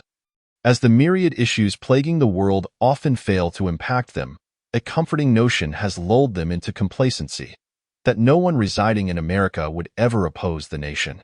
On February 26, 1993, a rented Ford Econoline van made its way into the vast underground parking garage of the World Trade Center. The individual seated within the vehicle was named Ramzi Youssef. To this day, it remains unclear whether he was dispatched by bin Laden, yet he undeniably hailed from a training camp affiliated with Al-Qaeda in Afghanistan, where he acquired the skills to fabricate explosives. His purpose for traveling to America was to oversee the construction of a bomb. The Federal Bureau of Investigation later discovered that this was the largest homemade explosive device they had ever encountered. Youssef ignited 4 20-foot-long fuses, and then fled to a vantage point north of Canal Street, planning to witness the tower's collapse. Youssef was dark-skinned and slender, with one eye perpetually darting around in its socket, and his face and hands bore scars from burns sustained in an accidental explosion. His true name was Abdul Basit Mahmoud Abdul Karim. Youssef's mother was Palestinian, while his father was Pakistani. He grew up in Kuwait City before pursuing electrical engineering studies in Wales. His wife and one child resided in Quetta, the capital of Pakistan's Balochistan province, with another child soon to be born. Youssef was not particularly devout in his Islamic faith. Rather, his actions were primarily motivated by fervor for the Palestinian cause and animosity towards Jews. Nevertheless, he was the first Muslim to launch a terrorist attack on American soil. More significantly, his insidious and exaggerated imagination was akin to a cocoon, poised to give birth to a radical movement. Prior to Youssef's arrival in America, a Brooklyn affiliate had already experimented with pipe bombs. It was due to Youssef's ambition and expertise that the nature of terrorist activities underwent a profound transformation. Youssef placed the car bomb in the southern corner of the garage, intending for one tower to topple onto the other, thereby obliterating the entire complex. He harbored the hope that the explosion would claim 250,000 lives. In his view, this figure would compensate for the suffering endured by Palestinians due to American support for Israel. He aimed to inflict maximum casualties by incorporating lethal sodium cyanide into the ammonium nitrate and fuel bomb, or by utilizing radioactive materials smuggled from the former Soviet Union to construct a dirty bomb, thereby contaminating a significant portion of lower Manhattan with radiation. The explosion penetrated 6 floors of structural steel and concrete, reaching as far down as the Path subway station beneath the garage and as high as the Marriott ballroom above. The blast produced a tremendous shockwave, felt even by visitors on Ellis Island a mile away, who sensed the ground trembling beneath their feet. 6 individuals lost their lives, and 1,042 were injured, marking the highest number of hospital admissions since the Civil War in American history. The Twin Towers experienced vibrations and swaying, yet these colossal structures did not collapse.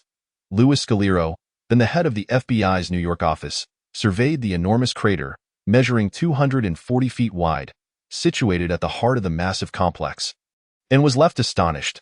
He remarked to a structural engineer that the building would stand forever unyielding. Youssef boarded a flight back to Pakistan and shortly thereafter relocated to Manila. While in Manila, he began to devise extraordinary plots, including simultaneous bombings of several American airliners, assassinations of Pope John Paul II and President Bill Clinton, and piloting a private plane into CIA headquarters.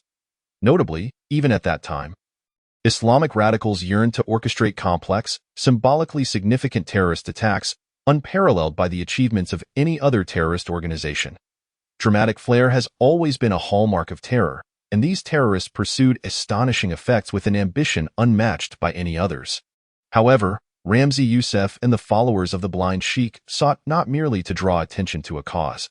They aspired to humiliate their enemies by inflicting as much death as possible.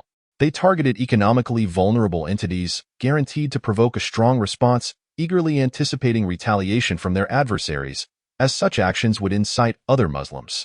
Yet, it can be argued that they possessed no concrete political agenda.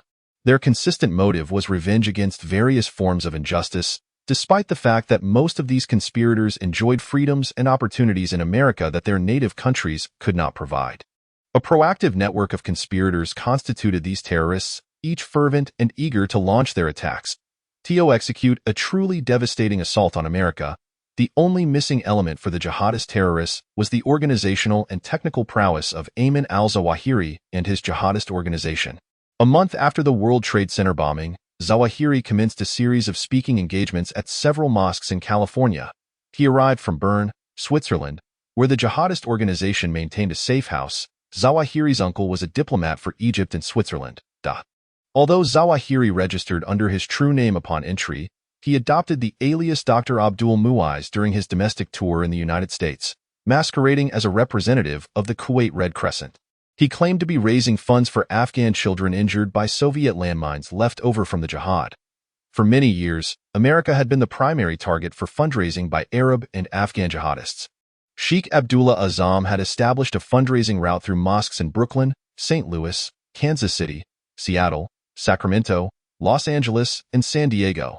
the service bureau founded by bin Laden and Uzzam opened branches in a total of 34 American cities to support jihad. The anti-Soviet war also spawned numerous charitable organizations worldwide, particularly dense in the United States. These organizations continued to operate even after the Soviet Union disintegrated and the Afghan people began to turn against one another. Zawahiri aspired to exploit this rich vein in America for the jihadist organization. Zawahiri's guide in the United States, Ali Abdul Sud Muhammad, was an extraordinary figure in the annals of espionage. Muhammad stood 6 feet 1 inch tall, weighed 200 pounds, and was remarkably fit. A martial arts expert, he was fluent in several languages, including English, French, and Hebrew, in addition to his native Arabic. Muhammad was cultured, exceptionally intelligent and sociable, adept at forging friendships, and he possessed the qualities to ascend to the upper echelons of any organization. He had previously served as a major in the Egyptian army, and Khalid Islambuli, the assassin of Sadat, hailed from his unit. The government suspected him of being a religious extremist, which was not unfounded. He was indeed a member of the jihadist organization. After being dismissed from the Egyptian army, Zawahiri entrusted him with a daunting task: to infiltrate American intelligence agencies. In 1984, Muhammad boldly approached the CIA's intelligence station in Cairo, offering his services to the Americans. The agent evaluating him suspected he might be an operative planted by the Egyptian intelligence service. Nonetheless, the agent sent telegrams to other stations and headquarters to determine if any department had an interest in him. The CIA's Iran desk in the Frankfurt station responded, and Muhammad was soon dispatched to Hamburg, where he became a trainee intelligence officer. Subsequently, he entered a mosque associated with Hezbollah, where he promptly approached the Iranian cleric in charge, claiming to be an American spy sent to infiltrate the Muslim community. Unbeknownst to him, the CIA had already penetrated that mosque. His declaration was immediately reported. The CIA claimed they terminated Muhammad's employment, notifying all agencies that he was extremely untrustworthy and placing him on the State Department's watch list to prevent his entry into the United States. However, by the time they accomplished these tasks, Muhammad had already arrived in California under a visa waiver program guaranteed by the CIA for individuals of significant intelligence value, or those who had made substantial contributions to the United States. To remain in America, Muhammad needed to become a U.S. citizen, and thus he married a California woman named Linda Sanchez, whom he had met on a transatlantic flight to the United States. A year after arriving in America, Muhammad rejoined the military, this time enlisting in the U.S. Army. He maneuvered his way into the John F. Kennedy Special Warfare Center and School at Fort Bragg, North Carolina. Although Muhammad served merely as a logistics sergeant, he left a profound impression on the unit. He received special commendation from his commander for outstanding performance, and even placed in a fitness competition alongside world-class soldiers. His superiors were deeply impressed by Muhammad, finding him impeccable, with consistently outstanding work performance. The reason Muhammad was able to maintain the secrecy of his dual identity may lie in his unabashed display of faith. Each morning, he would rise at dawn to pray, then take his portable cassette player for a long run, listening to the Quran as he jogged, aiming to memorize its verses. To ensure his diet adhered to Islamic standards, he prepared his own meals. In addition to his military duties, he was also pursuing a doctoral degree in Islamic studies. The American military held his viewpoints in high regard, inviting him to assist in teaching courses on Middle Eastern politics and culture, as well as to produce a series of videotapes to introduce Islam to other soldiers. According to Muhammad's service record, he prepared and delivered over 40 briefings on the national situation for troops soon to be deployed to the Middle East. Meanwhile, he covertly smuggled maps and training manuals out of the base to a local print shop, where he had them reduced in size. Utilizing these materials, he authored several volumes of a terrorist training manual, which later became the operational handbook for Al-Qaeda. On weekends, he would travel to Brooklyn and Jersey City to conduct tactical training for religious radicals, including members of jihadist organizations, such as the Egyptian Syed Nosser, who would later assassinate the Jewish extremist Meir Kahane in 1990. In 1988, Muhammad casually informed his superiors that he intended to go to Afghanistan during his leave to kill Soviet soldiers. Upon returning to duty, he flaunted several belt buckles, claiming they were trophies taken from Soviet soldiers he had ambushed. In truth, he had been training the first batch of volunteers in unconventional warfare techniques for Al-Qaeda. including kidnapping, assassination, and aircraft hijacking, skills he had acquired from the U.S. Special Forces. Muhammad retired from active duty in 1989 and subsequently joined the U.S. Army Reserve. He settled in Silicon Valley with his wife, working as a security guard for a defense contractor that was developing a component for the Trident missile system. Although he occasionally vanished for months, claiming to be in Pakistan and Afghanistan purchasing carpets, he was still seeking ways to infiltrate U.S. intelligence agencies.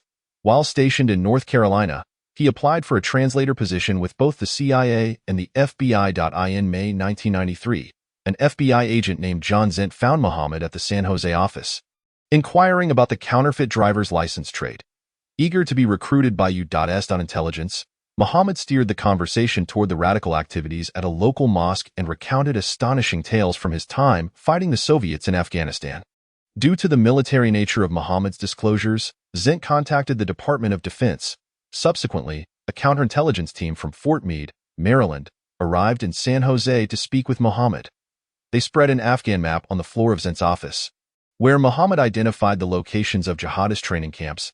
He mentioned the name Osama bin Laden, stating that he was organizing an army to overthrow the Saudi regime.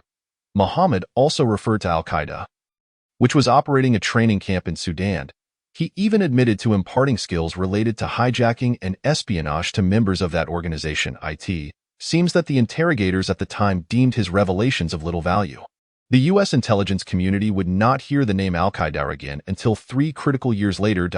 Muhammad's disclosure of these details may have stemmed from a psychological need to elevate his perceived importance. He fancied himself akin to James Bond, as later remarked by an FBI agent who spoke with him. However, a more plausible explanation is that Muhammad's highly targeted actions were intended to fulfill a mission assigned to him by Zawahiri, to penetrate U.S. intelligence agencies. In the spring of 1993, the jihadist organization and Al-Qaeda remained 2 independently operating entities, and Zawahiri had not yet joined bin Laden's anti-American campaign. It appears that Zawahiri was willing to betray bin Laden in order to infiltrate U.S. intelligence, which would benefit his own organization.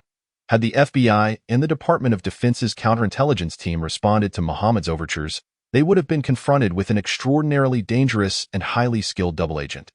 Muhammad openly identified himself as a trusted member of bin Laden's inner circle, yet this held little significance for the investigators at the time.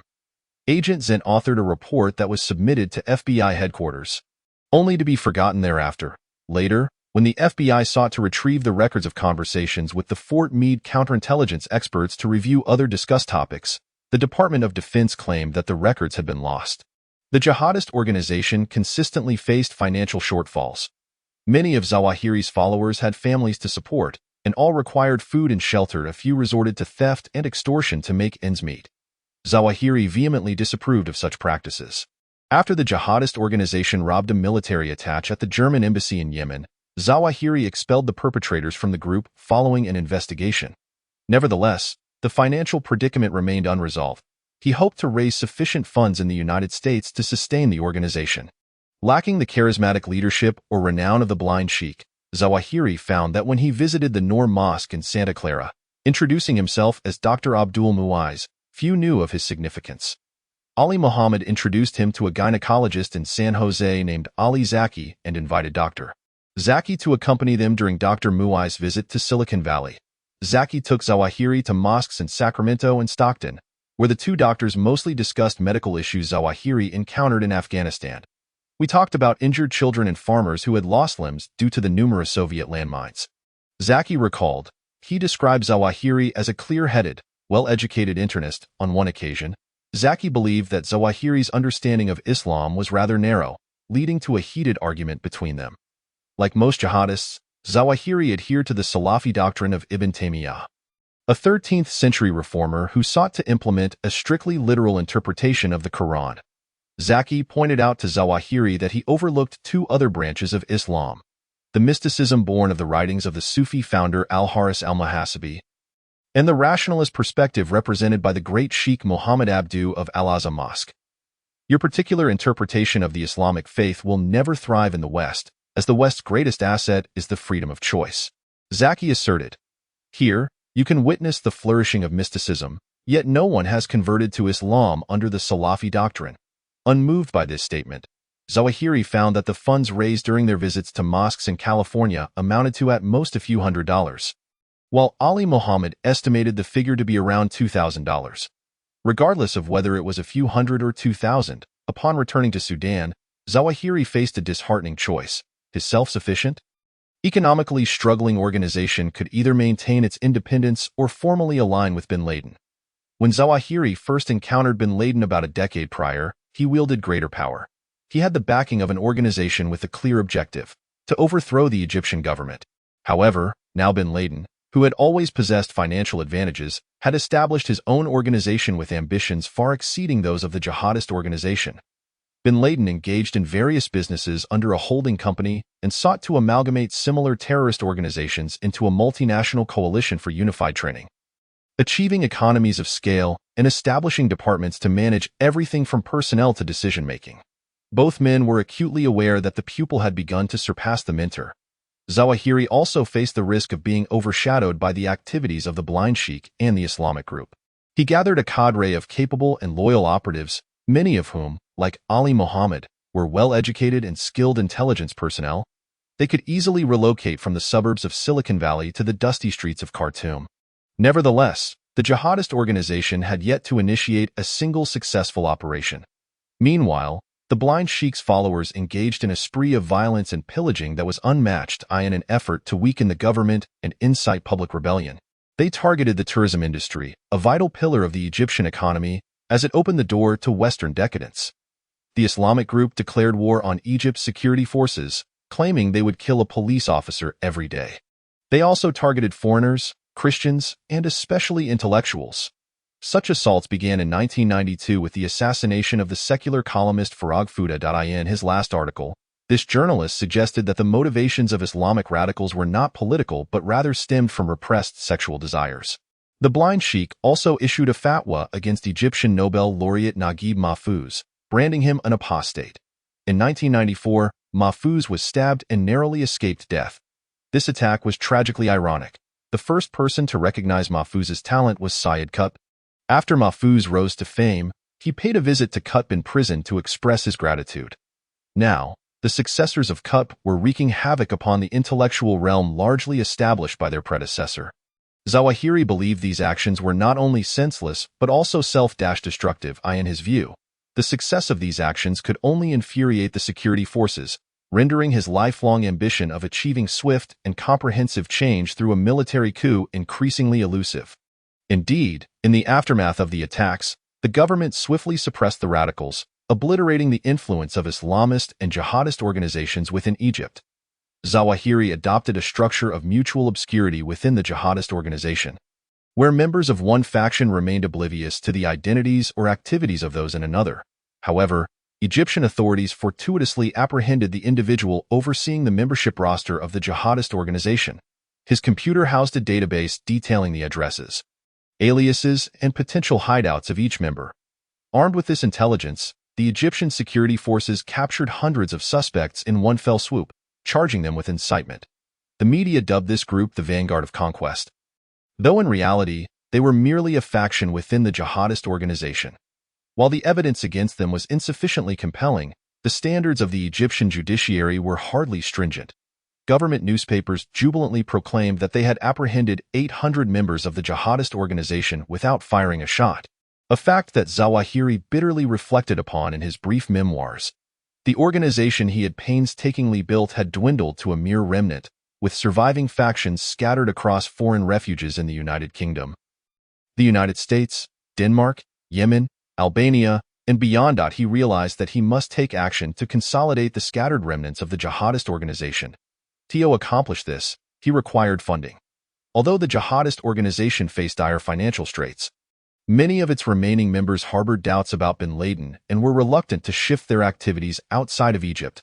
Furthermore, the organization's brethren were being hunted down in Cairo, and the subsequent trials were mere FAAs, igniting their fury.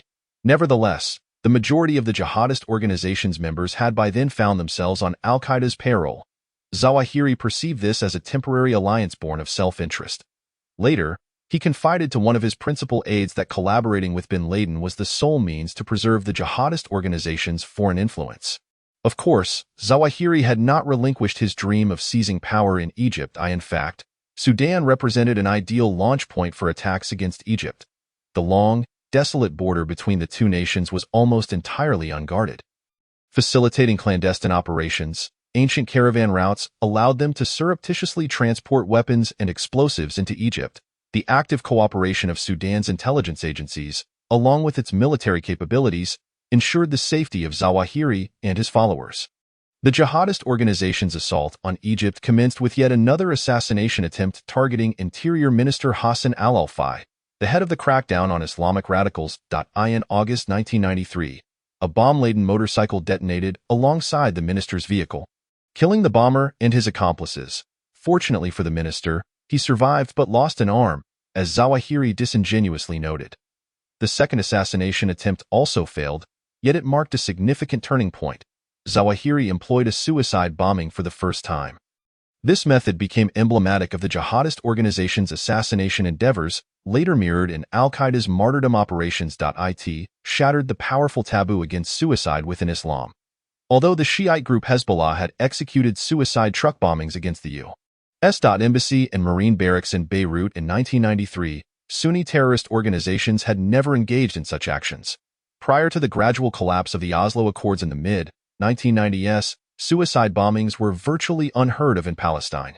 Zawahiri had previously solicited funding in Iran and sent individuals like Ali Mohammed to Lebanon for training with Hezbollah, suggesting that the notion of suicide bombing likely originated from these experiences. Zawahiri also innovated further by recording the martyrdom pledges of suicide bombers prior to their actions. He disseminated these tapes, allowing people to hear that the attackers had voluntarily chosen to sacrifice their lives. In November, as interrogations of the jihadist organization continued, Zawahiri attempted to assassinate Egyptian Prime Minister Atef Sidki. Just as the minister's convoy passed by a girls' school in Cairo, a car bomb detonated. The minister, seated in a bulletproof vehicle, emerged unscathed, but the explosion injured 21 individuals, and a girl named Shaima Abdul Halim was killed by a flying car door. Her tragic death ignited outrage among the populace of Egypt. Over the past 2 years, they had witnessed more than 240 individuals slain by Islamic organizations.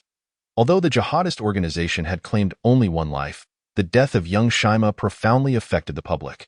As her coffin was carried through the streets of Cairo, crowds shouted, "Terrorism is the enemy of God." Zawahiri was shaken by the people's fury. An innocent child lost her life unexpectedly, and we all felt immense sorrow.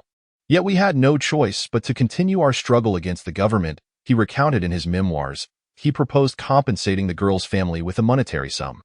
The Egyptian government responded by arresting 280 of Zawahiri's followers, 6 of whom were ultimately sentenced to death. Zawahiri lamented, "This means they wish for my then 2-year-old daughter, along with the daughters of my other comrades, to grow up without fathers. Who weeps for our daughters? Who cares for them?" According to Dan Coleman, Zawahiri had visited the service office established by the jihadists in Brooklyn in 1988. Located on Atlantic Avenue, the office was headed by Mustafa Shalabi, one of Zawahiri's trusted associates within the jihadist organization. 2 years later, Shalabi clashed with Zawahiri's longtime adversary, Sheikh Omar Abdurrahman, over financial matters. The blind sheikh sought to utilize the funds raised by the center to support international jihad, while Shalabi aimed to invest the money in an Islamic revolution against the Egyptian government. He refused to relinquish control over the accounts. In March 1991, an assailant broke into Shalabi's Brooklyn apartment, brutally beating him before strangling him and stabbing him over 30 times, a case that remains unsolved. Chapter 10. The Lost Paradise. Young people from various nations flocked to a dusty, remote location known as the Soba Farm, situated 10 kilometers south of Khartoum. Bin Laden would extend a warm welcome to these new recruits of al-Qaeda, who were about to embark on their education in the art of terrorism. Their motivations varied, yet they shared a common conviction, that a pure and primordial Islam, untainted by modernity and unyielding to political compromise, would heal the wounds left unaddressed by socialism or Arab nationalism. They were filled with righteous indignation, yet felt powerless within their own countries. They did not perceive themselves as terrorists, but rather as revolutionaries. Like all revolutionaries throughout history, they were compelled to act under the driving force of a simple human need for justice. Some had suffered brutal oppression. others simply reveled in bloodshed and chaos. From its inception, al-Qaeda encompassed both revolutionaries and nihilists. The irreconcilable relationship between these two factions bore a self-destructive nature, yet the rapid unfolding of events made it nearly impossible to discern who among them was a thinker and who was an antisocial element. They were all united under the charismatic leadership of Osama bin Laden. The interplay of idealism and nihilism within his persona formed a potent amalgamation. Given the considerable diversity among the recruits and their differing motivations, bin Laden's primary task was to redirect their focus toward a common enemy. He had already formed a fixed perception of the United States and intended to convey this to every new batch of recruits joining al-Qaeda. He proclaimed that while America appeared overwhelmingly powerful, it was, in fact, weak and cowardly. Look at Vietnam, look at Lebanon.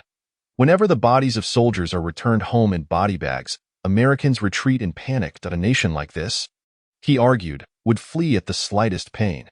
It had always been so. Despite its vast wealth and resources, America lacked conviction. It could not withstand warriors who possessed unwavering faith and were unafraid of sacrifice. American warships in the Gulf would retreat to the sea, bombers would vanish from air bases in Arab nations, and troops stationed in the Horn of Africa would hastily return home. Bin Laden, who articulated these views without ever having set foot in the United States, enjoyed the company of those who had lived there, such as Abu Raida al-Suri, Wael Jaladen, and Ali Mohammed. These individuals reinforced his mental image of America as arrogant and decadent. Bin Laden was eager to pierce the heart of this last superpower with a spear. He saw his first opportunity in Somalia die in the months following the euphoric defeat of Saddam Hussein. Somalia became the first test of America's New World Order, that time.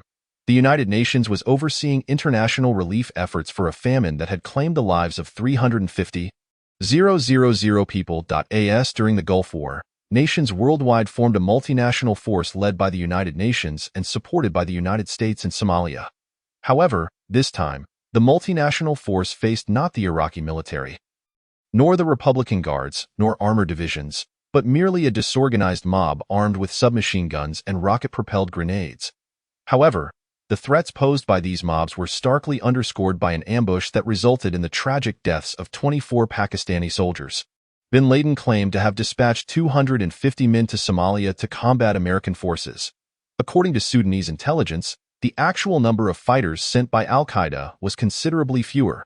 The al-Qaeda guerrillas provided training to the Somalis and endeavored to integrate themselves into the relentless, famine-stricken tribal warfare, a dire situation exacerbated by the ongoing conflict. The al-Qaeda operatives failed to leave a favorable impression on their Somali hosts. For instance, an Arab had crafted a car bomb intended to target UN troops, yet it failed to detonate. The Somalis had a very poor attitude towards us, one Arab lamented. We tried to persuade them that we were merely messengers sent by others, but they were entirely disbelieving. Given the dire state of leadership there, we decided to withdraw. One night, several al-Qaeda fighters in Mogadishu witnessed the downing of 2 American helicopters. When the Americans retaliated, they struck a building perilously close to the fighters' hideout. Fearing capture by American forces, they departed Somalia the following day. Nevertheless, the event in October 1993, which saw the downing of these helicopters, marked a pivotal turning point in the conflict. Enraged Somalians paraded the bodies of American crew members through the streets of Mogadishu, a spectacle that prompted President Clinton to swiftly withdraw all American soldiers stationed in Somalia. Bin Laden's analysis of American character was vindicated. Although his subordinates fled the battlefield, bin Laden continued to assert that it was al-Qaeda that had downed the American helicopters, even desecrating the bodies of the American soldiers. Due to these rebellions, which were only tangentially related to him, such as those in Afghanistan and Somalia, bin Laden's influence grew considerably. He directly appropriated such victories for himself. According to reports from our brothers engaged in jihad in Somalia, bin Laden boasted on Al Jazeera that they had witnessed the American military's weakness, fragility, and cowardice. The Americans had only suffered 18 fatalities. However, after proclaiming a new world order, they retreated in disappointment and disgrace. Bin Laden lured various nationalist groups under his banner by offering weapons and training. He had instructors with years of combat experience at his disposal. A double agent under Zawahiri, Ali Mohammed, utilized skills learned from the American Special Forces to teach reconnaissance courses within al-Qaeda.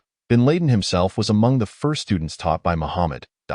The weapons employed by the organization were sourced from the storerooms in Tora Bora, where remnants of jihadist armaments were kept, which Bin Laden clandestinely smuggled into Sudan. Bin Laden also provided seed funding for the revolution. Realizing the significant achievements attained with such a modest investment must have delighted him immensely. In 1992, a military coup in Algeria halted the electoral process. The Islamic Party, the Islamic Salvation Front, FIS, had been poised for electoral victory.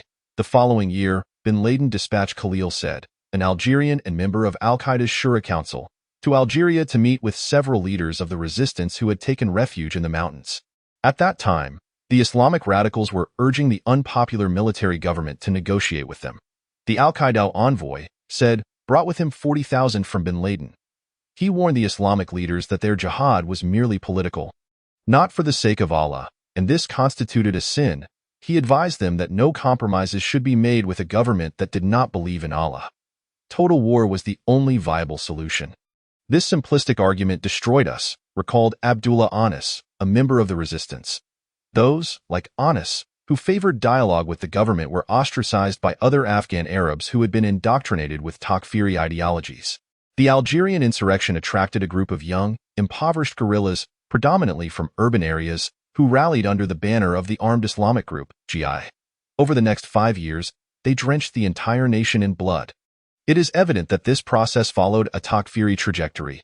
Initially, the Islamic radicals targeted non-Muslims, primarily clerics, nuns, diplomats, intellectuals, feminists, doctors, and businessmen. According to the logic of the Armed Islamic Group, democracy was incompatible with Islam. Thus, anyone who held a ballot was deemed an anti-Islamic enemy deserving of death. The license to kill later extended to anyone working in government-related institutions, such as public school staff. In just 2 months of 1994, 30 teachers and principals were murdered, and 538 schools were burned down. However, the victims of this armed group's terrorists were not limited to teachers and Democrats. Entire villages were often slaughtered in the dead of night. The weekly publication, Al-Muhajir, praised such atrocities, often boasting with headlines like, "Thanks be to Allah. We severed 200 throats today," or "For Allah, one of our brothers beheaded his father." This peak of religious fanaticism was a denunciation of the entire Algerian populace. A communique from the armed group stated sternly, "Our war recognizes no neutrality. All who do not stand with us are apostates and deserve death." For those who viewed the Algerian conflict as a religious revelation, this principle proved exceedingly convenient. Faced with such a scene, even Bin Laden recoiled. His retreat stemmed not only from the violence itself, but also from the international community's strong aversion to the actions of Islamic radicals. He sought to cultivate a more favorable image for jihad. Subsequently, several leaders of the armed group traveled to Khartoum, seeking additional funding. They audaciously accused Bin Laden of being too lenient towards Democrats, suggesting that it rendered him somewhat weak. Bin Laden was incensed and completely ceased support for the organization. However, the 40,000 he had previously provided had already wrought disaster, with over 100,000 lives lost in the Algerian Civil War. By the end of 1993, rumors circulated in Khartoum that a Sudanese general had acquired some black market uranium. Bin Laden had been intent on procuring more potent weapons to align with his grand vision of transforming al-Qaeda into an international terrorist organization. At the time, he was collaborating with the Sudanese government to develop chemical weapons intended for use against southern Christians. And he was also utilizing Sudanese cargo planes to smuggle weapons from Afghanistan. He purchased AT-39 military aircraft specifically to transport Stinger missiles. Thus, when news of the uranium emerged, he was greatly excited. He dispatched Jamal Fadl to negotiate the price. According to Fadl himself, he was the third person to pledge allegiance to al-Qaeda, which endeared him to Bin Laden. He was a slender, agile athlete who played as a striker in Bin Laden's football team. Fadl always wore a cheerful smile, and his infectious laughter could be startling. Like many in al-Qaeda's inner circle, he had come from the United States to join the jihad and had worked at the Bureau's office on Atlantic Avenue in Brooklyn. Fadl was Sudanese and familiar with the local real estate market, which led Bin Laden to entrust him with the purchase of properties for the organization before it relocated to Khartoum. The general quoted a price of $1.5 million for the uranium, including commission. He produced a cylindrical container measuring 2.5 feet in length and approximately 6 inches in diameter, along with documents asserting that it originated from South Africa. Bin Laden was pleased to receive this information and rewarded Fadl with $10,000 for successfully facilitating the transaction. Later, they discovered that the container was filled with a substance known as red mercuric oxide, also referred to as cinnabar, which bore physical characteristics similar to uranium oxide but differed chemically. Red mercuric oxide had been used in nuclear fraud for over 25 years.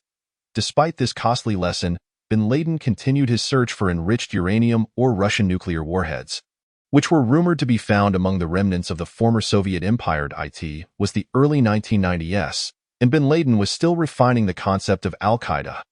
This organization was merely one of many ventures he was pursuing, yet it offered him a potentially formidable foundation of power. His actions, such as the raid on Somalia, were relatively small-scale and speculative in nature.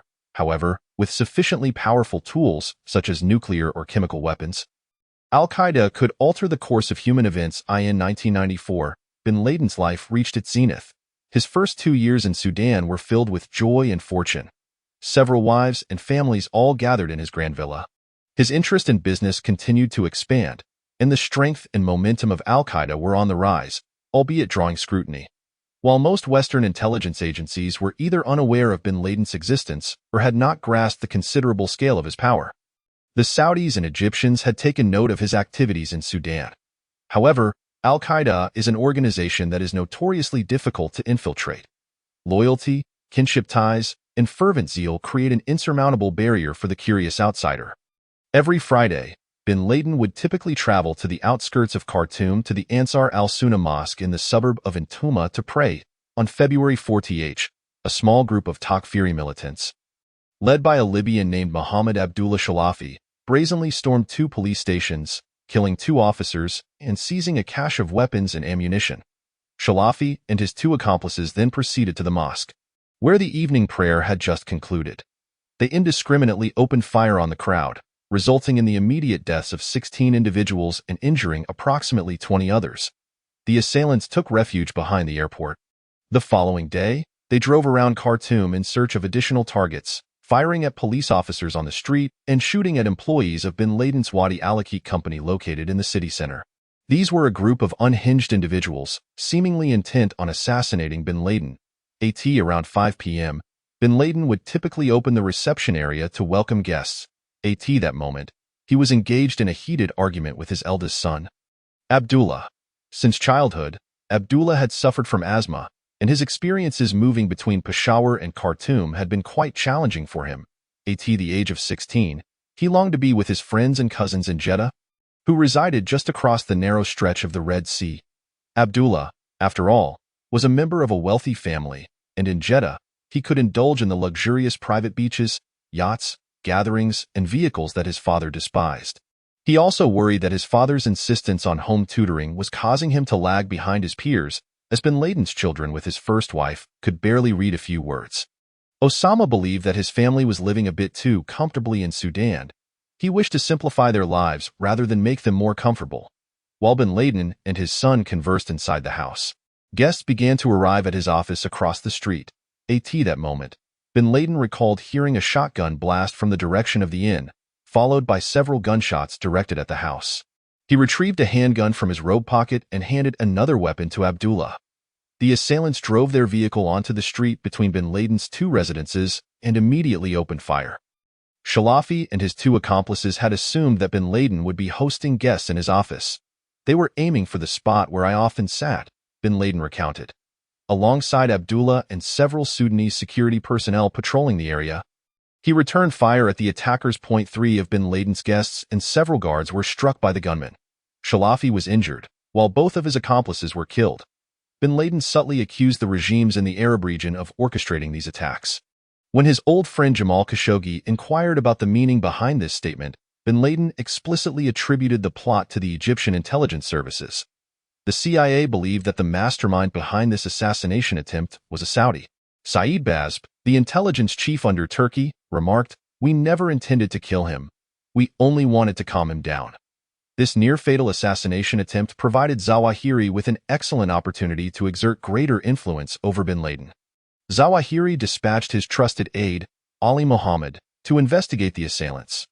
Muhammad discovered that Shalafi was a Libyan who had trained in Lebanon before moving to Peshawar in 1988. There, he joined the Afghan Mujahideen and encountered bin Laden.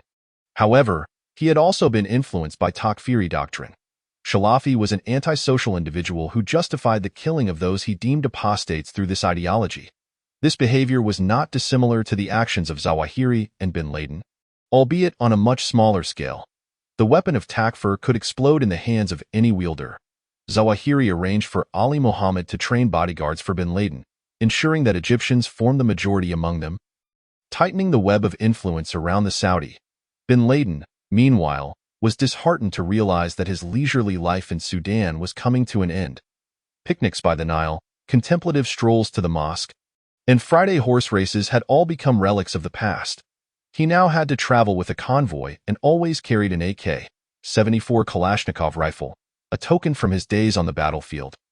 Bin Laden's domestic life also underwent transformation.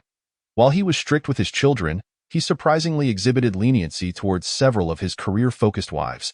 Hamza, a professor of child psychology, and Khalid, who taught Arabic grammar, continued their university careers after marriage, commuting between Sudan and Saudi Arabia during their years in Sudan. Hamza resided on the ground floor of their villa in Khartoum and taught local women about Islamic doctrine. However, for Abdullah, life in Khartoum was far from satisfactory. Her two sons, Abdullah and Omar, harbored resentment towards their father's imposition of poverty and danger. She also had to care for her mentally disabled son, Abdul Rahman. The crowded household made his outbursts increasingly challenging to manage. Bin Laden's fourth wife, Ali, sought a divorce, a development he had anticipated. Our relationship was never particularly good from the start, he confided to Jamal Khalifa. Osama and Jamal had resolved during their university years to practice polygamy and vowed never to initiate divorce proceedings in order to uphold their moral code. Bin Laden did not wish to follow in his father's footsteps by marrying numerous wives. Rather, he aspired to treat his four wives equally. This, however, necessitated his patience as Ali would eventually request the divorce, while he had to let go of years of grievances. According to Islamic law, children under the age of 7 belong to their mother upon divorce. If they are older than 7, girls go to the father. Boys over 7 can decide which parent they wish to stay with. Their eldest child, Ali, was 8 at the time and chose to remain with his mother. Ali returned to her family home in Mecca with her 3 children, who continued to stay with her as they grew. Bin Laden cherished loyalty. In fact, nearly all those around him had formally pledged allegiance to him. He resembled a feudal lord, wielding control over the fates of hundreds. Until then, there had been little betrayal within his domain. The sudden defection of several family members was undoubtedly a heavy blow to Bin Laden, who viewed himself as a paragon of Islamic familial values. His Spartan morals, imposed upon his children, had turned several of them against him. Nevertheless, he was willing to let them go. Bin Laden also longed for his homeland. He had only seen his mother and other family members a few times, always due to the Saudi royal family's summons to Khartoum, compelling him to return to the kingdom. Bin Laden's repeated acts of disloyalty drove King Fahd to the brink of madness. Algeria and Yemen vehemently pressured the Saudis to curb this troublemaker, who was inciting rebellion in both nations. Ultimately, it was Egypt that compelled the Saudi kingdom to make a decision. Either continue to tolerate the prodigal Bin Laden or maintain a good relationship with the powerful ally. Egypt. The Egyptians had grown weary of the violence spilling over from Sudan and repeatedly protested, labeling Bin Laden as the mastermind behind it all. Finally, on March 5, 1994, King Fahd personally made the decision to revoke Bin Laden's Saudi citizenship. Saudi Arabia is a country with tightly knit relationships where various families and tribes are intricately intertwined. For a Saudi to be expelled from the kingdom is akin to being cast out from these crucial and complex connections that are vital to every Saudi's identity. Citizenship in Saudi Arabia is stringently controlled, rarely granted to foreigners. The Bin Laden family, originally from Yemen, had successfully integrated into Saudi society, indicating their prestigious yet precarious status. Following the revocation of Bin Laden's citizenship, his elder brother, Bakr bin Laden, publicly condemned him, and the family subsequently disowned him.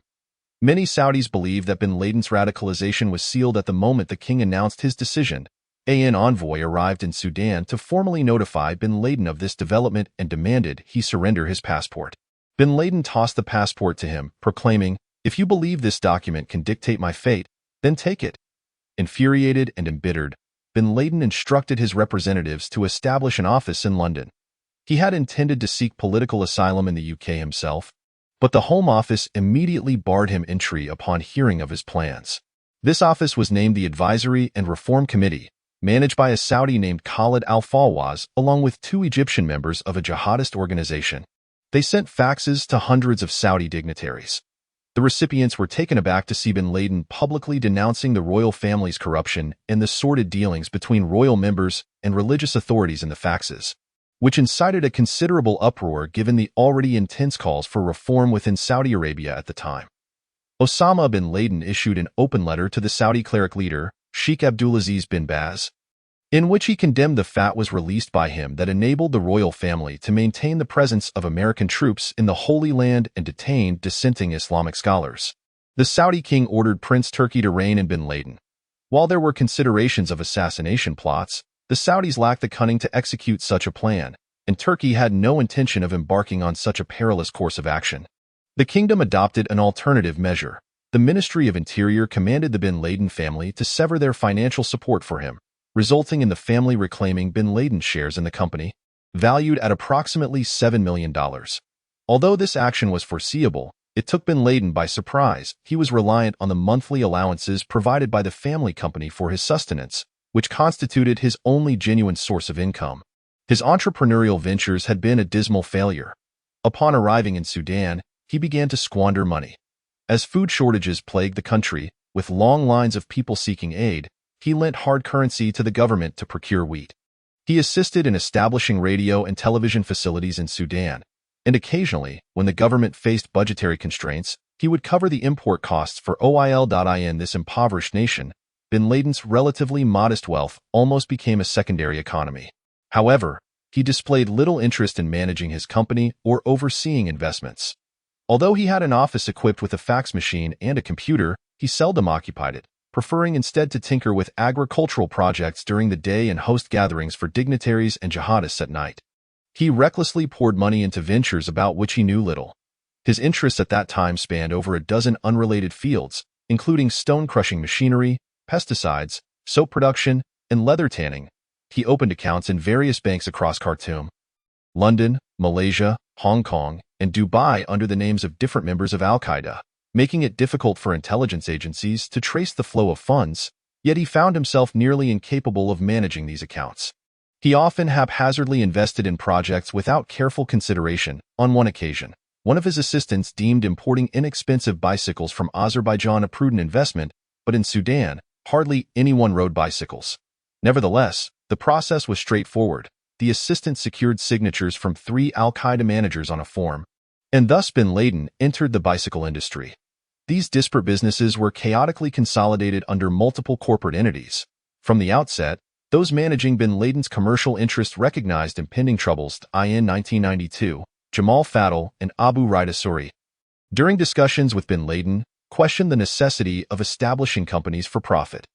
They cautioned that the business climate in Sudan was dire, with inflation exceeding 150 and the value of the Sudanese pound plummeting against the dollar, affecting all investment projects. Our objective is not solely business, bin Laden casually replied, thereby dismissing all responsible management measures. Following the abrupt cessation of his financial allowances from Saudi Arabia, bin Laden was confronted with a long list of deficits and the absence of a stable income source.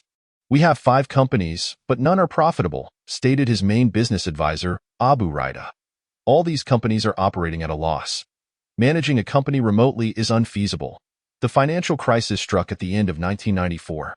Bin Laden informed members of Al-Qaeda that he had to reduce their salaries, as all the funds had been depleted. One of bin Laden's pilots, Hussein Hekmat, once mentioned his need to renew his flying license in Kenya, which he had obtained during his 3 years working with Al-Qaeda. Bin Laden told him to forget it. Months later, Hekmat's wife required a cesarean section to give birth, and he approached Al-Qaeda's treasurer for $500 for the procedure.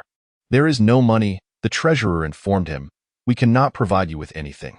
Suddenly, Hekmat felt he had become dispensable. The sense of camaraderie that kept members within Al-Qaeda was fundamentally tied to the financial support provided by bin Laden. They had always believed bin Laden to be a billionaire, an inexhaustible source of wealth, and he had never sought to correct this erroneous impression. Now, the stark contrast between bin Laden's exaggerated image of affluence and the emerging reality of poverty prompted some within the organization to reconsider their positions. Jamal Fadl, one of bin Laden's most favored and trusted individuals, harbored grievances regarding the differential salary standards favoring Saudis and Egyptians within the organization on one occasion, when bin Laden refused to grant this Sudanese secretary a raise. Fadl began embezzling funds from the organization. He utilized the stolen money to purchase several properties and a vehicle. In Khartoum's small social circle, Fadl's sudden wealth quickly drew attention. When confronted, Fadl admitted to taking $110,000. I do not care about the money. I care about you, bin Laden told him. You are one of Al-Qaeda's finest members. If you need money, you should come to us. Bin Laden informed him that other members of the organization had sought assistance, some receiving new cars, others acquiring houses. Yet you never asked, bin Laden remarked. You went directly to steal money. Fadl pleaded for bin Laden's forgiveness, but bin Laden declared it impossible unless he could return all the money. After contemplating this condition, Fadl vanished. He would become the first traitor within Al-Qaeda. He approached intelligence agencies across the Middle East, including Israel, offering information he possessed. In June 1996, Fadl walked into the U.S. Embassy in Eritrea and ultimately found a buyer. He became a witness for the U.S. government and received nearly $1 million in compensation. During his protective detention, he won the lottery in New Jersey. In the mid-1990s, Africa was engulfed in bloodshed. Large-scale wars and domestic conflicts in Libya, Angola, Sierra Leone, Congo, Nigeria, Rwanda, Burundi, and Zimbabwe claimed millions of lives. For bin Laden, the chaos presented an opportunity to expand Al-Qaeda's influence. He dispatched Ali Muhammad to Nairobi, Kenya, to scout targets associated with the United States, the United Kingdom, France, and Israel. These nations were chosen due to their involvement in the ongoing Restore Hope operation. Ali Muhammad masqueraded as a tourist, traversing the streets of Nairobi. Potential attack targets he considered included the French Cultural Center and all Norfolk hotels in the UK, the latter being among the finest buildings from the colonial era. The structure of the Israeli embassy was too fortified, while the office of El Al Airlines located on a commercial street was heavily guarded. By contrast, the U.S. embassy emerged as a considerable and vulnerable target. The embassy's building was situated close to the street, allowing a car bomb to approach closely and inflict significant damage. Muhammad carried two cameras, one hanging around his neck like a tourist and another Olympus miniature camera discreetly in hand. For 4 or 5 consecutive days, he passed in front of the embassy, swiftly capturing photographs at different times of the day while observing traffic patterns and the schedule of guard shifts. He noted the locations of closed-circuit television cameras and determined their filming range. He developed the photographs himself and mixed them in with a large stack of other images to avoid drawing attention. He crafted an attack plan, stored it on an Apple PowerBook 140 laptop, and then returned to Khartoum to report this plan to bin Laden. Bin Laden reviewed the photographs of the U.S. embassy and indicated where the truck for the suicide bombing should be parked, Muhammad later testified. However, the international community subsequently withdrew from Somalia, and the tragic nation fell back into a state of unresolved despair, rendering the flimsy pretext for Al-Qaeda's assault on the Nairobi embassy obsolete. Nonetheless, the attack plan was not forgotten. It was merely set aside temporarily. In 1995, bin Laden began to doubt his life choices. He struggled to sustain his enterprises while preventing the organization from fracturing. He no longer had the energy to pursue multiple hobbies, but remained unwilling to abandon those projects that yielded no profit. The unprecedented bankruptcy predicament left him considerably disheartened. He longed for the familiar environment. I am tired. He confided to a follower, I miss life in Medina.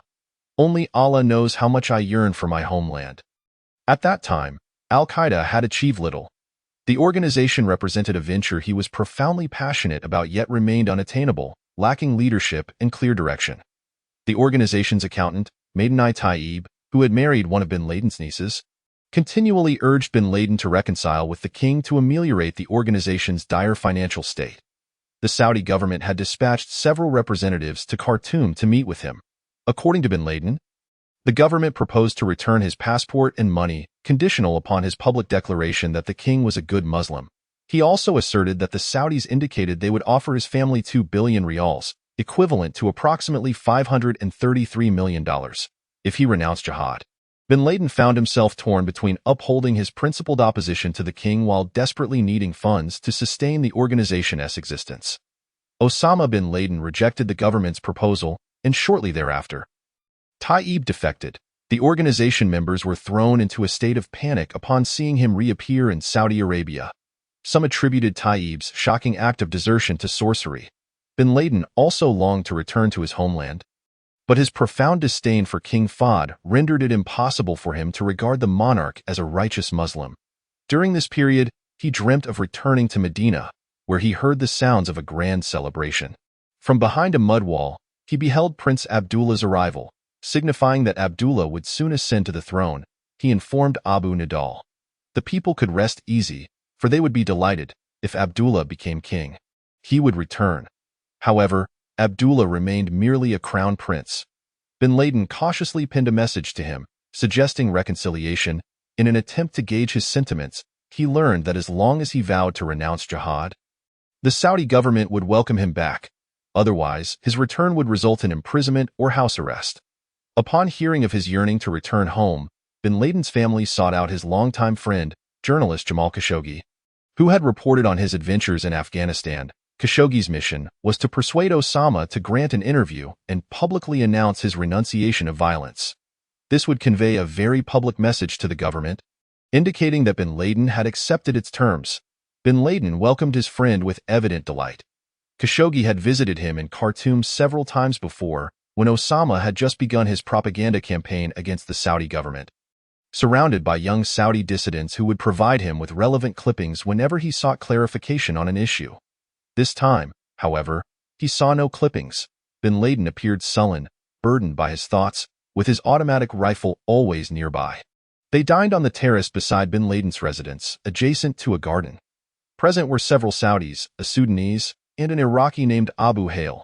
Their meal commenced around 9 p.m., when the temperature was still bearable. A Sudanese servant spread a plastic cloth on the ground, then arranged the main course of rice and lamb in traditional Saudi style. Khashoggi explained his purpose, and Bin Laden immediately condemned in clear, unequivocal terms the use of violence within Saudi Arabia. Khashoggi produced his recorder. "Why not reiterate that formally?" he suggested. "Let us discuss it tomorrow," Bin Laden replied. The following day, Bin Laden showed Khashoggi his genetics laboratory, passionately expounding for several hours on the Muslim responsibility to enhance their lives through technological learning. He cited the Danes' monopoly on the finest banana varieties. Why can't Muslims focus on horticulture with such precision? Bin Laden endeavored to develop high-quality seeds suited for the Sudanese environment in this laboratory. He also mentioned his plans to construct another major highway. It seemed he was wholeheartedly engrossed in his various projects, feeling joyful, fulfilled, and tranquil, yet yearning for home. During dinner, Bin Laden unexpectedly boasted about Al-Qaeda. He expressed his firm belief that Americans could be easily expelled from the Arabian Peninsula, citing Yemen as an example. "We gave the Americans a taste in Aden, and they fled," he declared proudly. "We did the same in Somalia, and they ran again." "Osama, this is perilous," Khashoggi cautioned. "You are effectively declaring war. By doing this, you are granting the Americans a license to hunt you down." Bin Laden merely smiled faintly. Khashoggi once again produced his recorder. His friend politely declined to make a formal statement. The next day, Khashoggi dined with Bin Laden one last time. They once more sat on the terrace, dining on the same simple fare of rice and lamb as in the previous 2 days.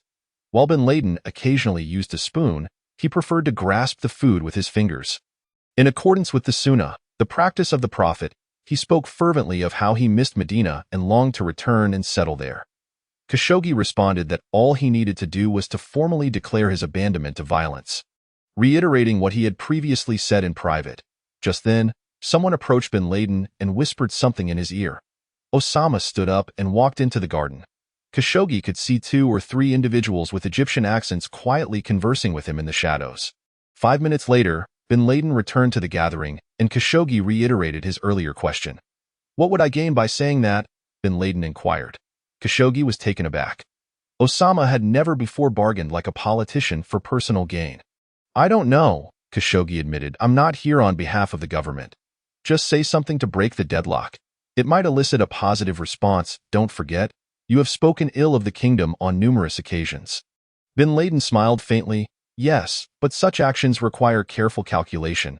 He outlined several possible conditions for negotiation. The Saudi government should pardon all his transgressions and provide a timeline for the complete withdrawal of American troops from the Arabian Peninsula. Khashoggi sensed that his friend had lost touch with reality.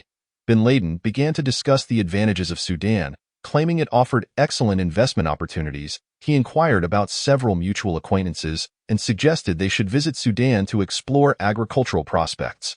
He expressed his eagerness to guide them around. Osama, now no Saudis dare to be seen with you in public. They fear being recognized, Khashoggi remarked. Don't you understand? Bin Laden merely smiled faintly, that familiar smile Khashoggi had come to know. He seemed oblivious to how his actions and current demeanor were perceived by his fellow Saudis. A very frustrated Khashoggi informed Bin Laden that he would be leaving the following day. If Osama wished to accept an interview, he could call him at the Hilton Hotel. Bin Laden never made that call. Chapter 11. The Dark Prince on a Sunday morning in February 1995. Richard A. Clark, responsible for coordinating national counterterrorism efforts at the White House, arrived at his office to review the intelligence reports that had come in over the weekend. One report mentioned that Ramzi Youssef, implicated in masterminding the World Trade Center bombing 2 years prior, had been spotted in Islamabad. Clark immediately called the FBI headquarters, but based on his experience, he knew that on Sundays, there was rarely anyone present. A man answered the phone, his voice unfamiliar. I'm O'Neill, he mumbled. Who are you? Clark inquired. I'm John O'Neill, the man replied. And who the hell are you? O'Neill had just been appointed head of the FBI's counterterrorism division. Previously stationed at the Chicago office, he had now been reassigned to Washington. After driving all night, he went straight to headquarters on Sunday morning without even dropping off his luggage. The vast J. Edgar Hoover building was empty save for the security personnel and O'Neill, whose official start date was supposed to be the following Tuesday. Clark informed him that the FBI's most wanted terrorist, Ramzi Youssef, had triggered an alarm 9,000 miles away. As a result, O'Neill was tasked with assembling a team to bring the suspect back to New York. In 1993, Youssef had been indicted in New York for orchestrating the World Trade Center bombing and conspiring to blow up American airliners. O'Neill traversed the deserted corridors and opened the door to the Strategic Information and Operations Center, SIOC. This windowless room was used for secure video conferences with the White House. The Pentagon and other branches of the FBI.IT served as the nerve center for the Bureau and was only opened in emergencies. O'Neill began making phone calls. For the next 3 days, he did not leave the headquarters building. According to the FBI, a rendition operation refers to the legal abduction of a suspect located in a foreign country, a process that is both complex and time-consuming, often requiring months of preparation. O'Neill needed to arrange for a plane to transport the suspect back to the United States, with the FBI offering a $2 million reward for Youssef's capture. False reports about his whereabouts proliferated, making it one of O'Neill's top priorities to ensure he had located the right person. He also required a fingerprint expert to confirm the suspect's identity as Youssef. Should Youssef sustain injuries or suffer from any unknown ailments, O'Neill would also need a physician to attend to him. He had to urge the Pentagon to liaise with the Pakistani government to secure their consent for an immediate capture operation. Typically, they would request that the country harboring the suspect detain him first, and once the two nations signed the extradition documents, the FBI could formally proceed with the arrest. However, it was already too late for that. In just a few hours, Youssef would board a bus to Peshawar. Unless he was swiftly apprehended, he would soon traverse the Khyber Pass into Afghanistan, where he would vanish from their grasp. The command center gradually filled with agents. Some in casual weekend attire, others dressed formally for prayers. A team from the New York office flew to headquarters. If Youssef was apprehended, they would be responsible for the formal arrest since the suspect had been indicted in their jurisdiction. For many agents in the room, O'Neill was a new face. Undoubtedly, it must feel rather peculiar for them to suddenly heed the commands of a stranger they have never encountered before. However, most are familiar with him. In the clandestine circles of the Bureau, O'Neill is indeed an unforgettable figure. With a slightly dusky complexion and strikingly handsome features, he sports a slicked-back hairstyle and possesses a pair of sparkling black eyes, complemented by a broad, rounded chin. His manner of speaking is rather brusque, imbued with a New Jersey accent that has inspired many to mimic him. O'Neill joined the Bureau during the era of J. Edgar Hoover and his career within the agency has consistently reflected the ethos of the old-school investigators who rose from humble beginnings. He adorns himself with a wide pink ring and carries a 9mm automatic pistol in a holster at his ankle. He relishes Chivas Regal whiskey, watered down with a slice of lemon, and enjoys indulging in a fine cigar. Though his behavior is coarse and his manners lack refinement, his nails are meticulously groomed. His attire is invariably impeccable, bordering on the excessively meticulous. A black, double-breasted suit, sheer black socks, and shoes that shine with a pliability akin to ballet slippers, as noted by one of his colleagues. Presenting a nightclub persona in his youth, O'Neill was inspired to join the Bureau after watching the character Inspector Louis Erskine, portrayed by Ephraim Zimbalist Jr., in the television series FBI. Upon graduating from high school in Atlantic City, he secured a position as a fingerprint technician at the Bureau and financed his undergraduate studies at American University, as well as his master's in forensic science at George Washington University. With the earnings he made as a tour guide at FBI headquarters, BY 1976, he had ascended to the rank of full-time agent in the Bureau's Baltimore office, and in 1991, he was appointed as the deputy chief of the Chicago office. From his time in Chicago, various nicknames followed him: Satan, the Dark Prince, depicting his relentless work ethic, insomnia, and the fear he often instilled in his colleagues. Time held little significance for him. He perpetually drew the office curtains tightly. As if dwelling in an eternal night, O'Neill paced the room of the Strategic Information and Operations Command Center, each ear adorned with a phone.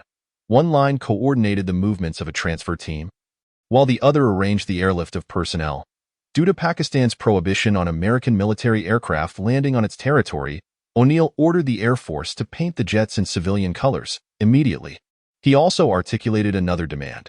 Should they capture Yusuf, the plane transporting him back to the U.S. must refuel mid-air. He feared that if the plane were to land in another country, Yusuf might request political asylum. O'Neill's operational directives often exceeded his authority, but he was inherently reckless and brash. Later, the Pentagon sent him a bill for $12 million, covering the costs of the mid-air refueling and repainting. This bill was never settled. Once the news of Yusuf's discovery spread, Attorney General Janet Reno and FBI Director Louis Freeh arrived at the Strategic Information and Operations Command Center. This room had facilitated numerous critical operations, yet this particular mission was unprecedented in its urgency and complexity. The transfer protocol had only recently been implemented through an executive order, which extended the FBI's jurisdiction beyond American borders, transforming it into an international policing entity. However, in practice, the Bureau was still navigating the intricacies of conducting operations in foreign contexts and figuring out how to maneuver through the myriad of U.S. embassies abroad, which often required either coercion or persuasion. Navigating these complex relationships frequently demanded protracted negotiations. Yet, time was of the essence. Should Yusuf escape, the consensus was that he would likely attempt to execute a plot to detonate American flights or, as he had previously planned, crash a plane into CIA headquarters. O'Neill dispatched the transfer team onto the plane, but he still required a capture team, AT that time. There was only one FBI agent in Pakistan who could participate in the operation. O'Neill enlisted several agents from the Drug Enforcement Administration and the State Department's Diplomatic Security Service, who were also in Pakistan. They recruited additional Pakistani soldiers and swiftly made their way to the motel where Yusuf was staying. Aiming to apprehend him before he could board his vehicle, on February 7th, at 9:30 a.m. Pakistan time, the agents stealthily approached room 16 of the Sukasa Hotel in Islamabad and knocked on the door. A bleary-eyed Yusuf was immediately subdued upon opening the door and handcuffed. Moments later, the news reached FBI headquarters, and the agents erupted in jubilation. During those 3 days at the Strategic Information and Operations Command Center, John O'Neill stepped into his 43rd year of life. He finally relocated his belongings to his new residence. It was a Tuesday, coinciding with the first day of his new assignment in Washington. O'Neill became a member of a terrorism task force, closely knit around Dick Clark. This interconnected group comprised various federal agencies related to terrorism, with Clark serving as the central spider in this intricate web. Any incident that disturbed this network would ultimately draw his attention. He was the foremost figure responsible for coordinating counterterrorism operations for the National Security Council, a position he had effectively forged through his formidable personality. The inner circle surrounding him was known as the Counterterrorism Security Group, CSG, primarily consisting of members from the CIA, National Security Council, as well as senior officials from the Department of Defense, Justice Department, and State Department. They convened weekly in the White House Situation Room. Historically, the FBI had been one of the more troublesome members within the Counterterrorism Security Group. Their representatives tended to be reticent and reluctant to cooperate.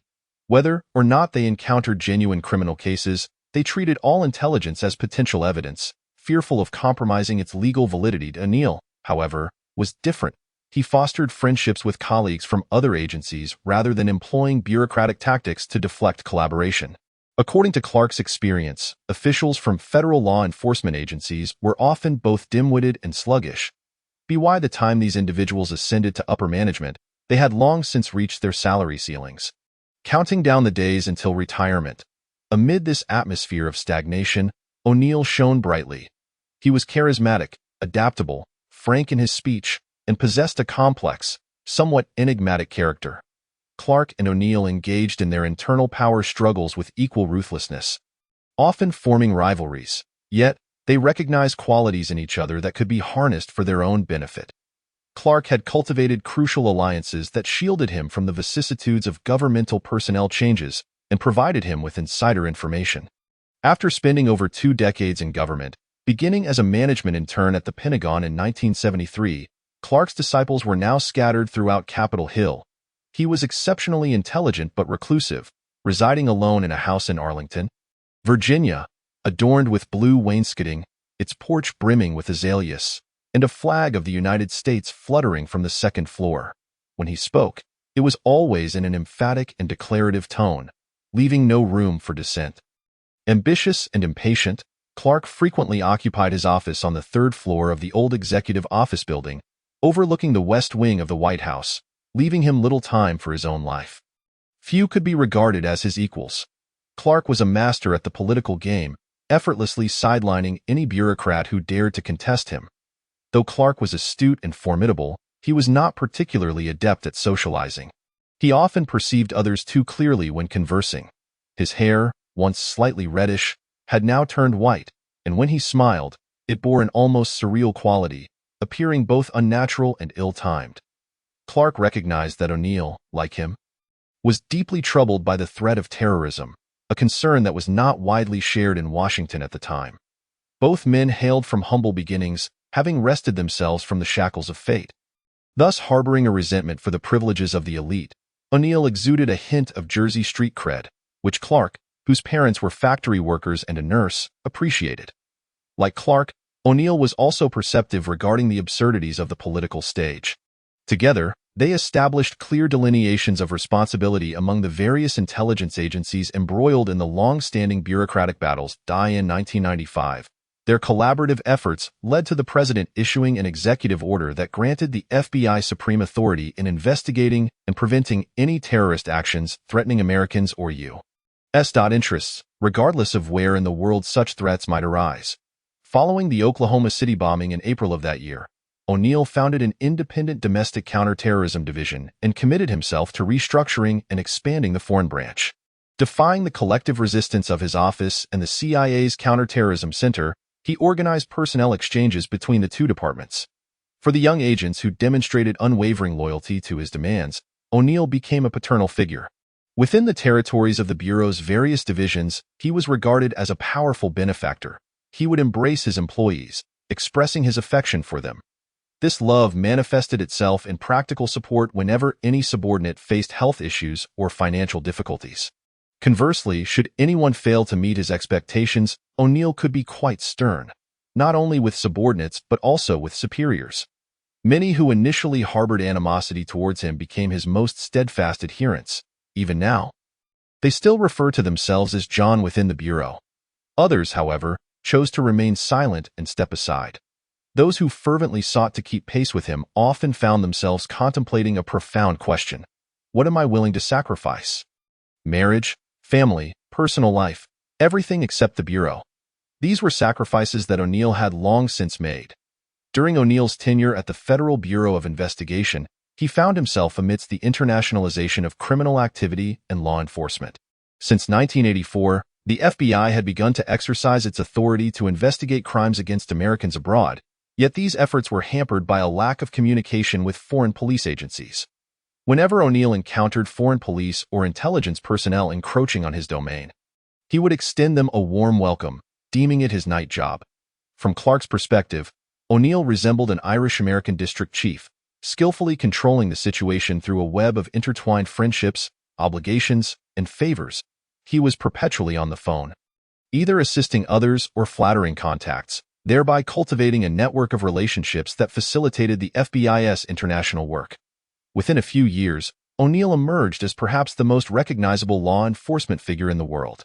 He would also become one of the foremost authorities on Osama bin Laden's objectives. Within the American justice and intelligence communities, few individuals, including O'Neill, possessed first-hand experience with Islam, and even fewer comprehended the deep-seated grievances that led to the attacks on the World Trade Center and other plots against the United States. In fact, in a nation as diverse as America, the backgrounds of the FBI leadership were astonishingly narrow. Most of those who led the Bureau were Irish or Italian Catholic. The backgrounds of many agents within the Bureau, especially those in senior positions, were almost monotonously similar to O'Neill's. Hailing from places like Jersey, Philadelphia, or Boston, they affectionately referred to one another as Tommy, Danny, and Mickey, names they had called each other since childhood, whether as altar boys or while playing hockey for the Holy Cross. They were fiercely patriotic, having been instilled since their youth with the belief that questioning the hierarchy was unacceptable. The internal culture of the FBI was forged during decades of struggle against the mafia. The origins of the creators of this criminal organization bore a striking resemblance to the backgrounds of those within the Bureau at that time. The FBI had a profound understanding of its enemies, but knew little about the new threats that had emerged. Few agents had ever set foot in countries from which Islamic radicals hailed, and even fewer had even heard of them. The languages they spoke were understood by only a handful within the Bureau. Even pronouncing the difficult names of suspects or informants posed a challenge. During that period, it was hard for them to believe that these distant individuals from unfamiliar lands constituted a genuine threat. There was a prevailing sentiment within the Bureau. Since these people were different from us, they could not possibly be formidable adversaries. Upon assuming his new position, O'Neill quickly distinguished himself. He recognized that the nature of terrorism had transformed. It had become internationalized and increasingly lethal. Just recently, domestic terrorism was predominantly perpetrated by groups such as the Ku Klux Klan, the Black Panthers, and the Jewish Defense League. The Bureau had encountered foreign terrorist forces on American soil, most notably the Armed Forces of National Liberation, which conducted approximately 150 terrorist acts in the United States during the 1970s and early 1980s. However, the deaths resulting from these attacks were largely incidental.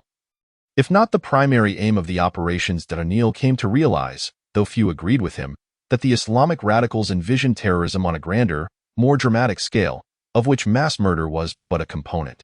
He was among the first to recognize their immense ambitions and their active operations within the United States. O'Neill discovered that the mastermind behind this global terrorist network was a Saudi dissident hiding in Sudan, whose dream was to obliterate America and the Western world. Shortly after taking on the role of head of counterterrorism at the Bureau, O'Neill's focus on bin Laden escalated to an obsession, leading his colleagues to question his judgment. Despite the myriad cultural and ideological barriers separating O'Neill from bin Laden, he endeavored to understand this new enemy by reflecting on the darker aspects of humanity. Though O'Neill and bin Laden were starkly different, they were equally matched adversaries. Both were ambitious, imaginative, ruthless, and eager to destroy everything the other represented. From bin Laden's perspective, America was not merely an ordinary nation, nor simply a superpower. He viewed the United States as the vanguard of a global expeditionary force, backed by a vast army of Christians and Jews. Perhaps bin Laden had not read Samuel P. Huntington's 1993 essay on the Clash of Civilizations, yet he seized upon this concept and later referenced it in interviews, asserting that his duty was to incite conflict. He perceived the course of history as a long, gradual wave, with competition between civilizations ongoing since the advent of Islam. This struggle was not merely a battle between Al-Qaeda and America, bin Laden would later explain, but rather a conflict between Muslims and a global crusade.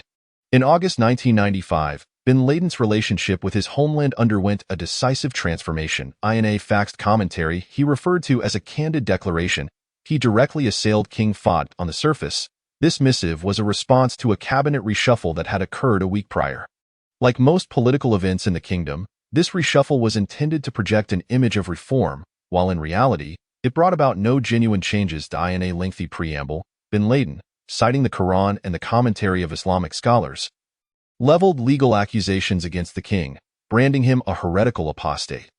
This commentary was clearly influenced by the Takfiri doctrine, yet some of the reasons Bin Laden articulated were not only obscure but also somewhat naive. For instance, he cited Article 9 of the Gulf Cooperation Council Charter, an organization established to resolve trade disputes among Gulf Arab states. This article stipulated that the council would adhere to its charter, international laws and norms, as well as the principles of Islamic law. This is a tremendous mockery of Allah's religion, Bin Laden lamented. You put Islamic law last. Nevertheless, many of the points raised in Bin Laden's critique had already been firmly believed by numerous Saudis and reflected the views of Islamic reformists. These reformists had previously articulated similar demands in a more courteous manner, only to see several prominent religious scholars imprisoned as a result.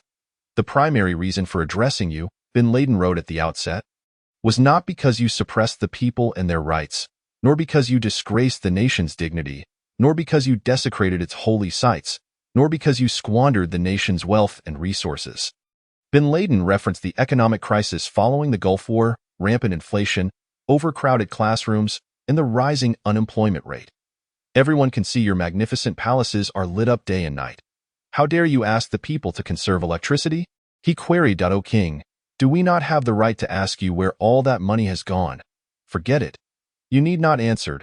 We all know how much bribes and commissions you have pocketed. He then addressed the humiliating issue of American troops stationed in the kingdom in order to preserve your throne and ensure that the Americans protect the oil resources they covet. You have shamefully turned the kingdom into a colony for American soldiers, allowing their filthy feet to trample our land. He wrote, we must never allow these filthy, faithless crusaders to remain in the Holy Land. For Bin Laden, the king's acceptance of laws established by ordinary citizens and his allowance of non-believers' armies to reside in the country were proof of his apostasy, warranting his overthrow. You have brought our people two of the gravest calamities, the desecration of the divine and utter destitution, he penned. Our best advice to you is to resign immediately. It is easy to imagine the shock such a letter would have caused among Saudis, let alone the king himself. In a society where no one could freely express their opinions, Bin Laden's thunderous words deeply unsettled his silenced compatriots, causing a national uproar. Yet he did not call for revolution.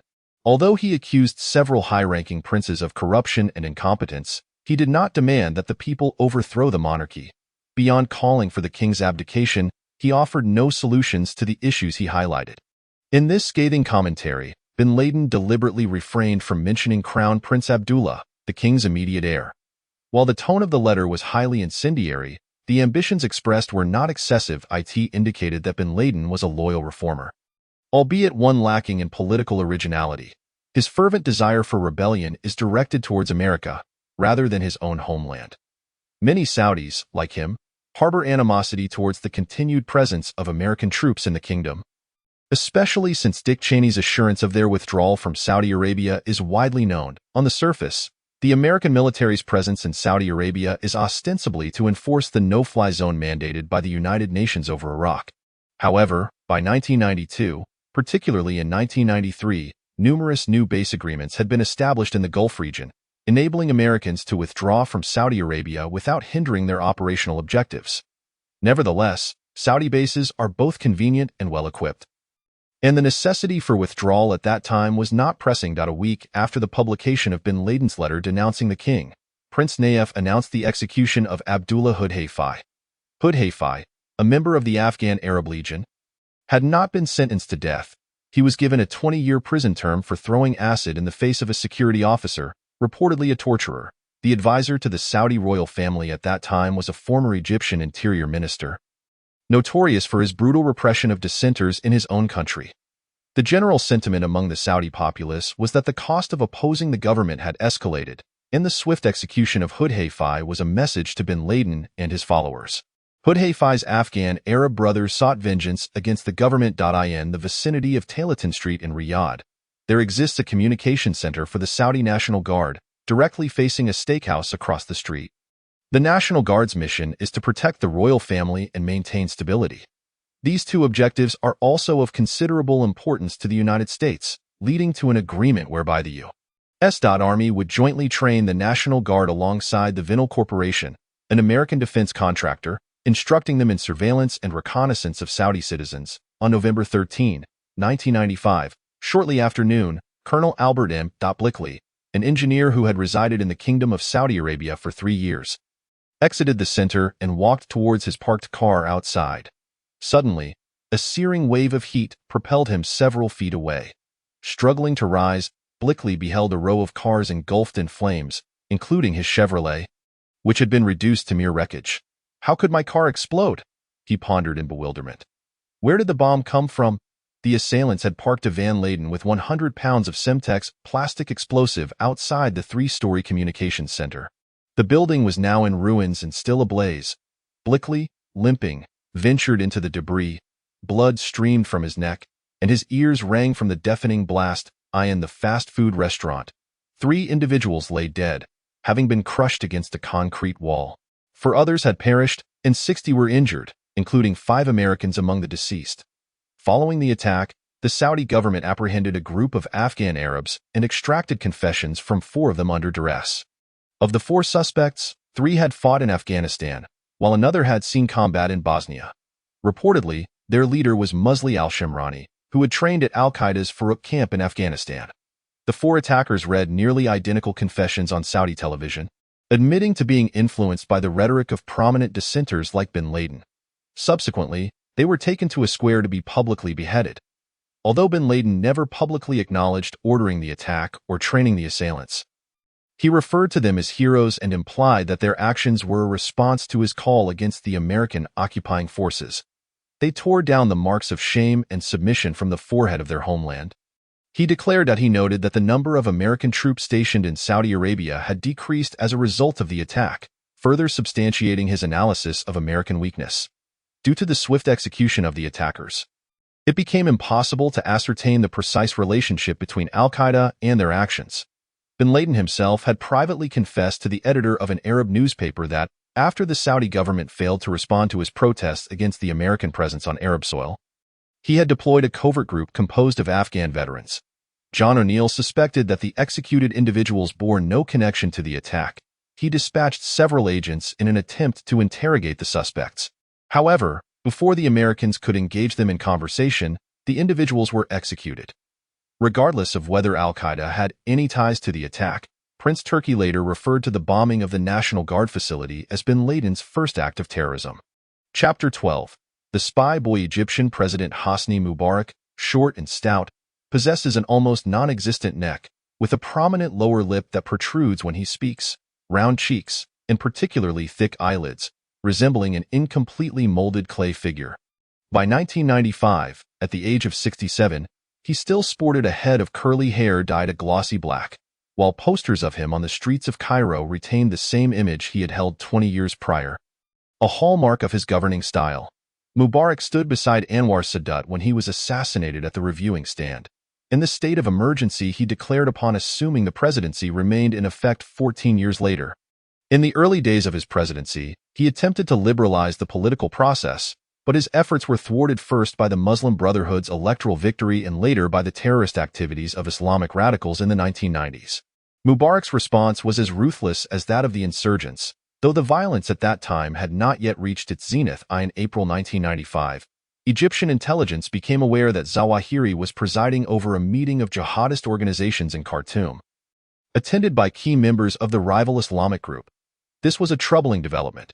Reports indicated that the 2 organizations were preparing to collaborate in renewing terrorist activities in Egypt, with assistance from the Sudanese government, which provided them with weapons and forged documents. At that time, there was no information regarding their intended methods or locations of operation. Hassan Turabi's Grand Islamic Revolution encountered obstacles, failing to extend beyond the borders of Sudan. Egypt was certainly the ultimate target, but Mubarak maintained a firm grip on the country. Zawahiri and other conspirators believed that removing Mubarak would create a power vacuum, allowing non-mainstream Islamic factions to seize control in the upcoming parliamentary elections. On June 26, Mubarak was scheduled to fly to Addis Ababa, Ethiopia, to attend a meeting of the Organization of African Unity. Egyptian radicals had awaited this opportunity for over a year. During this time, they had infiltrated Addis Ababa with operatives designated to carry out the assassination. Some operatives even married local women, ostensibly integrating into the community to facilitate the Islamic organization's assassins. The Sudanese intelligence agency covertly transported weapons into their embassy in Ethiopia. The leader of the assassination operation, Egyptian Mustafa Hamza, was a seasoned member of al-Qaeda and the military commander of the Islamic Organization, INA farm north of Khartoum. Zawahiri rallied 9 terrorists who were to execute the assassination plan, and then proceeded to Ethiopia to scout the assassination site. They planned to position 2 vehicles along the route to the airport, the only access road into the capital, Addis Ababa. As Mubarak's luxurious vehicle approached the first car, the assassins would unleash an assault with automatic weapons and rockets. Should Mubarak survive the initial ambush, a second vehicle awaited him ahead.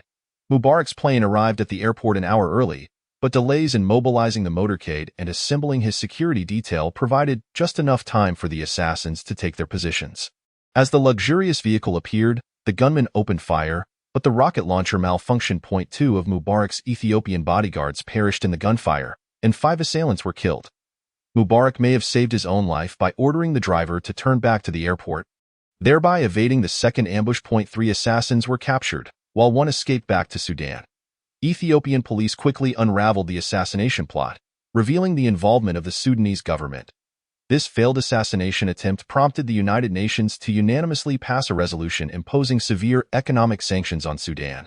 Although Sudanese representatives denied the allegations, the situation was already unfavorable for their delegation. Merely 2 years prior, Sudan had been implicated in a conspiracy to blow up the United Nations headquarters, part of a plan by the blind sheikh to destroy New York's iconic buildings. The international community had grown weary of Tarabi's revolution, yet he managed to exacerbate the situation further by openly praising the assassination attempt on Mubarak. The descendants of the prophet Moses, Muslims, rise up against him, disrupt his plans, and send him back to his country. He proclaimed as for his personal relationship with the Egyptian president. Tarabi remarked, "I find this man's thinking and perspective far beneath my own, and he is too foolish to even comprehend my declarations." Everyone knew this would invite retribution. From the slums of Cairo to the mud-walled villages along the Upper Nile, Mubarak's security forces scoured Egypt to extinguish the influence of Islamic radicals. Homes were razed, and suspects vanished without a trace. At tea times, security forces would drag a mother into the street, strip her of her clothing, and warn her children. If their brother was not home the next time they came, their mother would be subjected to sexual assault. According to a newly enacted anti-terrorism law by Mubarak, even expressing sympathy towards terrorist activities is deemed a criminal offense. Egypt has constructed 5 new prisons to confine thousands of suspects captured by the government, many of whom were arrested without any charges being filed against them. In an effort to counteract Zawahiri, agents from the Egyptian intelligence devised a particularly nefarious plan. They lured a 13-year-old boy named Ahmad into an apartment under the pretext of drinking juice and watching videos.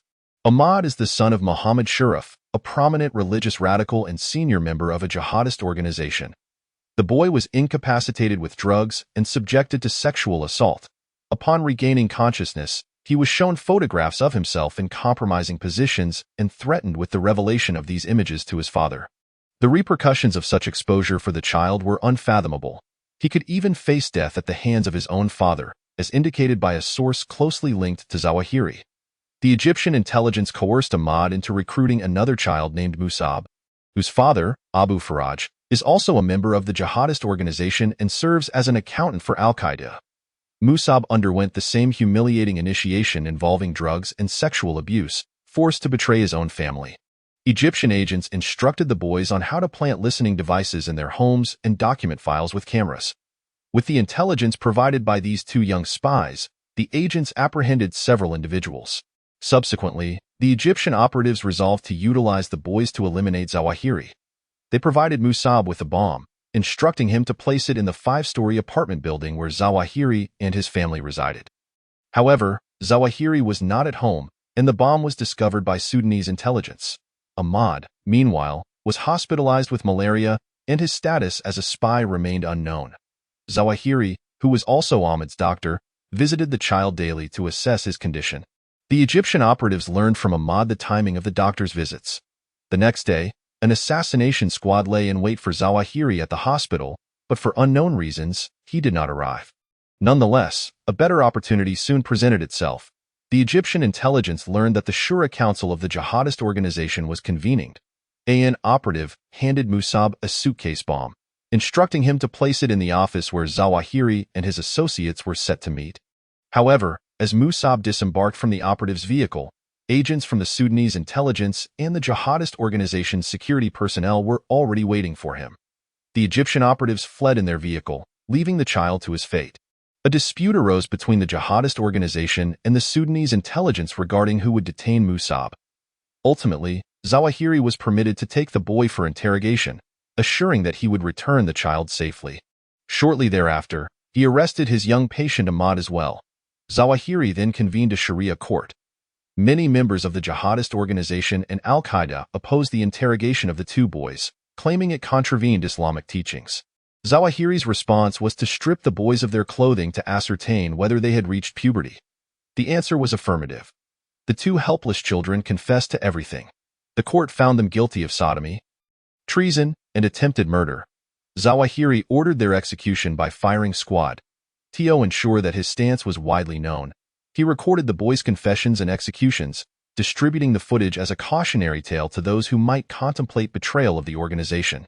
Upon learning of the children's execution, Tarabi and his subordinates were filled with outrage.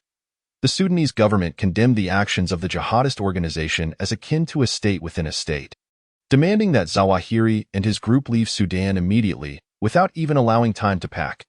"All we did was implement the Sharia law of Allah," Zawahiri lamented. "If we cannot hold ourselves accountable to Sharia, how can we demand it from others?" The jihadist organization disbanded, with most members fleeing to Afghanistan, Jordan, and Sudan. Many severed ties with the organization, feeling deep shame over the cold-blooded execution of the two young boys. Under Zawahiri's leadership, the jihadist organization fragmented into angry, homeless factions. The remaining members numbered fewer than 100, many still seeking to locate their families and belongings abandoned in Khartoum. This period was exceedingly difficult. As Zawahiri acknowledged in Yemen, privately confiding to a few associates that he was suffering from ulcers. The illusions of Zawahiri's followers had been shattered, often recalling the words of Major Essam Kamari, who had been betrayed by Zawahiri and imprisoned, stating that Zawahiri lacked certain critical qualities. Kamari had advised him never to take on a leadership role, regardless of the organization one joined. In hindsight, this seems almost prophetic. Aside from bin Laden's support, Zawahiri had little in the way of resources left at his disposal. He resolved to swiftly retaliate against the Egyptian authorities to restore his reputation and retain the remnants of his organization. In his youth, Zawahiri had shunned revolution, deeming it overly bloody. However, his perspective had undergone a profound transformation. He now believed that only through violence could history be altered. By striking at the enemy, he could forge a new reality. His strategy was to compel the Egyptian government to adopt a more oppressive stance, inciting public hatred against it. In this regard, he was indeed successful. However, the Egyptian populace did not turn toward him or the movement he led. They merely became more anguished, disillusioned, fearful, and desperate. Yet, vengeance was paramount in Zawahiri's unfolding game. In fact, it constituted the very essence of the game itself. Initial actions often dictate the course of future events. On November 19, 1995, the 18th anniversary of Anwar Sadat's visit to Jerusalem, Zawahiri's operatives bombed the Egyptian embassy in Islamabad, Pakistan. This explosion was orchestrated by the jihadist organization, but in terms of target selection and destruction methodology, it would serve as a model for future attacks by al-Qaeda. An Egyptian taxi driver named Abu Habab, who had studied chemistry and later became an explosives instructor within the organization, created a powerful new type of bomb. Two men approached the embassy, one carrying a briefcase filled with weapons.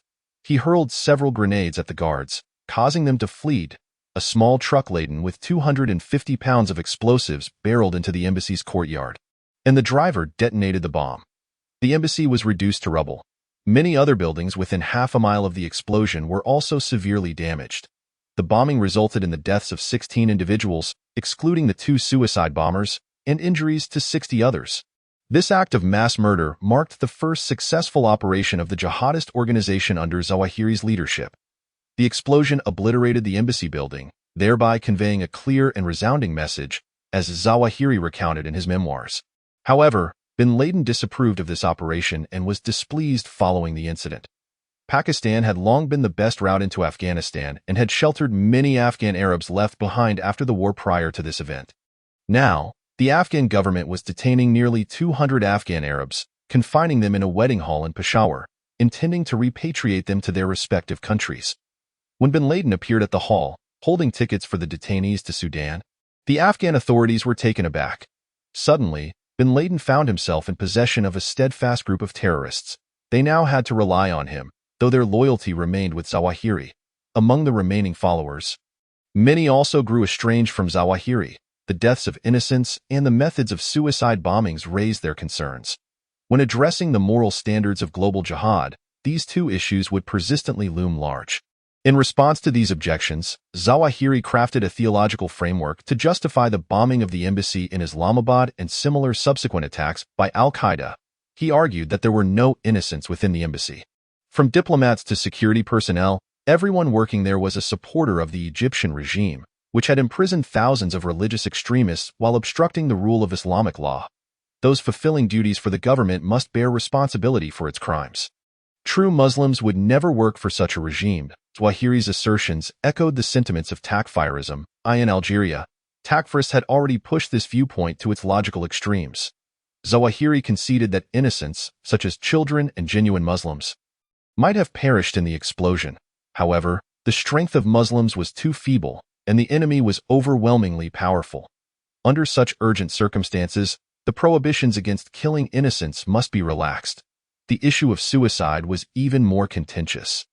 In Islam, there exists no theological basis supporting such actions. In fact, suicide is expressly forbidden. The Quran states, "Do not kill yourselves." Numerous examples exist within the hadith of the Prophet condemning such behavior. The specific punishment for a suicide is eternal torment in hellfire, and the method of suicide dictates that the individual will suffer perpetual death by that means. Even the bravest warrior under the Prophet, after sustaining grave injuries and seeking relief from excruciating pain, threw himself upon his sword, and Muhammad proclaimed that he would be condemned to hell. A person may perform the deeds characteristic of the damned, yet find himself in paradise. Conversely, another may act in accordance with the righteous and still descend into hell, the Prophet asserted. What ultimately determines the fate of an individual is their actions in the final moments. In justifying the bombings, Zawahiri must overcome this deeply entrenched religious taboo. He claimed that the bombers who executed the Islamabad operation represented a generation of holy warriors, resolute in their willingness to sacrifice themselves and all they held dear for the sake of Allah. This is because, for tyrants who worship wealth instead of Allah and their accomplices, death and martyrdom are weapons they do not possess. He likened the bombers to the early Christian martyrs. The sole example he found within Islamic tradition was a group of Muslims mentioned in the early history of Islam. The idolaters captured them and forced them to make a choice: either renounce their faith or face execution. They chose to sacrifice for their beliefs. Zawahiri pointed out that this was a suicidal choice. At that time, other Muslims did not condemn them, for they acted in pursuit of Allah's glory and the greater good of Islam. Thus, anyone who sacrifices their life in pursuit of true faith, such as the bombers in Islamabad, should not be viewed as suicidal martyrs destined for hell, but rather as valiant martyrs. Their selfless sacrifice will be met with extraordinary rewards in paradise. With this specious reasoning, Zawahiri inverted the Prophet's teachings, paving the way for widespread slaughter. Do you still remember that fellow named bin Laden? Hassan Tarabi inquired of his son in early 1996. Of course, Isam replied, "We played together. Some members of my party want to get rid of him," his father remarked. The next time the 2 equestrian friends met, Isam was astonished by bin Laden's despondent demeanor. Zawahiri and the jihadist organization had been expelled from Sudan, and the Egyptian corps within bin Laden's organization had consequently been dismantled, a loss that deeply affected him. Isam had previously considered him an easygoing and playful person, but that demeanor had vanished. Rumors circulated in Khartoum that bin Laden was the next Carlos. The wolf Carlos was abducted by French intelligence while undergoing surgery on his right testicle in Sudan.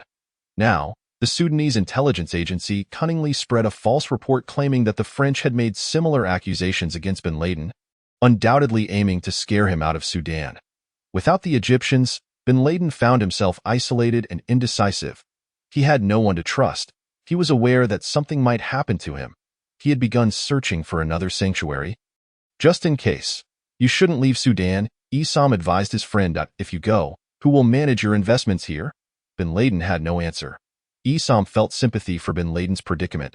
He understood how merciless the Sudanese political landscape could become, especially for a naively foreign individual who might suffer significant losses. At that time, I really liked him, Isam said, because I found him to have so many ideas. There was no hypocrisy in his character. He would act in accordance with his words. He was not inconsistent. Unfortunately, his intelligence was not particularly high. The calamity wrought by Sudan's radical leaders finally loomed starkly before them.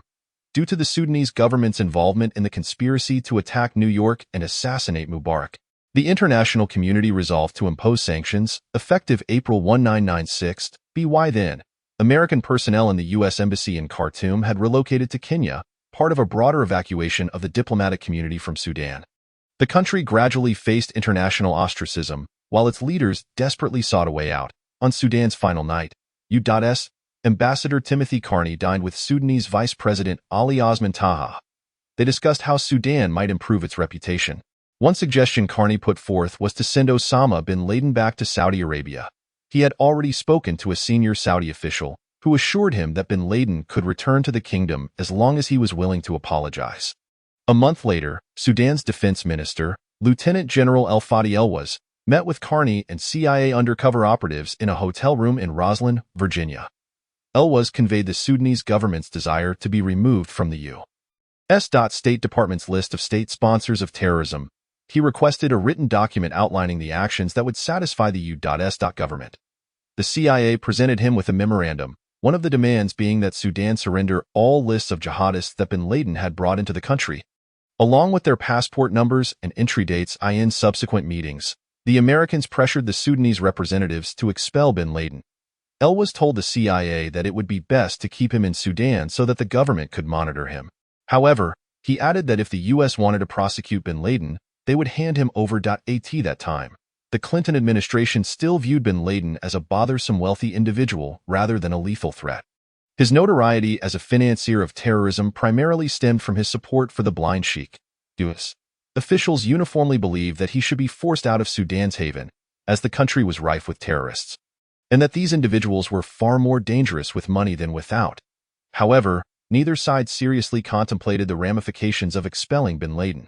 Forcing the Sudanese to turn him over to U.S. authorities was also pointless, as there was no evidence at that time proving he had harmed American citizens. U.S. government officials harbored a fantasy that once the Saudis took in bin Laden, they would promptly execute him. During a pilgrimage to Saudi Arabia, Sudanese President Omar Bashir met with Crown Prince Abdullah. Bashir proposed handing over bin Laden to the Saudi royal family, provided they guaranteed he would not be imprisoned or prosecuted. The Crown Prince did not accept these conditions. The Egyptian government, believing bin Laden funded the assassination attempt on Mubarak, also pressured the Saudis to bring bin Laden to justice. This time, it was Prince Turki who rejected the Egyptians' requests, pointing out that there was no conclusive evidence linking bin Laden to the assassination plot. Turkey's aide, Ahmad Bazb, privately told the Egyptians that if they could provide evidence, they would apprehend him. Yet the Saudi royal family made it clear to everyone that they had severed all ties with bin Laden. He had not yet become the wanted criminal they sought, but he was undoubtedly someone they no longer wished to see. The Americans continued to exert pressure on the Sudanese government. Get him out of your country? They told General Elwaz. Just don't let him go to Somalia. He will go to Afghanistan, Elwaz warned. Let him go, the Americans replied. For 3 consecutive days, Hassan Turabi and bin Laden engaged in heated debates until the late hours. Bin Laden insisted that he had invested so much in Sudan that the government had no right to expel him. He had never committed any crimes against the Sudanese state, and there was nowhere else in the world willing to accept him. Tarabi retorted that bin Laden had only two choices, either leave or remain silent. Bin Laden declared that as long as young Islamic radicals remained unjustly imprisoned in Saudi Arabia, he would not remain quiet. Ultimately, he agreed to leave Sudan. But where could he go?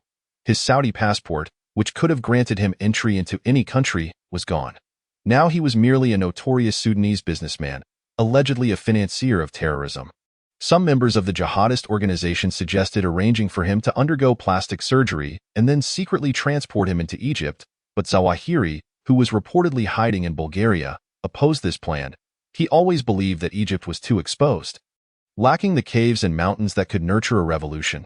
Somalia was also a possibility, but the local populace's hostility towards Arabs made that country unreliable.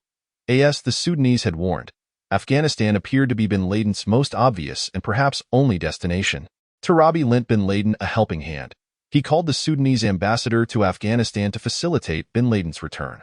Subsequently, the rulers of Sudan convened to discuss how to divide bin Laden's investments. Bin Laden had constructed a 450-mile road from Khartoum to Port Sudan, and the Sudanese government still owed him $20 million. As part of the compensation for the road, he had received a tannery valued at $5 million by the government. But now he had to sell it back to the government at a humiliatingly low price. He hastily liquidated several of his other companies in hopes of recouping some funds, but he was forced to relinquish nearly everything he owned under duress. The Sudanese government confiscated his heavy machinery, including a track-laying tractor, a steamroller, and a crane, all of which were vital assets of his construction company, with the intrinsic worth of these machines nearing an astounding $12 million. The vast expanses of land, once cultivated with great hope and joy, were acquired at a price almost tantamount to theft. He sold a herd of horses to Isam for a mere few $100s. He lamentably acknowledged that his net loss in Sudan exceeded $160 million. Bin Laden concluded that Tarabi's Islamic Party was a fusion of religious and criminal enterprises. As the leader was poised to depart, chaos ensued within al-Qaeda. Some members were invited to travel to Afghanistan to meet with bin Laden. Others were informed that the organization could no longer sustain them. Each received a check for $400, along with a ticket home. After stripping bin Laden of most of his assets, the Sudanese government thoughtfully arranged for him to board a dilapidated Soviet-made Tupolev jet. Faladel, who would later become a military commander for al-Qaeda, sat in the co-pilot seat with a map in hand, directing the Russian pilot, who spoke no Arabic and was distrustful of him. Accompanying bin Laden were his two younger sons, Saad and Omar. Along with several bodyguards, bin Laden departed Sudan on May 18, 1996. His family had become dispersed and was no longer whole. The organization he had founded lay in tatters. He believed that the principal culprit for his drastic downfall was the United States. Chapter 13. Hijra. With Sudan behind him, bin Laden soared over the narrow, crystal-clear waters of the Red Sea, swiftly passing beneath Jeddah, Medina, and the cliffs of the Sarawat Mountains. Soon, his aircraft would traverse a vast expanse of golden desert, the only landmark being the road his father had built across the sands. At that time, he was 38 years old. Once a celebrity and a hero, he had now become an exile, barred from landing in his own country. His plane refueled in the United Arab Emirates, where government officials greeted him at the airport, possibly offering him some financial assistance. He had once been affluent, but had squandered his wealth on disastrous investments, most of which had been plundered regardless of their circumstances. Now, bin Laden was compelled to accept charity from those who still remembered his name. He flew over numerous ports in the Persian Gulf. Colossal refineries awaited supertankers to transport oil, a source of immense wealth that also wrought considerable trouble. Beyond Iran lay the arid deserts of southern Afghanistan, with Kandahar ahead, surrounded by the ruins of irrigation channels and pomegranate orchards. Now, only poppy fields remained. In a nation ravaged by 2 decades of war, poppies were the only crop worth the risk of cultivation. The barbarity of the Soviet Union had been forgotten amid the chaos wrought by the Afghan Civil War. Lawlessness prevailed across the land. Control of the roads had fallen into the hands of highwaymen, who extorted tolls and occasionally kidnapped children when funds were insufficient. Tribes clashed with one another, and warlords vied for power. Drug cartels and smuggling gangs dominated the impoverished economy. Cities lay in ruins, reduced to piles of bricks and stones. Telephone poles, long stripped of their wires, stood like ghosts along the roadside, remnants of a time when Afghanistan was on the brink of modernization. Millions of landmines had become a scourge in the Afghan countryside. According to a United Nations report, landmines had rendered 4% of the population disabled and left much of the arable land abandoned. As bin Laden flew over the Afghan capital of Kabul, the city was once again besieged, this time by the Taliban. The group, which had initially emerged in 1994 as a small band of students, most of whom were orphans raised in refugee camps, harbored a deep-seated hatred for the chaotic and corrupt rule of the jihadists. After the liberators of the anti-Soviet war assumed power, they proved to be even more barbaric than their adversaries. The suffering inflicted by the victors spurred action, and the Taliban rapidly gained momentum. With the support of the Pakistani intelligence agency, they transformed from a ragtag militia into a formidable, highly mobile guerrilla force, poised to further consolidate their swiftly rising power as they advanced toward the outskirts of Kabul. Raining rocket fire upon the now-ruined city, ahead of Kabul, nestled in a valley at the foothills of the Hindu Kush Mountains, lay Jalalabad. Bin Laden's plane landed at the same airport he had besieged in 1989. 3 former jihadist commanders greeted him, after which he settled into a small dwelling north of the Kabul River, once a Soviet outpost. A few weeks later, he relocated to a dilapidated farm 5 kilometers south of Jalalabad. Owned by Yunus Khalis, a longtime supporter of bin Laden and an old warlord known for marrying young girls. Afghanistan, a vast and rugged country divided by the Hindu Kush Mountains from east to west, is home to 4 major ethnic groups and numerous tribes and dialects. Even in peacetime, governance proved challenging, and the memories of peace were far too distant for many Afghans to recall. The yearning for order was so profound that nearly any powerful entity promising stability would be welcomed. The Taliban swiftly seized control of 9 out of 30 provinces in Afghanistan. President Burhanuddin Rabbani attempted to negotiate with the Taliban, but they demanded his resignation outright. The cunning government forces, led by the seasoned commander Ahmad Shah Massoud, managed to drive the youthful insurgents out of southern Kabul and repelled their advances in several other provinces. Observing the lawlessness brought about by the jihadists, Saudi Arabia and Pakistan believed the Taliban presented the best opportunity to restore order in Afghanistan. Consequently, both nations assisted the Taliban in rebuilding their military, providing training, weapons, and vehicles, mostly Datsun 4-wheel drives outfitted with heavy machine guns, cannons, anti-aircraft guns, or multiple rocket launchers. The Taliban frequently moved in large, swift formations, compensating for their lack of organization and training with speed and audacity. They hired pilots and commanders who had formerly served the Afghan communist regime as mercenaries for their cause. Seizing the opportunity presented by the changing tides, opposition leaders sought bribes from the Taliban. Filling their own pockets, Jalalabad, which had successfully resisted the jihadists for several months, suddenly capitulated to 4 Taliban soldiers in a jeep. The Taliban thus secured control over the gateway to the Khyber Pass. They discovered that a well-known exile was also within their grasp. The Taliban never invited bin Laden to return to Afghanistan, nor did they owe him any obligations.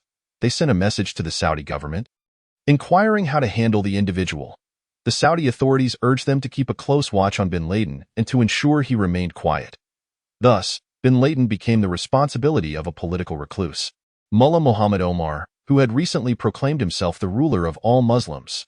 During the Battle of Jalalabad in 1989, Mullah Omar lost his right eye to a shell explosion, and his cheek and forehead were severely disfigured. Though he was lean, he stood tall and strong, renowned as a sharpshooter who had destroyed numerous Soviet tanks during the Afghan War. Unlike most jihadists, he spoke reasonably good Arabic and became a devoted listener to the lectures of Sheikh Abdullah Azam. Piety, humility, and courage defined his character. While Azam lectured, Omar seldom attracted attention, save for the occasional shy smile that peeked out from beneath his thick black beard and his knowledge of the Quran and Hadith. He had studied Islamic law in Pakistan. After the Soviet withdrawal from Afghanistan, Omar returned to a small village near Kandahar, where he taught at a religious boarding school. However, the conflict was far from over. Even after the communist government fell to the jihadists in April 1992, the fighting did not cease. Violence knew no bounds. Warring tribes and brigands roamed the countryside. Ancient ethnic rivalries, coupled with a collective thirst for vengeance, fueled the escalation of barbaric acts. A local commander led his men in the gang rape of several young boys. Such disgraceful atrocities were rampant, corruption and moral decay engulfed the entire nation. Omar later recounted, killing, plundering, and violence became the norm. No one anticipated the situation would deteriorate to such an extent. Likewise, no one believed it would improve. In this moment of despair, Omar received divine inspiration. The prophet appeared to him, directing this humble village mullah to bring peace to his nation. Armed with a fearless spirit born of unwavering faith, Omar borrowed a motorcycle and began visiting students at other religious schools in the province. The students, known as Taliban in Pashto, believed that action was necessary, yet very few were willing to abandon their studies to join Omar on his perilous quest. Ultimately, he rallied 53 of the bravest students. During the anti-Soviet war, Omar's former superior, Haji Bashar, greatly admired him for receiving revelations from the Prophet. He assisted Omar in raising funds and procuring weapons, personally donating 2 cars and a truck. Soon, the Taliban, bolstered by nearly 200 steadfast followers, came to dominate the Maiwand region of Kandahar province. The local government forces, commanded by a general, surrendered with 2,500 troops, relinquishing a substantial cache of weaponry, several helicopters, armored vehicles, and 6 MiG-21 jet fighters. In a fervent quest for order, many Afghans rallied in support of the Taliban, who boasted of their unwavering service to Allah as incorruptible servants. 3 remarkable forces propelled the Taliban's rapid expansion across Afghanistan. The first was the material support in the form of funds and arms from Saudi Arabia and Pakistan. Some Taliban members had attended vocational schools established by Ahmad Beyzab, the chief of staff to Prince Turki. During the war, thus, from the outset, the Saudi intelligence agency maintained close ties with these young insurgents. The second force emerged from across the Afghan-Pakistani border, where religious schools, teeming with children of Afghan refugees, provided desperately needed educational facilities. Pakistan ranked among the countries with the highest illiteracy rates globally, with its public school system struggling to educate its own children, let alone the millions of Afghan refugees. 3 million had fled to Pakistan and another 3 million to Iran following the Soviet invasion. These religious schools were typically funded by charitable organizations from Saudi Arabia and other Gulf nations, distributed through local religious communities. Consequently, many existing Sufi mosques were shuttered and repurposed into schools teaching Wahhabi doctrines. Naturally, these religious institutions generated a considerable number of political supporters for local Wahhabi groups, as they not only provided free lodging and meals but also disbursed monthly stipends, which constituted a vital source of income for many students' families. The boys within these schools grew up in an exclusively male environment, often unable to see their families for extended periods. The traditions, customs, and knowledge of their homeland felt worlds apart. They were derisively labeled as beggars and effeminate, frequently falling prey to men deprived of female company.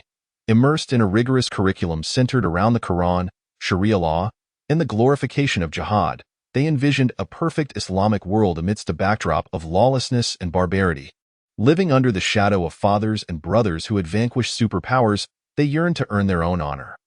When the Taliban needed reinforcements, the religious schools in Peshawar and the tribal areas would suspend classes, and students would board buses heading across the border, chanting praises to Allah as they rushed to the battlefield. 6 months after the surrender of Kandahar, the Taliban's ranks swelled to 12,000 fighters. Another 6 months saw this number double. The third force was opium. Following their conquest of Kandahar, the Taliban swiftly seized control of the opium production hub, Helmand province. During the Taliban's rule, Afghanistan became the world's largest opium cultivation base. Smugglers and drug lords depended on the Taliban to eliminate bandits along transport routes. In return, they paid a tin tax, which became a primary source of income for the Taliban. In Kandahar city, a mosque housed a cloak believed to have belonged to the Prophet Muhammad. This ancient garment was only brought out during times of calamity. The last occasion it was displayed was during a cholera outbreak 70 years prior. On April 4, 1996, Omar presented the Prophet's cloak at a mosque in central Kandahar. He announced via radio that he would publicly showcase this relic, then ascended the mosque, donning the cloak as he paraded atop the structure for half an hour. The fervent crowd around him hailed him as the Emir of the faithful, the leader of the believers. Some fainted, while others tossed their hats and headscarves toward the roof, hoping to touch the sacred garment. Undoubtedly, Muslims around the world dreamt of their faith being reunited under the leadership of a righteous figure. Many kings and monarchs aspired to assume this role, Yet none had ever draped the prophet's sacred garment over themselves as this obscure mullah did. This act was both profoundly audacious and exhilarating. Omar garnered the political authority necessary to continue the war. More importantly, his gesture symbolically ensured that the Taliban would sweep across Afghanistan as a moral force, extending their influence throughout the Islamic world. Several families of bin Laden and some followers arrived in Jalalabad seeking a tolerable dwelling. Tents for the wives, toilets, and drainage ditches, all surrounded by barbed wire for protection. With the onset of winter, bin Laden relocated his family to a collective farm previously established by the Soviets, which he dubbed the Jihad Star. The men resided nearby in Tora Bora, cramped in caves that bin Laden had excavated for use as an ammunition depot. Within the largest cavern, he set up an armory stocked with Kalashnikov rifles, a theological library, a clippings archive, and several mattresses haphazardly laid atop crates filled with grenades. Bin Laden resumed business, dabbling in honey trade. However, Afghanistan's lack of commercial infrastructure rendered his endeavors fruitless. His 3 wives had grown accustomed to hardship, which bin Laden welcomed.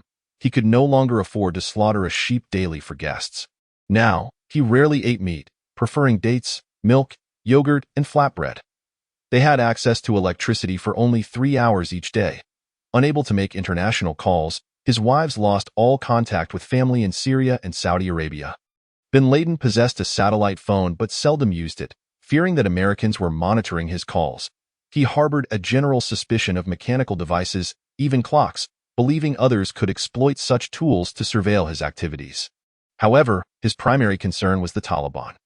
Uncertain of their intentions, he grew anxious after his 2 supporters, Mahmoud and Malvi Sazno, were killed in an ambush shortly after the fall of Jalalabad. From that point on, bin Laden began teaching his wives to shoot. Nevertheless, the Taliban were aware of some aspects of bin Laden's situation, and their apprehension about him matched his own fears regarding them. We do not wish for anyone to initiate subversive activities against any other country from here, declared the Taliban's acting Minister of Information. There are no terrorists in areas controlled by the Taliban. Yet they had heard of the millions bin Laden had funneled into Sudan and perceived him as a wealthy Islamic philanthropist. They sought to harness his financial resources and expertise to rebuild war-torn Afghanistan. Omar was also mindful of his commitment to the Saudi government, undoubtedly backed by millions of Saudi riyals, to silence this visitor and avoid trouble. After seizing Jalalabad, the Taliban finally entered Kabul. The victorious young fighters stormed the United Nations office in Kabul, where former President Najibullah had been hiding since the Afghan government fell 4 years prior. Najibullah and his brother endured brutal beatings, torture, castration, and were dragged behind a jeep, ultimately being hanged from a traffic sign in Kabul. Cigarettes were stuffed into their mouths, and their pockets filled with cash. While Najibullah, who had risen to power as a secret police torturer, was not deserving of sympathy, the blatant disregard for international legal standards and the shocking barbarity displayed in mutilating corpses, an act forbidden in Islam, laid the groundwork for the fervent religious despotism that marked the Taliban era. Prince Turki soon appeared in Kabul to congratulate the Taliban on their victory. Throughout the Taliban's reign, only 3 nations recognized the Afghan government: Saudi Arabia, Pakistan, and the United Arab Emirates. Women, you must not leave your homes. The new government decree. It is evident that women became a particular focus of the Taliban's scrutiny, as these men had little experience interacting with them. The decree further stipulated that if women ventured outside in fashionable, ornate, tight, or eye-catching attire, they would be condemned under Sharia law, forever barred from paradise. The Taliban prohibited women from working and receiving an education, which severely crippled the healthcare system and administrative sectors, nearly obliterating primary education. Women comprised 40% of doctors and half of government employees, with 7 out of 10 teachers being female. Under Taliban rule, many professional women were reduced to begging. The Taliban also directed their attention toward ordinary pleasures of life. They banned kite flying and dog racing, and all pigeons were slaughtered. According to the penal code of the Taliban, all that is deemed unclean is prohibited.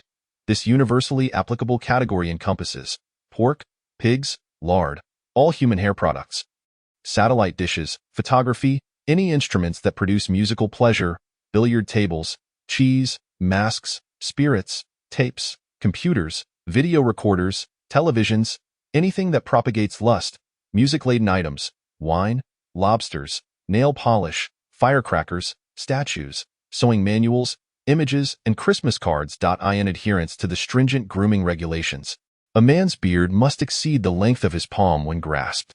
Those who violate this decree shall be imprisoned until the density of their facial hair meets prescribed standards.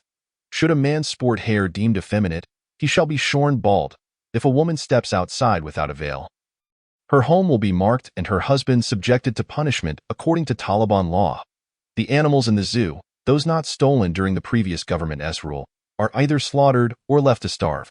A fervent Taliban member, who may well be a madman, leapt into the bear enclosure to sever the bear's nose, reportedly due to the bear's insufficiently long whiskers. Another warrior, intoxicated by the unfolding events and his own strength, jumped into the lion's den proclaiming, "Now I am the lion." The lion fatally dispatched him.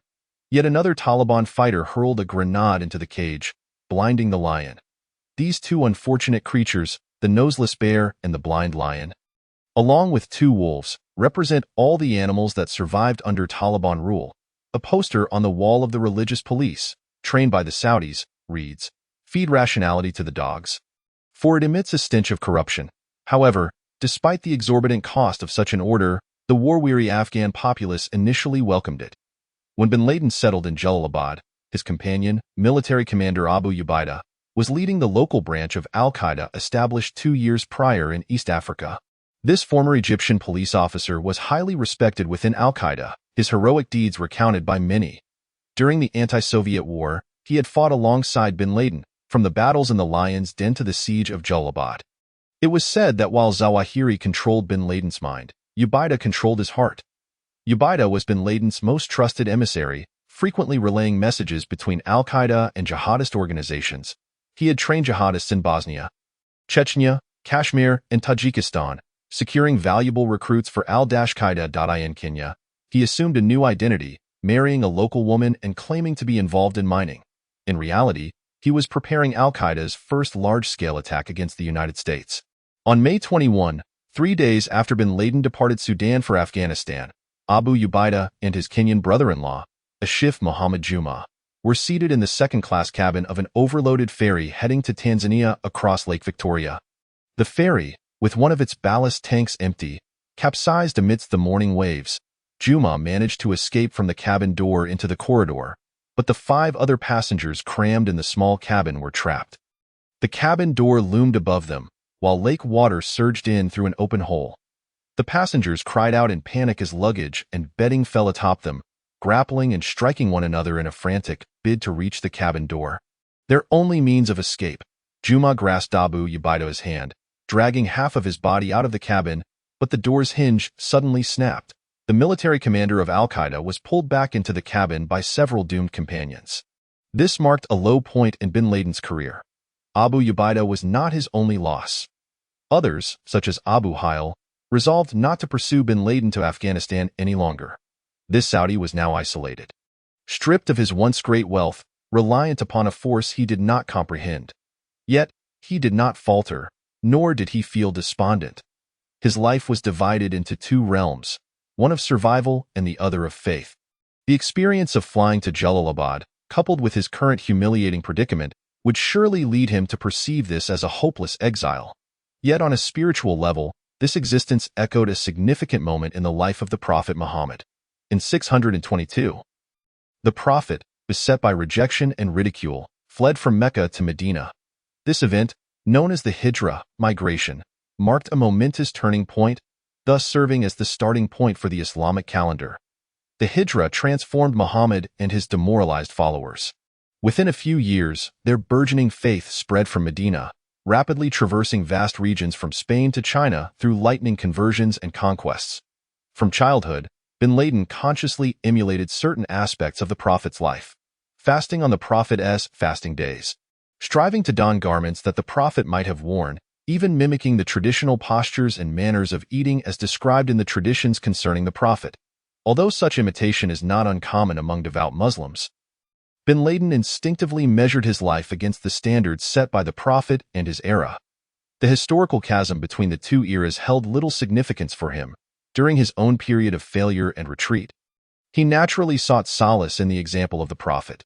Yet he also astutely recognized the symbolic power of his own hijra, understanding that it could be wielded to inspire his followers and summon other Muslims to join him in his sacred exodus. Bin Laden adeptly reinterpreted the calamities faced by himself and his movement through the lens of a religious imagery that held profound significance for many Muslims, yet remained largely unnoticed by those unfamiliar with Islam. Afghanistan was now replete with legends of martyrs who had perished here, the very same land that had vanquished a superpower. Bin Laden now referred to this nation as Khorasan, denoting the ancient Islamic empire that once spanned much of Central Asia. His followers adopted names traceable to the Prophet's companions or renowned warriors of early Islam. A controversial hadith suggests that the Muslim armies in the final days will unfurl black banners, similar to the Taliban's flag, as they surge forth from Khorasan. These armies utilize pseudonyms derived from the names of their respective cities, mirroring the naming conventions of the Taliban's brigades. All these references serve to link the present with past glories, reminding Muslims of the profound losses they have endured. However, the pivotal symbol of Bin Laden's hijra is the cave. The Prophet first encountered the angel Gabriel within a cave in Mecca, where the angel proclaimed him the messenger of Allah.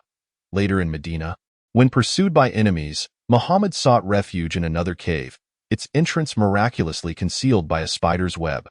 Stalactites frequently appear in Islamic art, symbolizing both the protection the cave afforded the Prophet and the divine encounters it facilitated. For Bin Laden, the cave represented the last bastion of purity in a corrupt world. Only by distancing himself from society, time, history, modernity, and the suffocating West could he truly advocate for authentic faith. Bin Laden leveraged his public relations acumen, utilizing the caves of Tora Bora, where weaponry was stored, to elevate himself to a near-mythical status in the eyes of many Muslims yearning to purify Islamic society and restore its former dominance. In terms of survival, Bin Laden was an outsider on the fringes. Yet within the mythos he gradually wove around himself, he emerged as a representative of all persecuted and humiliated Muslims. His life and the symbols he enveloped himself in powerfully encapsulated the pervasive sense of deprivation prevalent in the modern Islamic world. Through his own painful experiences of exile, Bin Laden comprehended the suffering of his Muslim brethren. The losses he endured granted him the right to speak for others, and his quest for vengeance would sanctify their agony. His proposed remedy was to declare war on the United States. You are not unaware of the injustices, oppression, and aggression inflicted upon Muslims by the coalition of Jews, Christians, and their agents. The blood of Muslims has become the most despicable of commodities, and their wealth has been plundered by enemies. Bin Laden proclaimed on August 23, 1996, in his declaration of war against the Americans occupying the two holy sites. The recent humiliations endured by Muslims, one of the gravest calamities since the Prophet's death, stemmed from the presence of U.S. military and multinational forces in Saudi Arabia. His discourse aimed to explore, negotiate, and discuss solutions to the pervasive issues within the Islamic world, with the most severe being the situation concerning the two holy mosques. Everyone was lamenting the unfolding events Bin Laden expressed in the voice of the street-level Muslim populace. People were plagued by concerns over their livelihoods. Economic recession, soaring prices, crippling debts, and overcrowded prisons plagued the land. As for Saudi Arabia, a prevailing sentiment suggested that the nation was hurtling toward disaster. A handful of brave Saudis who directly confronted the government in pursuit of change were disregarded. Meanwhile, the burdens of war debts compelled the state to impose harsh taxes. People could not help but question, are we truly the world's foremost oil exporters? They felt that they were enduring trials from the Almighty, as they had remained silent in the face of the domestic regime's injustices. Subsequently, he openly mocked the United States Secretary of Defense, William Perry, by name. William, he declared, tomorrow you shall learn which young man stands against your misguided faction. It is our legitimate right and moral duty to intimidate you for your arrogance on our soil. Given that Bin Laden lacked the capacity to fulfill such threats, one might assume that his composition of such an article was an act of sheer madness. The man in the cave had indeed entered a realm of his own, one profoundly intertwined with the psychological belief in myth inherent in Muslim identity, effectively calling upon all cultures threatened by the loss of purity and tradition amidst modernity, in the caves of Afghanistan. Bin Laden declared war on America, resembling an uncorrupted, indomitable primitive man daring to challenge the astonishing power of America, a secular and technological giant. His adversary was modernity itself, as for bin Laden's use of heavy machinery to excavate caves and equip them with computers and advanced communication facilities. This detail was of little consequence. The posture of the primitive man held a compelling allure, particularly for those disillusioned by modernity. However, to comprehend the symbolism and to know how to adeptly exploit it, one would require a mind of remarkable complexity and modernity. Shortly after the establishment of the camp in Tora Bora, bin Laden consented to meet with a visitor named Khalid Sheikh Mohammed. He had heard of Mohammed during the anti-Soviet jihad, when this individual was the secretary to bin Laden's former patron, Saif, and had also served as the secretary to Abdullah Azzam. More significantly, Khalid Sheikh Mohammed was the uncle of Ramzi Youssef, who bombed the World Trade Center in 1993. Now, Youssef was apprehended, while his uncle was fleeing for his life. Aside from their mutual hatred for America, Khalid Sheikh Mohammed and Osama bin Laden shared almost no commonalities. Mohammed was short and stout. Though devout, his religious knowledge was woefully scant. He enjoyed posturing and was a comical figure. He indulged in alcohol and was captivated by women. Bin Laden, on the other hand, was rustic, detested travel, especially to the West. Whereas Mohammed had traversed the globe, mastering several languages, including English, which he acquired while studying mechanical engineering at North Carolina Agricultural and Technical State University, a predominantly African-American institution located in Greensboro. In Tora Bora, Mohammed briefly updated bin Laden on his situation since the anti-Soviet jihad. Inspired by Ramzi Youssef's attack on the World Trade Center, Mohammed spent a month in the Philippines in 1994 with his nephew. They devised an extraordinary plan to destroy 12 American jumbo jets over the Pacific Ocean. They named this plan Bajinka, a fabricated term that Mohammed had heard during the conflict in Afghanistan. The bomb-making expert Ramzi Youssef created a small nitroglycerin device capable of evading airport security. He took a flight from Manila to Tokyo to test this bomb, disembarking midway on the island of Cebu in the central Philippines. The passenger who occupied his original seat was Haruki Murakami, a 24-year-old Japanese engineer. 2 hours later, the bomb beneath Murakami's seat detonated, reducing him to a bloody pulp and nearly causing the aircraft to crash. The large-scale attack planned by Youssef and Mohammed would have brought international aviation to a complete standstill. Although bin Laden claimed not to know Youssef, he had sent a messenger to Manila asking Youssef to assist him in assassinating President Bill Clinton, who was scheduled to visit Manila in 1994. Youssef and his associates figured out the president's itinerary and sent bin Laden a diagram and sketch indicating potential attack locations. However, Youssef ultimately deemed the security too tight.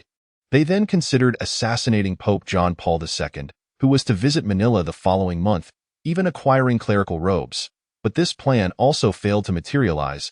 A fire broke out at their hideout where they stored chemical materials, prompting the Manila police to focus their attention on them. Youssef abandoned his computer in the chaos, where all their plans were encrypted on the hard drive. Nevertheless, Khalid Sheikh Mohammed retained a plan in mind. When he met bin Laden, he presented an entire set of proposals for future attacks on the United States, one of which involved training pilots to crash planes into buildings.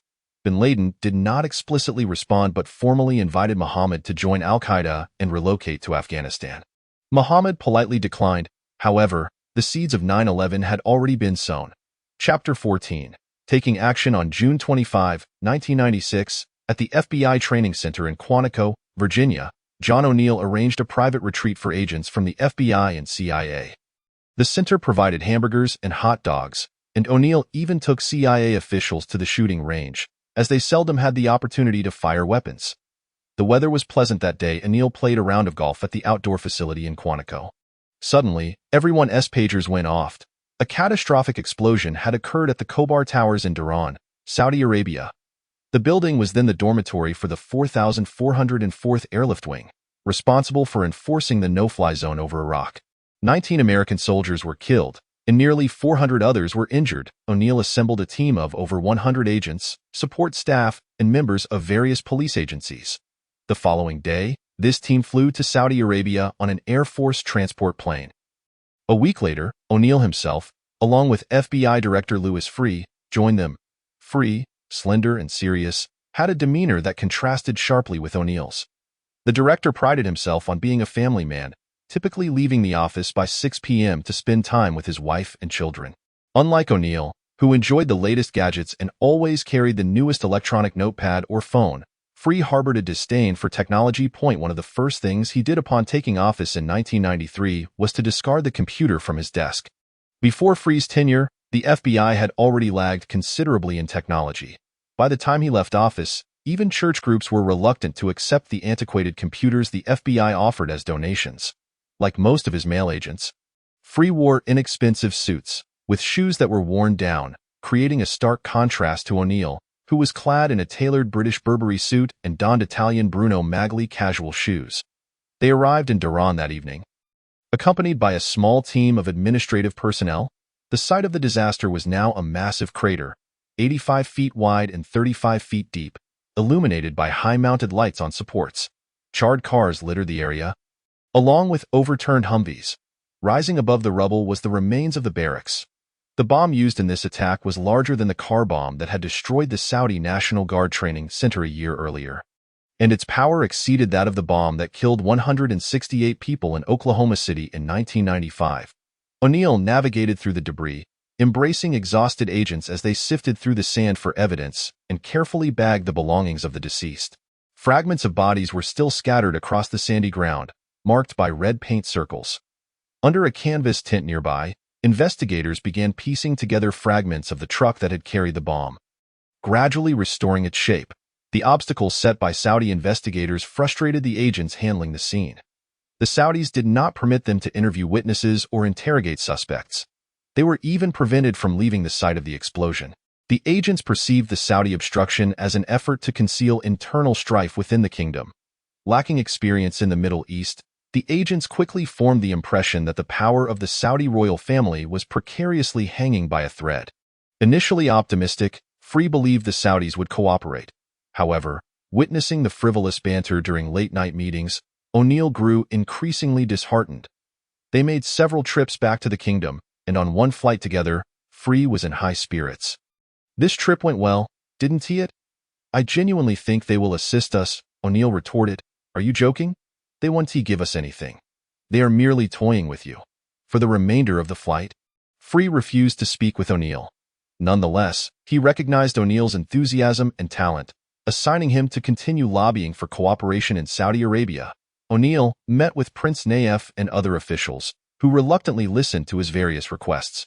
Intelligence agencies worldwide are cautious and conservative, reluctant to share information, and O'Neill understood this. He was accustomed to leveraging his personal charm and tenacity to procure what he desired. Yet the Saudis appeared utterly unmoved by his earnest entreaties. Their discretion is far more stringent than that of any other law enforcement agency with which he has previously collaborated. Americans were incensed to learn that, months ago, Saudi authorities had intercepted a vehicle laden with explosives traveling from Lebanon to Khobar. Prince Nayef, who oversees the Ministry of Interior, chose not to inform his American counterparts about this incident. In addition to the entrenched, culturally rooted silence, the Saudis exercise such caution in dealings with Americans due to legal ramifications. The Kingdom of Saudi Arabia is governed by Sharia law, allowing religious judges to dismiss any evidence they deem unwelcome, such as materials submitted by foreign entities. The Saudis feared that FBI intervention could jeopardize the case's proceedings. O'Neill managed to negotiate an agreement with the Saudis, permitting FBI agents to interrogate suspects through one-way glass. This arrangement would afford the Bureau insight into the case while preserving the faade of independence that the Saudis insisted upon. Evidence gradually indicated that those responsible for the attacks were most likely Iranian-backed terrorists, yet the Saudis hesitated to pursue further investigation. They were concerned about the repercussions of Iranian involvement, a suspicion that would soon be confirmed, and how the Americans would respond. The Saudis' own investigation pointed towards a branch of Hezbollah operating within the kingdom. Economic and diplomatic sanctions against Iran appeared improbable, as European allies would likely oppose such measures. "Perhaps you have no other choice?" A Saudi remarked to O'Neill, "If you retaliate with military action, what will you bomb? Will you drop nuclear weapons on them, level their military installations, or destroy their oil refineries? What purpose would that serve? We are their neighbors, while you are 6,000 miles away." In the era of globalization for the FBI, O'Neill realized a crucial truth. Solving the case was one matter, while delivering justice was another. He yearned to leave Washington and take action, Desiring to regain control of the investigation, in January 1997, he became the supervisory special agent of the National Security Division at the New York Field Office, the largest and most prestigious FBI field office. Upon his arrival, he deposited 4 boxes of Rolodex cards on the desk of his new secretary, Lauren D. Tarantino. He then handed Lauren a list of everyone he wished to meet: the mayor, the police commissioner and his deputies, heads of federal agencies, and all religious and ethnic leaders across New York City's 5 boroughs. Within 6 months, he had struck every name from the list. By then, he had seamlessly integrated into the fabric of the city, embodying the essence of a lifelong New Yorker. The city served as a grand stage, and O'Neill was its leading actor. During the St. Patrick's Day parade, he stood alongside New York City's Archbishop John Cardinal O'Connor on the steps of St. Patrick's Cathedral. He prayed with the Imam of Brooklyn. Renowned athletes and film stars, such as Robert De Niro, sought his counsel and regarded him as a friend. One of his old acquaintances remarked at a late-night gathering, observing the reverence everyone showed towards O'Neill, "John, you wield considerable influence here." O'Neill replied, "If I lacked even a semblance of authority, how could I serve as the Commissioner of Public Safety?" Today, O'Neill oversees counterterrorism and counterintelligence in a city teeming with immigrants, spies, and enigmatic diplomats. In accordance with the Bureau's vague naming conventions, the team dedicated to the Middle East is referred to as I-49. Members of this group devote the bulk of their time to Sudanese, Egyptians, and Israelis, all of whom are actively recruiting in New York. Most team members are native New Yorkers, working close to home. Among them is Louis Napoli, a detective with the New York Police Department, assigned to the I-49 team through a counterterrorism joint task force. Napoli still resides in the house where he grew up in Brooklyn. Brothers John and Mike Anticifer, descendants of Croatian immigrants, also hail from Brooklyn. Richard Karnavas, son of Polish immigrants in Brooklyn, plays polka music on the accordion. Jack Clunan grew up in Waltham, Massachusetts, and his uniqueness extends beyond his accent. He majored in English and Latin in college and joined the FBI on the day J. Edgar Hoover passed away in 1972. Carl Summerlin is a black state trooper from New York who was once a tennis champion. Kevin Cruz graduated from West Point and served as a captain in the 82nd Airborne Division. Mary Deborah Dolan is the daughter of an FBI agent. She previously worked for the Council on Foreign Relations and later pursued a graduate degree in Irish history in Northern Ireland. Their supervisor, Tom Long, from Queens, is a candid, rough-edged, hot-tempered Irishman who, like O'Neill, had served as an instructor at FBI headquarters, where the two became acquainted. Some members of the group, such as Long and the Anticifer brothers, have been engaged in counterterrorism for many years, while others, like Debbie Dolan, are newcomers. Dolan joined the Bureau in 1996 and was assigned to the New York office just a month before O'Neill took charge. The team size would soon increase significantly, but the core remained these 7 agents, 1 state trooper, and 1 city detective. Another member was Dan Coleman, who was detailed to the CIA's Alex Station, tirelessly investigating the case of Osama bin Laden. However, when O'Neill assumed command, most members of the I-49 team had been diverted to investigate the crash of TWA Flight 800. The disaster occurred in July 1996, near the coast of Long Island. Dozens of witnesses reported seeing a fireball ascend, culminating in an explosion in mid-air. This event appeared to be one of the most catastrophic acts of terrorism in American history. The FBI mobilized a considerable array of resources to swiftly resolve the case. The investigations into the Khobar bombing and the TWA Flight 800 crash consumed all available manpower within the Bureau, yet the resolution of the cases remained elusive. From the outset, investigators suspected that the plane's crash was the result of an act of vengeance by followers of Omar Abdulrahman, who was then on trial in New York, who planted a bomb on the flight or shot it down. However, after 3 months of investigation, they concluded that the aircraft experienced an exceedingly peculiar mechanical failure. The inquiry into the crash had essentially morphed into a public relations dilemma. Confronted with the vivid testimonies of witnesses, the FBI struggled to explain its findings to a skeptical public. Frustrated agents continued to search through the wreckage of the aircraft, which had been transported to a hangar in Long Island for piecemeal reconstruction. O'Neill needed to reinstate his team. With the assistance of the Department of Defense, he established the altitude at which TWA Flight 800 had exploded and the distance between the aircraft and the Long Island coast. He demonstrated that the plane was beyond the range of a Stinger missile, and the visible vapor trail described by witnesses made missile attack the most plausible explanation.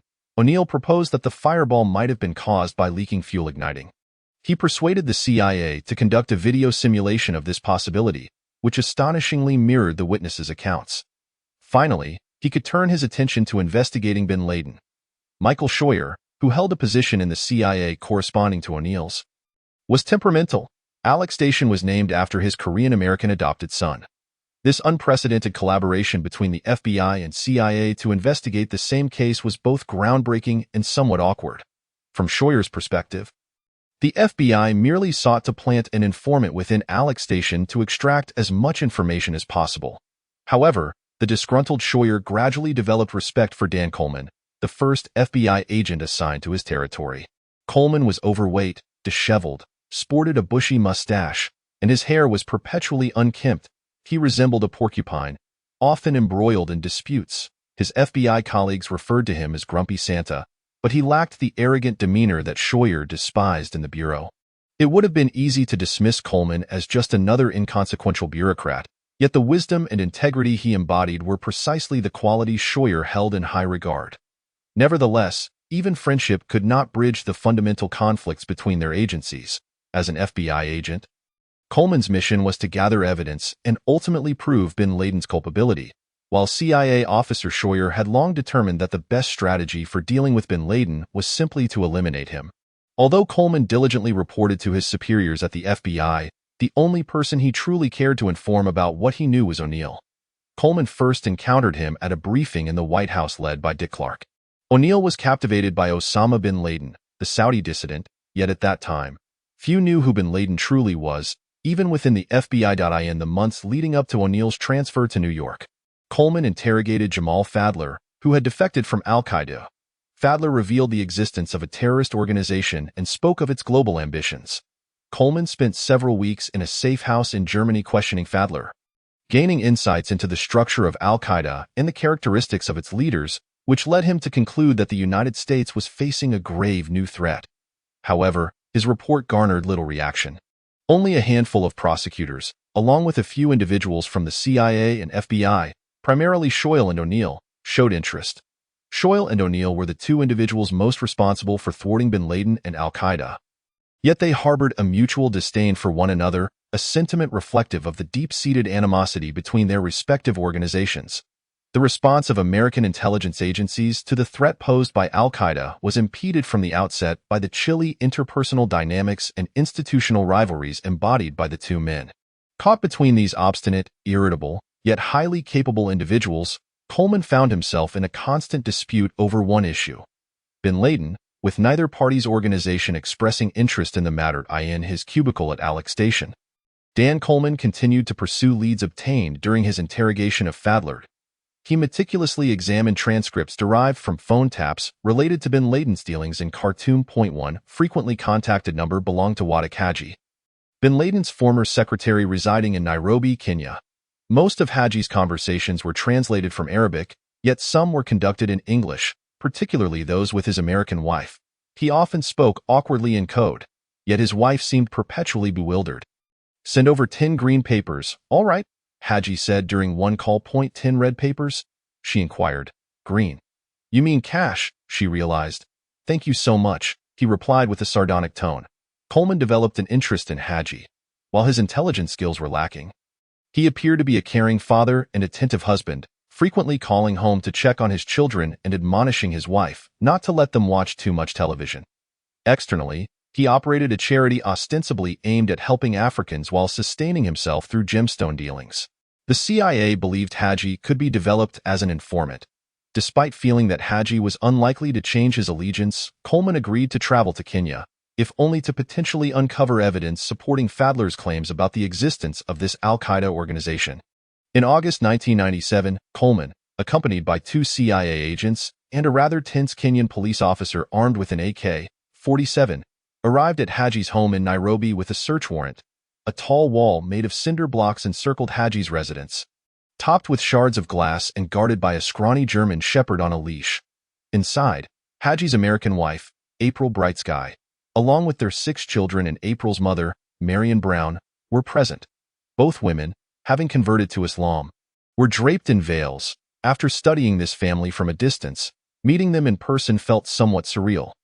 Coleman perceived the two women as belonging to the category of wives of criminal associates, likely aware of their husband's illicit activities, yet not legally implicated themselves. April was a stout woman with a round, amiable face. She stated that her husband was out of the country on business. In reality, he was conversing with bin Laden in Afghanistan, but would return that evening. Coleman presented her with the search warrant, indicating they were seeking stolen documents. The house was filthy, swarming with flies, and one child was running a high fever. While the CIA agents conversed with April in another room, Marion Brown fixed her gaze on Coleman as he rummaged through drawers and closets. "Would you care for some coffee?" Brown inquired. Coleman glanced toward the kitchen and declined. "Better not, I might poison you," she retorted. The room was cluttered with papers and notebooks, including gas receipts dating back 8 years, alongside a plethora of business cards from bankers, lawyers, travel agents, and pest control companies. In the top shelf of the bedroom closet, Coleman discovered an Apple PowerBook laptop. Later that day, Wadik Haji returned home. He was gaunt, sporting a thick beard, with his right arm atrophied. Haji, born in Lebanon, had acquired American citizenship through his wife. Regarding recruitment, he had his own ideas. When meeting with the agents, Haji brought numerous religious pamphlets and spent the entire evening persuading Coleman and the CIA operatives to convert to Islam. However, that night in Nairobi, a CIA operative managed to recover several deleted files from the PowerBook's hard drive, confirming the existence of Al-Qaeda as described by Jamal Fadler and validating the organization's terrorist intentions. Nonetheless, the evidence against bin Laden remained insufficiently focused. Through the examination of documents, Coleman and the CIA personnel discerned Haji's travel patterns. He had procured weapons for bin Laden in Eastern Europe and seemed to frequently visit Tanzania. Al-Qaeda undoubtedly harbored intentions, yet the specifics of those intentions remained unclear.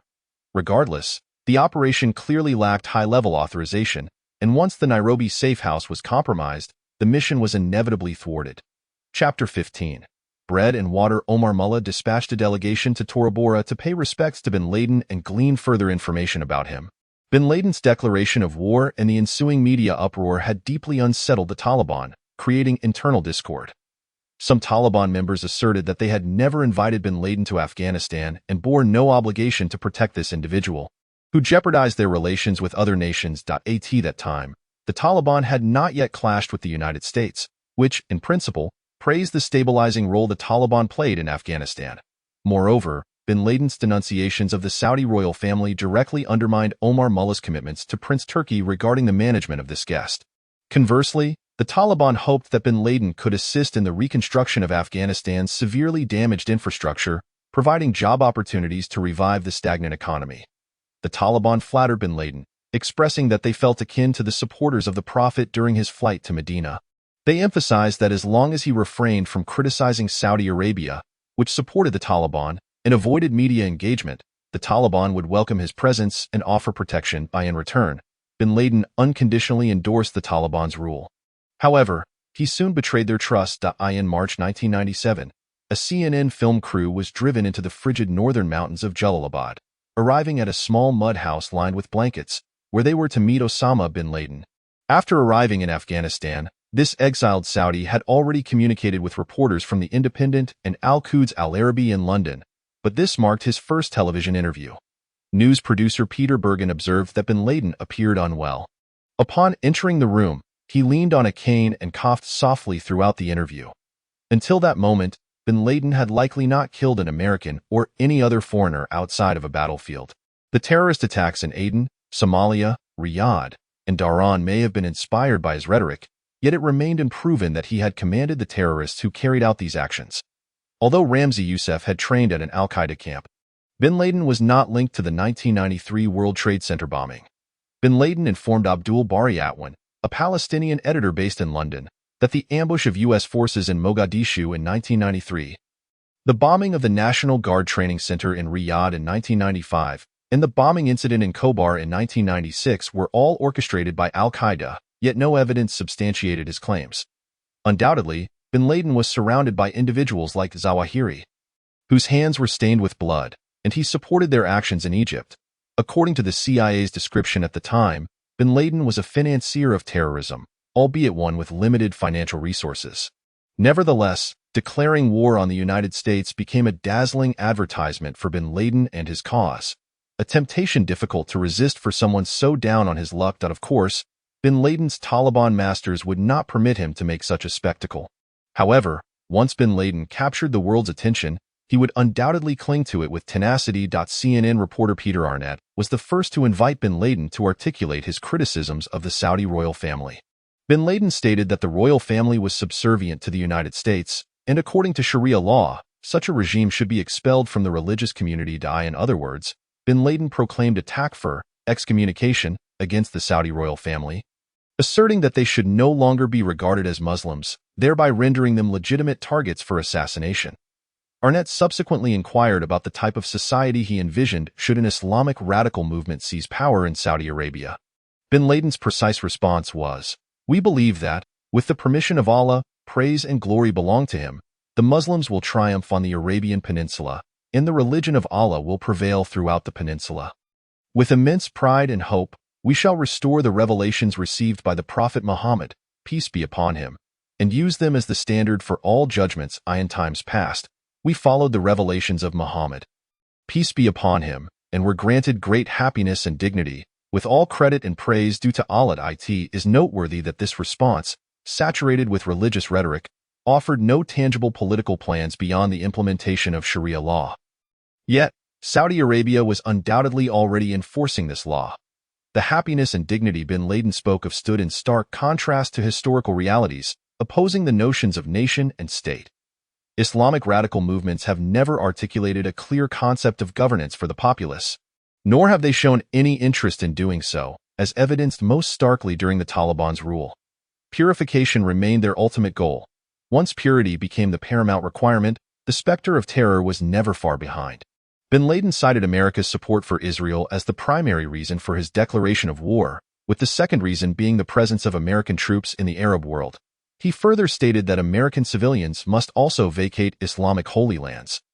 As he could not guarantee their safety in a particularly thought-provoking exchange, Arnett asked whether bin Laden would halt his jihad if the United States acquiesced to his demand for their withdrawal from Arabia. It is the United States' aggressive policies against the entire Islamic world, not merely its actions in the Arabian Peninsula, that compel our response, bin Laden asserted. Therefore, the United States must cease any form of interference against Muslims worldwide.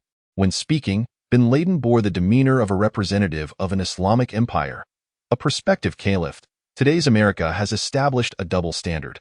Anyone who resists its injustices is labeled a terrorist, he lamented. America seeks to occupy our lands, seize our resources, and impose dominion through proxies while expecting our acquiescence. Should we refuse to comply, America will declare, "You are terrorists." On this occasion, Mullah Omar dispatched a helicopter to Jalalabad to bring bin Laden to Kandahar for a meeting. Whether bin Laden was an ally or an adversary of the Taliban remained unclear. Regardless of the nature of their relationship, Omar could no longer afford to leave bin Laden in Jalalabad. That location lay far at the edge of Taliban-controlled territory, on the opposite end of Afghanistan. They had to manage this loquacious Saudi, or else expel him entirely. The two met at Kandahar airport. Omar informed bin Laden that the Taliban intelligence agency had claimed to discover a group of tribal mercenaries plotting to kidnap him. Regardless of the veracity of this information, Mullah Omar seized the opportunity to order bin Laden to relocate his followers from Jalalabad to Kandahar, where the Taliban could keep watch over him. Omar personally assured bin Laden of his safety but insisted that media interviews must cease. Bin Laden agreed, stating he had decided to halt his media outreach. 3 days later, all of bin Laden's family and supporters arrived by plane in Kandahar, with him following by vehicle. His entire movement underwent another significant migration. Yet, another wave of disheartened followers departed from him. Omar presented bin Laden and al-Qaeda with two options: to reside in a dormitory constructed for electrical company workers, which was fully equipped with essential amenities, or in an abandoned farm known as Tarnak, which lacked any such facilities, even running water. Bin Laden opted for the dilapidated farm. "We wish to live simply," he remarked. Within the 10-foot-high walls of the farm lay approximately 80 houses constructed of mud bricks or concrete, including dormitories, a small mosque, storage facilities, and a rickety 6-story office building. Bin Laden's 3 wives all resided in a walled courtyard. According to one of his bodyguards, they lived in harmony. Outside the farm's walls, the Taliban stationed 2 Soviet-made T-55 tanks. As usual, Bin Laden drew strength from the scarcity of his surroundings, seemingly oblivious to the adverse effects such dire conditions imposed upon others. A Yemeni jihadist named Abu Jandal complained to his leader that the men had scarcely anything to eat. Bin Laden responded, "Jandal, my child, our situation is not as dire as that of the companions of the Prophet in days of yore. They would press stones against their stomachs and tightly bind them. The messenger of Allah himself tied 2 stones. Those men had steadfast faith. Allah wished to test them," Abu Jandal retorted. "But we are sinners. Allah would not test us." Bin Laden chuckled. Daily meals often consisted solely of stale bread and well water. Bin Laden would dip the hardened bread into the water and proclaim, "Praise be to Allah! We have food," while hundreds of thousands lack even this. They had little money to purchase supplies. One Arab, needing to travel abroad for an urgent matter, approached Bin Laden for travel expenses. Bin Laden entered his dwelling and gathered all the cash he could find, ultimately emerging with around $100. Realizing that Bin Laden had depleted his own treasury, Abu Jandal lamented, "Why did you not leave a portion of that money for us? Those who remain here are more deserving of funds than those who leave." Bin Laden replied, "Do not worry. Our livelihoods will naturally be provided." However, for the following 5 days, aside from the pomegranates growing around Bin Laden's house, there was nothing to eat on the farm. "For 3 meals a day, we subsisted on bread accompanied by raw pomegranates," Abu Jandal reminisced. Since leaving Sudan in 1996, Zawahiri had become an almost ghostly figure. Egyptian intelligence agents tracked him to Switzerland and Sarajevo. It was rumored he sought political asylum in Bulgaria. Yet Egyptian newspapers reported he was enjoying a lavish lifestyle in a Swiss villa near the French border, with a secret account reportedly containing $30 million. Meanwhile, Zawahiri remained nominally the editor of the jihadist newspaper, the Mujahideen, which had its offices in Copenhagen. Intelligence agencies in both Switzerland and Denmark were unaware whether Zawahiri had actually spent time in their countries during that period. False passport that Zawahiri used indicated he had traveled to Malaysia, Singapore, Taiwan, and Hong Kong. It was said that he had visited the Netherlands to discuss the establishment of a satellite television channel. He claimed to have obtained support from wealthy Arabs who wished to provide an alternative religious radicalism program to the recently launched Al Jazeera in Qatar. According to Zawahiri's proposal, the channel would broadcast 10 hours daily to Europe and the Middle East, exclusively featuring male presenters. However, his proposal ultimately went unfulfilled. Zawahiri also traveled to Chechnya, where he aspired to establish a new base for the jihadist organization. "The conditions there are excellent," he wrote in a memo to his colleagues. In early 1996, after achieving a ceasefire with the predominantly Muslim insurgents, the Russians gradually withdrew from the Chechnya region. For Islamic radicals, Chechnya presented an opportunity to establish an Islamic republic in the Caucasus, from which they could extend their jihad throughout Central Asia. Should the Chechen fighters and those from other Caucasian regions reach the oil-rich Caspian coastline, the only barrier separating them from Afghanistan would be the neutral territory of Turkmenistan, Zawahiri noted in his memoirs. This would create a belt of Islamic jihad stretching across southern Russia, connecting to eastern Pakistan, where the activities of Kashmiri jihadists had already spread. Thus, the caliphate would gradually re-emerge. The world he sought to create seemed within reach. On December 1, 1996, at 4 a.m, Zawahiri entered Russia in a minivan. Accompanying him were his 2 close aides, Mahmoud Hesham Hanafi and Ahmed Salama Mabruk, the latter of whom was the head of the jihadist organization's Azerbaijani branch. Lacking visas, the group was detained at a checkpoint and subsequently sent to the Federal Security Service. Charged with illegal entry, Zawahiri possessed 4 passports issued by different countries, each bearing a different name. The Russians never discerned his true identity. They confiscated $6,400 in cash, along with various forged documents, including a diploma from Cairo University's Faculty of Medicine under the name of Mr. Amin, several medical textbooks, and a laptop, fax machine, and satellite phone. During the trial, Zawahiri pretended to be a Sudanese businessman. He asserted his ignorance regarding the illegality of his border crossing, claiming that his journey to Russia was merely to ascertain the prices of leather, pharmaceuticals, and other commodities. The judge sentenced Zawahiri and his accomplices to 6 months of imprisonment. By the conclusion of the trial, They had nearly served their entire sentence. Mere weeks later, they were escorted to the Azerbaijani border and expelled. God has rendered them blind to our identities, Zawahiri boasted to his supporters while recounting this odyssey. These supporters, unaware of his whereabouts, expressed their discontent. This humiliating experience had far-reaching consequences. The number of defectors from Zawahiri's organization grew alarmingly, and with no substantial source of income, he had no choice but to collaborate with bin Laden in Kandahar. Both recognized the advantages of their alliance. Compared to the prosperous days in Sudan, both al-Qaeda and the jihadist factions had significantly diminished in stature. Nevertheless, the Pakistani intelligence agency persuaded the Taliban to return control of al-Qaeda camps in Khost and elsewhere to bin Laden, intending to train militias for operations in Kashmir, funded by the Pakistan Army's Inter-Services Intelligence, ISI.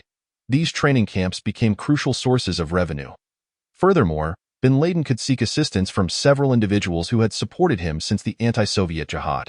Consequently, al-Qaeda managed to generate some income, sufficient for bin Laden to purchase luxury vehicles for Omar Mujahid and his senior commanders, thereby enhancing his popularity. Despite the persistent economic hardships faced by al-Qaeda, Zawahiri believed that aligning with bin Laden would prove advantageous for him. Many Egyptians regrouped in Afghanistan, including Abu Hafs. Following Abu Ubaidah's drowning, he was appointed as the military commander of al-Qaeda. Al-Qaeda could only offer a stipend of $100 per month, half of what was provided during the Sudanese period. Leaders of Islamic organizations arrived in Afghanistan, along with other radical Islamists from Pakistan and Bangladesh. Initially, they resided in caves in Jalalabad alongside al-Qaeda families, totaling around 250 individuals. Most later relocated with bin Laden to Kandahar. The conditions there shocked them. A filthy environment, subpar food, contaminated drinking water, and, worse still, a complete lack of basic amenities. Hepatitis and malaria ran rampant. "This place is worse than a grave," lamented an Egyptian in a letter home. Eventually, their leader Zawahiri arrived. With the cessation of formal education in Afghanistan, children spent their days playing. Among his notable supporters was a headstrong daughter named Zainab Ahmad Haider. A Canadian citizen, Zainab felt despondent when her family departed Peshawar. At 18, she had comfortably resided there for 15 years. Afghanistan lay just beyond the steep cliffs that blocked the sunset, yet the country seemed suspended in the previous century. Although Zainab was meticulously covered, even donning gloves and a veil, she loathed the burqa that Afghan women were compelled to wear. Her parents assured her that she would find happiness in this nation, where true Islamic faith prevailed. Despite the absence of her childhood companions, they promised she would soon make new friends. Zainab sullenly declared her disinterest in befriending anyone. 2 days later, her mother announced they would visit bin Laden's family. "I don't want to meet anyone," she protested. "If you don't behave, you can forget about returning to Peshawar," her father retorted impatiently. Eventually, several of bin Laden's daughters became Zainab's closest friends. The eldest, Fatima, was 14 in 1997 and was the daughter of Abdullah. 13-year-old Khadija was the daughter of Khalid. Fatima is named after one of the daughters of the Prophet Muhammad, while Khadija is named after his first wife. Although Zainab was several years older than bin Laden's daughters, she accepted this reality. Their social circle was exceedingly limited. Bin Laden's 3 wives, accompanied by their children, resided in separate houses on the farm. The children of al-Qaeda members were often poorly dressed, and efforts to maintain even a modicum of cleanliness were frequently in vain. Zainab observed that the homes of bin Laden's wives were tidy and markedly different. Abdullah, though uneducated, was witty and kind-hearted. She particularly enjoyed decorating her home, while the homes of the other 2 wives were also neat and clean. Abdullah's was notably beautiful, adorned with flowers, posters, and coloring books for young children. Zainab noted that much of the cleaning in her home was undertaken by her daughter Fatima, as the mother was not naturally inclined to labor. Fatima was an amusing child, albeit somewhat slow-witted. She confided in Zainab that she would never marry any man associated with her father, "For my father will be hunted by the entire world. The crime he committed is letting you marry," Zainab remarked. "Oh, come on." Zainab was not jesting. In the world these girls inhabited, marriage signified not merely the union of 2 individuals, but the alliance of 2 families. Zainab sensed that Fatima seemed to forget her identity. Of course, Fatima could not choose whom she would marry, the individual who would later become her husband. one of bin Laden's followers, would perish 4 years later during the withdrawal from Kandahar. Khalid's home, in stark contrast, was much more serene and orderly. Unlike Abdullah, Khalid endeavored to educate her 3 daughters and a son herself. A private school was established on the farm for Arab boys. But the girls were educated at home. As a doctorate holder in Arabic grammar, Khalid assisted Zainab in her studies and often cooked alongside the girls. Bin Laden taught his daughters mathematics and science, dedicating time daily to their company. Occasionally, he would conduct quizzes to assess their progress. Khalid's eldest daughter, Khadija, had a penchant for history and biology, although Zainab considered the education these children received to be lacking. She found Khadija exceptionally intelligent. Hamza had only one child, a boy. Yet, in Zainab's view, Hamza was the most remarkable compared to the other 2 wives. She was also the eldest, being 7 years older than her husband. She suffered from poor eyesight, frailty, and habitual miscarriages. As a woman of both affluence and nobility from Saudi Arabia, she exuded a certain dignity, yet she was deeply committed to bin Laden's cause. When bin Laden proposed to Hamza, his family felt greatly insulted, as this was his second marriage. Nevertheless, she agreed. She wished to marry a true jihadist. Hamza was well-liked within the Al-Qaeda community. Other women felt comfortable confiding in her. And when conversing with her, they sensed that their concerns were genuinely valued. "We know that everything around us could collapse, which makes us feel down," Zainab remarked. "She helps everyone persevere." Bin Laden also relied heavily on her. Although he attempted to treat his wives equally according to the teachings of the Quran, it was widely acknowledged that his deepest affection was reserved for Hamza. While she was not conventionally beautiful, she was reasonable and devout. Her home was always the cleanest and most orderly. It contained only a bed and a trunk, within which all her clothes were stored. She would hang a clean shalwar kameez, the most common Afghan garment, behind the door. Awaiting bin Laden's return, on a small shelf in the bathroom sat a bottle of her perfume and another for her husband. Their closeness incited profound jealousy in Abdullah. Though Abdullah was the eldest among the wives and had borne bin Laden 11 children, she was also the youngest and least educated. Beauty was her sole advantage, and she went to great lengths to maintain her allure. Whenever other women in the organization ventured out, particularly to Western countries, Abdullah would prepare a shopping list for them detailing brand-name cosmetics and lingerie, favoring American brands that no one else would purchase. Bin Laden's wives all resided in the same courtyard on the farm.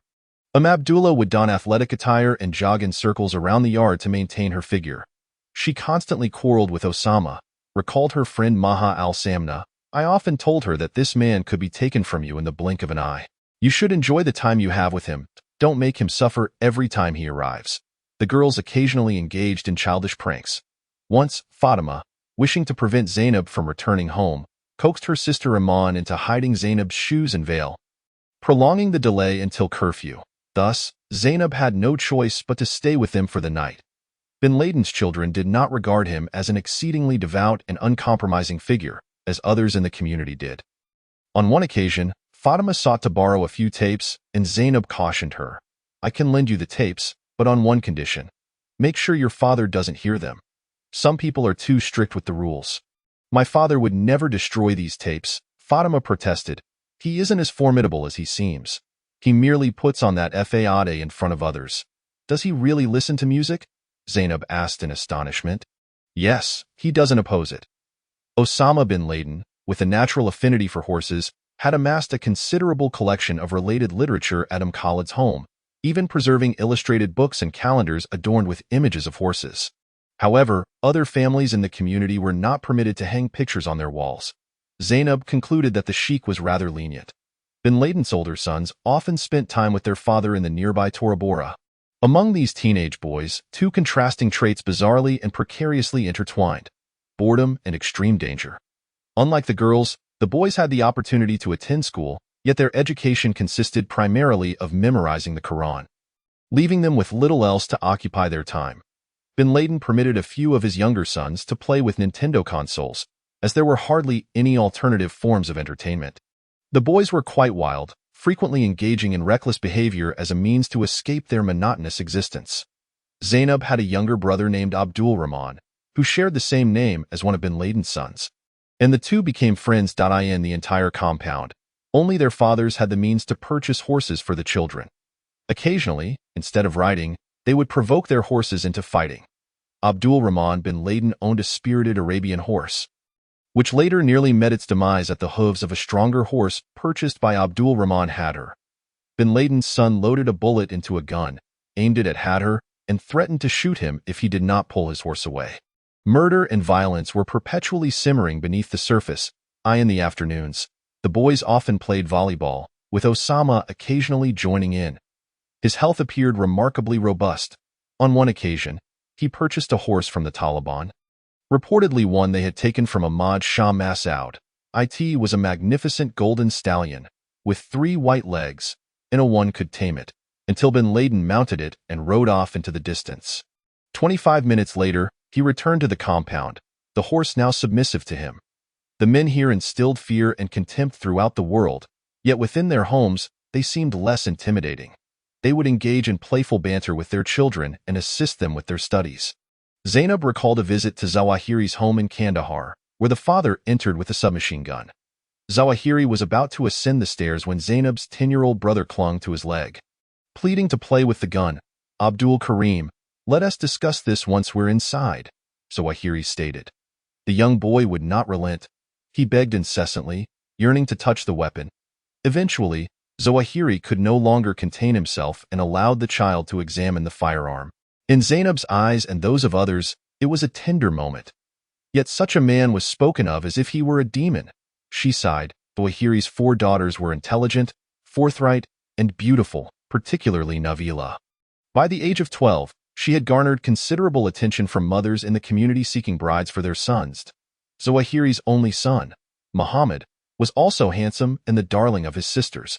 However, as he grew older, he spent more time in the company of men and classmates. For such a frail and polite boy, the surrounding environment was utterly dismal. He was often taunted and bullied. He preferred to stay home and assist his mother. Zawahiri's daughters frequently gathered to play or exercise. Their mother, Azza, enjoyed hosting small gatherings, although the fare was often meager, sometimes consisting only of noodles and tomatoes. When Zawahiri's second daughter, Umayma, became engaged, Zainab visited their home. From breakfast to lunch, and from lunch to dinner, the girls chattered incessantly. That night, they sang and carried on late into the night, so much so that even Dr. Ayman's knocking went unheard as he requested they quiet down. I thought to myself, this man instills terror in the hearts of the world, yet he does not even raise his voice at us. We perceived him as a mild-mannered good man. Lahiri's wife was dignified, yet she maintained a sense of style in her life. Azza sewed her own clothes, favoring classical designs. She acquired some Iranian fabric patterns and taught herself a bit of Persian to understand the instructions.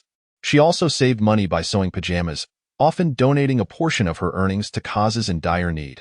She and her daughters crafted bouquets from candy wrappers to adorn the walls and arranged stones to create beautiful patterns in front of their humble earthen home. In 1997, Azza encountered an unexpected situation. Nearly a decade after her last childbirth, she found herself pregnant again. The baby was born in winter, severely underweight. Upon seeing his 5th daughter, Dr. Ayman immediately recognized that the child had Down syndrome. Azza, already burdened with the responsibility of caring for a large family in difficult circumstances, accepted this new challenge. They named the child Aisha. Everyone in the household adored her, but only Azza could attend to all her needs. Reflecting on her friendship with the children of bin Laden and Zawahiri, Zainab remarked that both families had experienced ups and downs, yet they were simply normal children. Their childhoods were quite ordinary. In July 1997, after Zawahiri returned to Afghanistan for 2 months, a shift in the Egyptian situation threatened his entire movement, inciting great anger within him. Islamic lawyer Montasser al-Zayat facilitated an agreement between Islamic radical groups and the Egyptian government. This agreement, known as the Nonviolence Initiative, originated in a prison where Zayat and Zawahiri had been incarcerated 16 years prior. With 20,000 Islamic radicals arrested and thousands killed by security forces, the religious extremist movement had become paralyzed. The leaders of the Islamic radical groups recognized that unless they formally renounced violence, they would remain in the shadows. Following the announcement of the initiative, Sheikh Omar Abdulrahman, imprisoned in the United States, expressed his support. Although the Egyptian government denied any negotiations had taken place, It nonetheless released 2,000 members of the Islamic radical groups the following year. Many senior members of Zawahiri's jihad organization also joined this reconciliation movement with the regime.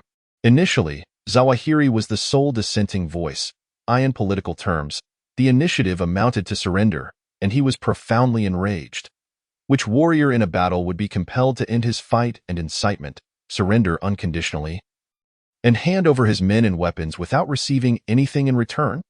In response, Zawahiri and other Islamic radicals bombarded the editor of an Arabic newspaper published in London with a barrage of letters. Later termed the Fax War. Zawahiri stated that he understood the suffering endured by the leaders in prison, but if we halt the movement now, why did we begin in the first place? Zawahiri's stance created a rift among the Egyptian Islamic radicals. Those remaining in Egypt yearned for peace, while those in exile opposed reconciliation. Zawahiri summoned two supporters, Mustafa Hamza, the newly appointed emir of the Islamic radical opposition, and the military commander Rifai Ahmed Taha, both of whom were in Afghanistan. The blind sheikh may have initially seen the initiative as a bargaining chip with the Americans, hoping they would secure his release. However, upon realizing that release was evidently impossible, he withdrew his support for the initiative. The Egyptian exiles decided to justify their continued use of violence through a decisive attack. The intended target was possibly an opera performance. In October 1997, Verdi's opera Aida, recounting ancient Egyptian tales, was staged in front of the magnificent temple of Hatshepsut, located on the west bank of the Nile near Luxor. The splendid temple ruins are among the greatest monuments of the new Kingdom of Egypt. First Lady Suzanne Mubarak presided over the opera's opening ceremony. The strategy of the Islamic radical groups was to strike at the lifeblood of the Egyptian economy and the primary source of international exchange, tourism, hoping to provoke the government into a more oppressive and unpopular response. The jihad organization had always scorned this approach, believing it would be counterproductive. However, this particular opera event would host many dignitaries and government officials, including the president himself, thereby providing an opportunity to achieve the jihad organization's goal of eliminating the head of state. Nevertheless, the presence of 3,000 Egyptian security personnel at the celebration thwarted their initial attack plans. On November 17, 1997, the magnificent temple ruins stood watch over the amber-hued desert to the south, just as they had for 35 centuries. Their history predates that of Jesus, Muhammad, and even the founders of several monotheistic religions, such as Abraham. The sweltering heat of summer has dissipated, heralding the onset of the tourist season. Hundreds of visitors meander through the temple complex, some trailing behind Egyptian guides, while others capture moments on camera or peruse goods at the stalls. As the clock approaches 9 in the morning, 6 young men clad in black police uniforms, clutching plastic bags, enter the temple edifice. One among them opens fire, killing a security guard, after which they all don red headbands, signifying their allegiance to an Islamic extremist group. 2 Assailants stand guard at the entrance, prepared for a confrontation with the police, who never arrive. Meanwhile, the others scour the terraced courtyard of the temple, initially shooting at the legs of tourists to bring them down, before methodically advancing to execute headshots, resulting in their demise. They pause to dismember several corpses with butchering knives, and an elderly Japanese man has his entrails removed. Later, a small booklet is discovered stuffed inside him, bearing the message, "No tourists are allowed in Egypt." This booklet is attributed to the Omar Abdul Rahman Brigade of the Islamic extremist group. Trapped within the temple, tourists cower behind the limestone colonnades, seeking refuge, yet find no escape. The temple has become a perfect snare. Amidst the victims' anguished cries, the assailants chant praises to the Almighty as they reload their weapons. The massacre endures for 45 minutes, with blood cascading across the ground. Among the deceased is a 5-year-old British child, along with 4 pairs of Japanese newlyweds. The ornately decorated walls of the temple are splattered with brain matter and fragments of hair. Upon completing their grim task, the assailants hijack a bus, intending to hunt for more tourists to kill, but they ultimately encounter a police checkpoint. 1 assailant is injured in the ensuing gunfight. His comrades execute him and flee into the mountains, while numerous guides and villagers pursue them on small motorcycles or donkeys, armed only with shovels and stones. Later, the bodies of the assailants are discovered in a cave, arranged in a circle. The Egyptian media speculates that they were slain by enraged villagers, yet it appears they met their end in accordance with some ritual. One of them carries a note in his pocket lamenting that he regretted not executing the operation sooner. Excluding the attackers, a total of 58 tourists and 4 Egyptians were killed. This stands as the most severe act of terrorism in modern Egyptian history. The majority of the victims were Swiss, 35. Others hailed from Japan, Germany, Britain, France, Bulgaria, and Colombia. Additionally, 17 tourists and 9 Egyptians sustained injuries. A Swiss woman watched helplessly as her father was beheaded before her eyes. The following day, the Islamic extremist group claimed responsibility for the assault. Rifai Taha stated that, according to the original plan, the assailants were to take hostages to compel the government to release imprisoned Islamic leaders. But the methodical nature of the slaughter clearly indicated this was a falsehood. The demise of the murderers reflects the influence of Zawahiri. Prior to this, the Islamic extremist group had never engaged in suicide operations. Swiss federal police later discovered that bin Laden had financed the attack. Egypt was plunged into shock. The populace, filled with loathing and shame, turned resolutely against the Islamic extremists. This group abruptly retracted its previous statements, instead blaming a few common scapegoats. The blind sheikh, in prison, accused the Israelis, asserting that the massacre was orchestrated by Mossad. Zawahiri shifted blame to the Egyptian police, claiming that the murderers were actually law enforcement officers. Yet he also suggested that the victims bore some responsibility for their presence in Egypt. The Egyptian people perceived the presence of foreign tourists as an affront to both Muslims and Egypt itself. He stated, the youth echoed sentiments of ownership over their homeland, asserting that it was not a playground for foreign amusement, particularly for outsiders.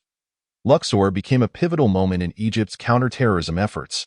Regardless of what the strategists in Afghanistan believed this thunderous strike might yield, the aftermath fell squarely upon their own heads, leaving their enemies unscathed. Their support evaporated. Deprived of public endorsement, they found no refuge. In the 5 years preceding the Luxor incident, violent extremist groups in Egypt had claimed the lives of over 1,200 individuals, many of whom were foreigners. Yet following Luxor, attacks by Islamic extremists ceased entirely. We thought these individuals had vanished, remarked a human rights worker from Cairo. Perhaps isolated in the remote Kandahar, the jihadist leaders, particularly the Egyptians, failed to recognize the nature of their defeat. Their thinking was ensnared within the confines of their self-constructed logic. Their primary audience was each other. To validate their perspectives, they cherry-picked specific verses from the Quran and Hadith, creating the illusion that they were destined for a divine mission. They lived in a nation besieged by violence, thus the terror incident in Luxor did not seem particularly extraordinary. In fact, inspired by the Taliban revolution, they sought to become even more bloodthirsty and uncompromising. However, in the aftermath of the Luxor incident, the jihadist leaders engaged in a period of reflection. They analyzed their predicament and formulated a strategy aimed at achieving victory for Islam and confronting the infidels in a final showdown. Their primary analysis posited that illegitimate leadership had wrought profound calamity upon the Islamic State. The jihadists then interrogated themselves, asking who was responsible for this situation. They identified the culprits as the so-called Christian-Jewish alliance. This alliance emerged following the Sykes-Picot Agreement in 1916, which divided Arab lands between the British and French, and the subsequent Balfour Declaration the following year, which called for the establishment of a Jewish state in Palestine. Shortly thereafter, the Ottoman Empire crumbled, and the Islamic Caliphate met its demise. All of this was perceived as a continuous struggle by the Christian-Jewish alliance to suppress Islam, utilizing the United Nations, subservient Arab rulers, multinational corporations, satellite channels, and international relief organizations as their instruments. Islamic extremist groups had previously arisen, but their lack of unity and clear plans had led to their failures. In January 1998, Zawahiri began drafting a formal declaration aimed at uniting all jihadist factions gathered in Afghanistan under a single banner. This declaration would shift the movement's focus from regional conflicts to a global Islamic jihad against the United States. Compared to bin Laden's war declaration 2 years prior, this document was measured and succinct. Zawahiri articulated 3 major grievances against the United States. First, 7 years had passed since the Gulf War's conclusion, yet American troops remained stationed in Saudi Arabia. If there had been any dispute regarding the occupation previously, he commented, the people of the Arabian Peninsula had now come to recognize this reality. Second, he claimed that the United States had caused over 1 million civilian deaths, demonstrating its intent to annihilate Iraq. Third, the The United States aimed to bolster Israel through the suffering of Arab nations, as weakening and dividing Arab states was the only guarantee for Israel's survival. All of this amounted to a war against Allah, His Messenger, and the Muslims. Consequently, the members of the Jihadist alliance issued a fatwa declaring it the personal duty of every Muslim to kill Americans and their allies, whether military or civilian. Wherever possible, they should carry out such actions in any country. On February 23, the Arabic newspaper Al-Quds Al-Arabi, published in London, printed this fatwa, wherein the new alliance referred to itself as the Islamic Anti-Jewish and Crusader International Front. The signatories of the fatwa included bin Laden, in a personal capacity, the leader of the jihadist organization Zawahiri, the leader of the Islamic extremist group Rifai Taha, the secretary of the Pakistan Islamic Front, Mir Hamza Sheikh, and the leader of the Bangladeshi jihad movement, Fazlur Rahman. The name of Al-Qaeda was notably absent from the signatures. The existence of this organization remained a closely guarded secret. Outside of Afghanistan, members of the Islamic extremist group were incredulous upon encountering this declaration. Following the calamity of the Luxor incident, they were shocked to find themselves part of an alliance they had never been invited to join. Taha was compelled to retract his signature from the fatwa. According to his clumsy explanation to other members of the Islamic extremist group, he had merely been invited over the phone to jointly issue a statement in support of the Iraqi people. The jihadist organization was also thrown into turmoil. Zawahiri convened his supporters in Afghanistan to elucidate this new global organization. Members accused him of straying from the organization's primary objective of seizing power in Egypt and opposed dragging the jihadist organization into bin Laden's grand war against the United States. Some even criticized bin Laden himself, asserting that his dark history made him an untrustworthy leader for the new alliance. Zawahiri responded to these criticisms of bin Laden in an email, stating that this contractor, bin Laden, may have previously failed to fulfill promises. But he had since changed, and even at this moment, all that they possessed came primarily from Allah and then from him. By that time, he had fully aligned himself with bin Laden. Without the financial support of bin Laden, regardless of how scarce those funds became, Al-Qaeda would struggle to survive. Ultimately, Zawahiri vowed to resign if his members did not endorse his actions. The arrests and defections had thrown the jihadist organization into disarray. Teetering on the brink of collapse, thus, they faced a choice: either continue to follow Zawahiri or depart from the jihadist cause. Many chose the latter, including Zawahiri's own brother, Muhammad, who was also his military commander. Since the inception of their underground movement, the brothers had always been together. There was a moment of contention when Ayman publicly chastised Muhammad for mismanaging the meager funds of the organization. However, Muhammad was well liked. Whenever Ayman was absent due to travel or imprisonment, Muhammad, as the deputy emir, would shoulder the responsibilities of leadership. Yet, Muhammad found it intolerable to align with bin Laden. His betrayal dealt a heavy blow to the organization. Several members of the radical Islamic group attempted to nominate the blind sheikh as the emir of the Islamic Front, but this proposal was met with indifference, as Sheikh Omar remained imprisoned in an American facility. Bin Laden had grown weary of the infighting among the various Egyptian factions. He informed these two organizations that their operations in Egypt were yielding minimal results and incurring exorbitant costs, and it was time to direct their efforts against the United States and Israel. Zawahiri's assistant, Ahmad Najjar, later informed Egyptian investigators that he personally heard bin Laden declare that their primary target had now become the United States, demanding that they wage guerrilla warfare against all American interests, not just in the Arab world but across the globe. Chapter 16. It has begun after the alliance issued a decree calling for the indiscriminate killing of Americans. Al-Qaeda's fortunes began to shift. Prior to this, aside from in Saudi Arabia and Sudan, few were familiar with bin Laden's name and his endeavors. However, the decree inspired a new generation of fighters. Some hailed from religious schools in Pakistan, while others emerged from the streets of Cairo or Tangier. The Muslim communities in the Western world also heeded this call. In March 1998, merely a month after the decree's announcement, Ahmad Ressam arrived from Montreal. Originally from Algeria, Ressam was a thief who was later arrested for attempting to bomb Los Angeles International Airport. New recruits in Al-Qaeda were required to undergo training at the Khaldan camp, where Ressam was among approximately 30 Algerians present.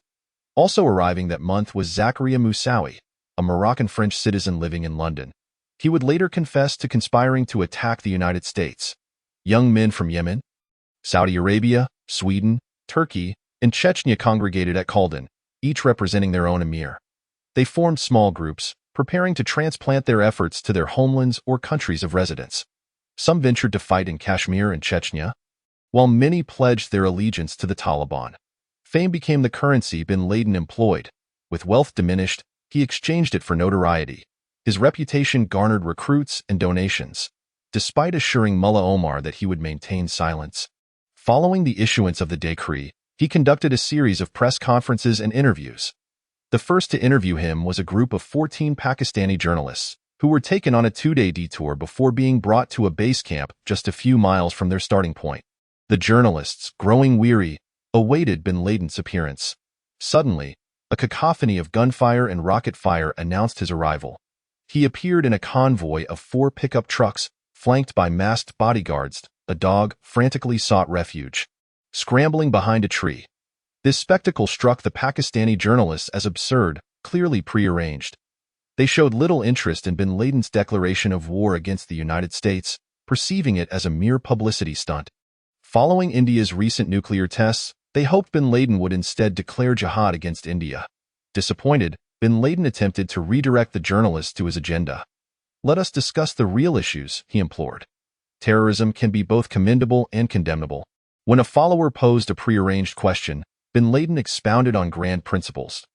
To terrorize an innocent individual or to perpetrate acts of terror against him is an unjust act that should be opposed. Conversely, to enact terror against oppressors, criminals, thieves, and bandits is imperative, as it ensures the safety of the people and protects their property. What we practice is this commendable form of terrorism. After the formal interview concluded, Rahimullah Yousafzai, a journalist from Islamabad, pulled bin Laden aside to inquire about his personal life.